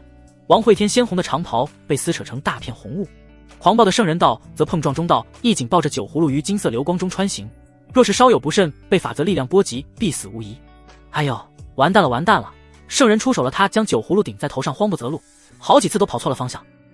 听到道义惊呼，王慧天抬手向着前者一把抓去，无数红柳剑气缠绕成一只大手，将道义及酒葫芦握在了手中，手臂上肱二头肌抱起，巨大手掌将道义猛地向皇城方向扔去。老头，走你！道义身形如同流星划过天际，迎面狂风吹得他面皮颤动。快，太快了！这种被巨大力量扔出去的速度突破了层层阴障，他头发胡子被吹落了许多，不敢张嘴，一张嘴狂风就灌进了嘴里，门牙都被吹掉了。呼，深深吐出一口气，王慧天转过头来看向暴怒的怀月，嘴角轻轻咧开。人我就走了，你又能奈我何？他身上阴气弥漫，红雾缭绕，不说实力如何，单是这惊天气势看起来就一副不好惹的样子。看到李逍遥被救走，不知为何怀月竟是松了一口气。死几个入道对于他来说无关紧要，不，即便是天下人死光了都无所谓，只要自己不死就好。而且大秦不止自己一尊圣人，凭什么让自己顶在前面？人你既已就走了，为何还不退去？王慧天皱了皱眉，这就完了。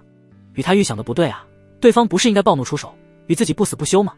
不仅王慧天不解，就连怀月圣人身边的一群入道也很是不解，就这么放他离开，这让长生灵颜面何存？怀月大圣，莫非此人修为比你还高？说到这个，怀月面色难看，通过刚才一战他已经发现了些许端倪。不，他只是结丹，不过有其他圣人来了。随着他话语落下，天空中荡起一层波纹，那些刺破云层的金光快速退散，天空中那轮缺了一角的金月也缓缓向云雾里退去。来人是一个白发老者和一个背着巨剑的中年男子。中年男子穿着一身漆黑劲装，半边脸被黑布裹着，看不清样貌。他背上的巨剑足有肩宽，像是一道门板。而白发老者王慧天见过，其面容和蔼，神态温和，不正是当年给自己炼器手册的那老头吗？好像是师傅的师傅，师祖来着。所有人进殿，怀月凝眉，当即下令，其身边9尊入道也知此事已经不是他们能够参与，当即快速退回了山顶大殿之中。两位，你们越界了！他声音颇冷，世上谁人不知长生灵乃大秦诸圣清修道场，而今青山圣人无妖入境，这无疑是在挑衅。对于怀月的质问，白发老者笑着理了理胡须。怀月道友多心了，我家小辈在外惹事，我们就是过来看看而已，你们继续，我就看看，不动手。他说着还指了指王慧天和怀月，那意思就是你们继续打呀，发什么呆呢？王慧天看到两人到场，眼中金光一闪，这是靠山到了呀，自己这边战力2胜半，对面一个圣人加一群蝼蚁，此事可为。他伸手一招，脚下无相剑飞至手中，狂暴剑气随山峰而起。鬼影，闪我去，让你上你真上呀！白发老者温和的笑容一滞，抓着胡须的手快速探出一把，将王慧天抓了回来。后者面色有些不解地看向他，不是，你抓我干嘛？抓他啊，那么大个敌人你看不到？他抬手赏了王慧天一个脑瓜崩。对方圣人，你唬呢？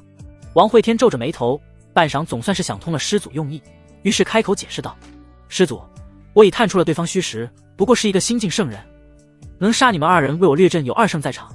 他现在信心十足，终于可以不用再演，早就看那个老头不顺眼了。劲装男扭头向王慧天看来，眉头同样皱起。这小子谁教出来的？白发老者没好气地回道。青师那丫头原来如此，这性子倒是有几分相似。王慧天在白发老头手里挣扎，眼睛死死地盯着怀月圣人，避免他有任何异动。师祖快放开我！一会儿他跑了山顶之上，怀月面色难看，陆修文与龙岩州2尊圣人就算了，一个结丹修士也对自己喊打喊杀，即便他在怕死，也感觉面子有些兜不住。陆修文，你放开他，本圣道要看看他如何杀我，岂有此理！简直岂有此理！白发老头淡淡的瞥了怀月一眼，放开他让你揍，我这个徒孙才结丹啊！你要不要看看你在说什么？怀月，我们今日前来仅为接回小辈，并无意与大秦朱棣开战。说完，他提着王慧天与龙岩州3人消失在天际。站在山顶的怀月见3人离去，松了一口气。刚才他虽然表现得无所畏惧，实则心里很慌。但是王慧天他都心里没底，更何况还有万道山的陆修文和天剑门的龙岩州，这小畜生还真是想弄死本圣呀！他心里咒骂着王慧天，他是真的怕对方挣脱与他交手，到时那2个圣人不可能不插手。哼，等我大秦诸圣回来，定让你们死无葬身之地！怒骂了一句，他转身回了大殿。他没注意到的是，他鞋底沾着一缕银白发丝，这发丝极细极细，粘在鞋上就如同踩住了一根蜘蛛网。回到大秦皇城，龙岩州就去看霍香去了，他便是霍香嘴里那个没良心的师丈。呵，又来一个挨骂的。王慧天心中冷笑，对于此人他并不感冒，人家李逍遥好歹斩了几个入道，你个圣人就是去凑凑热闹，来都来了，不杀一个圣人再走，你来干什么？陆修文看着一脸不爽的王慧天，轻抚胡须，笑盈盈的开口说道：小子，你知不知道你闯了多大的祸事？王慧天将脸撇在一旁，别与我说话，我们不熟，呵呵，真是油盐不进，你看看谁来了？陆修文指了指院门，只见一个身姿玲珑背着竹剑的女子正站在那里。王慧天眉头皱起，这谁家走丢的大美人儿，竟然跑进皇宫来了？美女，面试宫女出门右转，她不耐烦地招了招手，心中还在盘算着要怎么弄死那尊圣人。要知道落单的圣人可不好找，很明显大秦其他圣人目前抽不出身，这可是削减对方战力的机会。穿着翠绿长裙的月瑶一愣，原本久别重逢的喜悦感尽数消失殆尽。刚低下头来的王慧天突然一顿，再次抬起头来，他看着月瑶有些发愣。站在院门口的月瑶娇躯一颤，师兄认出自己了吗？王慧天的确是认出来了，他感受到了自己留在月瑶身上的剑印，声音有些颤抖的开口：你把月瑶怎么了？正要感动落泪的月瑶再次顿住了，他气得额头爆起青筋。二师兄，你混账！王慧天有些不确定的走上前来打量着月瑶，2只手不停的比划着。身高不对，以前的月瑶是个小矮子；身材也不对，以前的月瑶很平的；修为也不对，以前的月瑶才练气7。好家伙，现在竟然元婴了，只能说不愧是先天健体了。他一边比划着，一边准备上手去捏一下，是不是月瑶摸一下就知道了？他的剑锋永远是最利的。只是他手刚伸出去，还来不及碰着啥呢，耳朵就被揪住了。二师兄，流氓！王慧天偏着头，紧咬着牙，倔强的右手探出在月瑶的背上摸了一把。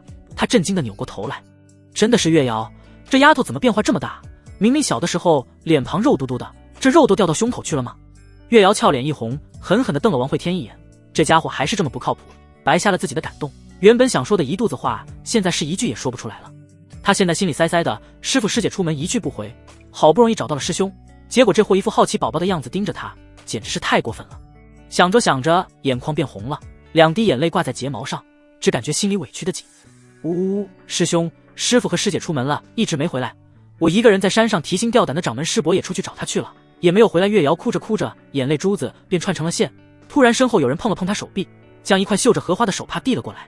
他伸手接过，正要去擦拭脸颊上的泪水，眸子中突然凶光一闪，扭头看着递来手帕的人：你是谁？怎么会在我师兄院子里？李飞雪被月瑶恶狠狠地瞪了一眼，顿时噔噔噔地后退了几步。好家伙，变脸这么快的吗？刚才还一副柔弱小女子的模样，下一秒便露出了獠牙，一副责任而逝的样子。我是公子是女？月瑶眸光扫了王慧天一眼，而后轻抬步伐走到李飞雪身边，上下打量，她目光中带着怀疑与审视。侍女？长得这么勾人当侍女？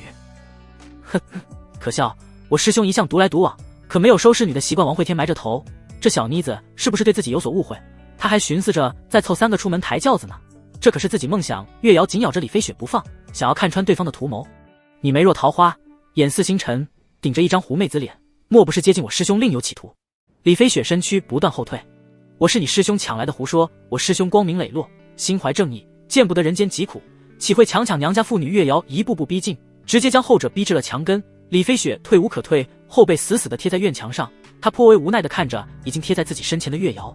我劝你离我师兄远点，我洪流姐姐可是化神修士，杀人不眨眼的李飞雪弱弱回道。我是摘星。正在两人争执之时，货箱房门突然打开，只听哐当一声，原本龙岩舟背上背着的门板大剑被扔了出来，他自己也被货箱推出了房门。砰的一声，房门关闭，他颇为尴尬地往院子里瞧了一眼，随后解释道：哼，小香这脾气，随他师父龙岩舟离去了。他原本是要将货箱带去天剑门治疗的，但是对方死活不同意。院子里，月瑶与李飞雪耗上了，后者扫地他洒水，后者泡茶他扬灰，各种给对方找不痛快。陆修文笑着摇了摇头，将王慧天拉到了偏殿。他颇为语重心长地开口劝解：小子，你知道动了大秦皇朝对长生灵来说意味着什么吗？虽然他们平时不怎么在乎大秦，可大秦却是他们的根基，是他们培养入道的温床。王慧天皱着眉头，这些事他自然知道，但是当初他下山之时向北原递出一剑，那一剑快飞到了踏平北原，这或许是唯一机会。王景轩在也就罢了，王景轩不在，这不是将肉喂到他嘴里吗？师祖，我只掌大秦半年，灭了天狼山我就回青山。陆修文整理着胡须，眯眼打量着王慧天，他不明白这小子为什么如此执着北原，那里究竟有什么。打量了半晌，他突然想起了什么，面带震惊地开口：莫非当初你父亲征战北原是你出的主意？那时候的王慧天可是才8岁，应该不至于。想到这里，连他都不禁觉得自己的想法有些可笑。却见坐在一旁正在沉思的王慧天淡淡回道：的确是我力劝父亲北伐扒鸡。陆修文整理胡须的手一抖，扯下了一大把胡子。也难怪他震惊，谁能想到当初大秦镇北王轰轰烈烈的北伐，竟是一个8岁的小儿在幕后主导。要知道那一战几乎打光了大秦世俗界大半家底，曾经权倾朝野力压天下的镇北王府更是打到最后名存实亡，只剩下一座破落府邸。为何？他想不通。王慧天看了老头一眼，凝重的面色突然散去，嘴角勾起一个灿烂笑容。嘿嘿，那一战虽葬送了半个大秦，可却是胜了险胜。王慧天脸上带着得意，陆修文伸手摸了摸他的眉心，没发烧吧？当初出动的10尊入道，18尊摘星，化神金丹更是数不胜数，最后却只有王慧天还有些散兵回来。从此大秦世俗入道不显，要找个高手还得去求长生灵，这也叫险胜？你是奔着和人家同归于尽去的吗？还是说只要你本人不死就是胜利？王慧天拍开老头的手，说话就说话，乱摸啥呢？他目光悠悠看向北方，像是回忆起了那一场惊世大战。他没有骗陆修文，那一战的确是他要求父亲打的，那一战也的确是胜利了。而他出兵的原因皆是因为气运之子在北方。气运之子修魔道，气运一说虚无缥缈，更是无可追溯，不见源头。这世上没谁懂王慧天，或许就连父亲也只是对他一知半解，所以没有谁知道气运之子出生在北原魔道对大秦来说意味着什么。王慧天站起身来，当初虽胜了，但是胜得不彻底，所以我还要再打一次。当初劝解父亲出兵，我便已大概猜出了结局，唯一没猜到的便是师父将我捡回了青山师祖。你不用劝我，这一战我如何都要打，即便我不是这大秦的皇，即便一去不回。看着王慧天那倔强的样子，陆修文只感觉牙花子疼。他不禁想着，是不是剑锋的风水出了问题，咋一个个的都是将种？哎，天不生你王慧天，北原马草无人肥。罢了罢了，咋就这么好斗呢？我看你而今已经结丹，你师父不在，修行上有遇到什么困难吗？他不想再与这小子讨论征战的问题，这家伙执念太深，怕是再聊下去会忽悠自己与他去打北原。提到修为，王慧天顿时来了兴趣。他最自豪的是什么？当然是这一身修为啊！他当即从腹部掏出了一颗金丹，似乎也不是那么金，颜色略微有些泛黄。师祖，我现在修为的确遇到了瓶颈，不知如何孵化元婴。陆修文看着王慧天手里的肉丹皱了皱眉，他一早就发现对方改修了鬼道，但是鬼丹似乎也不是这个样子啊。你这症状出现多久了？哦，不对，你这金丹凝聚多久了？王慧天嘴角翘起，用鼻孔看着陆修文，哈哈，也就近期才结丹而已，倒也算不得天纵奇才。我有说你天纵奇才吗？哈哈，师祖，你是不知道，在此丹凝聚之时，数百万里黑云凝聚，天降雷法。数百万里，我在青山怎么没看到？你怕不是在梦里结的丹吧？你知道刀圣吗？他就在旁边，可以为我作证。当时惊的下巴都掉地上了。陆修文黑着脸，王慧天根本不管他说什么，自顾地吹嘘着手里那枚黄不拉几的金丹。他越吹越得劲，还开始给自家师祖介绍起了上面的裂纹。你别看这裂纹就以为我金丹破碎了，它其实是一只闭着的眼睛，一旦张开可看破虚妄。厉害的紧，还有，你别看它现在一小颗，实际上它能化作一轮遮天红月。走走，我去外面给你演示一下。说到最后，陆修文是一句话都插不上了。他甩开王会天，拉拽他的袖袍，掩饰个鬼，你自己去掩饰吧。对于王会天这枚金丹，他也看不明白，反正按正常修饰的结阴方法肯定行不通，按鬼修的方法恐怕也不行。于是他扔下了一本书，甩袖便离开了。你自己研究吧，老头子，我烦你得很，见到师祖走了。王会天有些意犹未尽的将肉丹收回体内，用层层阴气及剑气将其包裹后，很是小心的将其藏进了魂体尸骸。做完这一切，他才将陆修文留下的功法捡了起来。基础炼丹全解。看到这本书，王会天不禁回想起第一次见到师祖时他留下的基础炼气全解，他眉头看向对方离去的方向。我无法筑基，你传我炼气；我无法结阴，你传我炼丹，而且都是基础法门，自己这师祖怕不是个半吊子。虽然这样想着，但他还是将书籍收了起来，有方向总比没方向好。从他路子走歪的那一刻起，可以说每一步都是在摸索前行，多学些知识傍身总没有错。想到这里，他急忙追了出去。喂，师祖，你光给我这玩意儿怎么行？你得再送我一个炼丹炉呀！走开，老头子没有炼丹炉，师祖没有炼丹炉，那你拿这玩意儿糊弄谁呢？你要是不给我炼丹炉，我就去拧怀月那老头的顶冠来做炼丹炉。那你去啊，你去啊！没有要到炼丹炉，王会天郁闷的出了小院，拉着王浩便直接往皇宫宝库而去。后者见他面色难看，也不敢多说些什么。两人走了不久，来到一处宫殿内，走进其中后，里面显得很是空荡。大殿之中没有桌椅，也没有其他设施，仅只有一道木门竖立在中央。王浩走到门前，与手心挤出一滴鲜血滴在门上，宝库大门缓缓打开，里面竟是一个巨大的储物空间。陛下，大秦从各地收罗而来的资源都放在了这里。王会天看了王浩一眼，皇室宝库位置及开启方法理应是每代秦皇的机密才对，而王浩竟然全部一清二楚。二表哥不仅有大帝之资，想来也是个气运之子。站在门前的王浩面色没有丝毫变化，就当是没有听到。呵，我倒要看看你能装到什么时候。现在师祖还在，他更不怕对方耍什么手段了。抬步便走进了宝库。宝库很大，第一层堆满了大量上品灵石，第二层则是些天材地宝及炼丹炼器材料，第三层是些放弃灰了的法宝。王会天重点看了一眼炼丹炉，都是些入不了眼的货色。想来也是，要真有好东西，早被王道阳和王景轩霍霍完了。唉，都是些别人挑剩下的，我就随便拿些吧。他拿出陶罐，挑了些自己看上的便离开了。王浩看着空空荡荡的宝库，嘴角微微抽搐。除了角落里的一根扫帚和铲子以外，整个宝库已经空无一物。深沉的夜色下，长生林中飘起了浓浓白雾。耸立在山顶的大殿如同被云雾托在空中，看起来颇有仙家福地的韵味。怀月圣人此时手里拿着一枚印玺，正在祭炼。这印玺被王会天一剑斩入山中，竟是被崩碎了一角，让他极为心痛。该死的洪峰谷，该死的万道山，该死的天剑门，待我诸圣归来，定当扫面。等他骂骂咧咧的，神情很是愤恨。他没有注意到，不知何时一缕银白发丝已经顺着他后背往头上爬去，这发丝漂浮，如同是被他祭炼法器的气势荡起。便在这发丝飘到他头顶时，突然转了一个弯，整根发丝骤然绷直，缠住了他半边头颅。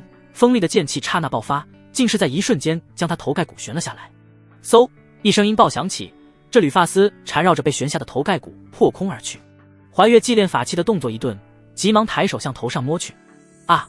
无耻小儿，乘老夫炼气之时偷袭，不讲武德！怀月圣人暴怒着向殿外冲去，他抬手猛然向前方大地一掌拍出，巨大掌印于空中凝聚，向着前方山脉镇压而下。一时间山脉倾倒，狂风掀起，那缕卷着他头盖骨的银白发丝也是被巨大掌力震成了虚无。却是在此时，地上一只腐烂的白毛老鼠身上一根毛发脱落，这缕毛发卷起掉落的头盖骨，再次奔逃。我靠！还有接力的都给本圣死手中大印祭出，霎时打得山川崩碎，这片大地再次被胜利清洗了一遍。听到动静的入道强者纷纷冲出宫殿，神色骇然地看着数十里滚滚烟尘。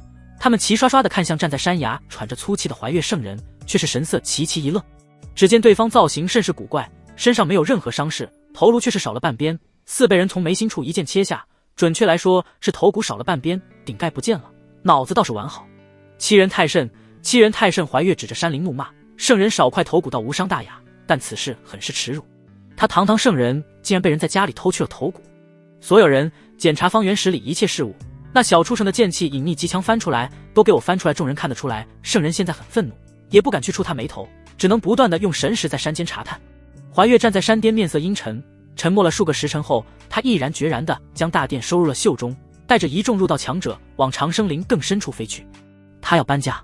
清晨，陆修文起了个大早，先是为霍香检查了一下身体，在王会天大量灵丹宝药的狂轰滥炸下，总算是稳住了性命。这几日大秦国库都被掏空了大半，还好之前杀的那些朝臣家中搜出了不少宝贝，倒也不至于让大秦破产。陆修文摸了摸胡须，正准备四处闲逛一二，却是在后花园处停了下来。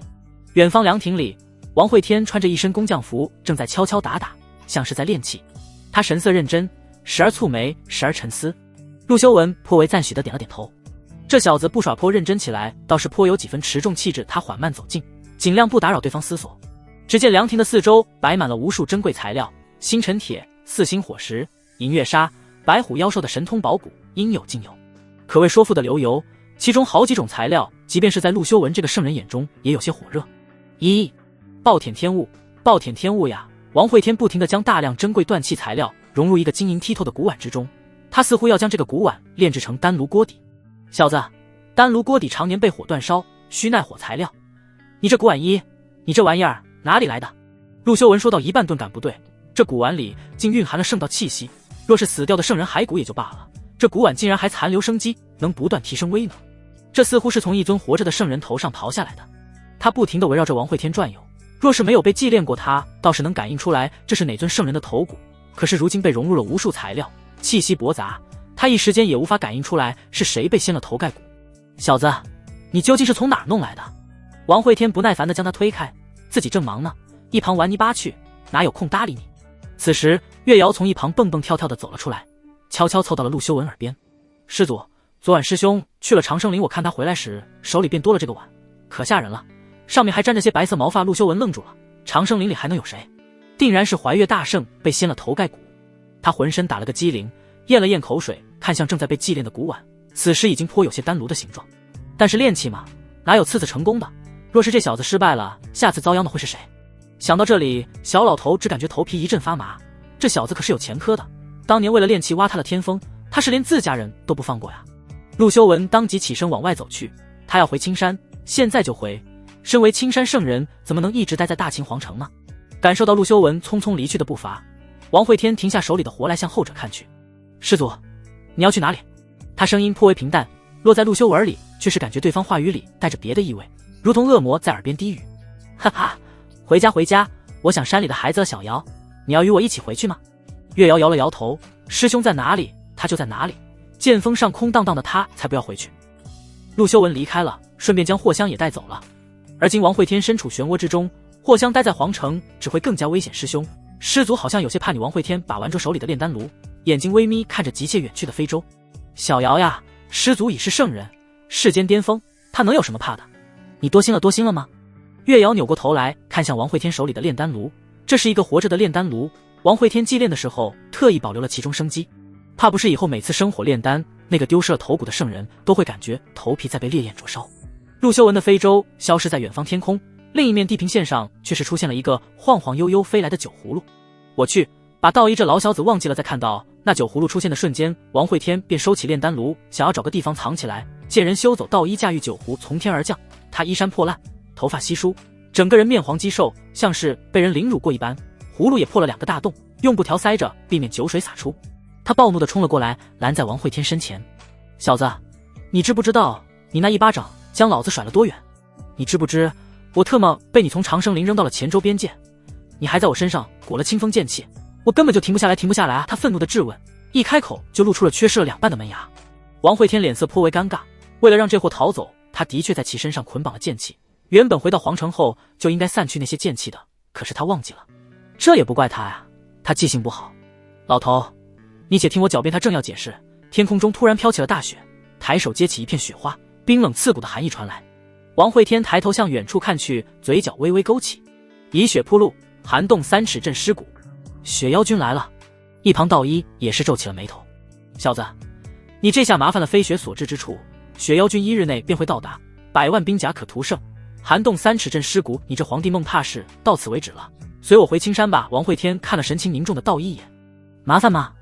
不过是耽误些我些许炼丹的时间而已。道一瞥了王会天一眼，这家伙一向爱吹牛，他倒是想看看对方怎么抵挡雪妖君。仅仅半日，鹅毛大雪便将整个皇城染成了一片洁白，街道上无数百姓拖家带口的逃离皇城。对于这些普通人，王会天倒也没有阻拦，他们不过求活而已，又有什么错？但是王公贵族与朝臣世家一个人也别想跑。李飞尘带着城防军守在了城门口，拦住了想要逃离的朝臣。宁静的皇城大街上，一排脚印延伸至一座破落的府邸。曾经恢宏气派的镇北王府，而今院墙上略有杂草长出。王惠天看着腐朽的大门，将其缓缓推开。院子里，南伯正在打扫积雪，之前送来的几个侍女又被他遣返了回去。看到来人，他握着扫把的手颤抖了一下。少爷，您回来了。王惠天点了点头，径直往祠堂走去。南伯，雪不用扫，待太阳出来，它自会融化。少爷，何时会出太阳？你这几日仔细听，风声响起的时候，太阳就会出来。南伯竖起耳朵，他没听到风声，只听到了自己的耳鸣，嗡嗡嗡的。少爷又在骗人。走进祠堂里，这里一如既往，只不过这次打扫的干净了很多，应该是上次自己来过以后，南伯特意花了时间清扫这里。少爷，这次要上香吗？南伯佝偻着腰站在他身后，想着当这叶家的祖宗挺惨的，常年没有香火供奉，全靠他这个老头子。王惠天看了一眼南伯手里递过来的3炷香，他上一次来时前路断绝，炼气困难，而今自己已然结丹，倒也可以上炷香告知父亲。接过南伯手里的香，王惠天举过头顶，微微鞠了一躬。父亲，孩儿有出息了。我如今已是这大秦之皇。他话刚说完，供桌上便有几个牌位突然栽倒，铺在了供桌上。王惠天皱了皱眉，南伯，去将我父亲牌位扶起来。听到吩咐，南伯急忙上前将倾倒的牌位一一摆好。他默默地退到一旁，抬袖擦了擦额头冷汗。镇北王府世代忠烈，以报效大秦为荣，信奉的是为皇家鞠躬尽瘁死而后已。而今既然出了一个皇帝，少爷啊，你当皇帝就当皇帝，你跑来祖宗面前炫耀什么？这不是故意气他们吗？王惠天举着香再次鞠了一躬。父亲，我已下令，半年后北伐天狼山，你且在此坐看世间风云。待儿灭了那魔教道统，取100万魔修之血，再来祭你。他话刚说完，摆好的牌位再次倒了一片。王惠天啪的一下将香砸在地上，气煞我也！我当皇帝你有意见，我北伐魔修你也有意见。他微微眯眼抬起头来，似是透过屋顶看向了苍穹。父亲一向是最支持他的，这牌位无缘无故倾倒，定是这贼老天在作祟。南伯，这供桌不平，换个青铜的，所有牌位焊上去，给我焊死了。即便这皇城倒了，也不能让他再倒。一甩袖袍，他向外走去，浓烈的红雾从他体内散出，刚换的长袍再次被染得一片血红。看到气急败坏离去的王惠天，南伯急忙走上前来，将香捡起插进香炉。哎呦，诸位列祖列宗，小少爷从小脾气就这样，你们不要怪他，他心里苦呀。镇北王府人丁尽散，仅靠他一人支撑，发癫时乃正常，列祖列宗就原谅他吧。南伯一边给王惠天在老祖宗面前求着情，一边抬起衣袖擦拭着眼角。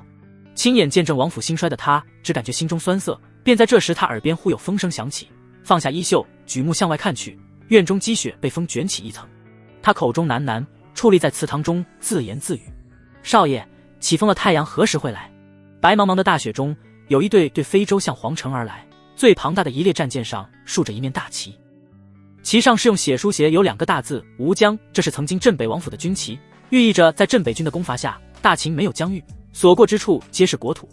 而今的秦人只知4大镇国元帅有不世之功，镇守大秦无边疆域，却很少有人知道这些疆域都是这面吴疆大旗打下来的。刚刚逃到皇城外的百姓都惊呆了眼睛，他们没想到最先看到的不是雪妖军，而是这即将被滚滚历史掩埋淡忘在记忆中的镇北军。镇北第3军3营10府长李靖觐见新皇请镇杀敌。在这支军队之后，还有无数大大小小的非洲战舰编队，有些编队足有上百非洲，有的则只有几艘，但无一例外，其非洲战舰之上皆竖着吴疆大旗。随着为首战舰之上的声音响起，后面战舰非洲同样有人高喝出声，其声震动皇城，带着肃杀之意。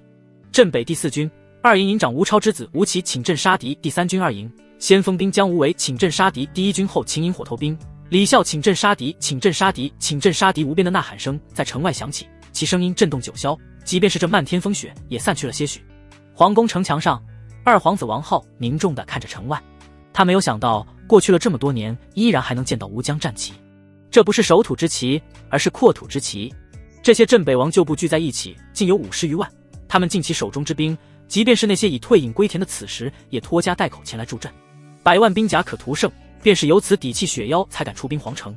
但是现在皇城突然多出了50万镇北军旧部，此战是越来越有看头了。在王浩思索之际，一只手猛地拍在他后脑勺上。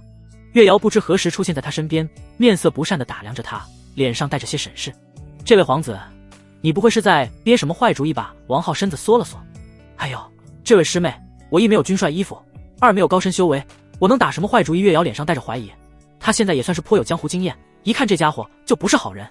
你长得贼眉鼠眼，可不像啥好人。那2皇子翻了个白眼，在这妮子眼里，就他师兄是好人，一个血洗皇城、先圣人头盖骨炼气的好人。呸！最讨厌这种双标女。看对方不再回话，月瑶转过视线看向天际，那里有一只麻雀正在皇城上盘旋而下。灰色麻雀穿过一条条街巷，一座座房屋，最后停在了那个雪地上缓步前行的红衣身上。叽叽叽叽，王慧天从怀里拿出几粒丹药扔到了对方嘴里。没准备松子，试试这个。圣人头皮炼的辟谷丹，小麻雀明显有些嫌弃，不过还是将丹药吞了下去。回话吧，无需帮忙，我现在可是结丹期，区区雪妖军不过是些许风霜而已。远处李飞尘和赵盘御剑而来，他们顶着风雪，速度很慢。这漫天大雪不仅遮挡了视线，更是连体内灵力也受到了很大压制。陛下，城外来了数支大军，打的是镇北军旧部旗号，当如何安排？王慧天凝神沉思了片刻，李靖与吴起他倒是见过，应该是没什么问题的。让他们在城外等着吧，我这就过去。两人领命后御剑离去。小麻雀同样飞身而起，向着天际而去。它身躯很是灵动，于一座座楼宇顶上穿行，越过环绕皇城的山峦林间，于一艘艘战舰间起舞。一道响彻云霄的声音伴着它翅膀呼啸而过之处响起。镇北军预备元帅军某王慧天准备战，扫雪无疆，无疆，沙沙沙，无数呐喊声震动苍穹。那些逃离的百姓停下步伐，年纪稍大些的人听着这熟悉的口号，眼中闪过追忆。回来了，都回来了。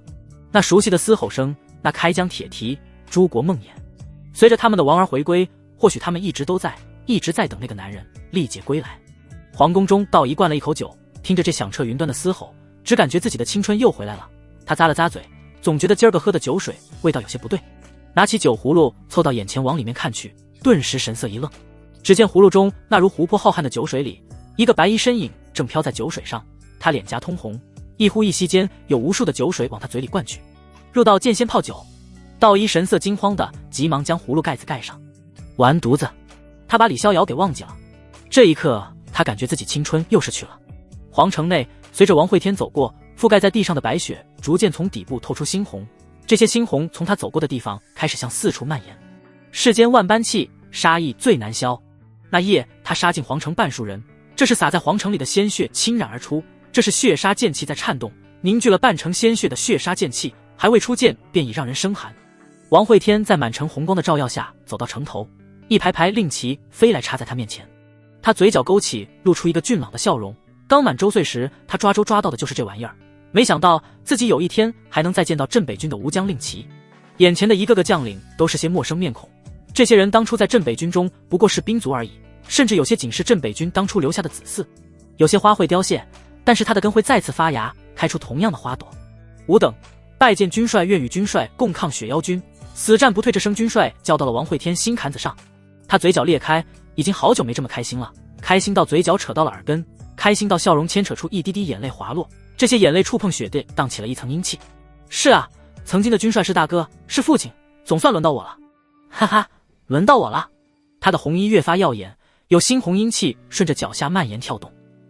诸军，尔等急来，本帅今日就送你们一场大胜，为吴将军旗。接风洗尘。王慧天看着皇城外那无边无际的白雪，他的肉丹束眼洞穿无尽空间，看到了那漫天飘扬的雪白军旗，以及那站在剑手上意气风发的王远。上次在青山让他逃了一次，而今给本帅死。剑二，血杀轰隆，皇城中无尽血气震颤而起，映红了半边天空。众人抬头看去，没有任何剑光，甚至剑鸣声也没有，只有一团覆盖天际的红雾。这红雾飘过之处，积雪融化，天空雪云消散，露出了一抹残阳。此时此刻，皇城飘雪，速过千里的消息已然传遍大陆。凉州边界，镇国神帅冷少朗声大笑：哈哈，北原还没打起来，皇城先打起来了，好，好呀，这个世界真是越来越精彩了。冷风，回信让探子多准备些留影石，我要直击现场战斗画面。对了，率先歼灭敌军10万者，赏100万冲灵丹临海关。镇国神帅诡计拿着手里，剑灵面色阴郁。龙儿，准备1份厚礼，2封贺信，1封祝镇北王登基称帝，1封祝三皇子王远即位大统，谁赢了就把信件给谁。新月关大秦4皇子。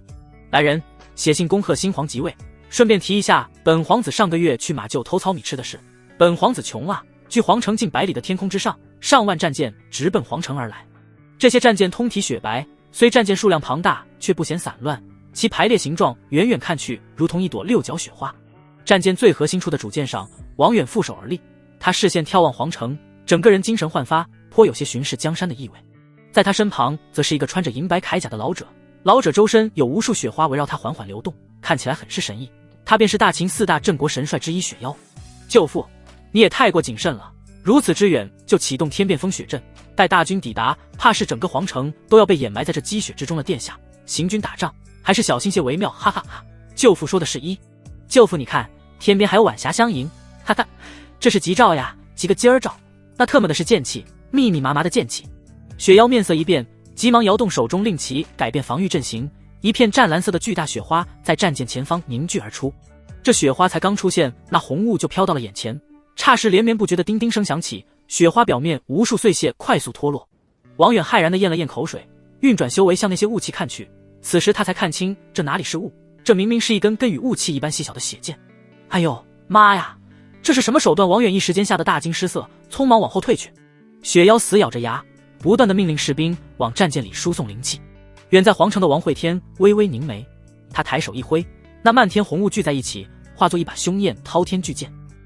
斩巨剑刹那斩下，战舰阵法凝聚的雪花被从中间一破而开，所有人变换冰灵折射阵。雪妖一声大吼，匆忙飞身而起，他脚下战舰及身后跟随的数十艘战舰在雪花破碎瞬间被血色长剑一分为二。刚逃到船舱处的王远迈出去的一只腿刹那化作血雾被崩碎，身躯跟着无数战舰碎片掉落在雪地上。啊，我的腿，我的腿啊！他抱着被斩断的大腿痛苦嘶吼，眼中满是惊恐，周围尽是破碎的战舰残片与死去的士兵。救驾，快来救驾呀！他朝着天空中剩下的战舰大喊。可是现在还有谁有空搭理他？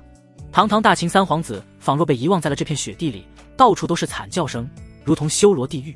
便在这绝望之时，他身后突然有一个声音响起：殿下，我来救驾了。王远惊愕地扭过头来，便见无数血杀剑气凝集成了一个血红身影。他淡漠地蹲下身来，嘴角微微勾起，露出了2排锋利的砂齿。听说你之前想娶我师姐，你打算出多少彩礼？王远强行压下心中惊恐，他颤抖地开口：500万灵石。王会天错愕地瞪大了眼睛，师姐这么值钱的吗？这自己是剑锋唯一的男丁啊！35115，3个共计1500万灵石。恐怖如斯，看来这是回去以后还得好好谋划一下。至于王远吗？还是杀了吧。王会天抬手一指点在王远眉心，无数血杀剑气爆发，冲入对方身体。刹那，王远一身修为被洗涤得一干二净，就连灵根也在这一指之下崩碎了。血红身影散去，化作漫天红雾卷向天空之中，这不过是剑气凝聚的一道分身而已。王远错愕得看向那漫天红雾，眼中闪过一丝劫后余生。放过自己了，他竟然放过自己了，哈哈！欣喜的情绪刚刚涌起，腹中饥饿感刹那袭来。正常，这都是正常的。他废了我修为，我现在就是一个凡人，饥饿是正常的。王远抓着旁边的积雪开始往嘴里塞去，太饿了，他巴不得把手指都吞下去。被废掉修为的他，如今就一个凡人，又如何抵挡得住王会天种下的诅咒？当他再次去抓积雪的时候，5根手指已经被咬断咽了下去。皇城城门，一众前来助阵的镇北军旧部面带骇然，一剑破万甲，荡尽漫天风雪。王会天的这一剑劈得极远，以这些将领的修为值，隐隐能看到雪妖军被一分为二，根本不知道此时雪妖军的惨状，否则他们只会更加震撼。至于他们带来的那些士兵，则是乐呵了起来。我的个乖乖，这一剑不会直接将雪妖劈死了吧？那倒不至于，不过劈死个三皇子倒是绰绰有余，哈哈。那倒也是，那小瘪三无甚实力，整日倒是跳脱原本横压在众人心头阴霾。随着这一剑被劈得烟消云散，他们中大多数人都是新兵蛋子，被家主或是上官强行拉来充数的。听闻要面对凶名赫赫的雪妖军，谁人不怕？那可是100万修士呀！抛开修为谈，光是想想这人数就让他们头皮发麻。斩完此剑城头上的王会天缓缓睁开眼睛，他抬手揉了揉眉心，此剑虽强，却颇为耗费心神。抬手一招，身前所有令旗飞至手中。旧阵已破，新阵未成，此时正是冲阵天机。诸将听令，所有战舰呈一字排开冲阵，火力覆盖敌舰，释放料机傀儡侦察所有士兵披甲，准备离间清扫残敌。李靖与吴起面色微变，这种打法一般是追杀溃军的打法，现在可不兴用呀。军帅，雪妖军出临皇城，风头正盛，更是以风雪开道，气势强劲，如此安排是否不妥？真正的两军对战都需布置军阵，前方以铁甲舰冲撞，后方以火力舰掩护，两侧则是冲锋舰穿插，以阵对阵，以剑对剑，最后才是以兵对兵。如今王会天一出手，便是直接让士兵披甲上阵厮杀，这便如同脱掉防护服去捅马蜂窝，实在是过于大胆了一些。王会天眼眸冰冷，有淡淡杀气从眼角飘散，他甩动手中令旗，遥指远处笼罩在雪妖军头上的红雾。现在的雪妖军哪里还有什么气势？不过是一群丧家之犬而已。一人领50万，对阵100万，本帅还从来没打过这么富裕的仗，无需顾忌，优势在我。冲阵看到王会天身上那压抑不住的杀意，李靖与吴起打了个寒战。这家伙的样子像是雪妖军100万人不够杀，想连他们一起屠了一样。数千艘战船一字排开，如同一条横卧10里的长龙，直奔雪妖军而去。一个个能量炮飞啸而出，在天穹炸起绚烂烟火。雪妖刚换了一艘战舰稳住身形，俯首向那漫天掉落的碎片看去，眼皮直跳。三皇子人呢？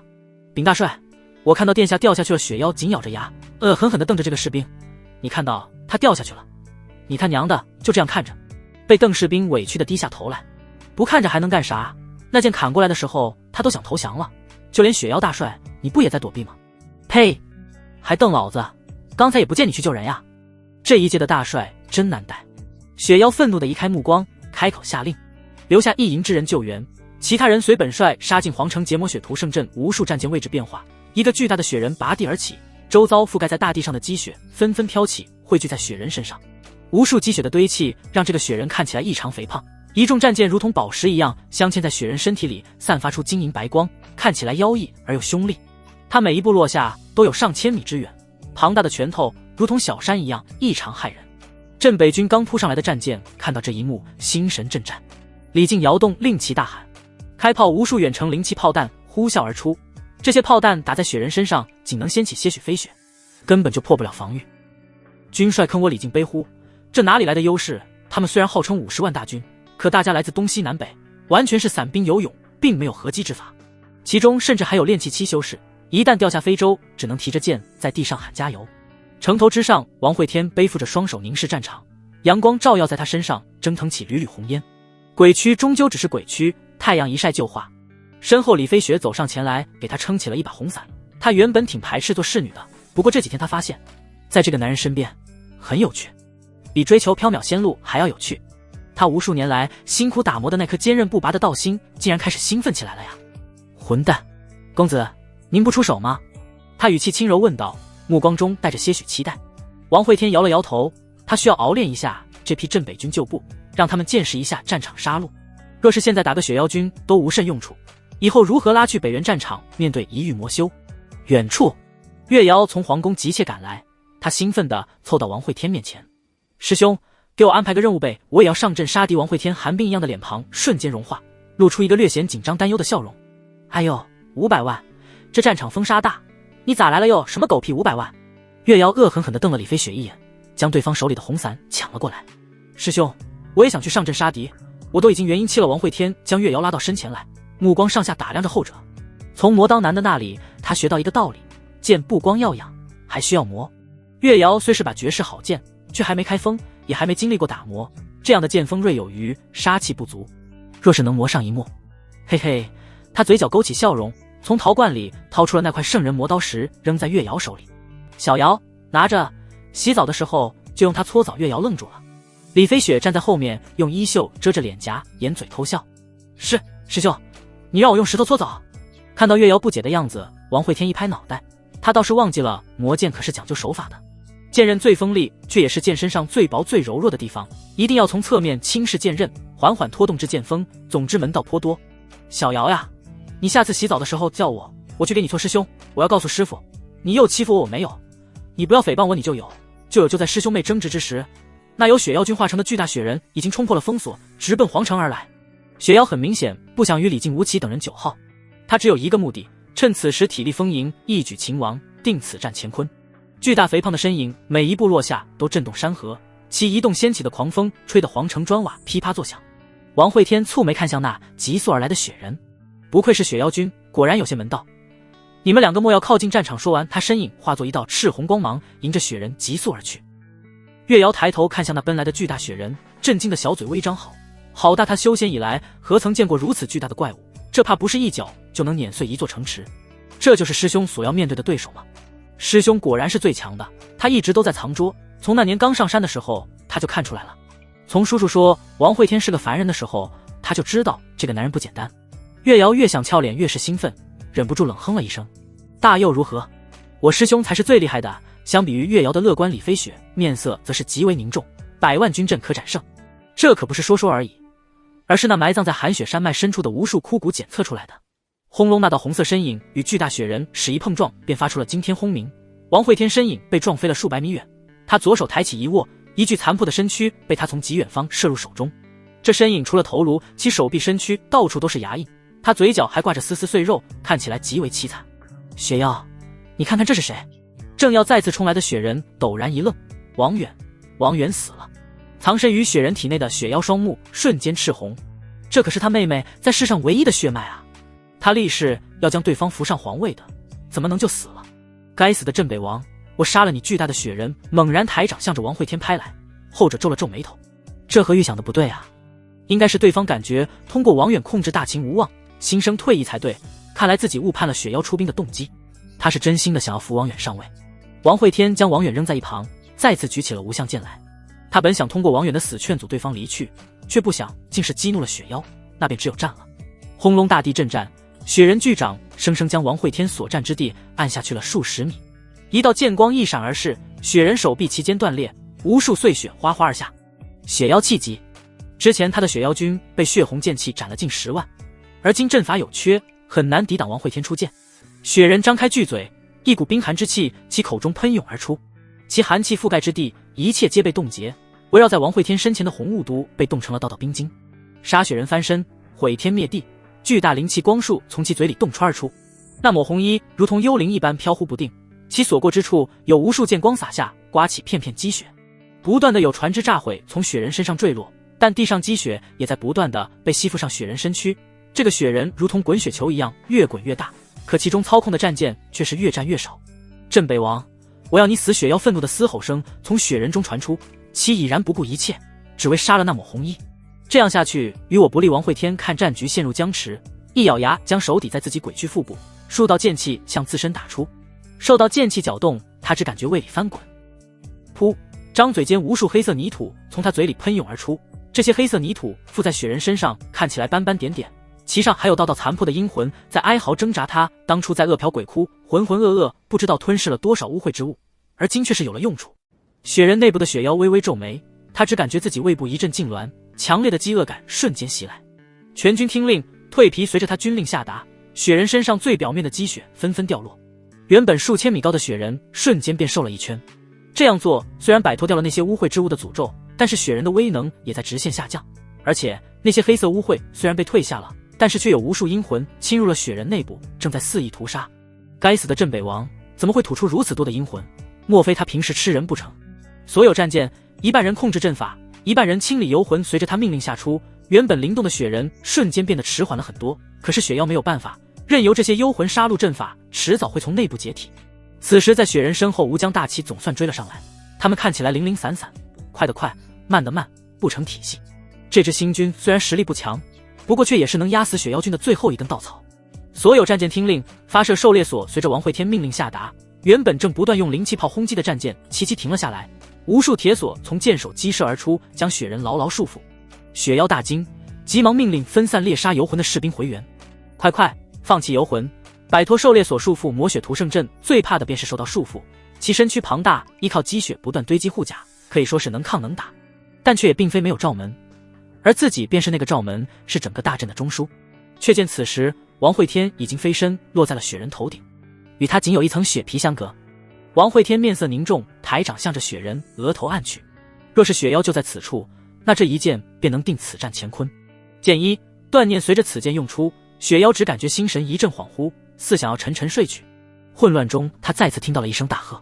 剑四山河，随着山河剑气的用出，雪人轰隆一声巨响，庞大的身躯瞬间崩碎，露出潜藏在其中密密麻麻的战舰。剑二血杀，一道道红光自崩碎的积雪中亮起，这是之前那一剑散落在积雪里的血迹。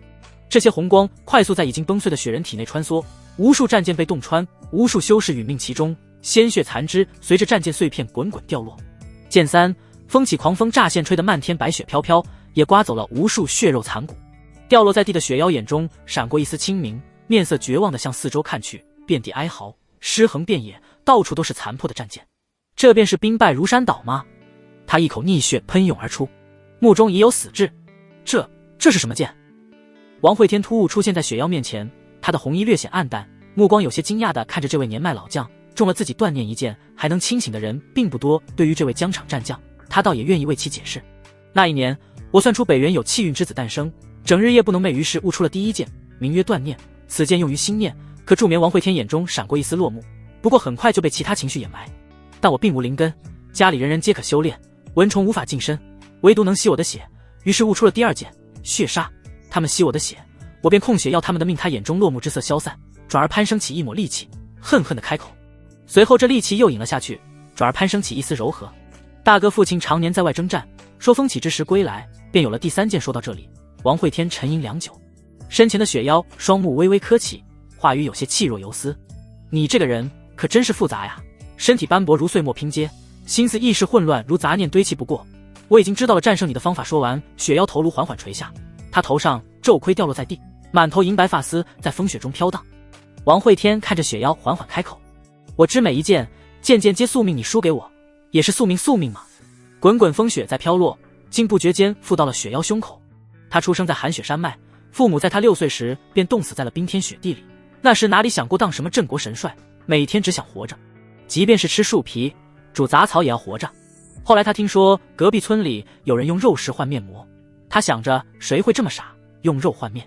虽然他不信，不过还是去了。那是他做过最亏的一笔生意。他用2斤馍馍换回来了一个女婴。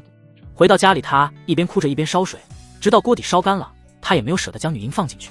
那天女婴的哭声吵了他一整夜，他愤怒地掀翻了大锅，怒骂：怪不得你爹妈用你换面吃，你真是活该。他很讨厌爱哭鼻子的人，除非这个人是他妹妹。他想着将她养大些，家里有个洗碗的也不错。男人嘛，总不能被这些家务活牵绊住手脚。10岁时，千盼万盼的妹妹总算是会走路了，他迫不及待地教她洗碗扫地。可妹妹笨得很，都3岁了还学不会。他再次觉得自己上当了，也曾无数次考虑去隔壁村退货，可是3年来小女娃吃了他那么多米面，现在退只会更亏。岁月带给他太多磨难，他才15岁就白了发。不过他觉得这样很好，趴在雪地里，就连机警的兔子也发现不了。便是从那时起，村里的人都叫他雪妖。后来妹妹也长大了些，不仅学会了生火做饭，还能上山捡柴。他也时常在人前吹嘘，看到了吗？2斤馍馍换的，现在给我100斤也不换。可在这人吃人的世界里，哪是说不换就不换的。第2年，妹妹的亲生父母便找上了门来，他们撒泼打滚，说后悔了，要将妹妹接回去。他们将雪妖打了一顿，等他醒来时，妹妹已经被抢走了，只有床上那2斤发霉的馍馍。再后来，妹妹被卖到了皇城。他看着那道远去的剑光，只依稀能听到小女孩低声的抽泣。哥，来接我，接我回去。他依稀记得自己的无能。那日他就着漫天风雪杀了一个村的人，也是从此他真正的化成了漂泊在雪原上的妖。嬷嬷哥无能，风雪彻底淹没了雪妖，其身上再无气息散出。早在断念剑砍中他的时候，他就该死了，能撑到现在已然到了极限。王慧天伸手虚空一抓，似有一团纯白云雾被他抓在手中，他眉头深深皱了起来。这世间既然断念剑也无法斩断的执念吗？嬷，他低头看向已经死去的雪妖，神情一时有些恍惚。此时竟不觉想起了自己大哥与父亲。大哥如今埋骨10万大山，而父亲也留在了北原万里草原。也不知他们是否也有执念未曾消散，也不知他们尸骨是否已寒。战场，这大概便是每一位统军之将最好的归宿吧。王慧天放开手中抓着的纯白雾气，任由其随风飘起。那雾气荡过山川，往极南之处而去。那是寒雪山脉的方向，是雪妖军的来处。青山处处埋雄骨，滚滚墨客无人书。来人，后藏镇国神帅雪妖随着雪妖的阵亡，残存的雪妖军已经不足为惧，无数战舰退下，纯白的雪人战旗投降，也有部分战舰在向南溃逃。说到这里，王慧天的声音突然变得有些冰寒。兵卒降者不杀逃者，统统后藏。下完命令，王慧天怆然转身向着皇城走去。他的红衣有些暗淡，有些泛白，却越发刺眼。远处，月瑶及李飞雪正在向这边飞来。师兄，你怎么了？看见王慧天兴致不高，月瑶有些担忧地问道。无妨，我只是有些累了。便在此时，远处再次有一道剑光临近。来人身披锁子水晶甲，腰系寒凤云剑带，脚蹬灵宝踏天靴，头戴锦绣前程冠，看起来神采奕奕，威风凛凛，英气逼人，珠光宝气。他抬手朝着王慧天掷出一枚储物剑。陛下，我家冷少军帅说了，此战打得很好，这是给你的打赏。听到有礼送到，神色萎靡的王慧天一愣，他一把推开挡在身前的月瑶，急忙接住飞到眼前的储物戒，神念往里一扫，好家伙，足足有100万冲灵丹！哈哈哈，感谢冷少，感谢呀！鄙人剑气稀薄无力，就靠这冲灵丹维持体力。回去告诉你家大帅，有此丹药，我能再斩敌手100万。若是你家大帅觉得雪妖军人头不够，你让他指个方向。王会天越说越开心，不自觉地便吹嘘起来。他只感觉自己现在体力充沛，还能再战一场。从青山斩北原，风起之处皆可去。你让他指个位置，要不我现在就给你表演一番。看到王会天走上前来，男子急忙后退了2步。他刚才可是亲眼见到王会天提剑杀穿100万甲，号称100万兵甲可屠胜，寒冻3尺阵尸骨的雪妖军生生被杀得丢盔卸甲，就连雪妖帅也陨落在此。这样的凶力，若是圣人不出，谁人敢涉其剑锋？陛下，礼已送到，属下还要回去复命，便不多留了。军士低着头，拱手退后数米后御剑而去。一旁的月瑶跺了跺脚，真是气死他了！师兄竟然为了一堆破丹药将自己推到一旁。他愤怒地解下腰间系着的荷叶钱包，递到王会天面前。诺，我给你钱，你给我表演。王会天接过月瑶的荷叶钱包，默默地别到了自己腰间。小师妹的不就是自己的吗？拿他点钱还要表演，那可真是太见外了。月瑶错愕地看着钱包一主，顿时便感觉上当了。他急忙冲上前来，掀起王会天红袍。没有，明明看到他别在这里的。师兄，我钱包呢？你藏哪儿去了？王会天视线看着远去的剑光，有些疑惑地开口。什么钱包？师兄，你的陶罐呢？打开来我看看，是不是藏里面了？王会天皱了皱眉，掀开自己红色衣袍。什么陶罐？月瑶语塞。飞雪姐，你刚才看到了吧？师兄把我钱包拿走了。不认账站在2人身后的李飞雪愣了一下，面色同样疑惑地问道。什么时候？月瑶呆住了，她伸手抓了抓脑袋，莫非是自己记错了？钱包走的时候太急落在山上了。王会天视线一直看着那道剑光消失在天际，而今搞定了雪妖，冷少大军已经往星月关开拔，天作无法抽身，那么就只有镇守临海关的诡计了。他若不动老实听话，岛也可以留着，但若是耽误了自己北伐天狼山，不管是谁都得死。一旁月瑶还在扒拉王会天红衣，他越翻找越是不自信，最后一咬牙之下便要去脱王会天的里衫，后者急忙捂住胸口。小妖，你干嘛？这里还有外人的师兄，我的钱包不见了啊！王会天无奈从衣袖里掏出一本书籍，递到了月瑶手里。月瑶皱眉看着书籍，见到好庸俗的名字。钱包没有，这个给你，这可是师兄的宝贝。月瑶眼睛一亮，抓住王会天手臂便去翻看他衣袖。一旁李飞雪脸上笑意盈盈，一个比肩圣人的存在藏东西，就凭这丫头修为找一辈子也不可能找到。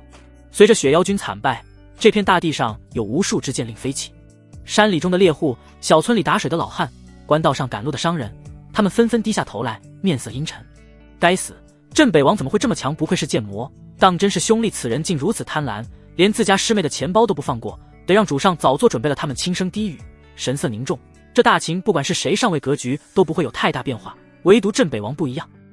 他掌控大秦皇城第一天便下旨北伐，这是个杀星，是挑起战乱的罪魁祸首。就在这些探子们将剑令信息发出去之时，他们耳边突然有一道低沉的声音响起：这热闹好看吗？看就看了，还敢骂我？随着话语落下，山林中无数飞鸟被惊起，潜藏在暗处窥视战场的人心中齐齐一颤，只感觉一股寒意袭来，当即有人急忙飞身而起，向着这边拱手参拜。陛下饶命，我乃凉州贺帅亲卫，只为道贺而来，无意窥探属下幽州刺史安远，前来亲见陛下圣言。属下非洲杜远山王会天撇了撇嘴，刚才是谁开口骂我来着？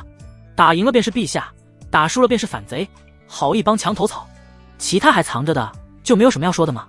王会天抬手一招，笼罩在雪妖军周围的红雾铺散开来，原本仅仅能覆盖半边天空的血雾，而今有了数十万雪妖军的滋养，竟是将整片天际渲染的一片血红。天空中一道赤色的眼睛裂开，冰冷的眸子扫视着这片大地。身处这只眼睛下方的李飞雪瞬间感觉浑身冰寒，就连呼吸进肺里的空气也像是凝结成了冰渣。正在王会天身上摸索的月瑶一愣，他抬头来看向那只天空中的树眼，俏脸微微涨红。好可爱！李飞雪错愕地看向月瑶，你管这凶煞玩意儿叫可爱？10里外一处荒山，一黑袍男子正津津有味地看着溃逃的雪妖军，他精神振奋，极为开心，时不时嘴里还发出怪笑。哈哈，打得好死！大秦的人统统都去死！便在他高兴得不能自拔之时，突然天空红光大盛，皇城上空一只巨大眼睛睁开，冰冷的眸子猛然向他看来。男子嘴里的声音戛然而止，错愕地看向那只眼睛，他感觉一阵寒气从脚底升起。这是什么怪物？天空中那只眼睛突然响起一个惊喜的声音：发现一个北原探子哦嚯，还有一个妖怪，这是蛤蟆精。那眼睛不停地在空中转动，每看向一个方向，便有一道血箭呼啸而出，血箭所过之地，不断的有惨叫声响起。这血眼的转动，便如同死神在点名一般，凡是被他盯上的探子，皆被一箭毙命。男子只感觉头皮发麻，身躯顿时化作一道黑光，向着北方逃去。他身后一道血箭刹那而来，该死！天盾一面巨大的盾牌浮现身后，那血箭毫无阻拦洞穿盾牌而过，在他腹部轰出一个大洞，噗！一口鲜血喷出，他身躯往大地上栽倒而下。王会天竖眼转了一圈，大多数势力派来的暗探皆被清洗，唯独北原魔修与那只蛤蟆留了活口。吞天蛙的血脉嘛，他轻声低语，目光炯炯地盯着丛林深处，露出了感兴趣的神色。这玩意儿可是稀罕物，他体内潜藏着一个小世界，比自己陶罐还装得多。看了一眼还在生闷气的月瑶，王会天嘴角露出一个笑意，若是将这只蛤蟆精的皮扒了，祭炼成储物法宝，一定能逗小师妹开心吧。想想自家小师妹一个荷叶钱包用了几十年，他就颇为心酸，真是苦了孩子呀。小瑶，你去将那个北原探子的首级取来，我便送你一个宝贝。王会天抬手用血红的阴气在月瑶眉心画了一把树剑，这把树剑刚一成型，就散发出阴冷寒气，在这血红剑印的衬照下，原本看起来可爱调皮的月瑶竟是变得有些妖异。王会天皱了皱眉，月瑶这样子让他想起了恶殍鬼窟里的那个红衣。小瑶，去吧，血杀剑气会指引你方向，你既不愿用石头磨剑，那便用血卫剑开锋。月瑶恶狠狠地瞪了王会天一眼，嫌弃地将圣人磨刀石扔回了王会天手里。这破石头谁爱磨谁磨，或者让师兄自己磨。哼，不就是个北原探子吗？我现在可是元婴期，他仰着脑袋感应着剑气指引的方向，御剑而去。今天那个北原探子死定了，他说的魔祖来了也拦不住，他要将其斩了，给师兄开开眼。看着兴奋御剑离去的月瑶，李飞雪眉头微皱，他总感觉有些不对劲。你给他安排的磨刀石是什么修为？王会天脸上带着骄傲与得意，摘星巅峰呀，咱家月瑶要磨剑当然得选个头硬的，这次没有入到探子，要不摘星还不配我家月瑶出手呢。李飞雪错愕地瞪大了眼睛，摘星巅峰当探子，月瑶可是才元婴啊。想到离开时月瑶那信誓旦旦的样子，李飞雪咽了咽口水，那小妮子要糟。飞雪啊，你先回城吧，我去给小瑶准备个礼物。说完，王会天化作红雾向南方而去。皇城惊变，这些势力前来刺探情报无可厚非，但大秦之事什么时候轮到外面的势力插手了？北原魔修10万大山竟也敢踏足大秦地界，谁给他们的胆子？远处山林树木抖动，一片黑云御空而起，快速向着10万大山方向奔逃。这片黑云之中是一个巨大的蛤蟆精，他此时眼神惊惧，刚才那只眼睛看向他的时候，给他一种来自灵魂的战栗感，他感觉自己被盯上了。狗贼白虎妖王，让我来刺杀这玩意儿挂，这遭猪瘟的，坑死爷了！他一边飞逃一边破口大骂。之前在10万大山时，一群妖王忽悠他说大秦谁当皇帝都行，唯独镇北王不能当，其上位以后一定会出兵10万大山，到时便是妖族的末日，让他趁两军大战时前来刺杀。谁知道这货竟一剑破了雪妖军战阵，他根本没有机会出手就被盯上了。是不是妖族的末日他不知道，他只知道自己末日就在此时，因为那抹红衣已经出现在他面前。呆妖怪，你看热闹付钱了吗？突然出现的红衣吓了蛤蟆精一跳，他急忙调转方向，想要从侧面绕过去。哎呦，镇北王，你不去镇压残余的雪妖军，你追我干嘛呀？他一边跑一边扭过头去看身后，却见那片天宇晴空万里，哪里有什么红衣格吗？金枝感觉心中胆寒，对方完全是在戏耍自己，就像刚才突然出现在自己面前一样。他不敢再御空，黑云滚滚的目标很大，太容易被盯上了。其身影化作一道黑云遁入山林，他巨大的身躯化作一只巴掌大的青蛙，快速于林中奔行。藏起来，找地方藏起来。扫视了一眼周边环境后，他跳到一片水塘中的荷叶上蛰伏了下来。论速度10个他也比不上王会天，最好的办法就是藏。浑身妖气收卷之下，再加上改变了皮肤颜色，他不相信镇北王还能找到自己。他现在就是一只普普通通的小青蛙。瓜为了装得像一些，他时不时还发出几声蛙鸣，抓几只水塘边的飞虫。吃了几只飞虫后，他慌乱的内心总算是安静了下来。便在这时，丛林里一抹红衣向这边缓步走来，他脸上带着温和的笑意，看起来人畜无害。王会天摸了摸下巴，躲起来了吗？不得不说，这家伙的确是个伪装大师，凭借着其对灵气细微的掌控力，他还真失去了对方气息。王会天缓缓从水塘边走过，蹲坐在水塘里的青蛙深深吸了一口气，只感觉心跳都提到了嗓子眼。见到对方越过水塘，并没有留意到自己，他紧绷的内心稍缓。却在这时，已经走过水潭的王会天突然扭过头来看向他的方向。糟糕，露馅了！蛤蟆精正要再次飞逃，却是听到王会天声音轻轻传来。这片荷叶长得好像师妹的钱包，已经抬起腿来的蛤蟆精再次将腿收了回去。娘的嘞！吓死个妖了他！刚才差点就因为一片荷叶而暴露。王会天扭过头去，笑容越发灿烂。这只蛤蟆果然很有意思。所以藏好了吗？见此，山河王会天手掌猛地按在地上，霎时无数山峰倾倒，大地震颤，无数利剑从土石中拔地而起，整片山林都在翻滚，无数高大树木被翻起的泥土掩埋。他按在地上的手掌向上一抓，一把由山石草木凝聚而成的滔天巨剑被他抓了起来。哈哈哈哈！你躲呀！我让你躲！王会天抓起巨剑胡乱劈砍，剑锋所过之处，一切事物都被崩碎。巨大山峰倒塌之后，再次被剁碎。他抬着巨剑，如同在这方大地上剁肉馅一样，不放过一丝一毫土地。蛤蟆精顿时亡魂皆冒。就在刚才他身边的一只小蝌蚪，生生被剁成了肉末，便在他身形一颤间，有一丝微弱妖气泄露而出。他身前突然红光一闪，一个红衣身影瞬间抓住了他的后腿。蛤蟆精眼中的最后一点光芒消散，他放弃了挣扎，任由王会天提着他的一只蛤蟆腿往皇城方向走去。喂，你可以炖汤吗？蛤蟆麻木地呱了一声。炖吧，毒死你个王八蛋！他那天就不该起太早，不起太早就不会去参加白虎妖王酒会，不参加白虎妖王酒会就不会被忽悠来皇城，就不会被炖汤刮在王会天抓住蛤蟆精的同时。另一边，被血杀剑气击落的魔修男子掉落在一个破庙中，他一掌击碎莲台上的佛祖石像，自己坐了上去，掏出一颗丹药服下后，周身有灰雾涌动，这些灰雾在他身上凝结形成了一层石皮，半晌后便凝结成了一尊宝相庄严的佛像。听到南面传来的大地震颤，他咽了咽口水，太恐怖了，还好对方先奔着妖族去了。就在他刚松了一口气时，一道剑光降落在这间破庙院子里。月瑶站在院子里微微皱眉，他的眉心血杀剑气如同指南针一样不停跳动，所指位置便是这里。妖魔，我已经发现你了。石像里的男子冷笑了一声，狗屁的发现了，忽悠谁呢？月瑶提着青竹剑走到庙门口，他勾着脑袋往里瞧去，只见这间破庙里蛛网密布，屋顶坍塌，有几缕阳光顺着破洞照入其中，却是在这破庙中央的莲花石台上坐着一个宝相庄严、栩栩生辉的佛像。佛像惟妙惟肖，给人有一种很灵验的感觉。月瑶脸上喜色一闪而过，这魔修脑子似乎不太好，他当即抬剑猛地向石像劈去，轰隆，石像炸碎，青竹剑结结实实地砍在了魔修脑门上。在两人错愕的眼神中，啪嗒，青竹剑断了。魔修一脸迷茫地摸了摸自己脑门，一个拳头大的红包慢慢浮了出来。就在刚才，他都感觉自己要死了。小姑娘，你是什么修为？月瑶咽了咽口水。我元婴期，前辈你呢？我摘星巅峰拿着半截青竹剑的月瑶一愣。啊嘞，摘星巅峰，这可是足足相差2个大境界啊！他将半截青竹剑一扔，拔腿就跑，掀起的狂风吹得破庙门板噼啪作响。魔修脸色难看，为了躲避王会天的追杀，他收卷神识，没想到竟然让一个元婴期的小女娃敲了自己额头一个大包。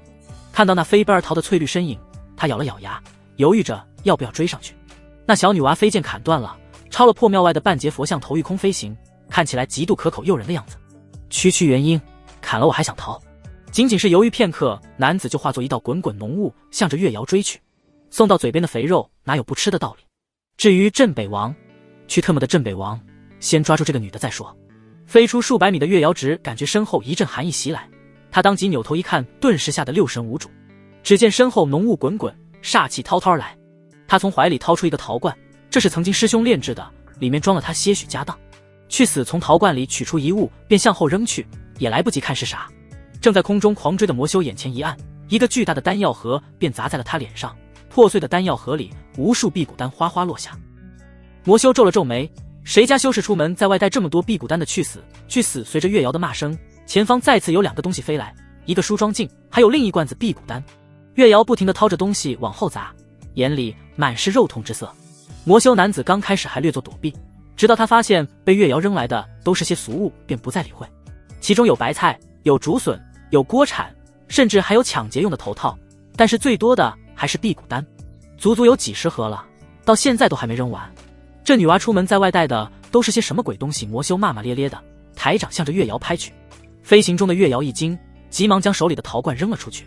轰隆，陶罐被一掌拍碎，无数细密剑气震动苍穹，在魔修的身上割出了无数细密伤口。这陶罐竟是用剑气炼制缝合的。月瑶脸色一喜，这些都是师兄曾经练废的，没想到竟有如此威能。只可惜他身上没有带太多，而且有了这次教训，身后魔修明显变得警惕了。眼见魔修再次追了上来，月瑶不停地在怀里翻找，却是啥也不剩了。咦，这狗屁磨刀石啥时候又在我怀里了？月瑶错愕地看着储物腰带里的磨刀石，愣了一下，这玩意儿他明明扔给师兄了的，却是不知何时竟然出现在了自己腰带里。他抄起磨刀石，毫不犹豫地就向后扔去。身后魔修冷哼一声，甩袖便想要将这破石头震飞，只是当他的力量在触碰到磨刀石时，如泥牛入海，竟然没有掀起任何风浪。他眉头微皱，感受到了某种道则流转。入道法宝，抬掌巨力，他猛然向着磨刀石一掌劈去。咔嚓，他砍在磨刀石上的手臂刹那折断，那石头在砸断他手臂，同时向着他面门飞来。男子面色大变，圣道法则，他感受到了霸道的圣道法则。我靠，根本来不及躲避，他的身躯被这一石头砸入脚下山体，一时之间轰鸣爆炸声不绝于耳，脚下山川层层崩裂。飞行中的月瑶停了下来，错愕地看着脚下那个天坑，无数烟尘滚滚而起，附近山川还在受到波及，不断坍塌。哎呦，我的搓澡石！月瑶惊呼一声，当即身影直奔坑底而去，在乱石堆中翻找起来。与此相隔数十里之地，一辆正往皇城而来的非洲突然停了下来，半晌后调转方向往这边而来。非洲前端一抹红裙眺望远处山峦，他身边还站着一个颇为丰腴的女子。师父，我感受到了爷爷的刀气。红柳微微皱眉，他原本去万道山观摩风主选拔，听闻王会天出现在了皇城，于是便匆匆赶来，却没想到能在这里感受到自己爷爷的刀气。要知道爷爷可是在自己小时候便失踪了，那时候红洛都尚未出生。柳如烟面色一喜，刀圣吗？他可是很早之前就仰慕刀圣了，要不也不会死皮赖脸的收红柳为徒。哎呦，红柳你且开慢一些，师傅回舱打扮一番。柳如烟匆匆忙忙跑进船舱，粉底香水口红直往脸上抹，一咬牙之下，他抄起剪刀，将长裙从臀部往下20公分处尽数剪掉了。舍不得裙子套不着狼，他站在铜镜前转了一圈，眼里露出些许对自身的痴迷。完美！船舰上红柳飞身而起，一抹红纱在空中荡漾，他的身影快速闪现，很快就来到了那坍塌的大坑边缘。眼前溅起的烟尘渐渐稀薄，他隐约看到坑里有个身影。爷爷！红柳颤声开口。正在翻找磨刀石的月瑶扭过头来，谁在叫我？听到声音，红柳微微一愣。月瑶！他抬袖一卷，周遭烟尘尽数退去。只见大坑底部，月瑶穿着青翠仙裙，正在搬着石头。她灰头土脸的，时不时用满是泥污的手指擦拭鼻子，如同磨盘般大小的石头被她搬起扔在一旁。听到喊声，她正扭头看来。红柳彻底愣住了。月瑶，你在干什么？咋的搞成这副狼狈样子？他飞身而起，停落在月瑶面前，从怀里掏出一块手绢，轻轻为月瑶擦去脸上污垢。这些年来，他时常去见风，月瑶也算是他看着长大的。现在见到对方这个样子，心里是又气又怒。一个女孩子家家的，怎么能搞得这么狼狈？月瑶看到红柳，瞬间眼眶就红了。她只感觉有好多委屈，找不着人说。红柳姐，师兄他欺负我，他在院子里养了个小妖精，还抢我钱包。红柳颇为诧异地问道：小妖精抢你钱包？没有，师兄抢的。红柳皱了皱眉，心里颇有些生气。多年不见，这家伙倒是长能耐了，竟然还会偷偷养女人了。没事，小瑶，回去姐姐给你出气。说着，他看向月瑶搬开的大坑底部，那里正有一块脸盆大小的磨刀石躺在其中。他缓缓走近，用手在磨刀石上感应了1、2，果然是爷爷的气息。小瑶，你在找的就是这个？月瑶吸了吸鼻子，连忙将磨刀石抱了起来，脸上是止不住的兴奋。这个可是宝贝啊，竟然一击便将那个摘星砸得尸骨无存，更是将这大的轰出了方圆数里的一个大坑。这还是随手丢出而已，若是祭炼一番用来对敌，很难想象有何种威力。他脸上带着得意，开口答道：对啊，这是师兄给我的搓澡石，会天给你的。红柳抬头看向皇城方向，这块磨刀石是王会天带来的，说明他与爷爷应该是见过了，只是不知两人相处如何。一想到王会天那不靠谱的性子，他就心里有些没底，但愿两人没有打起来吧。非洲上收拾打扮了一番的柳如烟此时也赶到了，他驻足在大坑边上，颇为羞涩地向下喊道：刀圣前辈在吗？如烟前来，他话还没说完，便发现坑底只有自己徒儿和万道山剑锋那丫头，神识当即扫了一遍周围，而后一跺脚，迈着猫步悻悻地转身离去。呸，白白期待了。月瑶诧异地看向那穿着暴露、体态丰腴扭动身姿的女人，皱眉问道：红柳姐，那是谁？红柳淡淡开口：不认识，大概是路过的吧。皇宫之中，王会天已经回到了自己住的小院，那只蛤蟆精被他涂染成了金色，摆放在院门口。金蝉迎门，寓意着招财进宝。你最好老实待着，我在你体内藏了大量剑气，要是敢逃跑的话，你懂得砰！蛤蟆精吓得一哆嗦，连忙站正了姿势。记住，要是招不来财，我一样炖了你，把你的胃袋掏出来一下。我要给师妹炼制一个储物法宝。蛤蟆精苦着脸，从嘴里吐出了一个圆圆的气泡。这可是他的天赋神通，丢失了不仅实力大跌，想要再炼制出来更是困难。可如今哪里还有得选？王慧天收起胃袋便进了房间，很快里面就传来了敲敲打打的声音。院外，王浩带着一众大臣走了过来，蛤蟆精一跳，拦在了众人身前。呱！众人一愣，这里怎么会有一只金色的蛤蟆？王浩皱眉摸了摸下巴，掏出几颗灵石扔到了对方嘴里。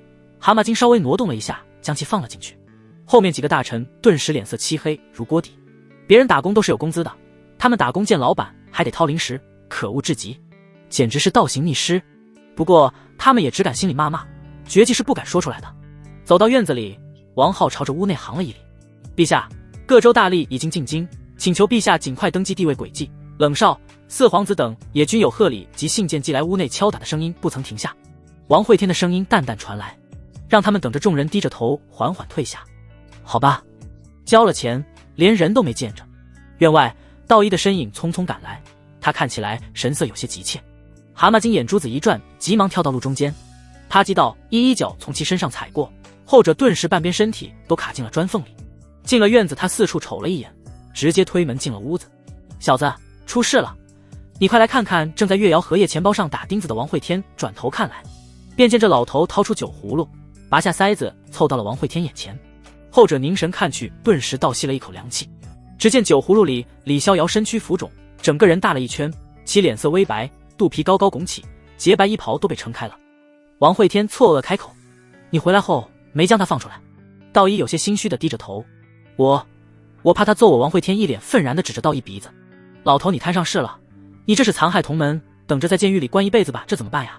他堂堂入道剑仙，总不能被酒淹死吧？”两人盯着酒葫芦里看了又看，就是谁也不提将李逍遥放出来。半晌后，王慧天眼中一亮：“我有办法了！什么办法？将这酒葫芦带到恶殍鬼窟里埋起来，没准能活。”道一将葫芦塞子盖上，颇为鄙夷地瞪了王慧天一眼。这是什么阴间办法？他们都没有发现。此时李逍遥体内有条条道则在流转，无数酒水凝成剑气在肆意流淌。这些酒水自由自在，时而是剑，时而是气，时而化雨，时而成露。世间何时最逍遥？唯有醉酒忘千忧。此时门外再次响起了脚步声，背上顶着个脚印的蛤蟆精眼中一亮。今天不讨够零食，他感觉小命不保，当即再次跳到了道路中间，将嘴巴张大。呱！月瑶蹲下身子，从怀里掏出了一罐子辟谷丹，便往蛤蟆精嘴里倒了进去。这蛤蟆好聪明啊，饿了还知道找人讨吃的。月瑶身后，红柳扶了扶额头：“小瑶，一粒辟谷丹能管10天饭，你这样会把他撑死的是吗？我平时都是拿当糖豆吃的。”他话还没说完，便见地上的蛤蟆精肚皮肉眼可见的撑大了起来。他现在胃袋被掏，修为受损，根本装不下这么多辟谷丹，双眼翻白，竟是直接撑晕了过去。月瑶蹲在地上搓揉着蛤蟆精肚子，他现在感觉很是内疚。红柳抬头向小院里看去，依稀能听到里面传来敲敲打打的声音。他抬步往里走去，便在踏入院子的瞬间，对面屋子里的敲打声戛然而止。举目望去，这个院子很大，两边有数间厢房，主屋透过窗纸隐隐能看到里面有2道身影。他就这样站在院门口，那个男人知道他来了，却紧闭着房门。屋内王慧天拿着锤子的手停在半空中，他视线沿着略微吹开的窗缝看向院子里那抹淡雅红裙。半晌后，他移回视线看向自己身上披着的血红，即便是红柳剑气也遮掩不住那滚滚泄出的阴气。银白长发沿着他脸颊垂落飘荡，略微遮掩住了他眼里的些许黯然。小子，红枫谷那女娃来了，你不出去看看？道一站在旁边低声开口，他总感觉现在气氛有些不对劲，不过打了大半辈子光棍的他也看不出来究竟是哪里不对劲。叮叮，敲打声再次响起，王慧天手中铁锤落下，再次鼓捣起了月瑶的钱包。一身阴戾气，半副鬼神躯，朝朝无前路，怎敢误佳人？他淡淡开口，不过是红粉骷髅而已。院子里红柳眉头微微皱起，他抬步向着小屋走去，手中一个灵气火球逐渐燃烧。屋子被下了阵法，他神识无法渗透进去，但是眼睛绝对不会看错。屋里有2个人，好呀，竟然真的在外面藏了个小妖精。走到紧闭的房门前，红柳抬起掌上的火球，猛地按在大门上。轰隆，爆炸声霎时响起，强大的火焰汹涌而出，顺着门缝一涌而入。哎呦，我的娘了！屋内一个老头的声音响起，便见道一急忙开门冲了出来。以他的修为，倒不会被洪流打伤，但是他的胡须头发却是被火焰及浓烟熏得黢黑。站在门外的洪柳愣了一下，不是说藏了个小妖精吗？咋跑出来的是个老头？他凝神看去，顿时一惊，这似乎是万道山长老堂堂主道一前辈。认出老头身份后，洪柳急忙上前给道一扑灭身上的火焰。哎呦，前辈，你这是怎么了？道一恶狠狠地瞪了洪柳一眼。怎么了？你说怎么了？他没招谁惹谁，门牙掉了，酒壶破了，现在就连胡子头发也没了。看到道一怒气冲冲的样子，洪柳颇为心虚。前辈抱歉，我不知道屋里是你不是我是谁，还能有鬼不成？啊，好像还真有鬼。说到这里，他神色一震，顿时也想明白了那小子在想些什么。道一悻悻地哼了一声，转身往院子外走去。那小子就在屋里，你自己进去与他好好谈谈吧。哎呦，老头子，我最近咋这么倒霉？哎呦，月瑶你在干嘛？你别用针戳他肚子，会爆炸的。轰隆，院外传来一声轰鸣，隐约中看到一只翻着白眼的癞蛤蟆被卷上天空，原地腾起了滚滚浓烟。洪柳捏着鼻子转过头来，甩袖卷走了屋内的浓烟，与点点星火往里走去。他凝神看向那个提着半截荷叶愣在屋里的身影，扑身上去便搂住了他。后者浑身一颤，淡淡的将那半截荷叶扔进了垃圾桶里。在抱住王慧天后，洪柳只感觉一阵冰寒传来，这寒意将他飘荡在空中的纱裙层层冻结。即便如此，他依然没放手，只是在王慧天耳边低声轻语：你这些年去哪里了？去寻一条路，那你寻到了吗？王慧天沉默了半晌，寻到了吗？他自己也不知道。他看不到路，但他踩过的地方都是路，可路上只有自己一个人。好了，洪柳，放开我吧，我的阴气会伤到你的。我不。数日后，乾坤殿王浩招呼着众臣商议新皇登基事宜。皇位交替可不只是换个人坐在这里就可以的，有众多仪式要进行，还要安抚各州郡。而今雪妖军覆灭，寒雪山脉也需要新军镇守，镇北军救不归来，还要再立镇北军旗。一件件事压在他头上，只感觉近日头发都掉了很多。顶着落魄皇子的名头，做着皇帝的事，好多时候他都想随王远去了，一了百了。李飞臣，陛下怎么还不来？他在做什么？李飞臣露出一个尴尬的笑容。陛下炼丹炸炉了，正在挽救丹药。王浩站在殿前，着急的额头冒汗。现在呢？红柳仙子还在给陛下梳理妆容。现在呢？月瑶仙子掉进风铃井了。陛下正在打捞。王浩站在殿里，直愣愣地盯着大殿后门，望眼欲穿，感觉自己头上都要长草了。他发誓，自己要是哪天当皇帝了，一定准时上朝，绝不拖堂。殿内群臣交头接耳，均是唉声叹气。便在这时，那道门总算是打开了，王慧天身影从中慢慢走出。他身着九龙腾云袍，头戴紫霞云幔冠，金龙环腰，看起来威风凛凛。走到殿前，他提了提腰带，顿时一身气质垮了个7、8分，然后再掏出他那小板凳往前面一放，气质再次垮了3、4分。陛下，您可算来了，这是诸王送来的贺帖。王慧天一一接过，各州郡贺信他倒没怎么关注，重点看了一下那几位手握重兵的。首先是冷少，倒还算正常，主要就是祝贺新皇即位，只不过其中内容有些啰嗦。再然后是诡计的，同样是祝贺，但其语气生硬，一看就是没有融入多少感情。最后王慧天接过四皇子的贺帖，他突然眉头一拧，错愕地看着王浩。他没给贺礼，还找我要钱。我呸，这狗贼定有不臣之心，看来哪天我得去新月关坐坐，我倒是要看看他有多穷。王慧天骂骂咧咧地将信读完，只感觉整个人都不是很好，什么提碗上街乞讨，什么半夜出门偷马粮吃，什么可喝溶血水，恶吃观音土，这是皇子能干出来的。王浩低着头，心底咒骂这个弟弟，别说王慧天不信，他自己也不信。别的不说，单单是四皇子那修为，需要吃凡俗食物吗？假，这封信也太假了，很明显写的时候没用啥心思。王慧天正准备将贺信扔在一旁，却是手指挪动间，眉头一皱。这封信之中还藏有另一封暗信。感受到信中有信，王慧天体内树瞳睁开，向上看去，内容倒是没多少，却是让他眉头刹那皱起。魔教圣子李长生前几日越过了新月关，正往皇城而来。见王慧天愣神，殿中王浩低声传音：陛下，该前往地路受封了。大秦每任帝王上任都有一个仪式，那便是感听天之，踏上听天路，求取上天敕封。在得到上天的认可后，会得到天道降下的赏赐，这也是为什么皇子们要争夺皇位的原因。不仅能尽收大秦资源，还有龙气滋养，受上天眷顾，如此多的加持下，想不入道都难。收回思绪，王慧天将四皇子书信收入怀中，他面色有些为难。那个不去听天路城吗？我和天道那老帮子不怎么对付王浩，只觉得是对方不想去再找理由。这天道无私，哪有什么对付不对付的？陛下，这已是大秦传统，若是没有上天敕封，万一百姓不会归心，见推脱不过王会天，只能起身往殿外走去。一众大臣缓步跟上。角落里，原来的左相魏庄将官帽压得很低，他这2日刚被王浩从闭关之地找回来，实在不想让王会天关注到自己。这家伙就是个坑，凑近了绝对会掉进去。便在这时，走到店门口的王会天突然扭过头来，他面色惊喜地大喊了一声：“咦，魏庄！”后者被叫到名字，浑身一颤，正要再往后退些距离，便见王会天2、3步走了上来，勾住了他的肩膀。哈哈，真的是你回来了，咋不来宫里找我叙旧叙旧？王会天拉着魏庄便向外走去，他一边走着，一边向其他朝臣介绍着诸位，魏庄可是与我相交莫逆啊。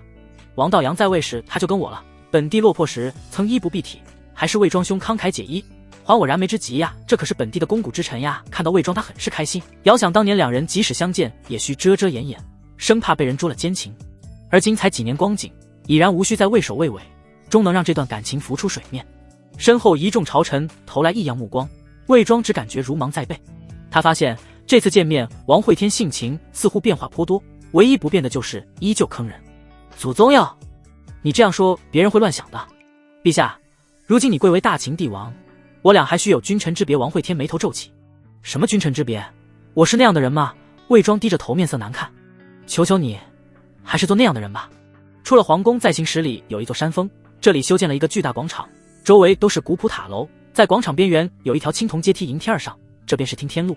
听天路共计有999阶，攀上天梯者可听天意志，受天封赏。听闻若是能登上最后一阶，还能有上苍授法，一步登天。近1000年来走上天梯最高也不过300阶而已。至于上一任秦皇王景轩，则是只爬了1阶便转身离开了。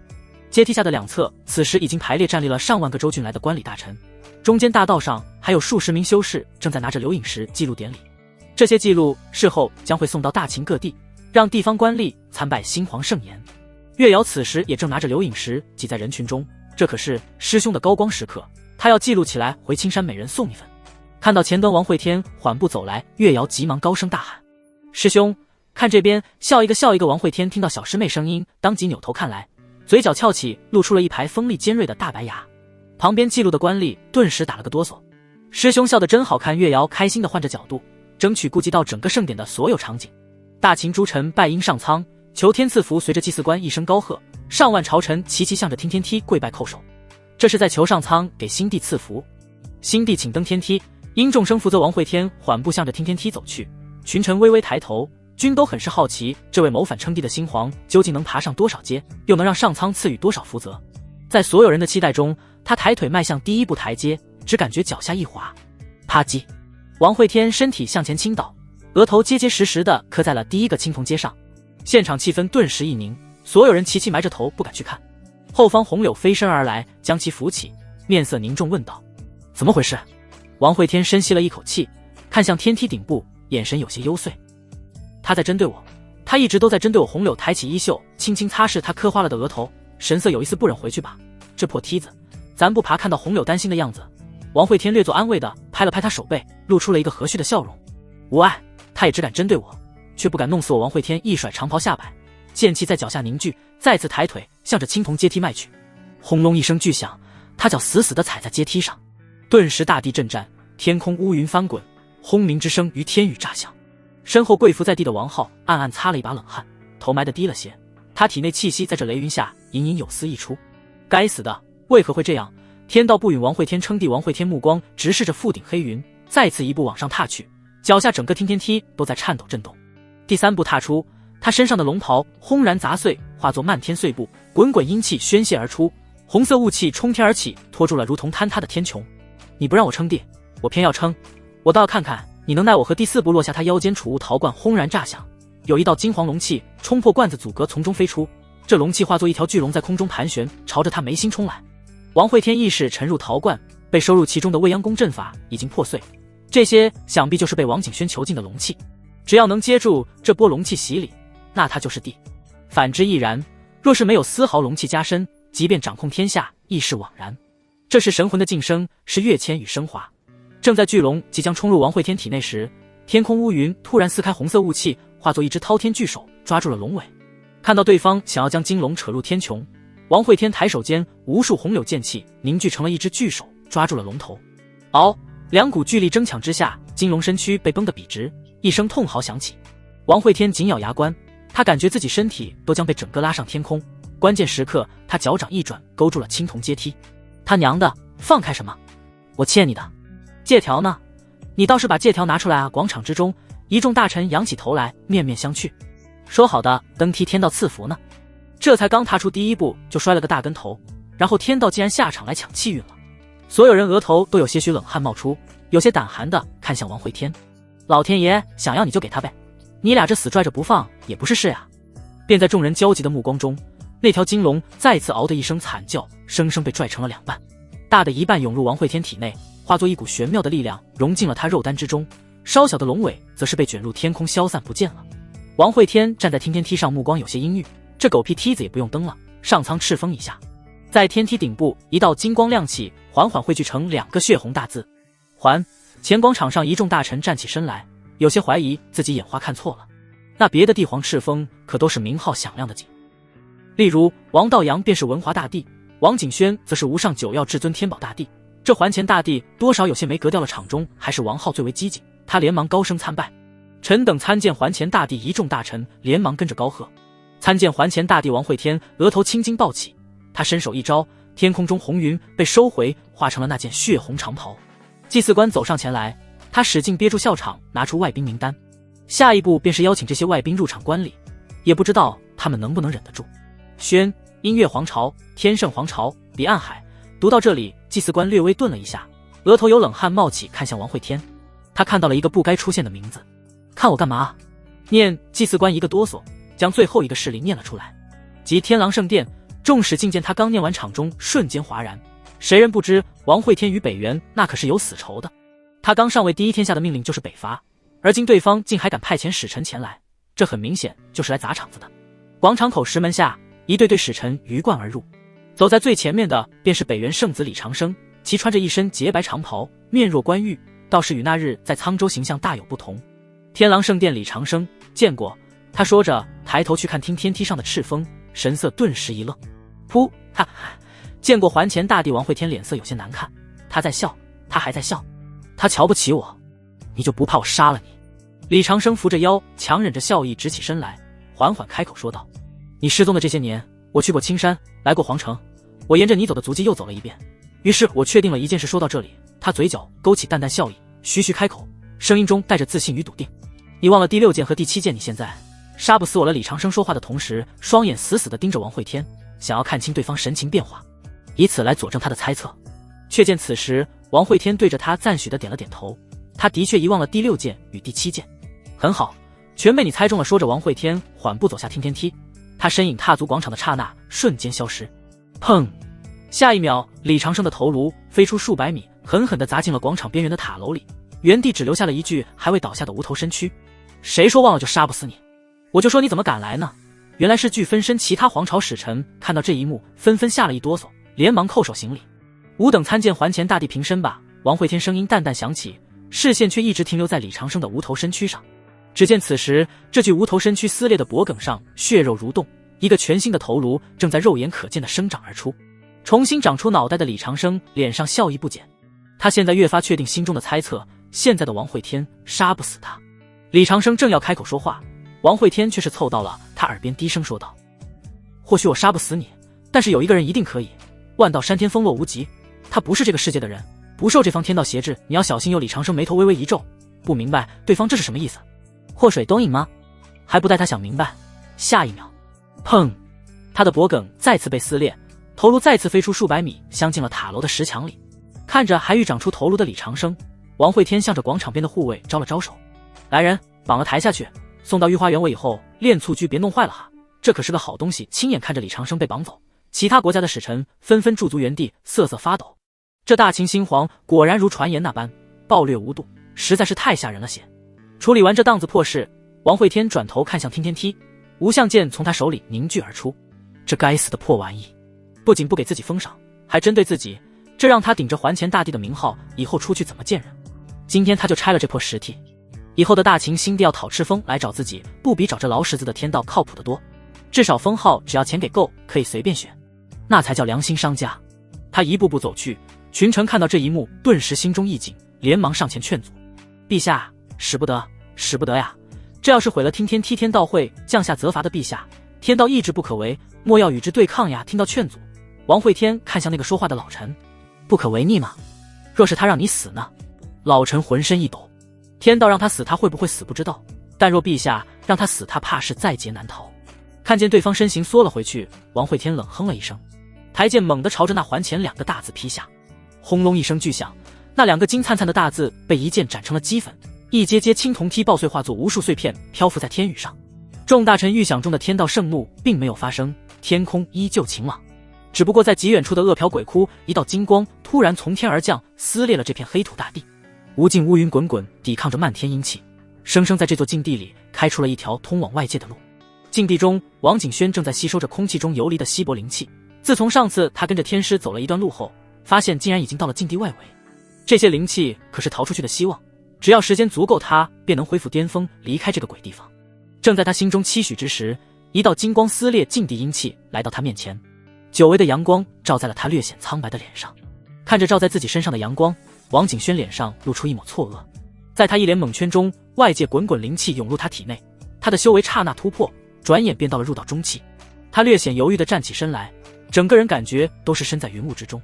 这是通外界的路。王景轩此时头发散落披在肩上，金色黄袍极为脏乱，原本散发耀眼光芒的权杖，而今光芒暗淡，拿在手里如同一根拐棍。他神色迷茫地一步一步往外走去，有不解，有诧异，亦有喜悦万千词藻，也无法形容他此时的心情。他有些患得患失，生怕这是大梦一场，更怕是弥留中的幻想。渐渐的，他发现这并不是梦，于是他狂奔起来，这样也还是太慢。水蓝色书籍唤出他，一步踏了上去，直到他飞出了恶殍鬼窟，直到他看到了外界的青山绿水，他才恍然自觉：我出来了，哈哈，我就这样出来了。他惊喜的仰天大笑，心有余悸地向着身后看去。只见那抹刺入禁地的阳光正在快速往外消退，无尽阴气再次遮掩了这片天地。这抹阳光仿佛只为将它接出来一样。在这抹阳光的尽头，一个扛着青铜钟的身影同样在往这边狂奔。天师赵今朝枯瘦的双腿倒腾出了幻影，他的背着上趴着一只血红厉鬼。那厉鬼看起来极为凶厉，其额头上贴着一张枯黑符纸，双手插在赵今朝的肋骨里，猩红牙齿咬在赵今朝的脖子上。王景轩咽了咽口水，他亲眼看到了那缕阳光的消散，亲眼看到了阴气再次笼罩大地。他想他这辈子也不会忘记那个追光少年，那个身背厉鬼，肩扛铜钟，于绝望中奔跑的追光少年。他亲眼见到他再次被阴气遮掩，隐于黑暗。这鬼地方，本地即便是死也绝不会再来了。王景轩蹙眉看向天际，他能出来绝不是偶然，而是天道出手了。这让他感到很是疑惑，为何天道会出手救自己？难道因为自己是仙界转生来的吗？可这似乎说不通，任何一界的天道都不喜外界之灵侵入。摇了摇头，不再多想。他从储物戒里掏出镜子，开始整理形象。现在这个样子，即便是他也很是嫌弃自己，实在是太糟糕了，比乞丐还要不如。我乃这大秦的皇，乃天上的仙，实在可笑。晋辉落魄至此，感叹了一声。他操控水流，将周身洗涤了一遍，举目往大秦皇城方向看去。该回去了。皇城之中忙碌了一天的王会天走回小院，便瘫坐在躺椅上。李飞雪从屋里缓缓走出，他将一个储物戒递到前者手里，这是王会天让他去搜罗的炼丹材料。公子，皇城里的众多店铺的灵药都在这里了。说完，他眸光向院外看去，那里正有一个红裙女子款款而来。两人目光在空中交汇，刹那间似有火花闪烁，仿若心有灵犀般察觉到了对手的不简单。哟，这便是家里新收的侍女吗？长得倒是俊俏，洪流抢先出招，一上来就摆明了两者身份差距。我是主人，而你是侍女的差距。李飞雪缓步上前，公子，家里有贵客来了，你也不给我说一声，我也好准备些茶点。他这句话颇有门道，我虽然是侍女，但那可是公子亲自收的，而你不过是外人而已。两人眸中火焰越发强盛，均已试探出对方境界，高手，绝对的高手。便在这气氛越发焦灼之时，身后月瑶则是提着一只生无可恋的蛤蟆跑了过来。嚯，小妖精，你回来了呀！他径直越过两人，冲上去就抱住了王会天的手臂。师兄，带我出去玩好不好？带我出去玩嘛，城里来了好多人，好热闹呀！王会天宠溺地摸了摸月瑶脑袋，这丫头呀，长大了还是那副性子。小瑶，那城里有什么好玩的？师兄带你去踢皮球，能自动上球的那种妖。两人看着与月瑶兴高采烈离开的王慧天，顿时感觉有些索然无味。他们在如何争，人家心里只有小师妹。王慧天带着月瑶来到士兵训练飞剑的靶场，李长生被绑在了远处的柱子上。他看到两人到来，嘴角勾起笑意，声音带着蛊惑与诱骗。王慧天，用一人炼丹可抵3年苦修，吞一生魂可续10年阳寿，炼一成血煞便可超凡入圣，你难道不渴望成仙超脱吗？王慧天淡淡回道。不渴望。李长生愤怒开口。不，你渴望不渴望，你虚伪，你阻止不了人性贪婪。天狼山的传承终将会在中原传播。砰！王慧天淡淡的将脚收了回来。1000余年前北原人口近100亿，在天狼山统御下，而今已然仅有10亿余人，这其中大多数还是高阶修士圈养的血石。一个道统毁一方天地便是如此，人类的衰败往往是从内部开始。而真正让王慧天焦躁的是，气运之子竟然会诞生在这个道统里，当真是可笑，可笑至极。那一年，他几乎焦躁到数月不曾入眠，只感觉有一双大手固住了自己喉咙。人呀，就是不能知道的太多，知道的越多，便越会惶惶不安。可现在的他已不似当年，他学会了去分享，分享痛苦与压力。王慧天伸出手指，在李长生胸口画了一道月牙印记，这是幻影剑舞，是来自洛无极的剑气。感受到了吗？完全不同的规则，刚重新长出头颅的李长生瞳孔微缩，他感受到了来自宿命的天敌，这的确是不受这方天道挟制的手段。王慧天凑到他耳边继续说道，告诉你一个秘密，你可不许给别人说俺们万道山的洛无极是穿越者。说完，王慧天便拉着月瑶转身离去了。月瑶有些好奇的凑到王慧天耳边，师兄，啥是穿越者？我也不知道呀。洛无极说梦话自己讲出来的。说到这里，王慧天对月瑶嘱咐了一句，对了，莫要外传，至少不能让洛无极知道消息是我传出去的。月瑶顿时愣在了原地，他好像发现了什么不得了的事情。什么是穿越者他并不关心，他好奇的是为什么洛师兄说梦话自家师兄会听到。这个事情很蹊跷，他得赶紧给红柳姐汇报汇报。与此同时，北原天狼山一处洞府之中，正在闭关的李长生本体猛然睁开眼睛，他皱眉看向青山方向。洛无极这个名字让他感受到了极致的危险，方一出现就塞满了他脑海，让他再也无法静下心来。皇宫之中，收集到灵药的王慧天再次投身到了炼丹之中。见到师兄在忙，月瑶有些无聊，便来到了红柳院子。他警惕地看了一下四周，发现并没有什么人跟着，才轻声推门走了进去。蛤蟆，你在门口守着，我与红柳姐有要事商谈，莫要放任何人进来。蛤蟆惊蹦到门边，给出了一个安心的眼神。屋内红柳面色有些担忧，他已经从王慧天那里问到了那块磨刀石的来历。师父，慧天是在恶殍鬼窟见到的爷爷，也不知他逃出来没有。柳如烟则在一旁轻声安慰。放心吧，你爷爷可是圣人，一定能出来。说到这里，柳如烟眼睛微微一亮，刀圣若是出来了，会去哪里？想到这里，他突然站了起来。红柳呀，我得回红枫谷一趟，你先待在皇城，莫要被那小妖精偷了家。说着，他便匆匆忙忙地出了门。柳如烟刚走，月瑶就推门走了进来，看对方那一脸警惕的神情，红柳诧异问道：月瑶，怎么了？月瑶俏脸有些凝重，踌躇良久才开口：红柳姐，我告诉你一个秘密，你千万不要告诉别人。红柳有些不以为意，这小丫头心思单纯，能有什么秘密？却在下一秒，月瑶的话让红柳瞪大了眼睛。我师兄与天风的无极师兄很可能已经……讲到这里，月瑶有些为难，低声继续说道：他们是穿越者。什么是穿越者？红柳姐，你仔细品，穿越者我师兄连无极师兄晚上说什么梦话都一清二楚呢。红柳僵硬的扭过头来看向月瑶，他手中的琉璃玉书啪嗒一声掉落在地，眼神中尽是错愕。月瑶呀，你要不要听听你在说些什么？看到红柳惊呆在了原地，月瑶站起身来。红柳姐，你千万不要告诉别人哈，我去找道一前辈商讨一下如何挽救师兄。看到提着蛤蟆精远去的月瑶，红柳额头有些许冷汗冒出，他有一种预感，这青山怕是也要乱起来了。御花园凉亭里，王慧天看着丹炉里冒着阴冷煞气的丹药，陷入了沉思。他眉头越皱越紧，最终整个人瘫倒在了椅子上。别人炼丹使用的都是灵火，可他不一样，他只有鬼火。炼出来的丹药也是让他有些鬼火戳，这玩意儿看起来有些吓人。任我再如何努力，即使拼掉了性命，也是比不过他们吗？揉了揉眉心，他再次直起身子来，看向正在打扫御花园的宫女，脸上闪过一丝艳羡。就连他们也是有灵根的。将散发着阴冷煞气的丹药一口吞入腹中，他再次使用剑火开始炼丹。剑火炼的丹药吃的时候有些割嘴，但好在品相比这玩意儿好，至少看起来正常些。便在这时，他看到远处有道剑光自城外而来，那剑光散发着七色光芒，所过之处，如同在天空拉起一道绝美彩虹剑上的人影，身穿金色黄袍，头戴华丽桂冠，看起来雍容华贵，如同天人下凡。王慧天愣了一下，这是王景轩回来了，这家伙是怎么逃出来的？怎么会回来的这么快？王景轩遇见停落在乾坤殿前，他微微皱眉，看向附近站岗的禁卫军，感觉到了气氛有些不对。这些军士看到是王景轩，连忙转过视线，假装没有看到。能怎么办？打又打不过，反正现在是他娘俩的事，他们只是例行站岗而已。哼，一群没有规矩的东西，冷哼了一声。王景轩往自己的未央宫走去，他走出了数百米后停了下来，自己好像走错路了。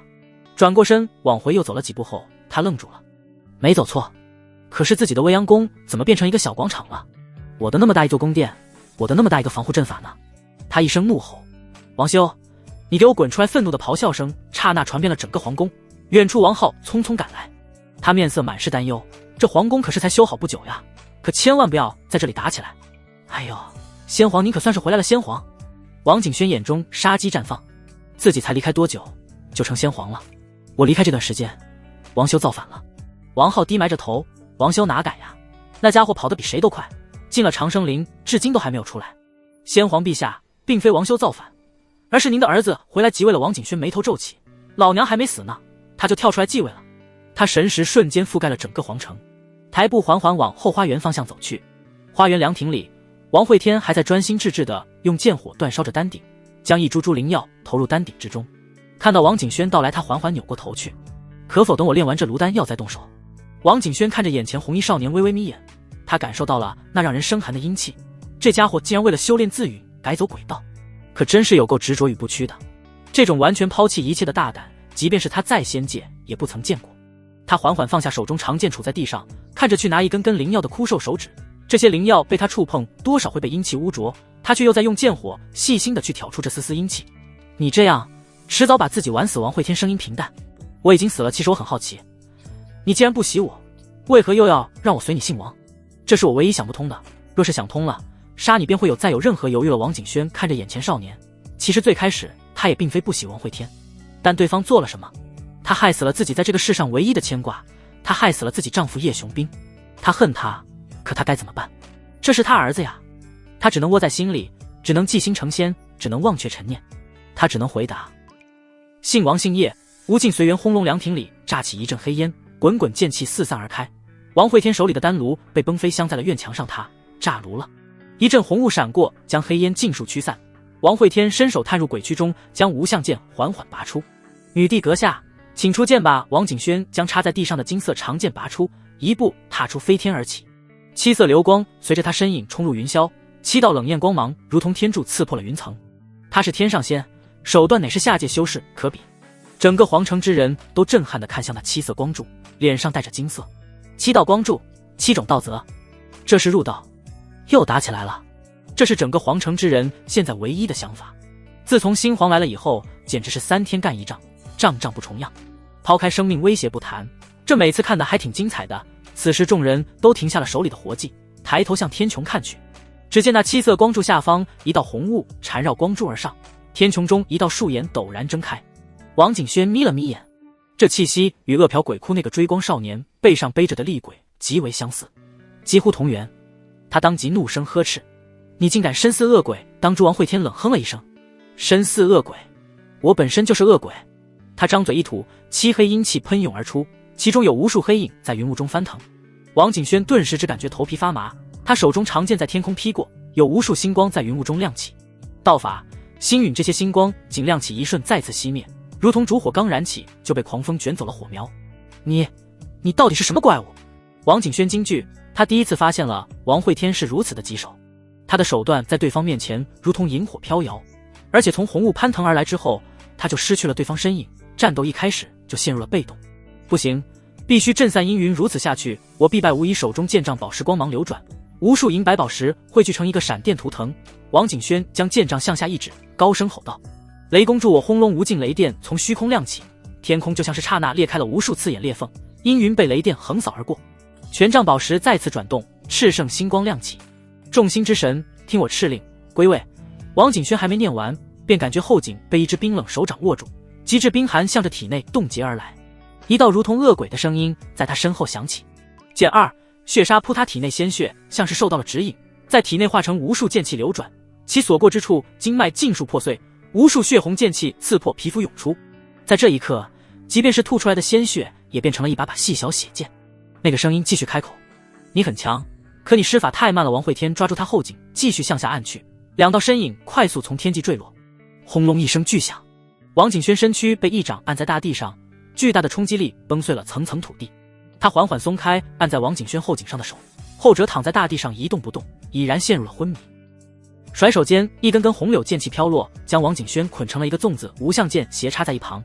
天空中金色长剑和水蓝色法书坠落掉落在一旁。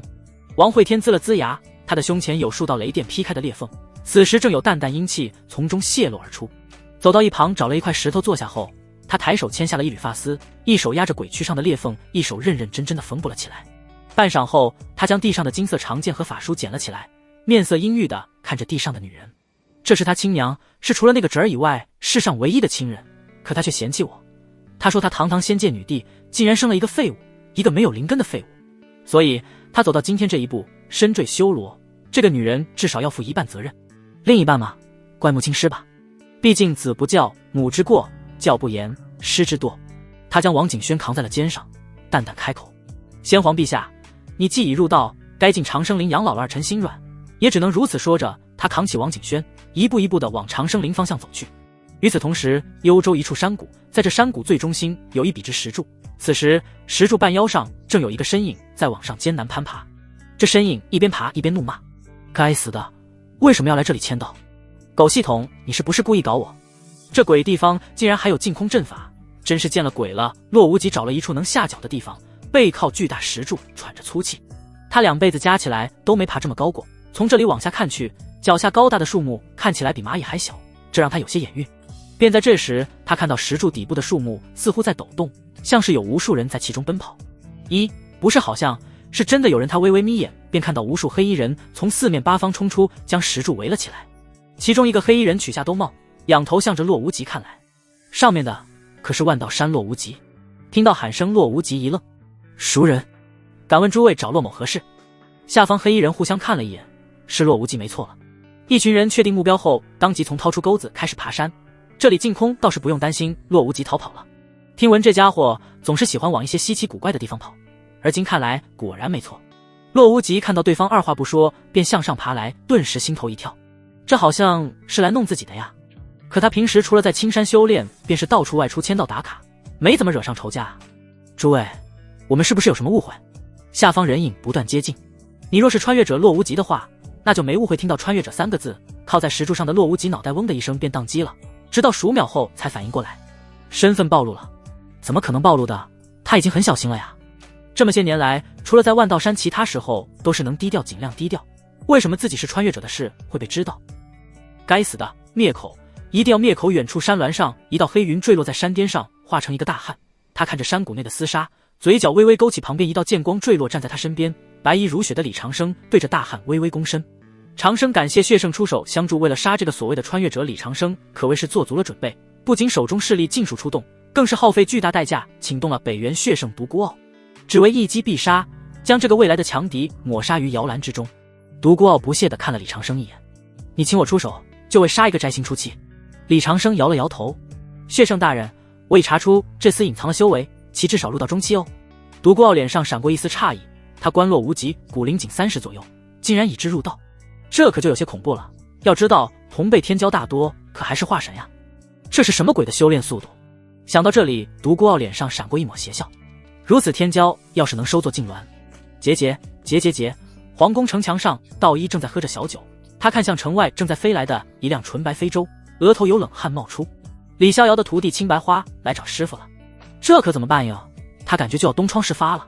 便在这时，道一身后月瑶鬼鬼祟祟地凑了上来：“道一前辈，我告诉你一个秘密，你千万不要跟别人说天风洛无极师兄是穿越者8大。”道一的酒葫芦掉在了地上，他闯荡江湖多年，曾听过些许穿越者的传闻，那是来自另一方时空的来客，他们一般都有未知的强大手段，能快速提升修为。道一有些不确定的开口：“你听谁说的？”月瑶自然不敢将师兄暴露出来，犹豫了一下便说道：“无极师兄自己说漏嘴的。”道一皱了皱眉，看了月瑶一眼后，他再次问道：“你都给哪些人说过这事？”月瑶愣了一下，首先是红柳姐，还有蛤蟆精，还有来皇城做任务的张真元师兄，还有桂花楼老板娘，还有月瑶掰着手指头，一时间有些没数过来。半晌后，他傻傻地愣在了原地。完了，不知不觉中他竟然告诉了那么多人。这不回忆还好，一回忆才发现这事好像已经控制不住了。他有预感，怕是不出1个月，整个万道山都得知道这事儿。便在两人愣神之时，突然旁边一道惊呼声响起：“啊！无极师兄是穿越者！哎呦，我的天女大人哟！怪不得我打不过他。”月瑶和道一僵硬的扭过头来，不知何时青白花竟是站在了两人身边，这一下才叫彻底完了。青山谁人不知道青白花是个大嘴巴，根本守不住秘密的。好吧，似乎月瑶也差得不多。看到两人警惕的神色，青白花拍了拍胸脯：“放心，我会保守秘密的。今天本天女什么也没听到他说的信誓旦旦，再配上那一身拖地华丽长袍与遮脸面纱，看起来就很靠谱的样子。”月瑶擦了擦冷汗，还好现在师兄不在皇城，他还可以将这事想办法诬陷给李飞雪，就说是自己不小心告诉他，然后被他传出去的，所以现在得将这事告诉李飞雪。月瑶心里不断的谋划着。浓雾交织的长生林里，王会天扛着王景轩一步步往里走去。他先是来到了之前怀月大圣居住的山头，只见这里空旷异常，哪里还有人影？怀月搬家了吗？低喃了一句，他将王景轩放在地上，后者此时已经醒来，正恶狠狠地瞪着他。王景轩没想到已经入道的自己竟然在对方手里毫无还手之力，这才过去几年啊，此子竟然如此恐怖了。放开本地，否则待本地天兵下界，定然让你追悔莫及。休息了半晌，再次动身。这次王会天谨慎了很多，他眺望前方丛林，这里的树木已经高达数百米，林底已经不见阳光，一片昏沉。再次走了数百米后，王会天停了下来，前方已不见光，即便是感知也陷入了一片黑暗死寂。你嗅到了吗？与恶殍鬼窟同源的气息。王会天皱了皱眉，长生林里的圣人究竟在干什么？为什么这里会化成禁区？王景轩此时面色惊恐，他不要待在这鬼地方啊！这里似乎比恶殍鬼窟更恐怖。看着眼前扭曲生长的树木，王会天眯了眯眼。恶殍鬼窟镇压的是一个未知生灵的胃，而五脏之中肝属木。长生林这群圣人似乎从某处找到了那只生灵的肝脏，亦或是他们之所以要隐士在这里，便是因为这个。而现在他们似乎玩脱了，让其力量泄露了出来。放本地离开，我不要进去这鬼地方。王会天将王景轩放了下来，苦口婆心地劝解道：“陛下，你要听话，这是禁修，等儿臣北伐成功，便将你接出来。”说完，他拿出了王景轩的剑杖，将其上的宝石尽数摘下后，整根剑杖光芒尽失，其看起来越发的像一根拐子。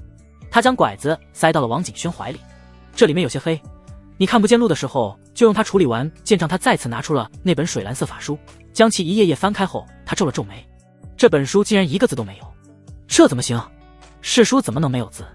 思索了一番后，王会天开口说道：“陛下，这大秦诸地大多都是男的，这长生林里更是一帮老头，为避免你进去后他们欺负于你，而臣传你一防身宝典，望你好生研习。”说着，他手上凝出一道剑气，便在水蓝色法书上刻写起来。王景轩好奇地抬头望去，便见对方刻写的竟是一本教义：天地分阴阳，女者为阴，阴能生阳，天地间第一个人类便是天女大人，逆子驻守这一刻。王景轩感觉他这本法书脏了，他不想要了。刻写完毕，王会天将法书塞进了他怀里，抬手抓住他的腰带，弓步跨出。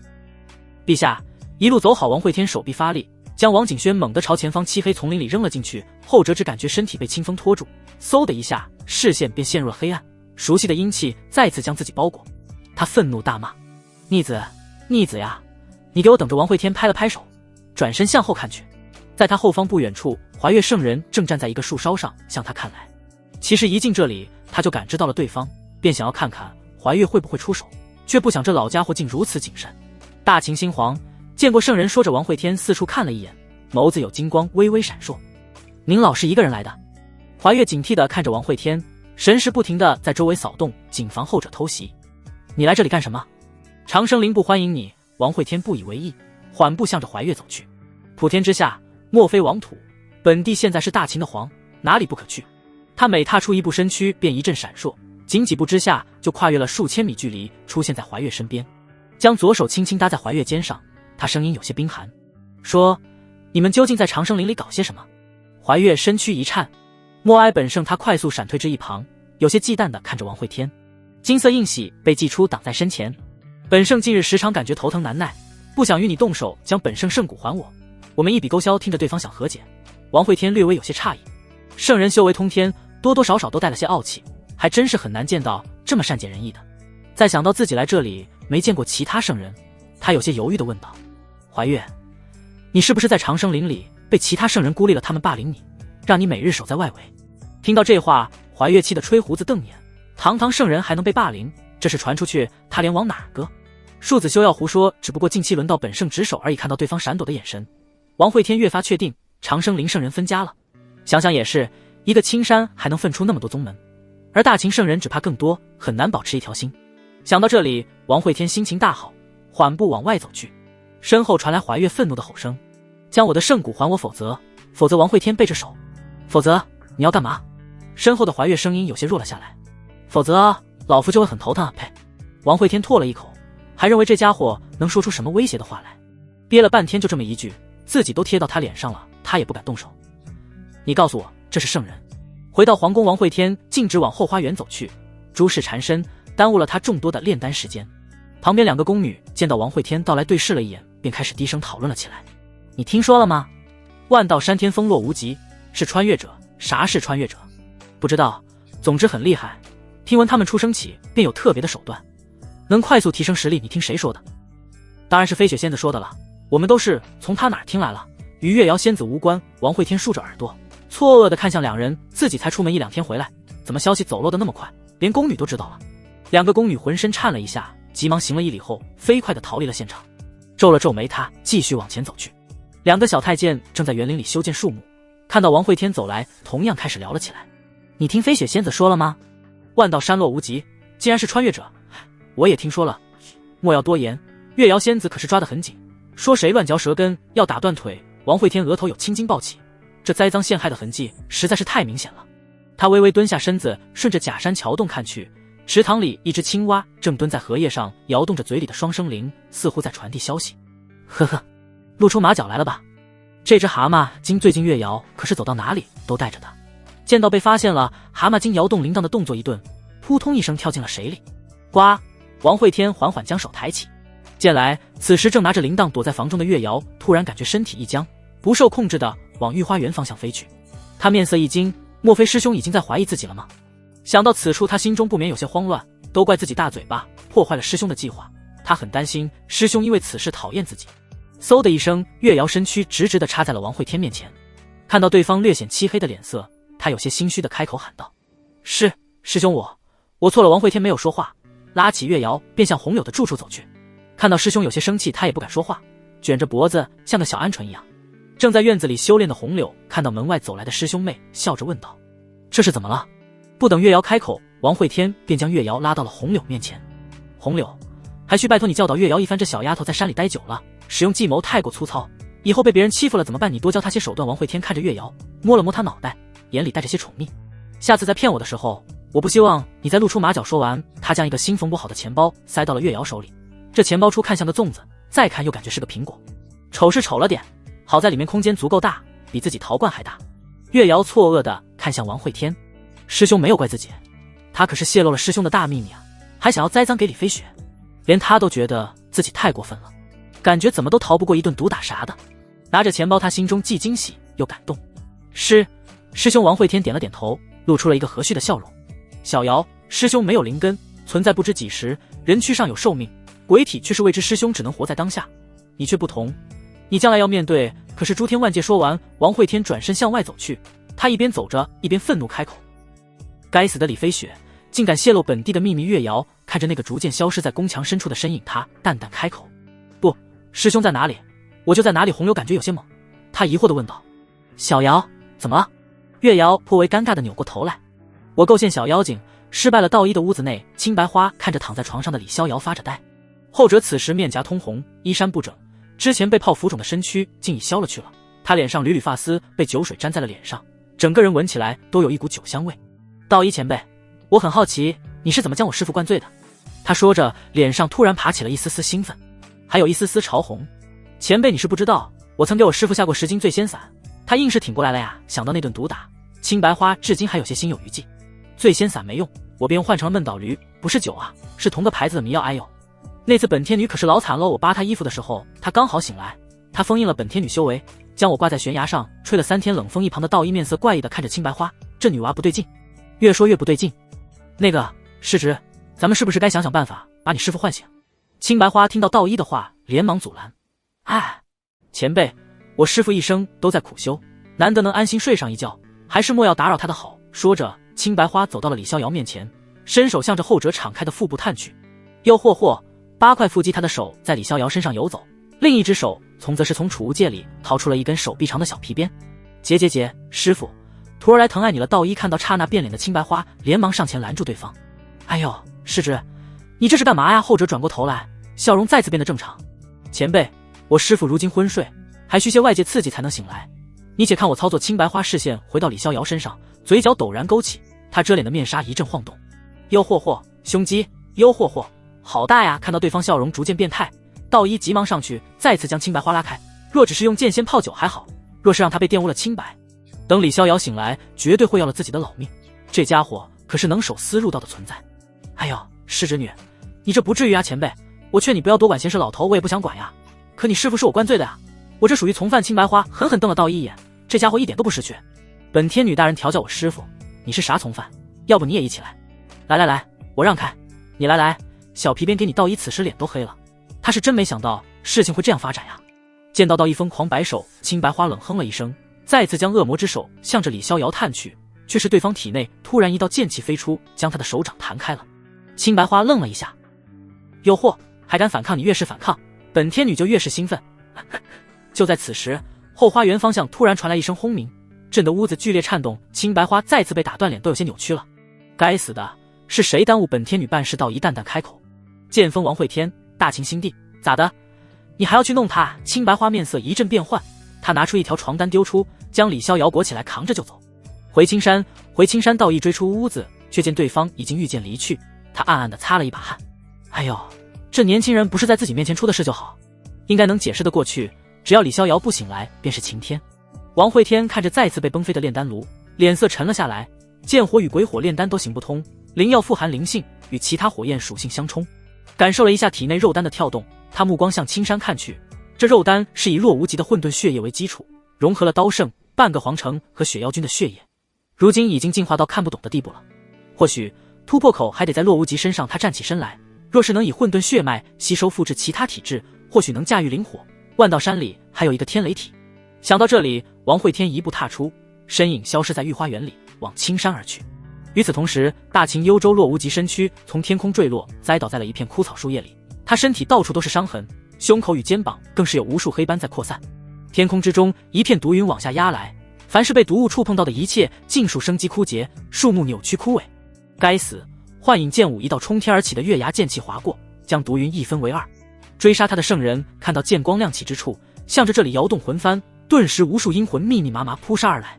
鬼影闪落，无极身躯一闪，消失在原地。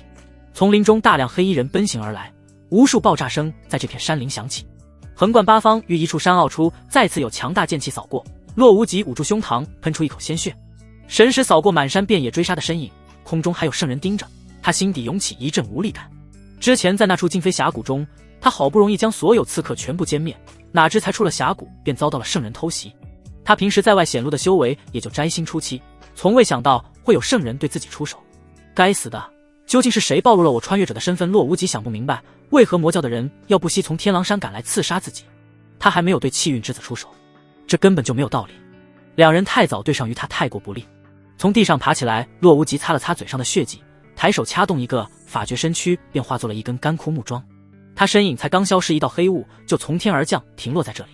独孤傲看着地上残留的血迹，感叹开口：好生滑溜的小子，在偷袭的情况下生生追了一路，硬是没撵上一个入道。强大的圣人神识扩散开来，持续向外笼罩而去。半晌后，他皱了皱眉头，消失了。不应该啊，这里的鲜血还没凝结，说明没跑远，对方一定还藏身在这片山林里。看到旁边有一根干木桩，独孤傲走过去便坐了下来，他拿出一批旱烟，卷了个烟圈。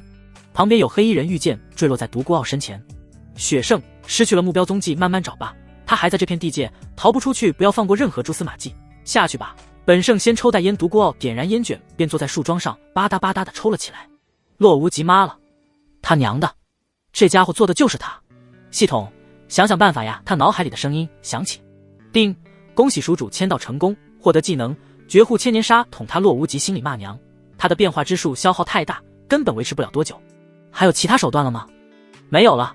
你看他那诱人的，嘿嘿，请宿主放心，根据本系统计算，绝户千年杀能力奇功犹豫就会败北。洛无极一咬牙，现在逃命哪管得了那么多，机不可失。他身躯砰的一声变了回来，坐在木桩上的独孤傲只感觉身后一空，在他还未反应过来之时，身后的洛无极已经双手并成剑指，定位完毕，他抬手刺去，刺了。这一指力道刚猛，更是带有锋锐剑气。独孤傲身上黑袍刹那被洞穿，两根并在一起的手指撕开了他的防护，正中靶心。嗷！遭此重击的独孤傲双腿一颤，跪倒在地，嘴里叼着的烟卷被这声痛嚎崩飞了数百米远，洞穿了一根根树木。不好！谢胜被偷袭了！听到嚎叫声的一众黑衣人集体向这里冲来，只是当他们赶到时，却是震惊的双眼圆瞪。那个青山修士两指伤胜，小贼，我杀了你！独孤傲痛嚎中愤怒开口。洛无极正欲抽手逃离，却是猛然愣住了，他的手指被卡住了。洛无极额头冒出冷汗，说时迟那时快，他当即手指再次骤然发力，大天开荒之鳌，独孤傲再次一声惨嚎，其一身气势宣泄而出，吹动整个山林，周边树木落叶纷纷。用完此招，洛无极手中亮起一道剑气，这剑气划过，将他的手指齐根斩断。此时他已然是在断指求生。鬼影闪抓住他，给本圣抓住他，要活的闪身至空中的洛无极化作一道长虹，再次向青山方向逃去。他气得脸色发青，不住怒骂：王八蛋，王八蛋！究竟是谁泄露了我的身份？而此时王会天已然到达了万道山，他御剑往逍遥峰方向飞去，想要先看看霍香现在怎么样了。相比于剑锋的平缓徐徐而上，逍遥峰则是陡峭得多，这里时不时的有剑光划过，峰内琼楼玉宇，雕梁画栋，房屋层层叠叠，有些房屋坐落于山间，有些则是悬挂于峭壁，其中连廊渡桥看起来颇为壮观。而且这里弟子极多，时不时能看到剑光飞起，于山中穿行，停落在一处楼宇平台上。王会天拦住了两名女修问路：师妹，在下想询问一下霍香师叔的住处。这两个女修颇为审视的看了王会天一眼，又是来求亲的。咱就说霍师叔没受伤之前，个个都惧怕得很，而今受了伤，反倒城乡饽饽了。王会天皱了皱眉，这帮人似乎有些想要趁人之危。他们有说给多少彩礼吗？这位师兄，那你打算给多少？10块零食。去，瞎凑什么热闹？10块零食你也好意思说得出口？看着愤怒离去的女修，王会天呸了一声，也就是霍香师叔，要是换了青白花倒贴零食，他还不要呢。询问了一番，他总算找到了霍香住处，这里在一处山峦之上，倒也幽静雅致。来到院门前，他特意整理了一下新换的白色衣服，头上白发也用根血红剑气束了起来，可不能再挨骂了。师叔在家吗？是我呀。会天滚进来，推门走了进去，便见霍香此时正躺在一个摇椅上晒着太阳，看起来颇为悠闲。王会天凑了过去，从怀里掏出了自己炼制的丹药，递到了霍香面前。师叔，这是我给你炼制的丹药，你趁热吃了吧。霍香抬头看去，便见那粒丹药通体血红，在其上还冒着缕缕黑气，黑气之中隐隐能看到有烟雾形成的狰狞骷髅，真正里面痛苦嘶鸣。他倒吸了一口凉气，这粒丹药怕是能毒死半圣，秒杀入道。你确定给我吃这玩意儿？师叔，这是师侄的一片心意，你放心，我自己吃过，没事。你别看他样子丑了些，他可是疗伤宝药呀。霍香接过丹药，随手便扔进了嘴里。无所谓了，爱咋的咋的吧。丹药刚吃下，他眉头就皱了起来，体内无数阴魂血煞爆发，浓厚气血涌入他神魂之中，修复着他本源。他微微眯眼，他看向王会天：你这是魔修手段，若是别人用这种手段，霍香还能理解，毕竟世人为了长生，什么事做不出来。可霍香知道王会天最恨魔修，甚至一生都在图谋灭绝北元，断其道统，而今却是动用了魔修手段。听到霍香的质问，王会天却是没有回答，他抓过对方的手来，阴气探入其中，脸上浮现一抹喜色。有用就好。霍香一把将手抽了回去，脸上带着愠怒。会天，回答我。王会天沉默了半晌，低声开口：师叔，我没有灵气，也许这辈子都炼不出6品封天丹，只要能救你，我管他什么手段，我本来就不是什么好人。师叔放心，所有罪孽我一人来背。霍香一把推开王会天，愤怒吼道：滚！我说过你不欠我什么，我不需要你就滚。王会天背着手站起身来，目光深深看了霍香一眼，转身向院外走去。哼，我偏不滚，我就要慢慢的走，你能拿我咋的？身后霍香看着那个穿着白衣的背影，白衣缝隙中还有怎么也掩饰不了正在往外渗透的红雾，他眼眶略微泛红，混账小子真是越来越无法无天了。便在这时，刚走到院门外的王会天抬头向天空看去，只见无数阴云正在向着山巅汇聚，道道剑气于山峰冲上云霄，雨水倾盆下于天际滴落，一股浓稠的酒香味扑鼻而来。这些雨水在天上时还是水，落到地上变成了酒，似是这清风在用万物酿酒，在用云层发酵，在用剑气过滤。李逍遥再次以酒剑入道，他看向云层里那个醉意舞剑的身影，略微叹了一口气。这世上天才可真多，为何就不能多我一个？身上的白衣崩裂，一抹红雾就着漫天酒水向山下而去，却是在路过一处悬崖时，王会天轻咦了一声。他停下身形，向着那处峭壁看去，只见一个封印了修为的白衣女人，双脚被捆着，身躯倒挂在悬崖上。女人头朝下，嘴里正含着一支毛笔，身子贴在峭壁上，艰难地书写着什么。王会天凑近仔细看去，悔过书。天女大人，你这姿势挺别致呀。青白花叼着毛笔，牙缝里挤出了不耐烦的声音。他妈的，谁啊？没看到本天女正在受罚吗？瞎凑什么热闹诱惑，还挺嚣张，惯的什么臭毛病？今天本帝就让你知道社会的险恶。王会天抬手向着青白花写好的悔过书抹去，那一个个扭曲丑陋的文字尽数被剑气擦去。哎，你干嘛？住手！住手呀！擦掉这篇悔过书，他飞身离去。青白花艰难地摇晃绳子，转过身来，只看到隐于山间的一抹红雾。混蛋，别让老娘抓住你，否则扒了你的皮！哎呦，我这全白写了。我的天女大人又经历了九死一生之后，洛无极总算是逃回了青山。他跌跌撞撞地飞上天峰，整个人斜靠在山门口的巨石上。峰内修士看到他，急忙跑了过来。首席，你这是怎么了？洛无极摆了摆手，无碍，就是受了些轻伤。他不想将魔修追杀自己的事说出来，否则他是穿越者的事，再青山也藏不住了。便在这时，他旁边的修士开口问道：“首席师兄，听说你是穿越者？”尊都假都。洛无极震惊的扭头看向这个师弟，有些错愕的开口：“你咋知道的？咱万道山大多数人都知道呀。”洛无极无力的瘫倒在地，搞了半天，全天下人都知道了，就只有自己不知道。哎呦，这操蛋的世界，那个弟子还想要来扶他。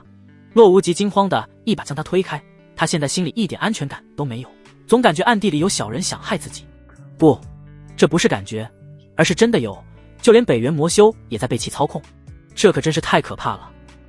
莫爱我，你离我远一点。洛无极强撑着身体站了起来，缓慢地向着自己洞府走去。他视线不停地打量着来往的修士，只感觉这些人看他的目光都潜藏着不怀好意，他们的目光似在看一个异类，看一个异世界来的入侵者。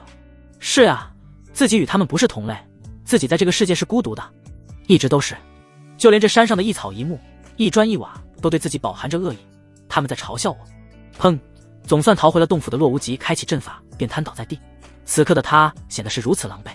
哈哈，他们在嘲笑我，你仔细听呀！哈哈，我听到了黑暗中一个漠然冰冷的声音响起。正在疯狂嘶吼的洛无极目光猛地一寒，浑身杀机骤然爆发，杀无边愤怒凝聚成滔天杀气，点燃了他手中那把镌刻着诛仙二字的长剑。混沌之光自虚无中迸发，一只巨大手臂从虚无伸出，向着黑暗中那个人影头顶抓去。仙人扶我顶，摘我向上头。那黑影头颅刹那被抹除，那是一种从根源的抹除，即便是飞灰也不曾剩下。这个世界净重永远的减少了3000克。诛仙剑携带着毁灭之势刺进了黑影胸膛，借着剑身亮起的微光，洛无极总算看起来了来人。那是一个身着血红的长袍的身影，红色雾气闪烁间，长袍人影的头颅再次生长而出。他没有理会洛无极，而是淡漠地看向那已经隐去的混沌之光。你果然有镇杀气运之子的手段。洛无极愣了一下，眼前之人给他一种熟悉感。半晌后，他总算是反应了过来。王会天。王会天扭过头来，完全不顾还插在胸口的诛仙剑，一把抱住了洛无极。哈哈，无极师兄，可想死我了，咱们这一别得有10多年没见了吧？秉烛夜谈，今日必须秉烛夜谈呀！被抱着的洛无极只感觉灵魂冻结，密密麻麻的剑气尽数指向了他神魂，让他不敢轻举妄动。王会天一只手搭在他肩上，一只手将插在胸口的诛仙剑拔了出来。哎呦，还是无极师兄好，一见面就送师弟礼物那个。洛无极还没来得及开口，便感觉自己失去了与诛仙剑的联系。只见对方极为熟练地将诛仙剑收进了陶罐，几盏鬼火在洞府内亮起。王会天松开了他，而后极为熟练地走到旁边柜子，拿出了一把悟道茶，开始泡水。来，这边坐，别客气，咱跟你说，这悟道茶可是稀世珍品，只有生长在灵泉上的万年古树才能产出。你今天可有口福了？洛无极嘴角抽了抽，那他妈是我的悟道茶，还需要你来给我解释？他黑着脸冷哼了一声，走到旁边坐了下来。王会天看着洛无极那气鼓鼓的样子，劝解道：“唉，无极师兄，开心点嘛，爱笑的人运气都不会太差，洛无极心中腹诽。狗屁爱笑的人运气都不会太差，那是因为运气差的人根本就笑不出来说吧。你找我何事？王会天端着茶碗抿了一口。听闻之前宗门开启了封主选拔，师弟我错过了这次机会，追悔莫及。如今我身为大秦新皇，也算小有成就，想向无极师兄给讨个封主做做。说到这里，王会天顿了一下，神色变得凝重起来。另外，师弟想请师兄出山与我北伐天狼山。洛无极猛地站了起来，他之所以躲在青山，便是想安心发育，可不想在这个时候卷入天下大局。在他心中，只要能苟住，他就能活到大结局。出山风险何其之大，稍有不慎就是万劫不复。不可能，绝对不可能，师兄实力低微，师弟还是另请他人吧。王会天微微眯眼，他虽有把握镇杀李长生，但是他还想给计划再上一道保险。这世间除了自己与洛无极，他想不出还有第三个人能杀掉气运之子。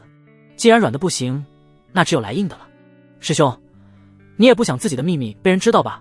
洛无极皱了皱眉。什么秘密？他是穿越者的秘密吗？这狗屁秘密现在可是全天下人都知道了。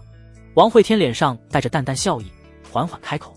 童子签到洛无极刹那头皮发麻，双眼猛地看向王会天，杀气再一次凝聚而出。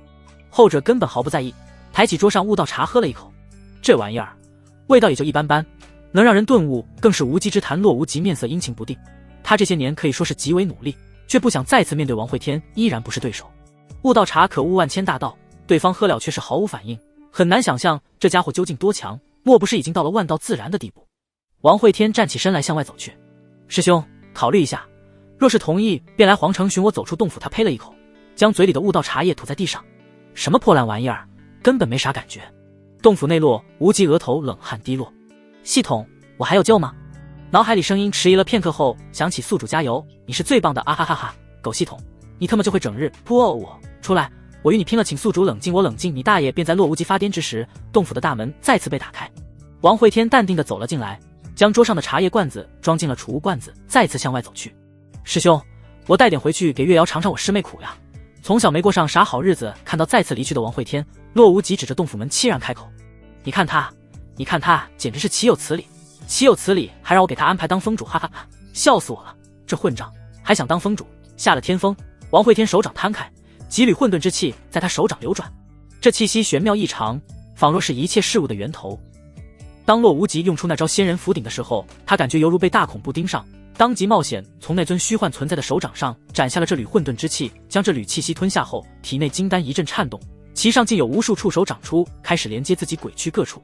所以这便是正解吗？看了一眼雷炎峰，他身影化作一缕红雾飘散。此时雷炎峰之上，一座洞府轰然炸碎，一个身披雷电的身影从其中缓缓走出，他身上电弧闪烁，炽盛白光勾勒出了他那挺拔身躯。府门外有数十名身影当即单膝跪地，他们眼中带着骇然，带着震惊与畏惧。恭迎李觉师兄出关。电光散去，那道挺拔的身影总算是显现了出来。李觉嘴角微微勾起，脸上带着凌厉与锋芒。仅仅10年间，他的修为便已化神巅峰，堪称恐怖。而且身怀天雷体的他战力无双，即便是摘星他也无惧。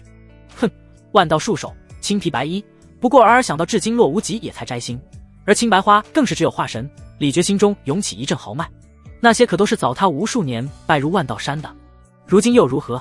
终将是自己的踏脚石而已。洞府门前跪着的修士咽了咽口水，心中感叹天雷体的强大，仅仅是对方无意间释放出的一丝威压，便让他们呼吸困难。哈哈，师弟师妹们，可愿随我上天峰？今日无要请教首席师兄。李觉脸上带着狂傲，一举一动间电弧噼啪作响，强悍异常。他举目向着天峰方向看去，眼中燃起无边战意。是该让这青山，让这世间知道他李觉的名字了。轰隆，他屈腿一蹬，身形弹跳而起，雷来无边雷域降临，而他从其中沐浴而过，好不潇洒自在。哈哈哈！青山天骄谁为峰？老子抬手就是轰，一轰一个骨头松。他正欲跨步向着天峰而去，台词还未念完，空中无边红云突然凝聚成一只大手，抓住他，向着地上按去。谁人敢偷袭于我？李觉一声怒吼，他身上雷霆噼啪作响，巨大手臂如同抓住了一根电棍，水桶粗的电弧在空中胡乱劈下。可是任他如何挣扎，那只大手毫无松动。雷遁此招用出，李觉身影刹那化作电弧消失。洞府前小亭台一阵电弧跳动，他身躯骤然闪现而出。却在此时，身前突然有一只手探出，掐住了他脖子，一根手指轻轻点在了他眉心，体内灵气顿时紊乱。李傕神色愕然，声音都有些颤抖。你究竟是谁？王会天看向那一众跪在地上瑟瑟发抖的修士，淡淡开口，告诉他我是谁。这些修士低着头，神色带着恐惧。大清新皇，还前大帝心境剑魔，手搓剑气北元噩梦，剑锋混屠剑魔。王会天听着底下一众修士对自己的评价，王会天额头青筋暴跳，若不是这些都是自己师弟师妹，当是一剑全扬了。李傕瞳孔微缩，他想起来了，全都想起来了，就是这个混账趁他半夜熟睡扒了他衣服，最后扬长而去。恐惧再次充斥了李傕双眼，他当即大声朝着峰顶嘶喊：师父，师父救我！李傕喊了半晌，峰顶却是毫无动静，整个雷岩峰仿若都陷入了寂静之中。别喊了，那老头早逃了，去引风告状去了。听到王会天的话，李傕只感到一阵绝望。遥想刚出关时他是何等威风，何等意气风发，而今却是如同丧家之犬，当真是世事无常。天妒英才，天妒英才啊！王会天不耐烦地将其扔在地上。行了，别嚎了，我就取你一滴精血，又不是要杀了你。李傕诧异抬头，他不是来侮辱自己的。哎呦，哥你早说啊！他爬起身来，抬手一指，便在自己手腕上划了一个血淋淋的大口子。拿碗来，要大碗。修士精血是一身之精华，李傕却是足足给王会天装了大半碗。他此刻脸色苍白如纸，看起来一副随时都要咽气的样子。够了够了，见对方还欲再来一刀，王会天连忙制止。他抬起食指放入碗中，半碗精血肉眼可见的褪色变得透明，体内肉丹上长出的触手隐隐有雷电在其上闪烁。王会天眼中一喜，混沌血脉果然能吸收其他体质，提升自身。此间事了，他正欲起身回皇城，山下却是有一道剑令急速而来。王会天抬手将剑令抓入手中，这是王浩传来的消息，北元血圣入境，于幽州刺杀万道山洛无极。王会天皱了皱眉，怪不得今日他见到洛无极时，对方气息紊乱，身受重伤，原来是北元出手了。这个李长生动手倒是麻利，毫不拖泥带水。不过既然进了自己的地盘，怎么也得给他撕下一块肉来血圣嘛。他没记错的话，这老家伙很阴，名字虽然叫血圣，却是擅长用毒。若是你只听他圣号便误判了他手段的话，多半是要吃大亏的。王会天收起剑令向山下走去，身后李傕抬头看向对方背影，嘴唇不停蠕动。星号星号星号星号星号！一众弟子竖着耳朵，却是谁也听不清他在说什么，不过肯定骂得很脏就对了。等到王会天背影彻底消失在山间，李傕才愤怒地朝山下方向吐了口口水。他转身便朝洞府走去。诸位师弟，吾欲再度闭关，吾发誓，今后再也不会让人用见着我的头带吾出关，定然弄死这狗贼！他愤愤然地关上了洞府大门，带着一腔怒火与仇恨，再次踏入了苦修。王会天下了山，山道上早有一个身影等在了这里。洛无极面带愁容，他躲在山里，狗到无敌的计划被打乱，如今也只能上了王会天贼船。看到其从山上下来，洛无极颇为冷淡地开口：我同意和你联手，不过若是我的秘密再被泄露，即便是拼了这老命，我也要拉你陪葬。王会天嘴角微微勾起，远眺幽州方向。听说你在幽州被刺杀了，既然你答应入伙，那我便送你一份大礼血圣事吧。说说，你想要他的头颅，还是想要他心脏？我为你取来。洛无极微微眯眼，这个家伙知道自己在说什么吗？那可是圣人，圣人之下皆蝼蚁。洛无极想不通王会天哪里来的底气杀一尊圣人，而且他既不想要那圣人头颅，也不想要那圣人的心脏，他只想要回自己那2根断掉的手指，没准洗洗还能用。但是他没脸说出来，毕竟这是多少有些难以启齿。你要一起去吗？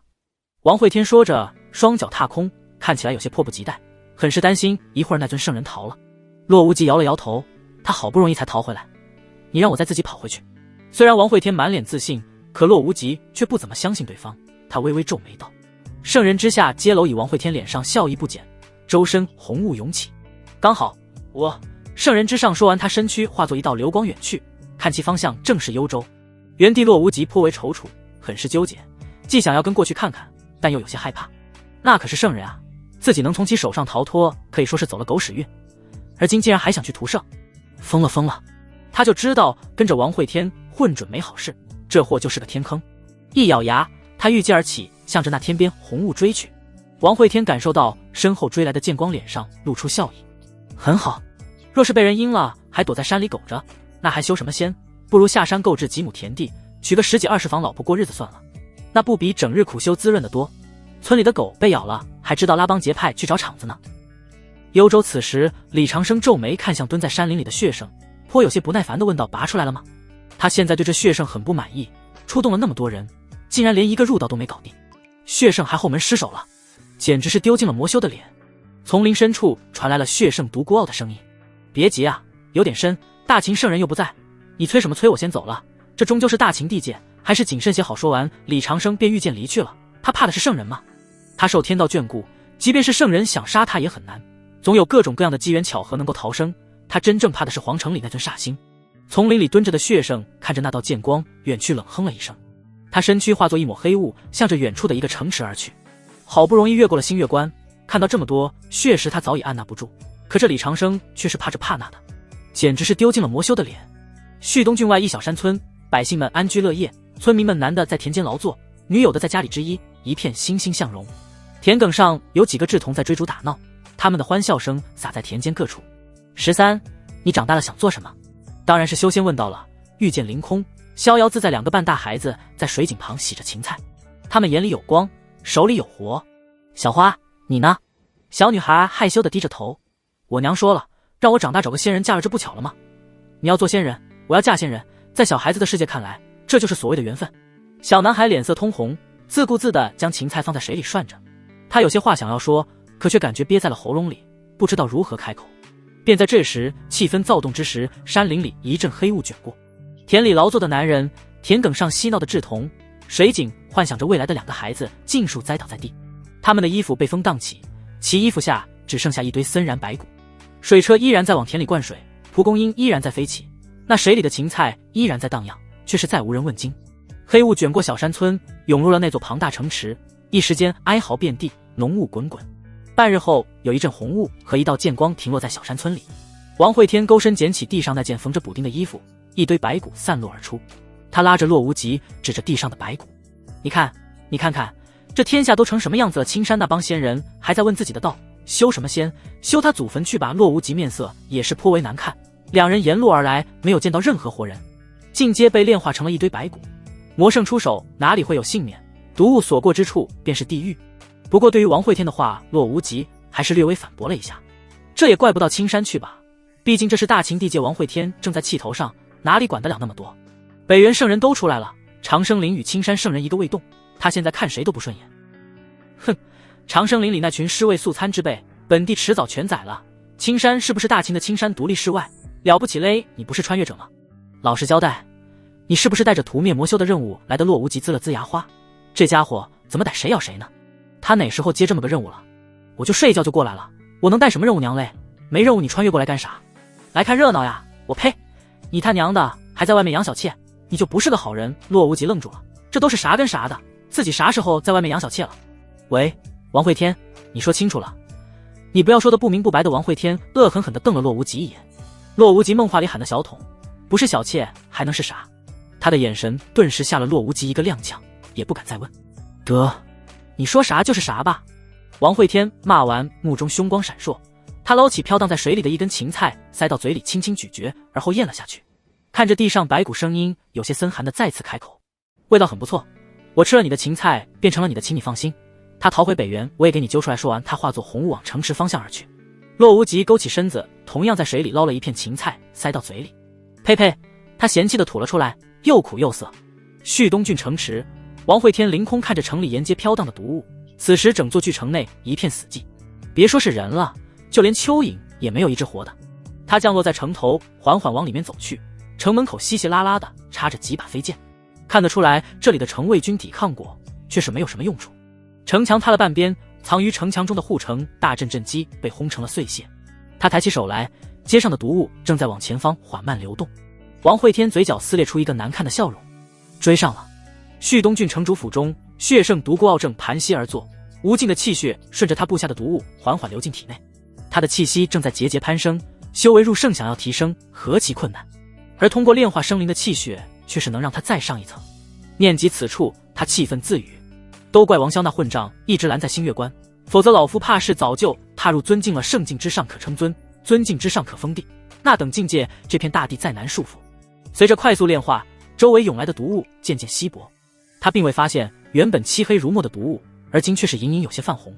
相对于他原本的毒雾稀稀疏疏，红色的毒雾则是流畅很多，漂浮在空中，如同彩带一般。这些红雾进入他身体后，随着他功法运转周天，却是始终不融入丹田。独孤傲此时也察觉了有些不对，莫非是我的毒再次进化？已然不受控制了吗？他才刚涌起这种想法，耳边突然传来一个声音，偷袭噗呲，一把血红长剑瞬间贯穿了他后脑，剑尖带着鲜红从眉心刺出。王会天的身影刹那出现在他身后，双手握着长剑猛然向下一压，欲将独孤傲从中间劈开。惊慌之下，独孤傲正欲调动体内力量，却是听到身后那人再次开口：血杀！仙人球独孤傲吸入体内的红雾，顿时化作长剑贯体而出。他此时从头到脚插满了血红剑气，看起来密密麻麻，便如同一个血红的仙人球一般。啊！一声惨叫响彻旭东郡，滚滚毒雾宣泄而出，遮天蔽日，整座巨大的城池此时都被笼罩在了浓雾之中。刚赶上来的洛无极一个急刹，转身御剑就逃。他之前可是在这毒雾里吃了大亏，飞出数万米以后，总算是离开了毒雾笼罩范围。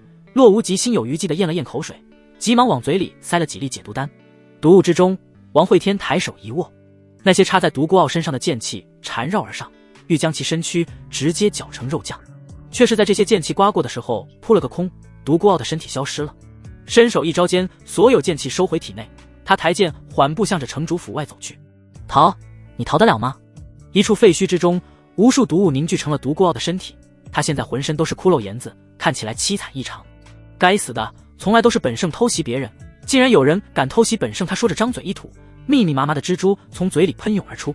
这些蜘蛛只有黄豆大小，浑身漆黑，其所过之处却是砖石溶解，摧金断玉。很多时候他仅需躲在暗处，仅凭这些毒虫便能要了无数强者的命。走出城主府的王会天看着密密麻麻爬来的蜘蛛，他同样张嘴一吐，无尽阴魂杀出，与那些毒虫缠绕在了一起。红雾覆盖而过，不停地侵入蜘蛛体内，漆黑蜘蛛颜色逐渐变得鲜红，而后竟是停了下来，转头朝着独孤傲的方向涌去。该死的，这是来了一只厉鬼！独孤傲避过扑来的猩红蜘蛛，抬手轰出了无数掌印，毒掌掀起了王会天银白长发，露出了那双阴厉的双眼，以及那裂开到夸张的嘴角。嗖的一声，红衣消失，独孤傲感觉脖子一疼，却见对方不知何时扑在了他背上，尖锐的牙齿刺入他脖子，结结结，刺耳的笑声在耳边响起，让他汗毛倒竖，感觉到体内生机正在快速流失。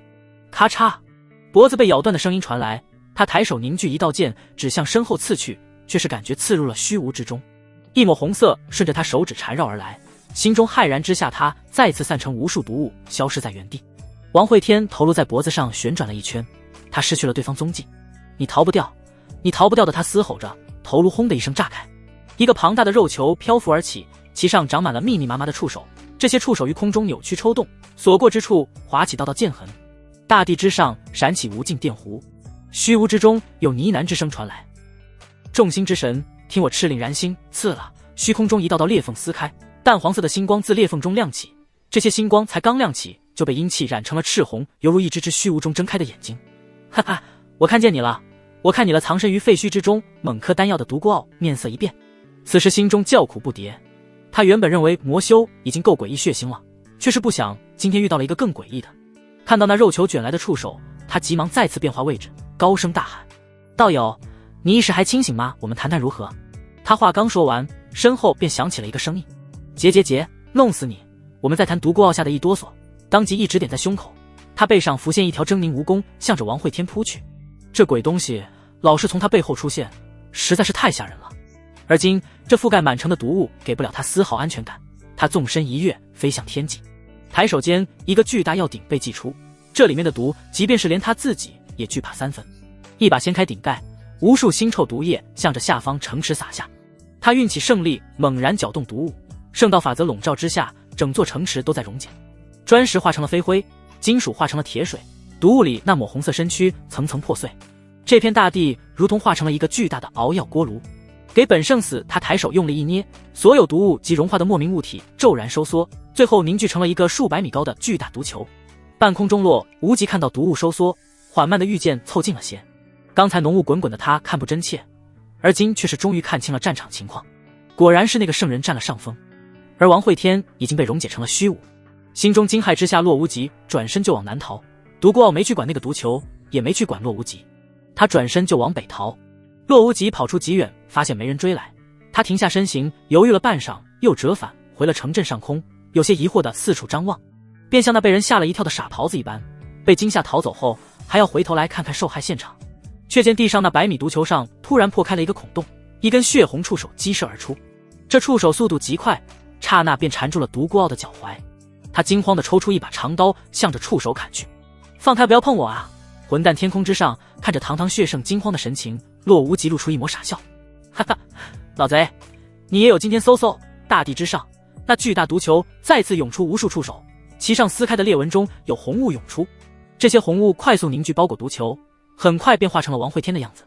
这一幕看得独孤傲头皮发麻，他快速挣脱束缚，往北方飞去。王会天抬头往独孤傲飞逃的方向看去，飞身而起，向其追去。跟上来，洛无极愣了一下，连忙点头。哦，来了来了，哎呦，你这么能打，你咋不早说呢？你咋不早说呢？他一边唠叨着，一边急速向两人追去。畅快啊，可真是畅快！看到那老贼惊慌逃遁的样子，他仿若想到了昨天的自己，脚下飞剑不由快了些许。他可得上去补个刀，不能白来一趟。越过旭东郡便是凉州，而通往北原仅有两条道路，一条是四皇子镇守的新月关，一条是凉州总兵张琬镇守的华阳关。新月关开阔无险可守，全靠兵阵用命去填，而华阳关临近恶殍鬼窟边界与洛水，天生险地。王会天面色阴郁地看向飞逃的独孤傲，他从手中两把血红剑令凝聚而出。剑令是特殊形式的剑气，其主要用于传递消息，并无什么杀伤力，却胜在速度快。本地王会天剑令如剑人新月关王萧与华阳关张琬接令，半个时辰后准备拦截北原血圣王会天，画臂将两支剑令甩出。身后洛无极喘着粗气追了上来，他伸手搭在王会天肩膀上，累得脸色涨红。哎呦，跑不动了，剑令只能传递文字，你这没用吧？你听说过清风寄语吗？没听说过。王会天鄙视地看了洛无极一眼，还穿越者呢？这是他见过最差劲的一届穿越者。新月关四皇子府，一个青年正悠哉悠哉地躺在藤椅上，他左手拿着冰镇西瓜汁，右手盘着两个发亮的核桃，头上还遮了把太阳伞，身后一个长相乖巧的小侍女在给他捶着肩膀。殿下，李员外又来催债了。小侍女面色颇为忧愁。你告诉李员外，投资马有盈有亏，损失都是正常的。咱就说去年修路，咱在路上架了个收费站，有没有给他分红？还有前年开采北山的煤矿，有没有给他拉去了辆车？小侍女瘪了瘪嘴，说到那个收费站他就来气，大秦哪家哪户还没个会遇见的，谁还走你那条破马路？那收费站修好以后，还安排他去里面守了2天，结果一块零食都没收着。至于北山那个煤矿厂更亏，挖了半座山，一筐都没卖出去。他跟着进去矿洞里看了一眼，出来黑的跟那煤球似的。就这样，少爷还忽悠了10里8乡的有钱人跟他一起投资，结果现在每天都是来追债的。若不是少爷这四皇子的身份，怕是这日子早就过不下去了。小桃，你去告诉李员外，钱一分没有，我这儿倒是有个好买卖。北原那群魔修不是喜欢喝血吗？先装一杯清水，然后放入10勺玫瑰粉，再添加1勺糯米粉，将新鱼磨成粉，兑在一起搅拌。青年嘴角翘起，从怀里掏出了一罐子猩红血液，人造血浆，绝对能大卖。小侍女眼里露出一个怀疑的眼神，这玩意儿看起来的确与人血颇为相似，但北原魔修可不是傻子。青年摇了摇手里的罐子，北原魔修是不是傻子无所谓，能忽悠到傻子给自己投钱就行。他说着站起身来，正欲去见一见李员外。此时天际一把血红剑令呼啸而来，剧烈狂风在新月关吹起，这风中夹杂着一道冰冷淡漠的声音。本地王会天剑令如剑人，新月关王萧与华阳关张琬接令，半个时辰后准备拦截北原血圣。枪血红剑令直直地插在了皇子府大门前。王萧皱了皱眉头，他伸手一招剑令飞入手中。侍女小桃连忙凑了上来，殿下要备战吗？王萧抬眸看向华阳关方向，无需备战，血圣不会走这条道。张琬好大的胆子，竟敢放北原圣人入关。他很确定独孤傲不是从新月关溜进去的，那么大一条鱼从新月关借到他绝对不会毫无察觉。而华阳关亦然，因为华阳关可是天险。凉州边界王会天看着前方独孤傲逃跑的方向，皱了皱眉头，对方往华阳关去了，这和他预想的不太一样。看了一眼身后摇摇晃晃跟着的洛无极，他缓缓开口，师兄呀，你慢慢晃吧，师弟先走一步了。说着，他抬手掐了个剑指往胸口一按，剑舞追猎随着此剑用出，他身躯被剑气拉扯变形，整个人化作一道剑光割裂，虚空而去。恶殍鬼窟的阴冷煞气扑面而来，远远便能看到那横卧在洛水与阴气之间的雄伟关卡。独孤傲松了一口气，越过此关便是他的地盘。庞大的黑雾飞跃城头，关内一片死寂。便在他身影即将越过宏伟城墙时，他的面前突然出现了一抹红衣。独孤傲是俯身飞行，而这红衣则是面部朝上飞行，与他几乎脸贴着脸。他甚至能感受到红衣厉鬼呼吸间吞吐出来的煞气，还能看清其咧嘴狞笑时喉咙里挣扎的冤魂。啊！他正要惊叫，却是一只大手已经附在他的脸上。那大手骤然用力扭转他的身体，猛然向着下方城墙上按去。锻炼剑气贴脸爆发，从他七窍涌入。轰隆！独孤傲头颅被这一掌生生按进了墙里，只有半截身体在外面不住抽搐。王会天举目向着关外看去，入眼竟是一片平原。那平原的虚空之中，有2尊圣人负手而立，其周边还有数百魔修御剑凌空，修为也都不弱。他们收到了血圣独孤傲的求援，便赶了过来。他们是赶到了，堂堂血圣竟然连大秦边界都没有逃出来，被人一掌按进了墙里，而今更是生死不知。王会天淡淡的瞥了关外魔修一眼，他从储物罐里掏出一个炼丹炉，随手便将独孤傲扔了进去，而后嘴角笑容勾起，朝着那关外2尊圣人开口道：“2位，进来坐坐，莫怕，就当回家一样。”王会天语气说得轻描淡写，却是让那2尊圣人不敢再向前一步。这华阳关一面靠近落水，飞鸟不可渡，一面靠近恶殍鬼窟，进去就迷失。他们虽然人多，却是施展不开，而且一旦开战新月关定会驰援，所以2人现在极为犹豫。可若是让他们就这么放弃血圣，确实又有些不甘心。那好歹是一尊圣人呀，你别管他菜不菜，修为摆那儿了。最终沉吟半晌后，其中一个圣人开口道：“秦皇放了血圣，条件你随便提。”王会天一边往丹炉上释放着鬼火，一边扭头看来。还有这种好事？你们2个跪下来，求我，本地就放他如何？那2尊圣人面色难看，让你随便提你就真随便提啊？秦皇，你知道这是不可能的事。北元圣人一有傲骨，那你他娘的还废什么话？乖乖站那儿，看我练了这混账！一众魔修面色一片青一片紫，尤其是那2尊圣人，此时更是暴怒，他们掏出兵器，一副随时要冲上来搏命的样子。王会天猛然站了起来，阴冷的视线在一众魔修身上扫过，他一步跨出，已然凌空而立。要动手吗？说吧，你们进来，还是我现在出去？2尊圣人额头冒汗，他们用袖袍擦拭了一番兵器，便又再次收了回去。秦皇，我等圣器上落了些灰，就是拿出来擦拭一番而已，你何必咄咄逼人？王会天一甩袖袍，再次坐回城墙上炼化独孤傲。呸！吓老子一跳！凄厉的惨叫声从炼丹炉内传来，让关外一众魔修听得毛骨悚然。救我！救我呀！他隔着炉壁向外嘶吼。关外一众魔修实在不忍心去听独孤傲的惨嚎，他们转身就走，很快身影便消失在茫茫天际之中。王会天眸光一直看着他们消失在天际，他抬手一抓，草原中有无数细小如发丝的剑气被收回体内。站起身来，他揭开丹炉，胸口无数触手钻出，涌进丹炉。你杀我大秦子民，还有脸在这嚎？惨叫声逐渐虚弱。王会天抓住丹炉，向着北原一扬，无数飞灰随风荡起。他目光看着关外无垠大地，肥沃的马草长了1人多高，却无半个放马人。半晌后，一道歪歪斜斜的剑光掉落在他身边。洛无极喘着粗气，用手扶着王会天肩膀，一副半死不活的样子。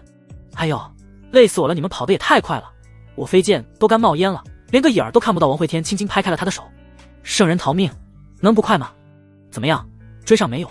让我补2剑娘的，总不能白跑一趟。他一边说着，一边勾头去看王会天拿着的炼丹炉，只见里面空空如也。让他跑了？不，我把他扬了。洛无极呆愣在了当场，他面色愕然地看向北原。话说自己跑那么远，累得肺痨病都犯了，究竟是图些什么？他感觉自己现在就像是个吉祥物一样。对，就是吉祥物，连啦啦队都算不上。啦啦队好歹还能在旁边喊加油，而他全程都在赶路。王会天收回视线，目光转而看向华阳关内，脸上爬起丝丝杀意。这华阳关收到自己剑令，竟然没有拦截，差点就放跑了血圣。张婉绝对是故意的，甚至就连独孤傲也很有可能是他放进来的，不遵王命，不服教化，私自放北元圣人出关。好一个华阳关总兵张婉，够胆！他抬步缓慢向着关内走去。街道上两侧大门紧闭，隐隐能听到兵器抽动的声音。城主府中，一穿着白袍的女将军脸上带着恨意，她身旁插着一把长枪，在她身后则是立着无数牌位，其中最前面的赫然是一个叫张显山的，这是他哥，便在王会天血洗皇城那日被牵连而死。你若待在皇城还好，既然来了华阳关，那就怪不得我了。张婉说完，一扬身上白袍，抬手便要去抓旁边的长枪。血海深仇，只能用血来洗刷。今日他要弑君，却不想他这一抓并没有抓到长枪，而是握住了一只冰冷纤细的手。他错愕地扭头看去，只见身旁不知何时站着一个满身红袍的男子，他正对着自己在笑，嘴角露出了一个诡异的弧度。恭喜，牵手成功！张婉神情僵住了，有些惊慌，有些诧异，更多的则是恐惧，那种来自灵魂深处的恐惧，如同被顶尖的猎食者盯上的恐惧。王会天伸手轻轻附在他脸上，猛地抓住他脸砸在地上。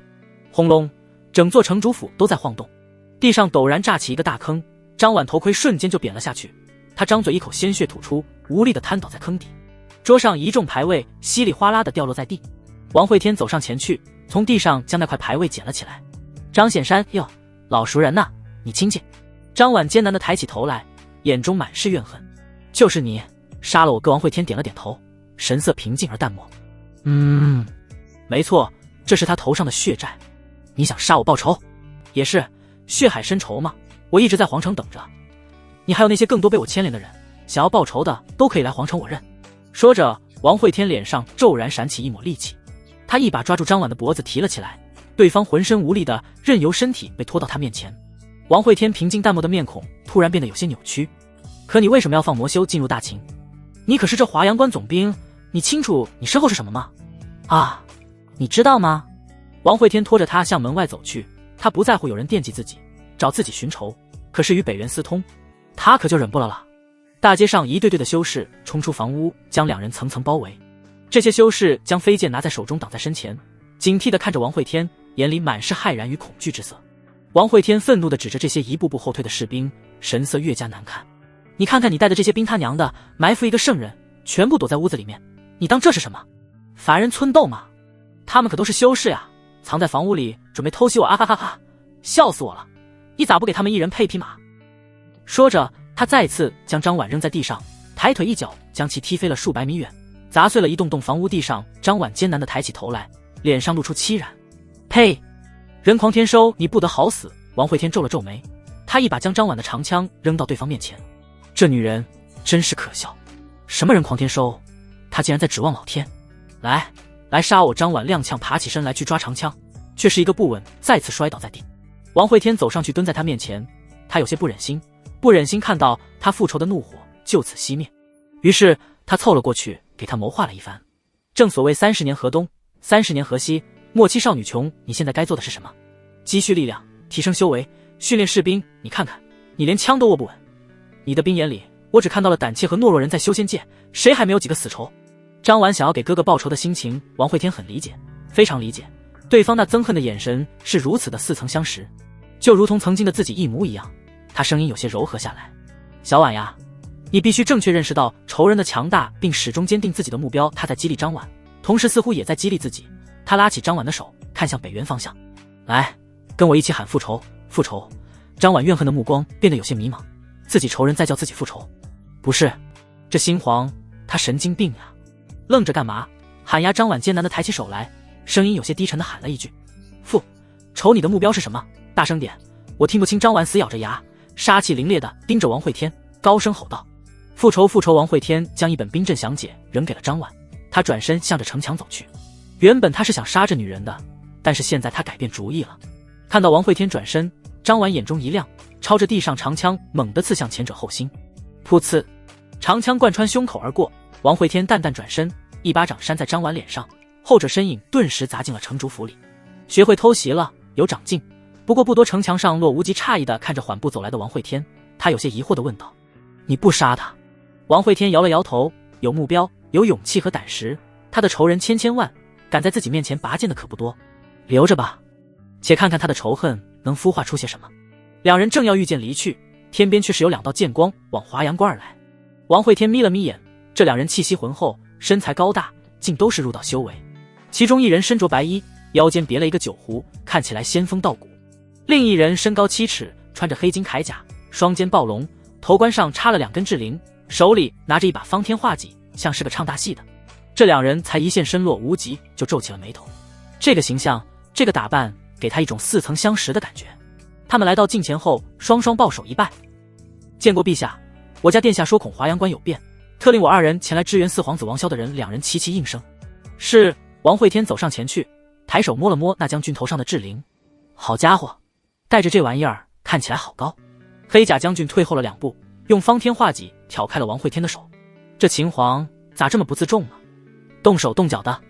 却是在2人心中鄙夷之时，王慧天的声音冷冷地传来：你们2个是穿越者吧？2人身躯齐齐一颤，连忙摇头：陛下误会了，我2人并非穿越者。穿着白衣的剑修脸上露出笑容，摘下腰间酒壶抿了一口：陛下，穿越者一般都如同青山洛无极那样，他们会躲在一个地方偷偷成长，等到无敌之时再出山震慑天下。穿越者都是老六像我二人这样光明正大行走世间的，又怎会是穿越者？说着，他偏头看向一旁的洛无极。陛下，你带的这个护卫似乎中毒了，怎地面若寒霜？洛无极此时面色难看，双眼死死地瞪着这位白衣剑修。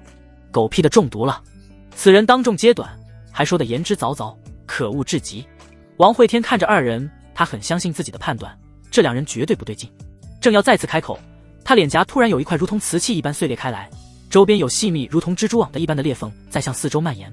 一根猩红的触手从碎裂处伸出，在空中缓慢漂浮，无数红柳剑气向着这根触手攀去，再次将其压回了体内。可这还没有完，脸上的触手刚封了回去，胸口处又有一根触手探了出来，他的剑气有些封不住变异的鬼躯了。白衣剑仙与黑甲将军同时退后了一步。陛下，这是……洛无极也急忙退开了些，面色阴沉的开口道。他诡异力量过强，剑气无法束缚，快要维持不住人形了。白衣剑客两人再次退后了些。要变异了，天知道若是王会天变异后会成什么样子，若是失去意识控制，那无疑是大秦的一场灾难。王会天刚开始还有些手忙脚乱，补上脸了去补胸口，补上胸口去补肩膀，哪里漏了补哪里。可是渐渐的他就放弃了，越来越多的触手突破剑气封锁，在外飘荡。他现在看起来就如同一个海胆一般。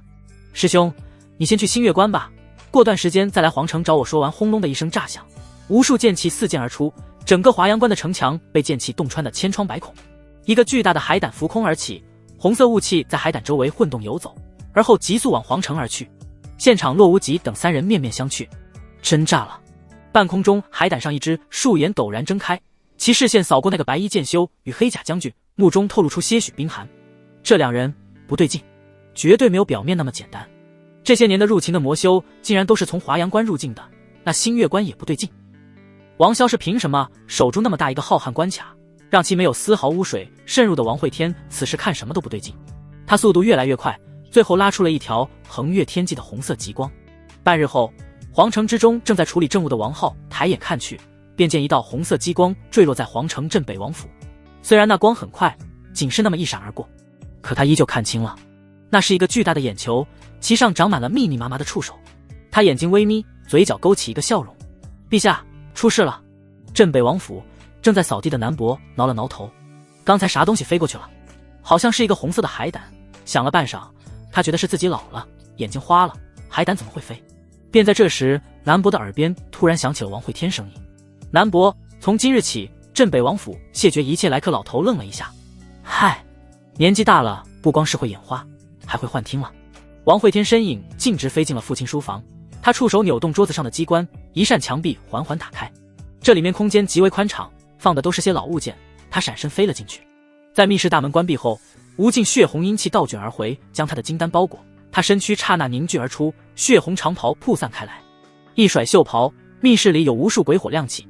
他踱步走到密室最深处，这里的墙壁上刻着一块巨大的地图，地图的中央是大秦，南面是青山及10万大山，北面是北原，东面是诸国及深渊古道，西面则是佛国及寒雪山脉，而在这之外则是一片迷雾。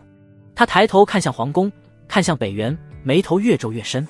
你们究竟来自哪里？究竟有何目的？王会天时常会问自己，天会无故下雨吗？风会无故吹起吗？叶子会无故飘落吗？不会，绝对不会。那么他们会无故来到这方世界吗？他们一定是带着目的来的。他们在图谋什么？那么会是什么呢？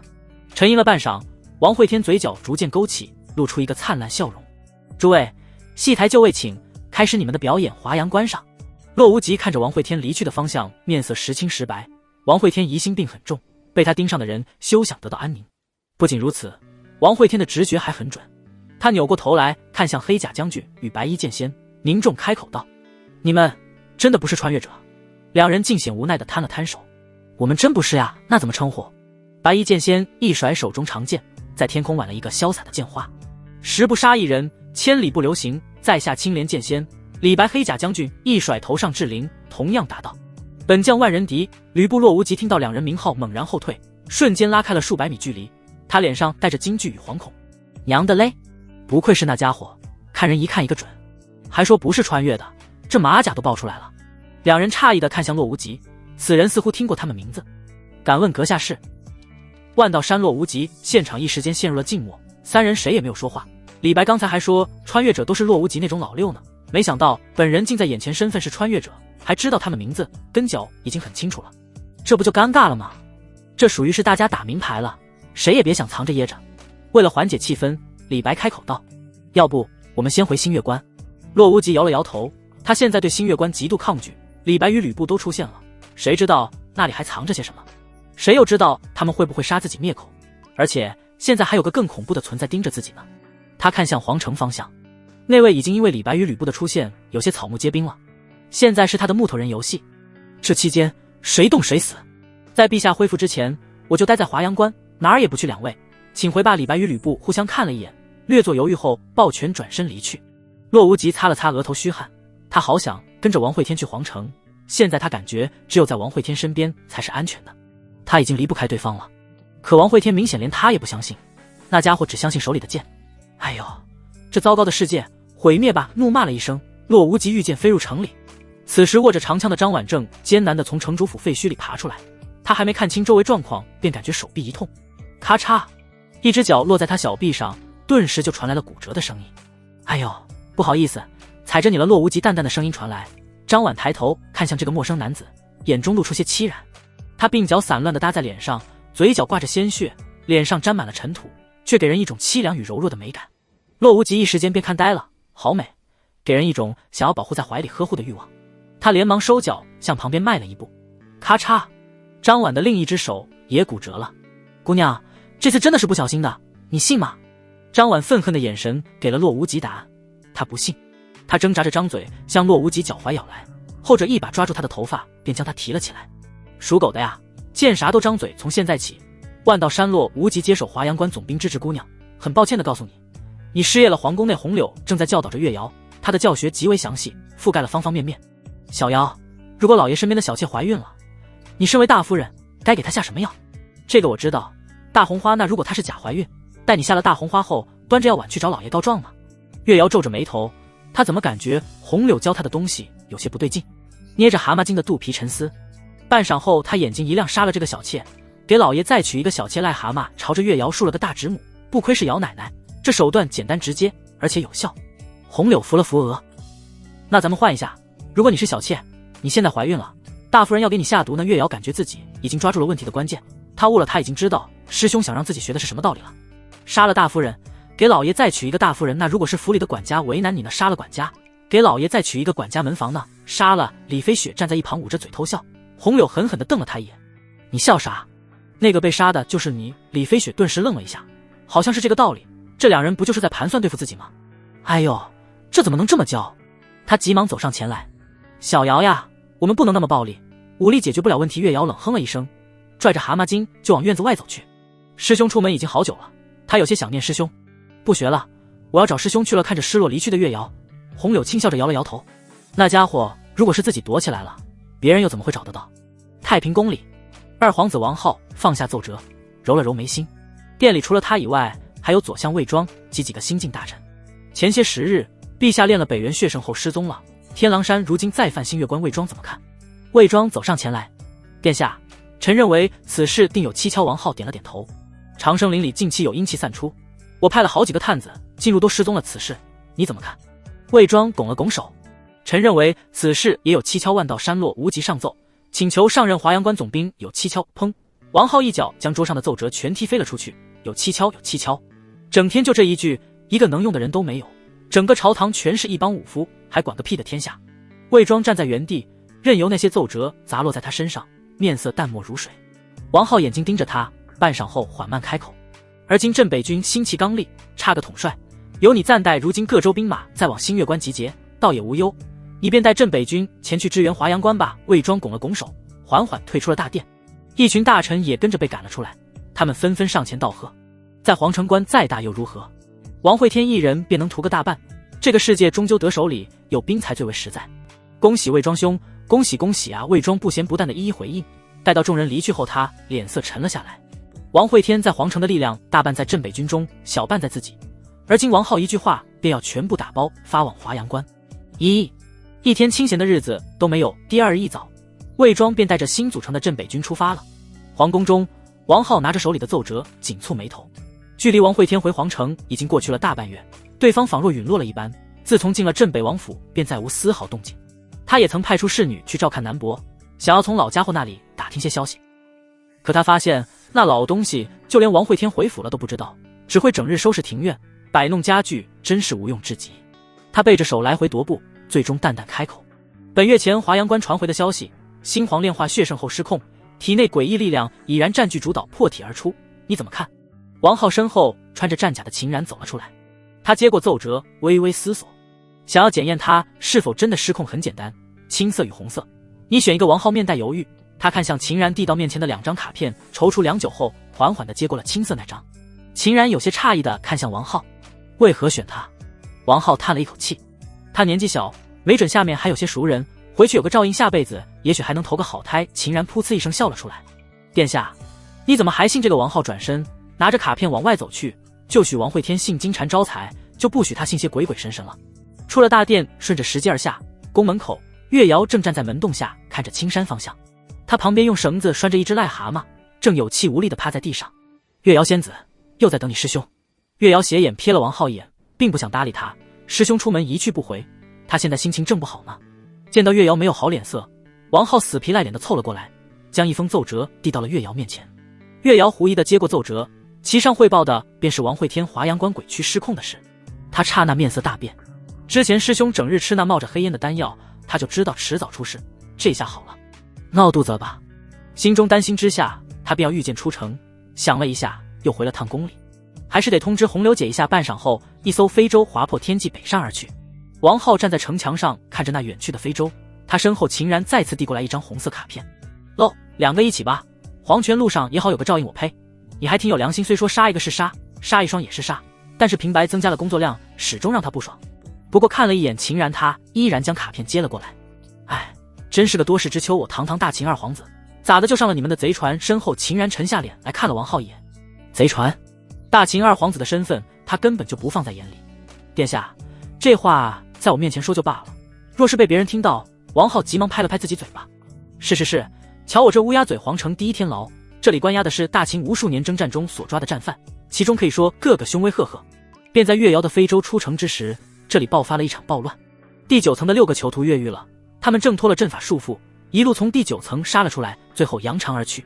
甚至就连城防营的数万修士尽数出动，也没抓到对方半根汗毛。王浩在收到消息后，愤怒地砍了私狱满门，牵连官员数10个，任谁都看出了他的尽职尽责，挑不出半点毛病。飞舟之上，红柳看着满脸担忧的月瑶，出声安慰小瑶：不要太过担心，你要相信你师兄。月瑶跺了跺脚：哎呦，红柳姐，你是不知道，我师兄打小就调皮得很。李飞雪抱剑斜靠在船舱前，颇为随意地开口讥讽道：公子小的时候，月瑶小姐还不知道在给哪家当老太君呢，你怎么知道她调皮的？听到李飞雪质疑自己，月瑶急忙辩解：我知道，我当然知道了。师兄小的时候还给师父写情书，来着他被师父扒裤子打屁股的时候，我还看到他小揪揪了。哼，师兄的秘密我最清楚了，说者无心，听者有意。红柳诧异地看了过来，李飞雪更过分，他直接抬起手来，大拇指和食指比了个尺寸，也就2公分那么长。这样，手指放开一些后又问：还是这样？看到2人表情，月瑶也知道自己说漏嘴了，脸色顿时红了开来，有些支支吾吾。那个，当时师姐蒙着我的眼睛，我啥也没看到，还是师姐最清楚。红柳和李飞雪切了一声：你没看见？你嘚瑟个鬼啊！便在3人大眼瞪小眼之时，李飞尘从船舱里面色凝重地走了出来。非洲阵法检测到身后有人跟上来了。听到李飞尘的话，红柳面色一变，转身向后看去，那里有6道剑光正在身后追赶而来。他凝眉开口：我们中计了，有人故意将我们引离皇城。与此同时，镇北王府内沉寂了半个月的王会天突然睁开眼睛，他的目中有猩红在跳动，身上落了些灰尘，无数触手沿着双脚扎入了地底，这些触手延伸了极长，几乎覆盖了整座皇城。他虽坐镇府内，却也能知天下事。他头上白发极长，散乱地铺在地上，身影在鬼气的照耀下看起来有些枯瘦阴森，声音更是显得沙哑异常。不是他们中计了。与此同时，第一天牢内最底层之中突然有一根触手破土而出，随着这根触手的出现，很快地上再次有密密麻麻的触手从土里爬了出来，这些触手扭曲搅动在一起，最后形成了一个红衣身影。土遁刨泥坑之术，他嘴角咧开，向着天牢上一层走去。很快天牢内就传来了惨叫之声。他也分不清哪些是王浩的人，那就都死好了，反正牢里关的能有啥正经人。在王会天离去不久后，镇北王府，南伯推开了叶雄兵房间的大门，他佝偻着走到书桌前，转动了密室大门的机关。南伯神色带着警惕，他伸头往屋外瞧了瞧，见到没人盯着他，才迈步走了进去。少爷，少爷在吗？老奴来给你送消息了。南伯低声唤了几声，所有人都觉得他老了，认为他老糊涂了，但其他大多数时候他机智的一批。看到红柳的非洲出了城，他便知道少爷要钓的鱼上钩了。密室内很黑，南伯摸摸索索的前行，便在走了几步之后，他突然脚下一空，哎呦！南伯惊呼一声，整个人掉进了一个大坑里，一把老骨头，只感觉摔得七荤八素。艰难地爬起身子后，他连忙拿出一块灵石来照亮周围。只见这个密室里不知何时竟是塌了一个大洞，上面泥土还在哗哗地往下掉，上方屋子摇摇欲坠。这要是一个没挺住，他这把老骨头今天就埋这儿了。哎呦，少爷干的是啥破事？还好老夫年轻的时候练过。南伯气沉丹田，猛地往上一跃，稳稳地站在了大坑边缘。哈哈，小小坑洞还拦不住我。他话刚说完，轰隆一声巨响，整个镇北王府都塌了下去。什么？镇北王府塌了？王浩听到消息，猛地站了起来，他额头有冷汗冒出，不知为何心里突然揪了一下。皇城之中听闻镇北王府塌了，无数人拍手叫绝，这塌的好呀，活该！王会天杀戮无数，道德沦丧，风气败坏，这是连老天都看不下去了，降下惩罚。哈哈，塌的好呀，我姑父就是他杀死的，活该，报应呀！咦，小声点，小声点，笑就行了，别说出来。你们听说了吗？镇北王府呀，塌了！人们脸上带着笑意，奔走相告，只感觉近期笼罩在皇城上的阴云都散去了许多。走走，这陛下老家塌了，咱们不得去救援一番。便在大家暗暗开心之时，轰鸣之声再次响起。这次的声音几乎覆盖了整个皇城。半个月来，王会天用肉眼上的触手早就把皇城地下钻空了，整个皇城如今都在震动，道路一条条裂缝撕开，无数建筑在倾倒，皇宫更是突然陷下去了大半。顿时那些幸灾乐祸的人傻眼了，刚出门一趟回来，家没了。第一天牢此时也是一阵摇晃，不过还好这里为了关押犯人，修建的极为坚固。王会天皱着眉头，看来这土遁之术以后还是少用为妙，这损失也太大了一些。他将手指从一个摘星修士的眉心拔了出来，身后横七竖八地躺了一地，前方有3名入道强者将他堵在了通道尽头。说是3名也不太准确，这其实是1名入道外加2个分身。让人惊异的是，这2个分身竟然都拥有与本尊相同的实力。你们从哪儿来？这名入道修士看王会天的眼神带着高高在上，透露出自大和轻蔑。死人无需知道我来自哪里。王会天赞许地点了点头，说得好，死人我何必管你来自哪里。他原本想要等的人是4皇子王骁，不想王浩却是先跳了出来，这倒也无妨，他没有什么耐心，大不了去星月关看看便知道怎么回事了。会不会咬人还得将腿伸过去才知道。他抬步往更上层走去，身后的入道修士浑身逐渐崩解，他面色错愕惊恐，却是再难发出一句声音。走到第1层后，王会天缓缓推开天牢大门，在这大门之外，一个身影跪伏在地，头颅死死地埋在地上。陈王浩向陛下请罪。王会天走到王浩身前，抬手勾起后者下巴。王浩身躯再不住颤抖。陛下，我迫不得已啊。王会天不想听这些废话，开口问道：他们从何处来？王浩再次将头埋在地上，声音有些哽咽。从出生以来，臣便极为惶恐。太子正统，拥有众多朝臣支持；3皇子背靠雪妖，4皇子受封出了京都，在星月关逍遥自在；5皇子背靠财阀，而臣身边只有一个秦然，他修为低微，臣生活拮据，我们相依为命，于夹缝中求生。即便是花钱请些护卫，也只能请些筑基金丹修士。但在姑姑即位后，臣无意中发现秦然被夺舍了，他死了呀！说到这里，王浩几乎是嘶吼出声，埋着的头眼眶已然泛红，断断续续的抽泣声音传来，眼泪混着鼻涕流了一地，让他脸上沾染了些许尘土。王会天眉头皱起，夺舍可不是一般手段，需要极强的神魂，还需要对生死大道有所领悟。王会天抬起王浩的头，伸手擦拭了一下他满是泥土的脸。你隐藏了真实修为。王浩点了点头，散去了身上元婴期的伪装，他的修为顿时暴露在了王会天眼前。好家伙，金丹大圆满！臣怕他们觉得我无用，杀臣灭口，便苦心找了一本功法，伪装成元婴修士他们不死。臣去的不甘，我要活着，我要为秦然报仇。王会天点了点头。所以他们来自哪里？王浩犹豫了一下后坚定开口。仙界。听到仙界2字，王会天有些绷不住了，他阴气突然泄露而出。地上一层层冰晶凝结而起。该死的，该死的！穿越者的事还没搞定，又来一个仙界。这帮劳什子的，为什么总喜欢往自己的地盘跑？来聚餐的吗？这都能凑几桌麻将了。他一把将地上的王浩抓了起来，声音有些阴厉地问道：所以他们想干嘛？王浩缩了缩脑袋，王慧天身上的阴气让他感觉有些森然。他们要刺杀王景轩。王慧天愣了一秒，而后嘴角有些难以压制的勾起，一把将王浩扔在地上，强行忍着笑意：还好，还好，与我无关呀，也没有想要灭绝大秦啥的，杀王景轩好呀，目标明确，办事很有水准嘛。哈哈，这帮人真是的，早说啊，哈哈，他们怎么不早说呢？你看这误会闹的。王浩抬手擦拭了一下脸上的泪水，看着在那儿开怀大笑的王慧天，再次补充道：他们还要杀你，说你是王景轩儿子，留不得正乐的不能自已的王慧天突然收声，扭过头来诧异的指着自己鼻子：我不是，关我什么事啊？那领头之人夺舍琴，然后修为还未完全恢复，所以才迟迟没有动手。他们下界的人极多，或许还有其他图谋。王慧天眉心一张，树眼在皮肤上裂开，他视线向着皇宫方向扫去，只是此时宫中哪里还有秦然的身影？他察觉到王慧天出现在天牢，便知中计，此时已然跑得没影了。收回视线，他看向王浩，对于这群人是不是想杀自己，他不敢确定。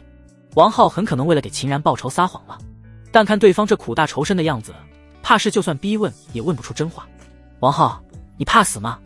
王浩点了点头，他当然怕死，他从小到大都怕，时常活在恐惧里。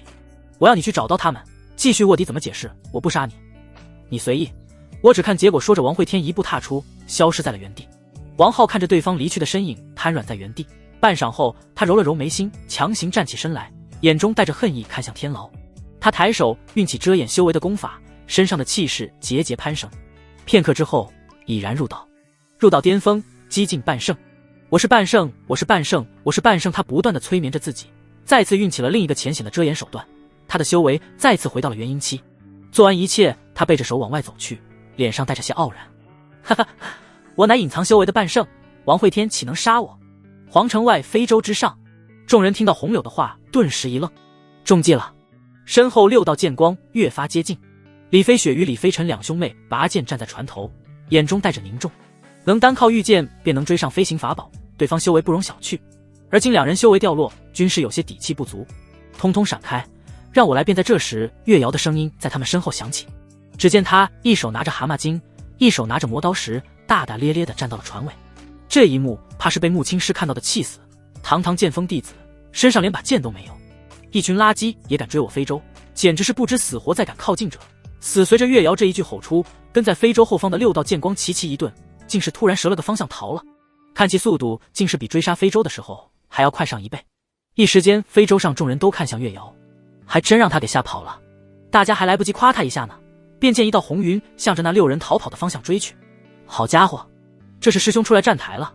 红云掠过非洲，王慧天的声音从中传出：李飞尘、李飞雪领命，回皇城传旨各州，半月内封锁各州郡，任何人不得擅自串门，都给我老实待在家里，封锁大秦、青山、诸国等，任何人不得入境传令新月关、华阳关、王萧、洛无极等从属，禁止离开凉州传令冷哨，屯兵凉州边界，各州支援新月关之人与血冷军在凉州外汇合传令魏庄，镇北军守望华阳关，盯死洛无极那道红衣逐渐飞远。李飞尘擦拭了一下额头上的冷汗，王慧天一连下达了5道命令，道道都极为劲爆。总结下来就是以后半个月别乱逛，而且似乎是4皇子王萧被盯上了，冷哨的大军与各州集结的人马全部屯在凉州外。这王萧是要造反吗？就算是造反也不至于啊，一个新月关而已，竟然让王慧天如此兴师动众。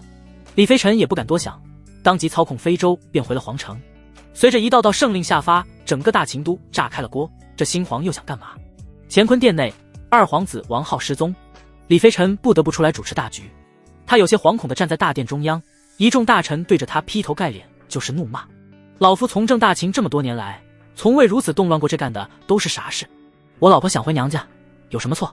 封锁封锁，到处封锁，这日子还让不让人过了？陛下呢？让他出来。是啊，4皇子镇守新月关以来兢兢业业，陛下想干嘛？扫除异己，清理王室血脉吗？无数唾沫星子飞得李飞尘满脸都是。王慧天下了命令便不管了，所有压力现在都到了他头上。他就是一个小小的摘星呀，还鬼头刀，小儿只提李飞尘。现在这名号根本就压不住局势，他的名号只对小儿有用呀。在场谁不是活了100-200岁的老古董？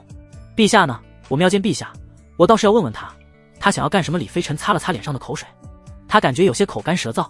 陛下不在皇城，他在竹州清扫一众朝臣，顿时安静了下来。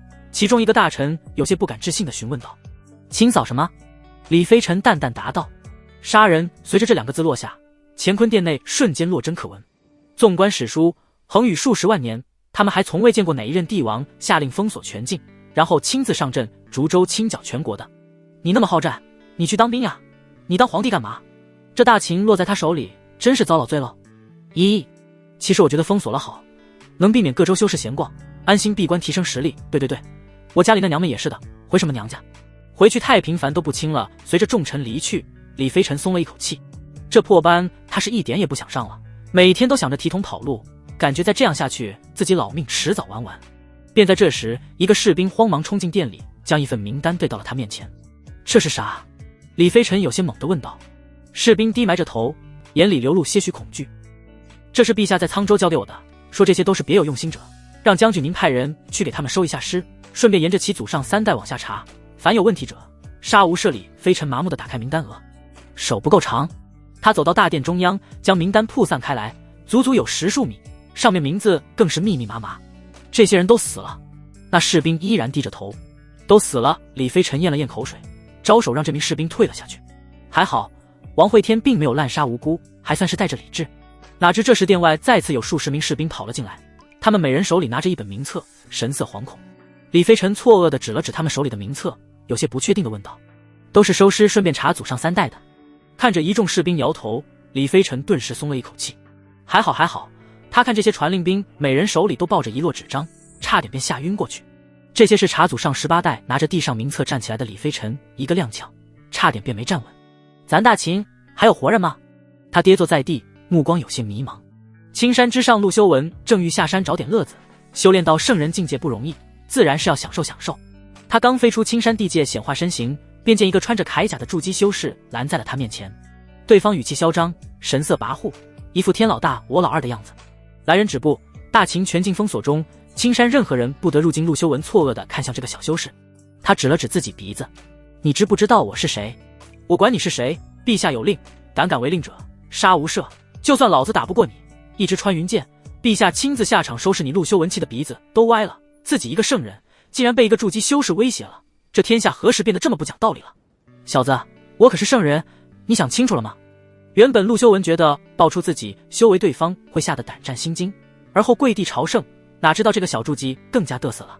哟，圣人呢？修为挺不错嘛。前段时间俺们陛下刚在华阳关杀了一个，也是圣人。陆修文彻底呆住了。好，圣人身份都不顶用了，岂有此理啊！小子，你口中的陛下是我徒弟的徒弟，他还要管我叫师祖呢，你确定要拦我？修士目光颇为怀疑地打量了一眼陆修文，最后他一招手，身后一大群炼气期、筑基期便围了上来。少套近乎，陛下的旨意是任何人不得入境，胆敢闯关者死地上。一群炼气期摇旗跟着呐喊，声势颇大，他们无法御剑，便弯腰拉弓，剑与齐齐指向了陆修文。陆修文气急，他真想一巴掌拍死这堆低阶蝼蚁，不过想想是他徒孙的兵，也就忍下来了。告状，一定要去找王会天告状。小子，你叫什么名字？本仙华玉堂。老头，你可记好了，好个华玉堂。好啊。华家的人，他记得有个叫华云修的，与自己徒弟穆青师关系挺好，来着这个华玉堂，他记着了，他死定了。陆修文一甩袖袍，气愤地回山上去了。有陆修文这种好说话的圣人，自然也有不好说话的。临近东面的玄圣国，便有化神修士强行闯关，屠杀了大秦一个金丹修士和大量士兵。听闻第2日，便有一抹红衣从大秦边界杀到了玄圣国国都。大秦版图再添1州之地，这1州直接用那个金丹修士名字命名，改成了向阳州。消息一经传出，所有戍边将士都疯了，他们资质不好，修为低下，恐一生再难寸进，更别提那缥缈无影的飞仙长生，自然想要抓住这青史留名的机会。一时间管你是什么摘星原因，说不让过就是不让过，有本事你就弄死我，今天弄死我，明天便能族谱单开。华阳关内，骆无极看着手下递过来的消息，额头冒出些许冷汗。青山内的宗门被灭了3个，相邻小国被灭了2个，大秦内世家大族更是被生生刮掉了一层。原本10数年来打得正精彩的回风圣地和10万大山也偃旗息鼓了，还有啥好打的？打了10数年，也就磨没了几千上万个低阶修士，人家大秦新皇一天的业绩都不止这个数。而今，即便是有实力对抗大秦的，也都在夹着尾巴做人。打赢了他们控制不了大秦天下，打输了便直接灭国灭宗，谁也不想去触这个霉头。任谁也不知道为何新皇会如此疯魔，只有洛无极知道。一切的起源都是因为他见到了李白与吕布，他的疑心病犯了。若是这样都还好，在他回皇城消失了半个月后，王浩的事却是证明了一切并非他在臆想。风不会无故吹起，一切都可追溯缘由。所以当他下一次再问自己是不是带着任务来的时候，回答错误，后果不堪设想。该死的，我到底为什么会穿越？系统，你倒是说句话啊！洛无极脑海里系统的声音响起，请宿主冷静，我正在编理由。对，编理由？他娘的，他洛无极就一个普普通通的穿越者，而今竟然要去思考穿越的理由，太为难人了。但是现在就算是意外，也得给王会天编出个合理的理由，否则这家伙绝对不会善罢甘休。相对于洛无极的恐慌，四皇子王骁则是淡定许多。听到邪冷军已经屯兵凉州边界，他整理了一下身上的西装，对着镜子梳了个大背头。他今天要去谈一笔生意，能不能把欠款还清，就看这一单了。这天下若问谁最强，那还真不好说。但是若问谁最有钱，那大家都会统一的说冷少最有钱。四大镇国神帅，雪妖军是杀出来的，天作是凭借人格魅力，诡计是靠手段收服。只有冷少，他的兵都是花钱买来的，就连最低级的小兵都是配的保弓保甲。邪冷军又叫临时兵，任意挑一个出来，都能在财富上碾压他这个大秦四皇子小桃。把我制作的行军低音炮拿出来，听到王骁喊自己，小侍女从库房里翻出来了一个大音箱，其上七色光芒闪烁，箱子上镶嵌了4个内置大喇叭，看起来华丽异常。王骁走上前去，他朝其上一个红色按钮按去，顿时七色光芒旋转起来，浓厚的电音从音响里响起，高亢的鼓点，极快的节拍，周围侍卫都够着头看来，他们知道自家殿下要炸街了。DJ 音乐一开场便响动了整个新月关。冷少你最强，你是我们的榜样，带头冲锋，你别怕。飞剑来了，我来挡。冷少你最棒，有你生活笨小康，敌人来了你别慌，我是你的小叮当。低音炮一响起，王骁便带头在庭院里摇了起来，他踩着鼓点，神情陶醉，陷入了自己的节拍中，无法自拔。便在这时，小桃伸手过去，啪嗒一下将音响关了。少爷，吵死了，这玩意儿冷少真的会买吗？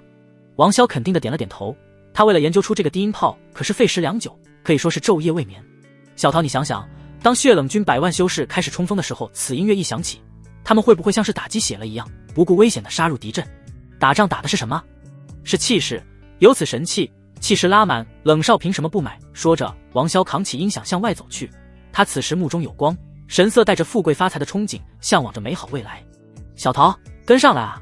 谈业务怎么能没有美女劝酒？到时候你就灌他酒，等到他迷糊之时，我再进行推销，一举拿下此单。此时吕布走了进来，看到王骁，他连忙拱手作揖：“殿下，不可去啊！冷少是奉新皇命令不进凉州，他恐怕对我们抱有戒心。”王骁摆了摆手：“无妨，本少忠心耿耿，日月可见陛下嗜杀，但那可都是针对敌人。一个小小的金丹修士被害，他都能为其覆灭一国。本少守新月关这么多年，穷的都快上街乞讨了，他赏我还来不及呢。”吕布叹了口气，看着王骁仅带着一个小侍女便登上了飞舟。主上无谋呀！此时吕布身旁，一个手持羽扇、头戴冠巾、面如冠玉的男子走上前来，他微微笑着开口：“无碍，殿下此去是看准了新皇性子，我觉得他是看上了冷少临时，哈哈。”这倒也是，两人正在门口相谈甚欢呢，便见旁边街道有数十人涌了过来。四殿下呢？他骗我们投资全亏了，还钱。两人脸色齐齐一变，纷纷抽身躲进了院子里。此时凉州边界，冷少100万大军整齐铺开，看上去非洲密密麻麻。这些非洲全是上好材料打造，其上还镶嵌了南海明珠，镀了荧光漆，船舱更是用陨星铁覆盖。非洲上甚至还栽种了稀有的迎客松、四季花。尤其是主舰，形式如同一枚铜钱，前眼上是一个透明水晶球，里面隐约能看到美人鱼在里游动。船上士兵个个吃得油光满面，身上清一色的宝甲护体，手中兵器均是出自大师手笔。与他的非洲群相比，其他从各州赶来的军队看起来穷破了很多。大家非洲甲板都只是附了层铁皮，非洲前方一根孤零零的灵气炮管伸出来，要有多丑有多丑。其船上士兵更是高矮胖瘦，不甚统一，穿的也是落魄，身上战甲五花八门，一看就是杂牌军。这些军队均是从各州郡抽调，在庞大的国土面积下，这些士兵加在一起足有300万之巨，再加上冷血军的100万，如今凉州边界已然屯兵400多万，若是与四皇子王萧合兵一处，可以说是动了大秦大半兵力。这便是大秦一直以来的底气，便是震慑周遭，圣人亦不敢越雷池半步的底气。邪冷君主舰上，冷少正与一群各处汇聚而来的将领饮酒商务。他交朋友从来不看对方有没有实力，反正都没他有实力，所以一到场便约了局。诸位，这是百年猪果，尽管吃肉是千年飞天椒最嫩的腹部，其他地方我都是扔给下人吃的。来，尝尝这个。青山剑仙李逍遥入到10酿的酒，一众各州来的统帅如同好奇宝宝一样，拿着酒杯观看半晌，震惊吸气；拿着筷子端详，震惊吸气；拿着碟碗端详，震惊吸气。冷少厉害啊！听闻李逍遥入道时天降甘霖，以云雨剑气酿酒，这你都能弄到。冷少嘴角轻笑，其他东西都还好找，只要有钱都能买到，唯独这个酒他是托人找了关系的，不过以对方身份，酒绝对保真。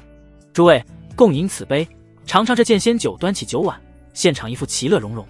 便在这时，有军士上前禀报：军帅，前方新月关镇守四皇子求见求。冷少皱了皱眉，对方毕竟是四皇子，这个字多少有些不好。他是怎么来的？身边可曾带了军队？不曾带兵，仅跟随了一名侍女。一众统帅急忙站起身来，毕竟是四皇子，还得出去迎接一下。在冷少的带领之下，众人一起走出了宴会厅，便见非洲甲板上一个穿着古怪、发型古怪、举止古怪的男人正谄媚地走了上来。哎呦，冷帅，久闻不如见面呀！将军当真是气宇轩昂，威风凛凛呀！我在新月关时常念叨将军，上天垂怜，总算是让我今日得见将军，倍感荣幸，倍感荣幸。王萧一来便拉住了冷少的手，一副相见恨晚的表情。冷少猛圈地被牵着往宴会厅走去，这与他想象剑拔弩张的场景多少有些不一样。入了宴会，冷少为王萧加了桌椅，不过王萧打死也不同意，他坚持要挨着冷少坐一起，看其热情冷少也不好拒绝。众人刚才入席，便见王萧眼中金光一亮，他当即站起身来，对着在场众多将领一一敬酒。诸位，本宫常年在外戍边，而今难得与诸位相聚，自当认识一番这位将军。我观你穿着得体，玉戴金冠，来，本宫敬你一杯。这位将军，你胸前戴的莫非是天山寒雪木？我的天，这个可是稀贵的很呐！王萧热情异常，在场众将皆是有些拘束，谁人不知？而今陛下在猜忌四皇子，所有战舰均停在了凉州边界，可对方却是有恃无恐地凑了上来，这事就很是诡异。酒席过半，王萧对着站在他身后的小桃使了个眼色，一众将领顿时变得警惕起来，他要摔杯了。在众将警惕的目光中，便见小桃将一枚储物戒递到了王萧手里，后者接过储物戒后，从中拿出了一件半人多高的砖块法宝。锵，一时间大殿内拔剑之声不绝于耳。王萧连忙转身压了压手，开口解释：诸位不必紧张，本宫前来看望冷帅，自然不能空手而来。我为冷帅带来了一件法宝作为礼物，原本他是想将这个低音炮卖给冷少的，但是看到冷少后，他改变主意了，如此财力就卖他一个低音炮，实在是太浪费资源了。冷少向着众人压了压手，不管王萧使什么手段，他都丝毫不惧，真当他那身宝甲只是装饰吗？看向王萧拿出的法宝，他颇为好奇地凑了上去，脸上笑容极为灿烂。四殿下，不知这事。王萧点了点头，小桃有些不情愿地走上前去压下了那个红色按钮，便见这法宝突然光芒四射，整个大殿都变得绚丽多彩起来，这些光束照在墙壁上闪烁跳跃，让人有些眼花缭乱。而后这法宝便震动高声唱了起来：冷少你最强，你是我们的榜样，带头冲锋你别怕，飞剑来了我来挡。冷少你最棒，有你生活很安详。听着这低音炮震动的声音，大殿内一众大将纷纷将剑插了回去，走到座位上埋头吃着水果，唯独冷少愣在了原地，抬着的手迟迟无法放下，张着的嘴迟迟无法闭合。他脸色阴晴不定，活了这么大年纪，第一次感受到了汗流浃背的感觉。王萧脸上噙着笑意，站在一旁给他介绍着这个法宝的用处。冷帅，此宝用于战前，可提升气势。你想一下，开战之前，此宝往阵前一放，定让敌军胆寒，而我军受此鼓舞，必定奋勇杀敌。以忆当时练气修士亦敢向圣人拔刀。诸位将军说是与不是？一众埋头吃着瓜果的将领慌忙点头。对，此时冷少总算是缓了过来，他连忙抬手去按红色按钮。哎呦，不愧是冷帅，第一次见到此物便知如何使用，本宫佩服。一旁王萧不忘及时夸赞了一番。关掉了音乐，冷少脸色有些涨红，只感觉尴尬至极，却又没理由发作。这低音炮声音逆响，殿外一众士兵都在够着头往里看，怕是要不了多久，这首歌便会传送出去。哎呦，这以后他可怎么出去见人？王萧见冷少在发愣，作为社交达人的他怎么能让酒席冷场，当即拉着冷少的手再次坐回了席间。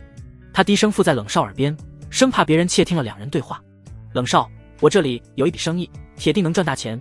不过现在差些资金，咱们建一个闻名世界的修仙学院，而后将学院周围土地盘下来，修成高楼。通过修仙学院的名气卖房子，10年后学院一般，咱换个地方继续修，继续卖。冷少诧异的看向王潇，这他娘的还真是个天才。他一听便感觉这主意好，没准比他家挖灵石矿还赚钱。相比于王潇的淡然，身在华阳关的洛无极就表现得紧张了许多。几百万大军屯在凉州边界，将这里围得水泄不通，而那个煞星还在全大秦一州一郡的清扫。他时常在顿悟中突然惊醒，总觉得那抹红衣会突然出现在自己身后。背着手，他走到府门前，眺望着幽州方向。于院落中打坐的张婉看到洛无极满脸忧愁，他款步走上了上来。之前洛无极踩断了他的双手，他还觉着对方是王会天的走狗，不过这半月相处下来，他才发现洛无极也是可怜之人。他时常看到对方在焦虑，在惶恐，他的背影是那样的孤独，他对未来充满着彷徨。所以当初他踩断自己双手，一定不是故意的吧？公子，你在害怕？洛无极扭过头来叹了一口气，被疯子盯上，这疯子还比你强，你不怕？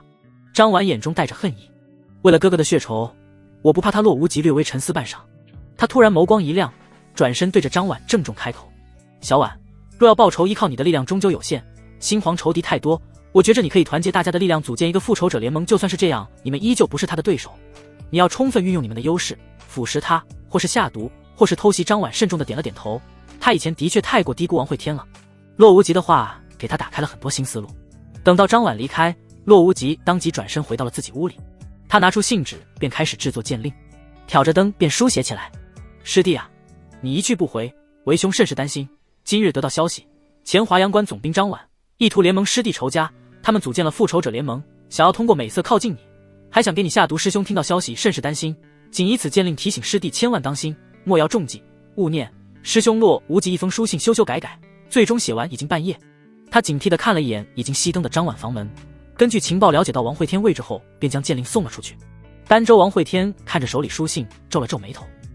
张婉图谋报仇很正常，可就凭那让修士埋伏在街道两侧房屋里的女人，真的能想到这么周密的计划吗？随意将信件收入陶罐，他抬步再次往旁边洪州赶去。2日后，他再次看着手里的书信，有些愣神，还是洛无极写来的。师弟，吾近日得到情报，四皇子王萧单刀赴会携冷军酒宴，最后全身而退。这王萧他不对劲呀！你说的没错，他肯定不是咱们世界的人，他来这个世界是有图谋的，还望师弟小心为妙。1日后，江州边界王会天再次打开信件：师弟，为兄近日调查发现，当初谋害霍师叔的贼人竟然逃了一个，现在已经被我抓获，就等师弟回来亲自处罚。3日后，扬州边界王会天收到信件后，直接扔进了陶罐里，他已经不想看了。这货一天3、4个消息，比红柳给自己写信还勤快。这是要是让外人知道，铁定解释不清。已读不回，希望他能明白自己的委婉拒绝。红衣再次消失，前往了下一个未知。北原天狼山，这里是世代魔修的圣地，这里的局势与青山相差不大，由无数势力汇聚而成，只不过相比于青山，这里更加混乱，更加黑暗。其中最为强大的便是4道3生。4道分别是逍遥道、灭情道、万教道、往生道，他们讲究绝缘灭性而成仙做祖，生命长短不重要，实力强就能飞升成仙。而3生则是结缘生、血躯生、断罪生，这伙人则觉得实力不重要，只要命长就行，不死终会成神。这里时常因争抢血奴、争夺生魂而发生战斗，这里的人更加暴力，更加血腥，屠宗灭派每天都在发生。敢瞪我，我要你全宗陪葬圣山大殿外。李长生怒骂了看门护卫一句，马着脸走进了大殿。他最近感觉诸事不顺，很是心烦。此时殿内已经坐了不少人，大多数宗门的代表均已到齐，今日便要聚在一起商议抵抗大秦事宜。堂堂魔修被人打到了家门口，简直窝囊。天狼山大祭司清了清嗓子，他不属于各家，而是坐镇天狼山协调。各家都到了吧，诸位，大秦就要打来了。他语气带着担忧，看不清面具下的神情。诸位有什么应对方案吗？殿中众人吵闹异常，大多数人主战，觉得这是撕开大秦缺口的机会，也有人觉得抢先出手，攻入新月关，占据先手。长生，你怎么看？大祭司看向李长生，后者略作思索。之前万教道不是安插了无数传教士进入大秦，暗中传播教义吗？我觉得这颗棋子可以动用了。万教道代表面色难看，他们的确提前在大秦布了局，暗中向大秦输送了无数信仰教义，可这半个月来，差不多已经被王会天杀光了。圣子，你有所不知，之前插的旗大多数被拔出了，仅有一个叫天女教的幸免于难里，长生皱了皱眉头。这天女教信奉什么？万教道代表从储物戒里掏出了一本破旧的水蓝色法书，扔到了李长生手里。这是他无数年前从虚空碎流里打捞出来的。李长生接过法书，此书看起来极为不凡，其上教义写得歪歪扭扭，颇有些玷污了这件法宝。其书中有一残页，教义内容却是连贯，似乎教义是后面才刻上去的。天女大人，此教莫非是为了分化大秦性别，形成对立？万教道代表点了点头，正是如此，他也是这么想的。大秦之人惧内，本道固有此一计。李长生将法书扔了回去，这玩意儿对现在局势没多大用处。话说血驱生的人呢？怎么没看到？李长生身后一修士禀报道，血驱生与新月关王萧做生意，从其手里买了大量鲜血，如今已然全员中毒。血驱生宗主这2日还在拉肚子。大祭司听闻此言有些愠怒，他们怎能如此愚蠢？他们是饿疯了吗？竟然与王萧私自买卖。那侍卫低着头，额头吓出了些许冷汗。主要是王萧那小儿宣传的太过诱人，他将血液分成了好几种款式，有少女怀春款，有壮汉断腕款，还有什么浅波浪荡、深海猎魂。血宗主一时没有忍住上了他的锅巴。当李长生额头青筋暴跳，这都是什么跟什么的混账！他一巴掌拍碎了这个侍卫的脑袋，怒吼了一声：逍遥道的人呢？为何也没来？另一个侍卫吓得一哆嗦，跪在了地上。天域宗主也中了王萧狗贼的诡计，他也去找王萧买假血了。那倒没有，王萧向天域宗主推销了仿真娃娃，宗内好多人都买了，结果那娃娃质量极差，使用的时候爆炸了。一旁往生道的人眼中一亮：你可否带的有？拿出来我瞅瞅。那侍卫犹豫半晌，从储物袋里拿出了一个。只见这娃娃与真人极为相似，看起来惟妙惟肖，伸手去捏的时候还有让人心酥麻声音传出。其长相唯美，身材火辣，还穿着诱人的白色长袜。一众魔门代表均表示不屑地移开了视线。呸！肮脏不堪！这天域宗简直是败坏我等魔门声誉，污秽龌龊。他们嘴上虽然骂着，心中却是活跃了起来。这玩意瑕不掩瑜。大祭司愤怒地一跺手中权杖，够了！他一身气势碾压开来。便在这时，那放在大殿之中的仿真娃娃轰的一声便炸了。炸了也不要紧，可难受的是这娃娃那侍卫刚用过，还没洗呢，便急匆匆地赶来开会了。这下可真是满堂震惊。而这次开会也就这样不欢而散。回到自己洞府，李长生一连洗了数个小时的澡，一身皮都给搓红了。他面色难看，对这群魔修很是失望。人家都要打到家门口了，他们在干啥？一群扶不起的蠢货，自私自利，任性妄为，荒淫无度，恶心，恶心啊！魔教道统传播性极强，奈何一盘散沙，各自为战，否则大秦又如何能抵挡得住他们的侵蚀？这天狼山就他们的是个摆设。李长生一边骂着，一边从床下摸出了一个储物戒，他谨慎地从中拿出一个铁盒，盒子打开，里面整齐地摆放了一件袈裟。在听到王会天出任秦皇的时候，他就与佛国那边联系好了，万一哪天天狼山兵败，他就入佛教，这叫做放下屠刀，立地成佛。但愿大祭司没有察觉到我的这些小动作吧。犹豫了一下，他再次将袈裟藏了回去。此时回到祭祀殿的大祭司揉了揉眉心，摆手劝退一帮下人后，将身上的黑色祭祀袍一脱，里面赫然穿着一件鲜红的袈裟和青色素衣。阿弥陀佛，这魔教我看迟早得散了，还好老子早有打算，穿上袈裟我便是佛，褪去袈裟我便是魔，谁又分得清呢？哈哈哈哈！门外一众侍卫趴在门上，听到里面大祭司狂傲的笑声，顿时眼前一亮。世人常说有备无患，虽说他们不信大秦能打到这天狼山，但是总该给自己留一条后路。于是整个天狼山时常能听到这种讨论声：兄弟，你知道哪儿有袈裟卖吗？不知道，那你包袱里的红色布条哪儿买的？我看好像还开过光了。嘘，小声点，这是从大秦四皇子王萧那儿买来的，数十万飞舟停在凉州边界，州上将士大早上便会赶去冷少的铜钱舟上聚会，时常到凌晨才会喝得酩酊大醉而回。这便是修仙者的日常，生命悠久，岁月静好。你听闻了吗？昨日陛下又灭了一国，听说这小国竟然藏了个圣人。唉，你那都是昨天的消息了。今儿早上陛下已经打进了音乐皇朝的嘉宁关，音乐那老皇帝一听陛下来了，马上提桶跑路，连媳妇铺盖都没带。来，喝酒席间众人推杯换盏，好不融洽。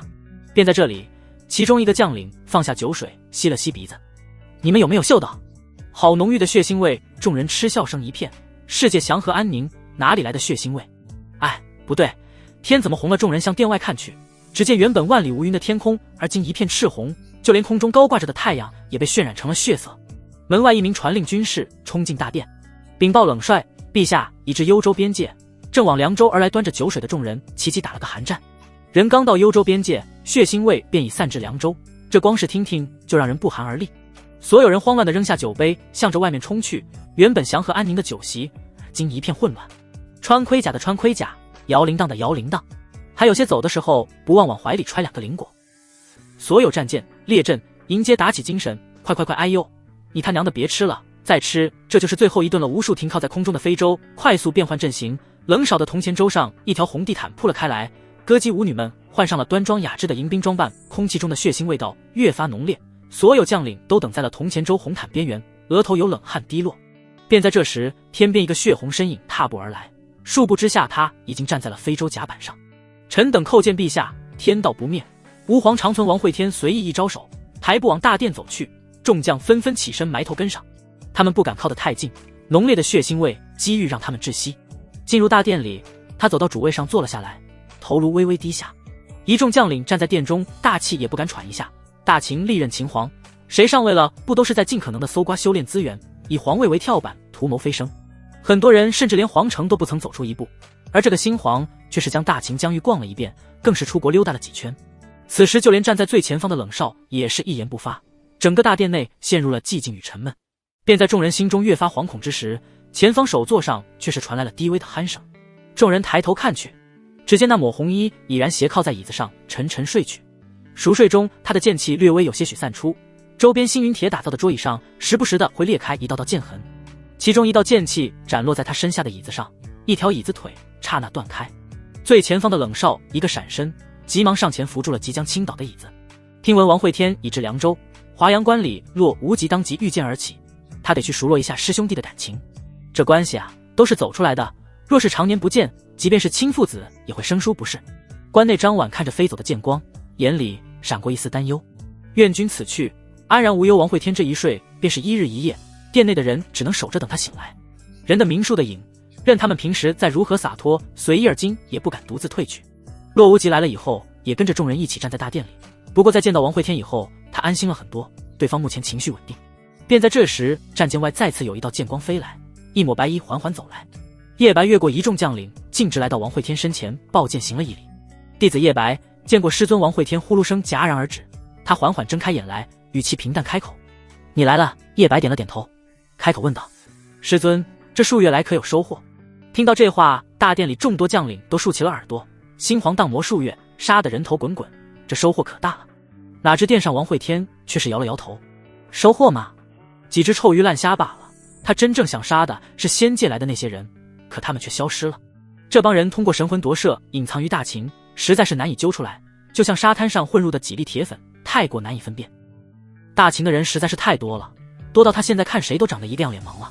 大秦的地实在是太广了，广到即便他仅是清扫城镇也花费了数月。若不是时间不够，他真想一个村一个屯的找。感叹了一下，王会天站起身来到叶白面前：叶白，今日起我正式收你为真传弟子，传你我之剑道感悟。叶白一愣，合着之前自己只是记名弟子？不是，你咋不早说呢？早说我也好多送些零食呀。王会天一指点在叶白眉心，无数剑道感悟化成阴气于叶白脑海里演练，后者冻得白眼一翻，差点休克过去。别人传功要钱，自家师傅传功是要钱又要命，神魂都差点给他阴气冻碎了。放下手指，王会天恶狠狠地开口：叶白，你记住，若是有一天我不在了，那帮仙界的人再跳出来帮我灭了他们，一个村一个屯的找，也要找出来。叶白都快哭了，不仅要钱要命，还下任务。王会天看了一眼浑身战栗的叶白，顿感这家伙难堪大任。若是打不过可经恶嫖鬼哭许你师姐，他会帮你一旁将领听到有仙人下界，均好奇地凑了过来。那可是仙人嘞，活生生的，谁不好奇？听自家陛下的话语，这数个月竟是去追杀仙人去了。这可真是李傕骑着母牛坐飞剑，牛臂轰轰带闪电。王会天看了一眼凑过来的将领，他吸了吸鼻子，嗅到了一股浓烈的酒味。虽然这殿内打扫得颇为干净，但这帮人天天在饮酒作乐，肉都腌入味了。其中还有个将领袖子里藏了半瓶剑仙入道香，一切都瞒不过他的眼睛。大秦终究是没落了，太久没有战争爆发，一个个都养成了闲人，吃得膘肥体胖的。冷哼了一声，他坐回了首座上。堂堂执掌天下钱财的冷少请宴，喝的竟然还是假酒，丢人！看到王会天面色不好看，一众人也不敢再多言，大家就那样埋着头站得笔直。众位，你们屯兵凉州外，四皇子王萧可有异常？听到王会天问话，当即有人站了出来。王萧此人颇为和善，为人谦逊有礼，对陛下也是忠心可见。对，他善于经商，不问政事，性格较为开朗直率。王会天看向冷少，就连齐也在一旁点头赞扬。这些大将对王萧印象都较为不错，至少与王会天相比，对方可是和善得多，那可是个难得的大好人呀。此时站在殿中的叶白总算是缓过来了一口气。王会天目光向他看来，平静开口道：叶白，你说说吧。叶白点了点头，深吸一口气，缓缓讲述。新月关王萧手中有入道至少10位，圣人未知他话刚说完，现场便炸开了锅。这小小的凉州竟是藏了这么多高手。之前王萧来参加宴会的时候，身边可是连一个护卫都没有呀，就带了一个小侍女。殿中叶白继续开口：王萧这些年暗中与北原常有生意来往，不过贩卖的都是些假货，坑害了不少魔修，而且其与佛国、彼岸海等同样关系匪浅。王会天皱了皱眉，王萧与北原有交流他理解，可是佛国和彼岸海甚远，怎么会牵扯到其中去？说到这里，叶白咽了咽口水。他将与自己政见不合之人度化，送到了佛国当和尚。佛国僧侣称这些人为王佛，总将傻眼了。好家伙，这是送了多少人过去，都自成一派了。王会天点了点头。还有吗？叶白犹豫了一下，还是继续开口道：那个王萧欠了整个凉州大半人的钱，其数额庞大，覆盖面极广，若要动他，怕是会牵扯甚大。王会天愣住了。啥？他打着致富凉州的旗号拉人投资做生意，全亏了，有些债主还被他偷偷送去了佛国，还有些则是流放到彼岸海去了。一旁冷少打了个激灵，还好前几日王萧来找他两人没谈妥，否则他恐怕也要成为下一个受害者。王会天坐着的椅子扶手被一把捏碎。混账，干脆我这还钱大帝的名号送他得了，欠钱不还，还将债主偷偷送去剃度了。这家伙坏到这种地步，而自己这群大将屯兵在凉州外，竟是一无所知。他转头看向冷少，后者脸上露出一个尴尬又不失风度的笑容。还能怎么办？连他都被骗了。沉吟了半晌，王会天站起身来，他倒是要去会会这个王萧。叶白、洛无极师兄，你俩与我去走一趟新月关大军原地待命。说着，王会天打了个哈欠，站起身来。三人飞身往新月关而去，堪堪进了凉州，王会天便停了下来。只见大地上之上有一条数10米宽的黑色大道，这条路平整异常，中间还画了一条白色虚线。三人停落在大道上，面色各异。洛无极是震惊，叶白是淡然，王会天则是疑惑，这玩意儿干啥的？见多识广的叶白开口解释：师尊，这叫柏油路，专供马车行驶。王萧在凉州修了好几条，每条路上安了个收费站，路过的马车便要收取零食。王会天皱着眉头，这王萧神经病呀，他能飞谁会走路？这玩意儿都长杂草了。王会天想不通的事情，洛无极却是想通了，他脸色霎时变得难看起来。对方与自己来自同一个世界，青山很多人也想不明白他为何整日山川河流到处跑，只有洛无极自己知道，那是他需要去那些地方签到，完成系统发布的任务，从而领取奖励。而王萧同样在做一些莫名其妙的事，那目的便不言而喻了。对方也有系统。三人继续往前走去，入眼是一片巨大农田，里面种了无数水稻。要知道，大秦的所有田地种的基本上都是灵药，村民们用灵药换取辟谷丹等物资生存，早就没有人种水稻了。这凉州处处透露着怪异，这里仿若不是一处修仙国都，而是一方凡人居所。新月关上，王萧站在城头遥望天际，在他身后站着10数人，这些人气息浑厚，修为极高，穿着打扮各有特异。若是洛无极在这里便能认识，这些人可都是他前世耳熟能详的名人，而今尽数跨界而来。在王萧身旁则是站着一个宝相庄严、浑身佛光透体而出的和尚。这和尚一身实力已然达到圣人境界，一言一举均有法则流转，踩过的地面有嫩草长出，花苞绽放。远处几只路过的兔子被佛光吸引，凑在城墙下虔诚参拜，亦有蝴蝶飞鸟围着它翩翩起舞。王萧抬手扇了扇面前飞舞的蝴蝶，有些厌烦，这佛国来的死和尚尽搞这些虚头巴脑的。大师，我们陛下罪孽深重，不知可否度化。他话刚说完，一坨鸟屎滴落在他眉心。哎呦，我去迦南和尚，你能不能先把特效关了？迦南双手合十，念了句佛号：阿弥陀佛，施主，莫要被俗物影响了心境。王萧咬了咬牙，他拿出手绢擦了一下脸，说吧，能不能度？你嗅到这满天的罪孽了吗？这可是大功德。阿弥陀佛，贫僧近日着凉，鼻塞了。王萧冷哼了一声，转身往关内城池走去。这臭和尚就是胆小，只想要捡便宜的。迦南见对方要离开，连忙跟了上去，面色有些急切。你按住他双手，我就能度，不过得加钱按不住，要是能按住，还要你干嘛？说到这里，王萧突然脚步一顿，随后大笑起来，哈哈，我有办法了。此时再次有一坨鸟屎滴落，他张嘴大笑的舌头上淡淡的咸味传来，笑声戛然而止。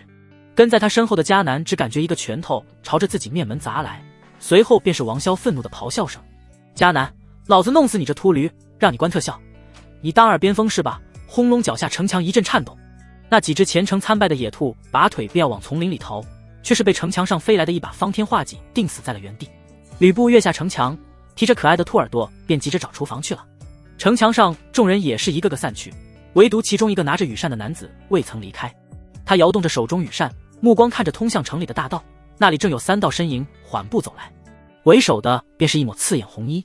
王会天抬头看去，整个新月关燎原数十里，每隔100米便架了一座炮楼，每隔1000米便能看到一个瞭望台。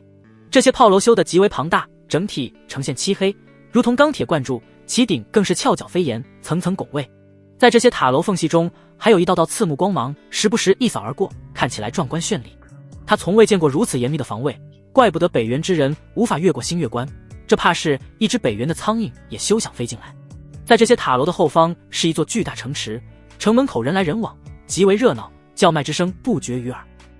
钵钵鸡，钵钵鸡，一零食，一串的钵钵鸡，甜豆腐脑，咸豆腐脑，吃了还想吃的豆腐脑。王会天不动声色地看洛无极一眼，后者此时已经傻愣在原地，整个人像是梦游了一样，魂不守舍。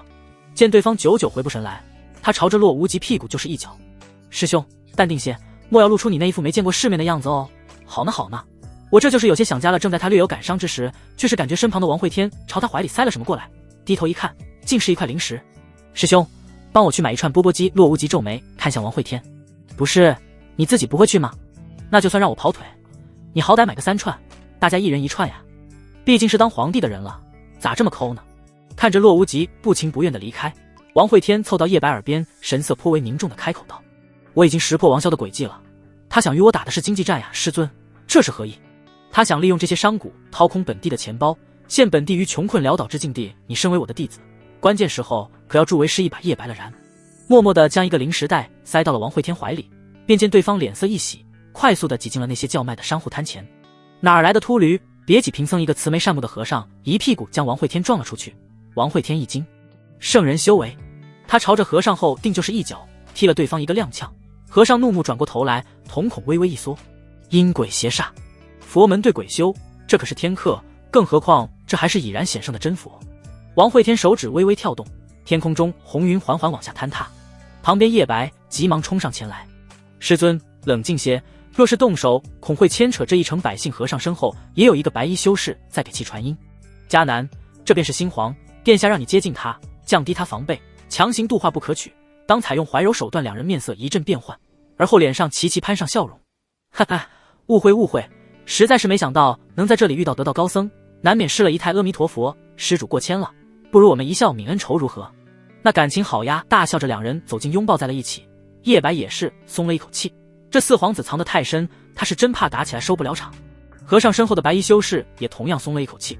王潇最怕的就是新皇来了便大开杀戒，赢了他要面对其身后的400万大军，输了直接投胎重来。他们都没有注意到，此时抱在一起的王会天与迦南两人的笑容多少有些扭曲。恶鬼掏心荡魂指，王会天的鬼手透过迦南胸口一把握住了他的心脏，迦南的手指则是刺破了他的鬼躯，戳在了他肉丹的树眼之上。两人死咬着牙，脸上笑容不减，勾着对方肩膀往城里走去，暗地里却在不断的加大力道。施主想必是第一次来新月关吧？贫僧带你转转大师慧眼识珠。那就叨扰了城墙上巨大的城门楼里，一扇窗户缓缓打开，透过窗户能看到房间里无数齿轮在快速转动，一本佛经悬浮于房间中央，微不可察的度化之光悄然于全城扩散。温水煮青蛙，亦可炖蛟龙。王潇透过窗户看着勾肩搭背的红衣与和尚，嘴角微微勾起，只要多拖延些时间，再凶恶的厉鬼也给他度化成慈悲佛土。真没想到呢，他们竟能相处得这么好事呀，掏心掏肺的。王潇身后摇着折扇的男子叹了一口气，他看向那抹刺眼的猩红，略有感叹：殿下，我们为何非要对新皇出手？王潇沉吟了半晌没有说话，他将窗户拉上，看着那在空中翻动的佛经，有些愣神。来到这个世界已久，其实他对皇位并无兴趣，不过却也想遨游诸天，上九霄揽月，下五洋捉鳖，亦或是破望虚空，回到原来的世界。他对大秦并无归属感，有的只是无尽的陌生。我的下一个任务是出售凉州男子摇动折扇的动作一顿，奖励呢？奖励是超越圣人，尊者修为王萧面色不断变化，时青时红。即便是他对大秦再无情意，可这是贩卖国土，可以预料到，若是成了，他将被钉在大秦的耻辱柱上，一辈子被世人唾骂。这也是他要度化王会天的原因。王会天不除，谁敢买？嘴唇微微颤动，王萧转身向屋外走去，步伐有些虚浮与凌乱。大不了等我到达尊者境，给他抢回来就是了。男子手里折扇掉落在地，荒唐！这是逼殿下与新皇对立啊！他究竟想干什么？城内刚走出去数百米的王会天与迦南终究是没忍住，两人在大街上便动起了手来。迦南身上金光亮起，道道佛纹化成一条条锁链，向着王会天捆绑而去。施主，你走得太慢，贫僧背你一程。王会天插在迦南体内的手指剑气喷涌，在后者体内胡乱搅动。大师，你心不静啊！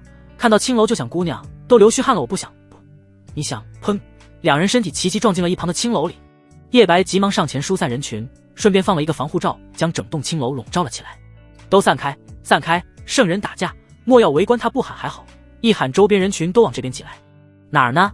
哪有圣人打架？里面嘞！你看，被按在地上卡脖子那个和尚，听说是殿下从佛国请来的圣人，我看殿下肯定又被骗了，就这玩意儿还圣人，让人骑脸上，袈裟都被干碎了。事已至此，王会天也懒得装了，他一手将迦南的脸按在地上，一手抬起轻轻一握，叶白释放的防护罩便层层碎开。他略显冰寒的声音在整个星月关响起：王萧，出来见我。